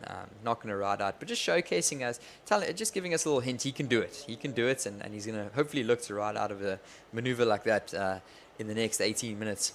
Sure, he made that look so easy, and he was just landed a touch on the back of the wave. If he was just slightly forward, he would have landed that cleanly. So he's going to be looking for a bit more of that, and it's definitely a bit more broken up, bits and pieces all over the lineup at the moment. So surfers can hunt around, and I think they would have re-strategized looking at the last heat. You know, you got the odd surfer. Winter Vincent getting a good heat total, but other than that, it's been a bit of a struggle for most surfers, you know, to get through the heats. And you've got to be careful of being too picky. If you see a decent section that offers a solid turn or a ramp, it's worth going for it. No, definitely. We're just watching a quick replay here. Josh Myberg, he's a young South African surfer that surfs the local scene out here. And we're watching our surf in the blue. That's Matt Canning up and riding. And of course, Matt Canning, we just had his dad in the studio a couple of heats ago, PC, and PC must be grinding his teeth on the beach watching this. His son out there, Matt Canning in the blue. Of course, O'Neill team rider. And we also watched Hans Odriozola, the relative out there of our other Spanish competitor that we saw just a few heats ago. And we do have quite a few scores to drop in, Greg. It looks like the surfer in the green had a decent little something. Maybe we'll see a replay over here coming up in a minute. Yep, so yeah, green definitely having a few solid turns down the beach. And that surfer in red, Josh Myberg, a couple of turns. Let's see this replay from Matt Canning. Looking nice and quick off the top there. Gets a couple of turns, so he's got to start. It's going to be a number of sorts. Not a huge number, but it will be something. And there's this replay. That was some strong surfing from Hans. And he gets a good finish as well. So Hans Odriozola looking strong and very solid. So he's going to start off that first score. Comes in at a 4.83. So under 5, but still a strong score. Saw Matt Canning getting a 3.17, so that was the second best of that opening exchange. So the youngster in a decent position. Hans loads up. Unfortunately, doesn't ride out. But surfers are just hunting these sections now. They've studied this lineup, and I think they're going to be really firing away hard in this heat to try and find those scores. Yeah, that section just biting back as we watch this one. And he had the right idea. Saw the ramp, beautiful rotation, and yeah, just like over here up in the north coast, they've got some pretty powerful curry, and that one was just biting back like a nice Ballito bunny. Yep, yeah, and the bunny kicked as well. So it's yeah, so strong landing there, and of course with the lower tide, it gets quite shallow on that little inside section there, so it's very little water underneath that landing. Yeah, so that one came in. First score for Hans Odriozola, 4.83. As we watch our surf in the red and stringing together a nice little couple of turns here. That's Josh Myberg. He had a nice carve to start off, and he tagged the lip on the inside. So there is a score coming in for our surf in the red as well. But yeah, that opening number for Hans, a 4.83, the Basque surfer representing Spain. And then the first score for Matt Canning came in at a 3.17. So these guys building a bit of a foundation here. Still plenty of time. It looks like the last score for red comes in as a 2.67. And these guys are going to look at just building these scores. We see a paddle here, the replay for red. This is Josh Myberg, just spins the tail a little bit. Gets a bit horizontal though on some of those turns and battles with that landing, a bit catchy. So the judges are going to be looking at that. And it comes in at just a 2.67. And Matt Canning also just catching a bit of rail. This is Rodrigo Saldana, goes for the alley-oop. Oh, and he almost rode out of that one. So Rodrigo Saldana just really loaded up. You could see the body language. Yeah, we knew exactly what he was going to go for there. It was actually a nice opening carve, and he just spotted the ramp down the line, went for the alley-oop, and he kind of just landed on the top of that wave, and it just didn't let him flow down the face of it. But that was a nice running wave. It gave him that wrapping carve to start, and then gave him space to gather a bit of speed and load up for that maneuver. So, you know, considering he hasn't really got a score on the board, yeah, I mean, it was pretty cool that he went for it, but could he have got maybe 2 or 3 turns on that wave and nailed a 6.5 or something, just with, you know, a couple of strong turns? It was a good wave. I don't know if it was the time to go for a, you know, a big alley-oop like that. It's quite a risky maneuver. I mean, well, it's very risky considering he's got 0 from 2, you know, in this heat. Yeah, so he's going to have to reset with just on 12 minutes, and I think he needs a score before he starts loading up too much on these turns. He's going again though, and Tail high. Another one incomplete. Yeah, so we saw him in his earlier heats earlier in the day with the same strategy, and it did pay off for him, but it's definitely a lot more of a risky approach, Greg. We look at Winter Vincent in the last heat, and he was so consistent, and he got those turns down. We didn't see him go to the air when he didn't need to, and he really put on a great total of a 12.40. So Rodrigo Saldana just going for a little bit of a different approach, more of an exciting approach. I'm sure the fans like to see it on the beach, but he's certainly hoping that it's going to pay off, and he stomps one of those airs at some point. Yeah, and the other thing is you don't need to do it. To get a 5 or a 6, it's not what you need to do. So unless he's really aiming for something really big in the score line, but you know, if you study the conditions through the day and you see what you sort of need on average, and look at what the judges have been rewarding, they haven't been going overly big with the airs on the score. they've definitely been rewarding the big turns almost more than the airs. In my opinion, that's what I've seen. So I would definitely structure a heat of just solid surfing, and then back half of the heat, if I, got a couple of scores, then possibly start going to the air. But you got to ask yourself if if you've got to a point of, I think he's gone for 4 airs or 5 airs, and he's got 0 out of 5. That percentage is just, it's not going to get you through the heat. No, definitely not. And luckily still for the Brazilian surfer, Rodrigo, there's still plenty of time. We're only halfway through the heat, and he can still re-strategize and try and find a couple good turns. As we watch Josh Myberg, he's currently sitting in second with a 2.67 and a 1.5, so he's looking to improve upon those scores. Matt Canning, the local Durban surfer, we saw his dad here in the booth a couple heats ago, Paul Canning. He's going to be watching, the whole fam's going to be watching Matt Canning. We're just watching a quick wave here, and that was the last wave for our surf in the red. It was a bit of a smaller inside wave. I don't think the score's going to go too high. And here we go with Rodrigo. There we go. So he completed that turn. I'm not sure if he got any maneuvers out the back. And we see behind. That's Kai big Odriozola. slash, yeah. Hans. Oh, Hans. My apologies. Odriozola. Must be the brothers. Yeah. And Matt Canning. Oh, that's a strong turn he holds on. So it'll be good to get these replays, because flurry of waves there. And we'll be great to see where our surfers are after that. And we'll see a bit of a paddle battle here between Rodrigo Saldana and Matt Canning. Always good to see a little paddle battle. Yeah, who's going to get priority? Currently red sitting out the back with priority. It should probably go to white, but just because Matt Canning had the last wave of the two surfers. Yeah. So they do give it to blue. No, so Matt got it. Okay, they figured he was a bit further out quicker.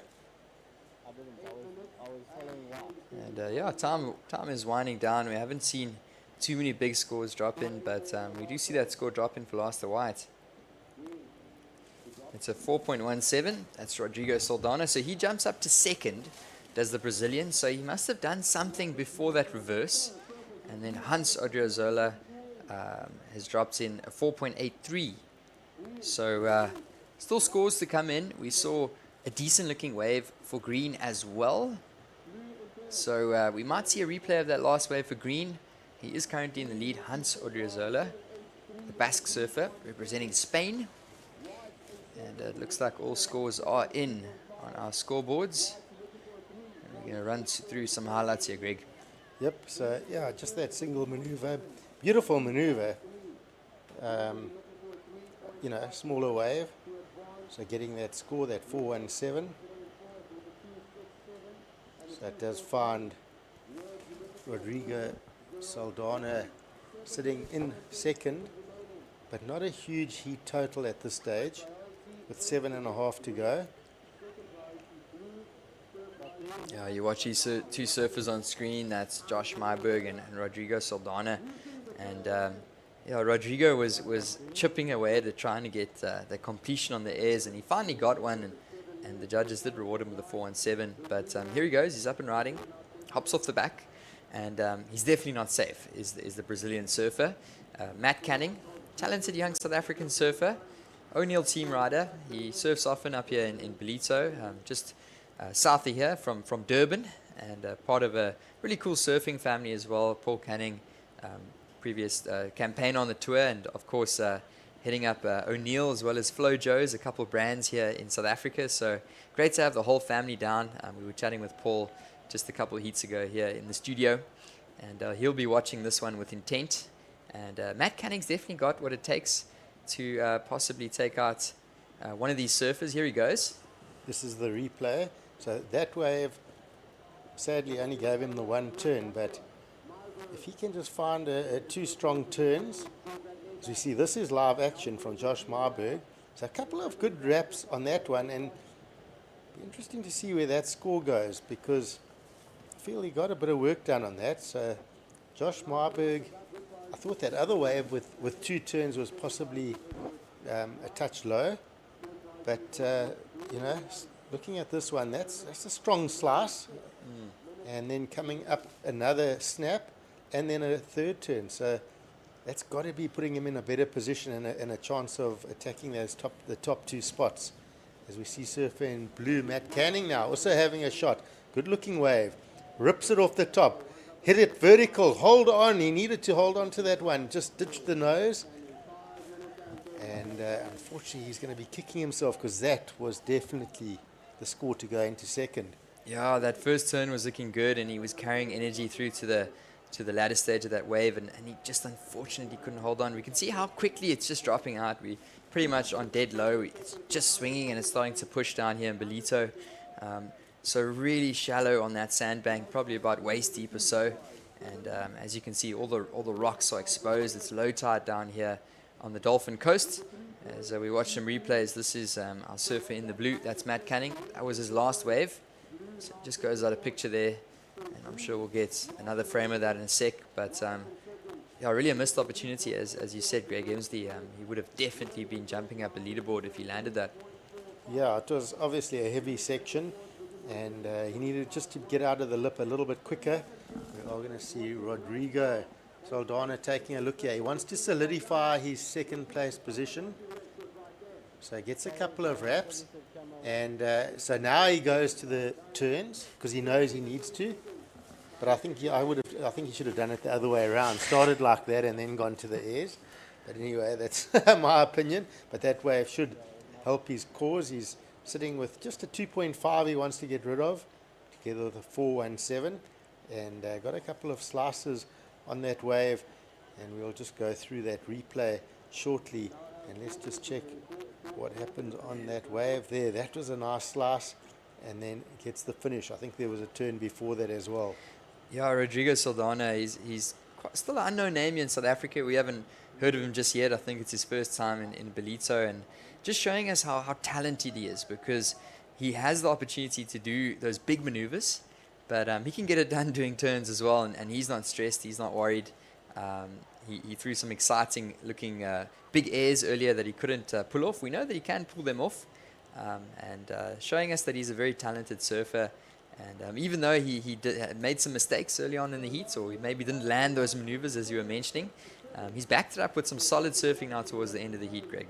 Yep, and that's what's pretty much given him the scores. He's also gone into first, but here goes Hans Odriazolo, just not holding on to that. So he's down to second. So he's the man now in the danger zone of that 2nd spot. 3 minutes to go. So Rodrigo doing well to be in the lead. But just looking at the scoreline in the heat, I think both Rodrigo and Hans are probably not sitting on the scoreline they would like. They would have been aiming for higher. Their body language showed that. And just watching a replay here. Yeah, that was Matt Canning. This is the wave for red, Josh Myberg, and he just had one little turn. That's not going to factor into his top 2. Watching the replay of Rodrigo as well. He's our current leader out there. And time is running down in this heat as we watch some of the highlights. And it's been a tricky afternoon, Greg Emsley. Surfers that have made it through have used a lot of strategy to get through these heats. And this one is also winding down. Of course, this is the last heat of the day. With 2 minutes remaining, it looks like our heat leader is going to get up and riding. Yep, and loading up. He's definitely going to ramp this one. And incomplete again, but loves the ramp, and amazing the height and how inverted he gets. I think we're going to see a lot more of it in the contest, but he's obviously going to be going work on that make rate. But definitely looking like an exciting surfer. You see a paddle here. This is Hans Odriazolo. A nice strong turn there, but just the one maneuver. Here we go with Matt Canning, and this is an important wave for Matt. He needs the completion here. Oh, and those legs just buckling under him. He goes down. So I'm not sure. I don't think he's going to be able to get that score that he's looking for, and neither is Josh Myberg. So they're going to have to go back to the drawing board, try and get out there really quickly and get something within the next minute or so. Yep, yeah. down to 1 minute. It's, you know, they're needing just 4, you know, scores in the 4 to 5 range, but as we've seen in this heat, very difficult scores to obtain in these conditions. So it's definitely looking like Rodrigo and Hans are going to take the win here and get through to the next round. Yeah, 35 seconds remaining, so this heat really counting down, and what a great afternoon it's been. Had some tricky conditions, but we've also been seeing some really exciting surfing throughout this day number 1 of competition here at the Ballito Open, and we're just looking at some more replays here. Yep, this is that last wave of Matt, slicing off the top, just a little bit late to that lip and ending up with that heavy landing. You want to be a little bit ahead of this lip on that Ballito closeout. And you do see this one counting out. So we're going to see Rodrigo Saldana taking the win with Hans Odriozola coming in second. We'll see the 2 South Africans, Josh Marburg ending third, and Matt Canning unfortunately coming in fourth. But a competitive heat, a good day of surfing. It's been a lot of action and a little bit tricky into the afternoon with the onshore winds coming, but definitely there's been a few solid heats and a couple of good South African heats as well, with the local interest and getting through to those next rounds. Yeah, definitely, Greg, as we see just our 2 competitors, Hans and Josh Marburg. Just a great sportsmanship there, greeting each other, shaking hands, and it does look like Rodrigo Saldana, the Brazilian, as well as Hans Odriozola moving through to the next round. And it's been a great afternoon of surfing, Greg Emsley. I think we've seen a lot happen in this opening day here of the Ballito Open, presented by Flojos, and it's been great that you guys have been enjoying the action with us, wherever you guys have been tuning in from. And we've been talking you guys through all these heats. And yeah, we're going to be concluding here on day number 1 of competition. We're going to be looking at some highlights, maybe talking through some of the waves and some of the standout surfers throughout the events. And we're just going to go into ad break. We'll be back with you guys shortly. Welcome to KwaDukuza, the destination for all seasons. KwaDukuza is not just for thrill seekers, it's a family-orientated destination too. Stunning beaches where sun-kissed sands meet crystal clear waters. Our town has a range of child-friendly offerings that will keep the whole family entertained. For a magical wedding, look no further. KwaDukuza offers exquisite wedding venues that will create memories to last a lifetime. It also shines as an events tourism destination. World-class events like the Ballito Pro, where top surfers ride the waves, Heritage Day, which is used as a cultural celebration of King Shaka's life every year, and the Ballito Big Week, a celebration of music, food and fun for the whole community. KwaZulu-Natal's a premier conference, strategic planning and team building destination, which is enabled by its close proximity to King Shaka Airport. Nestled amidst the natural beauty of South Africa's east coast, KwaDukuza offers a truly captivating setting for your next corporate event. KwaDukuza, the heartbeat of the North Coast, invites you to explore its beaches, enjoy thrilling adventures, create family memories, celebrate love, and discover its rich heritage. Start planning your unforgettable journey to KwaDukuza today.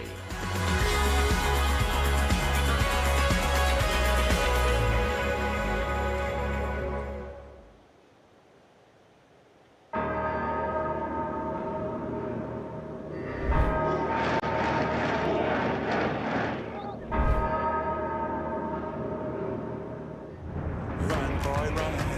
This world is not meant for you. Run, boy, run. They're trying to catch you. Run, boy, run. Running is a victory. The 2024 Ballito Pro, presented by O'Neill International Surf and Lifestyle Festival, will mark two notable milestones this year. namely the 55th year of the founding professional surf event and the 15th year of this epic journey to the north coast of KwaZulu-Natal. I love this place, I love this wave. This race is a prophecy. Run, boy, run. Break out from society.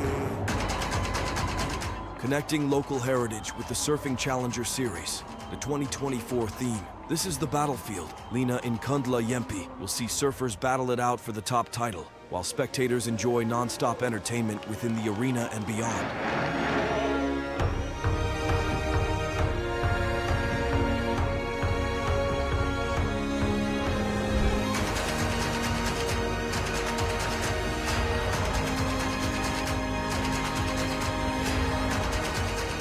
This year's campaign will showcase and celebrate our victorious efforts in the creation of the ultimate battlefield, not only for the top surfing athletes to come together to fight for qualifications to reach the World Surf League Championship Tour, but also the ultimate battlefield for the local South African athletes.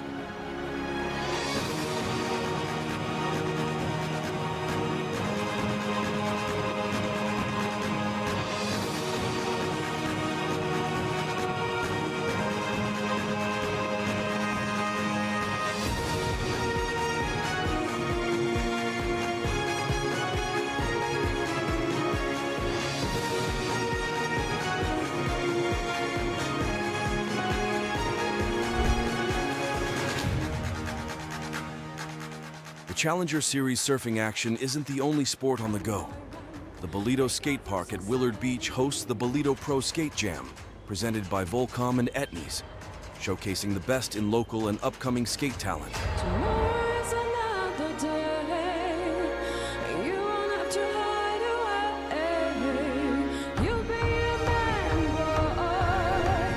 For now it's time to run. It's time. Visitors to the KwaZulu-Natal North Coast shores can enjoy the jam-packed festival program featuring live entertainment, quality retail, extreme sports, art activations, kids activities, and more.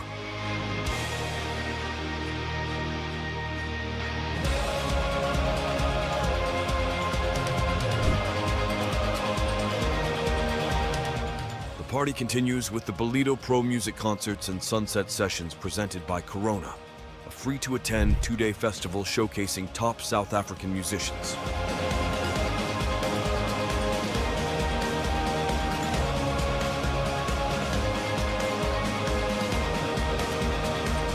The 2024 Ballito Pro, presented by O'Neill. This is the battlefield.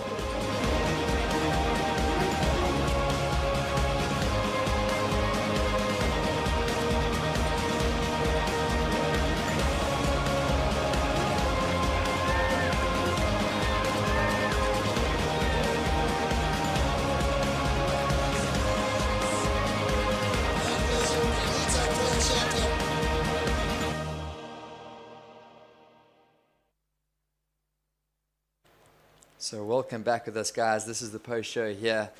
Day number 1 of the Ballito Open, presented by Flojos. And we've got a beautiful view of the beach. The sun will be setting pretty soon here in Ballito. And we are in studio here. It's myself, Johan Frey, with Greg Emsley. And we have been taking you guys through some of these heats. And we've seen an awesome first day of competition. The sun has been shining here on the north coast. And we've been seeing a couple waves roll through. Tricky conditions though, and I think it was definitely not easy out there on these surfers. And we're going to be running through some of the highlights here on day number 1. And we saw some standout moments from some of our surfers, some locals, as well as some international talent.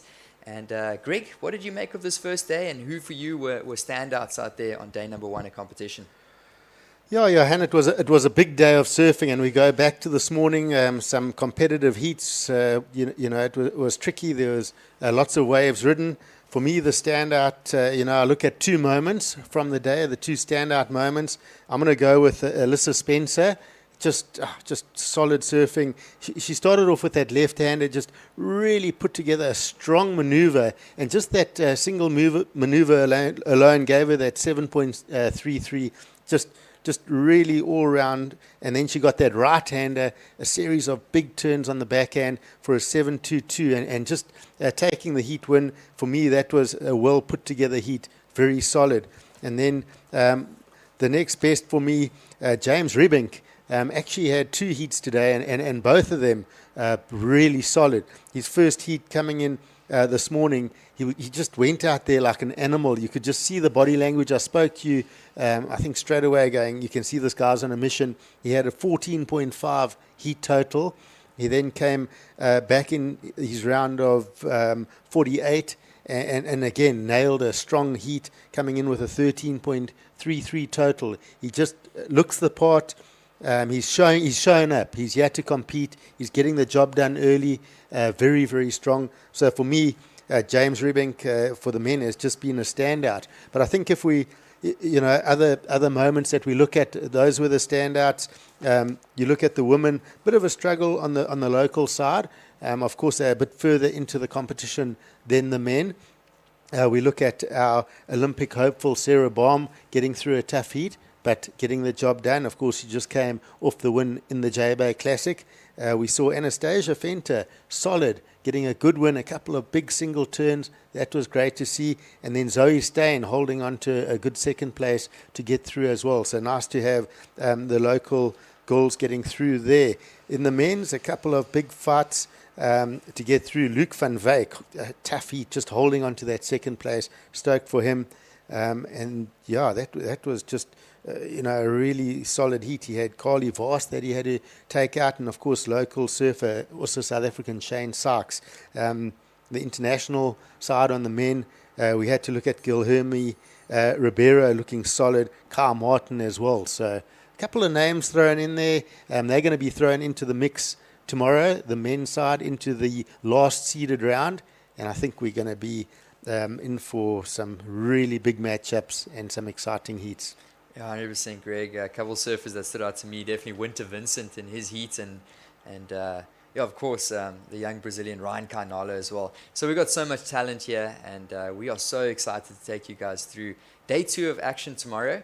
And Greg, it does look like the swell's going to drop off just a little bit tomorrow, but hopefully still some potential out there, especially at a consistent break like Ballito.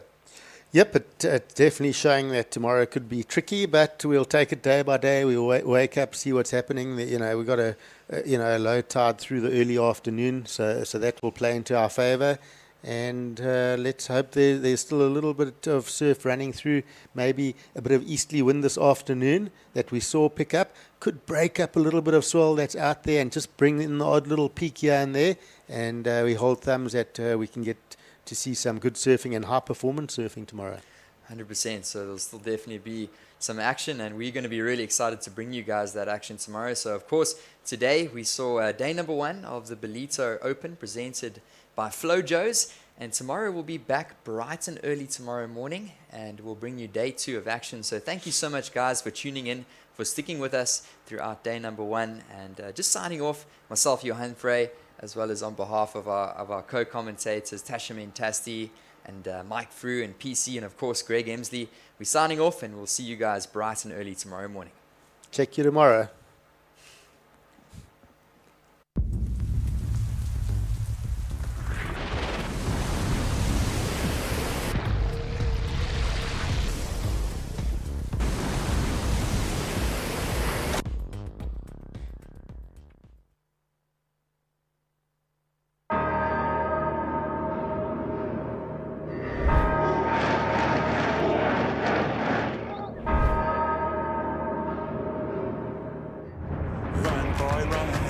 This world is not meant for you. Run, boy, run. They're trying to catch you. Run, boy, run. Running is a victory. The 2024 Ballito Pro, presented by O'Neill International Surf and Lifestyle Festival, will mark 2 notable milestones this year, namely the 55th year of the founding professional surf event and the 15th year of this epic journey to the north coast of KwaZulu-Natal. I love this place. I love this wave. Boy, run. This race is a prophecy. Run, boy, run. Break out from society. Connecting local heritage with the Surfing Challenger Series. The 2024 theme, This is the Battlefield. Lena Nkundla Yempi will see surfers battle it out for the top title, while spectators enjoy non-stop entertainment within the arena and beyond.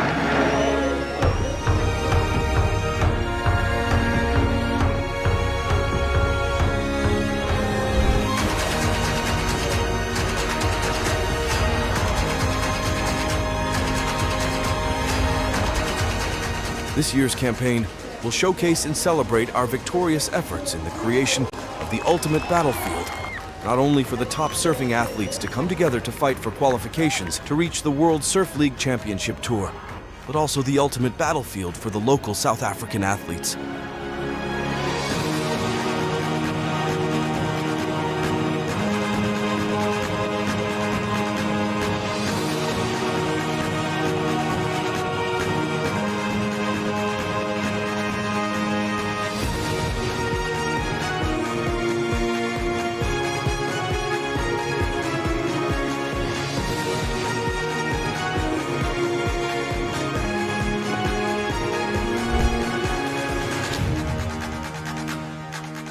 The Challenger Series surfing action isn't the only sport on the go. The Ballito Skate Park at Willard Beach hosts the Ballito Pro Skate Jam, presented by Volcom and Etnies, showcasing the best in local and upcoming skate talent. Tomorrow is another day. You won't have to hide away. You'll be a man, boy. For now, it's time to run. It's time. Visitors to the KwaZulu-Natal North Coast shores can enjoy the jam-packed festival program featuring live entertainment, quality retail, extreme sports, art activations, kids activities, and more.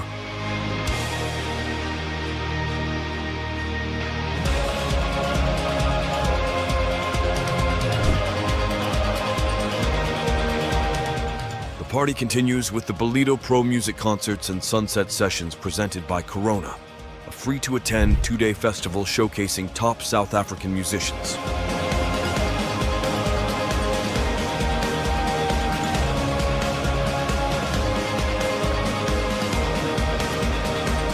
The 2024 Ballito Pro, presented by O'Neill. This is the battlefield.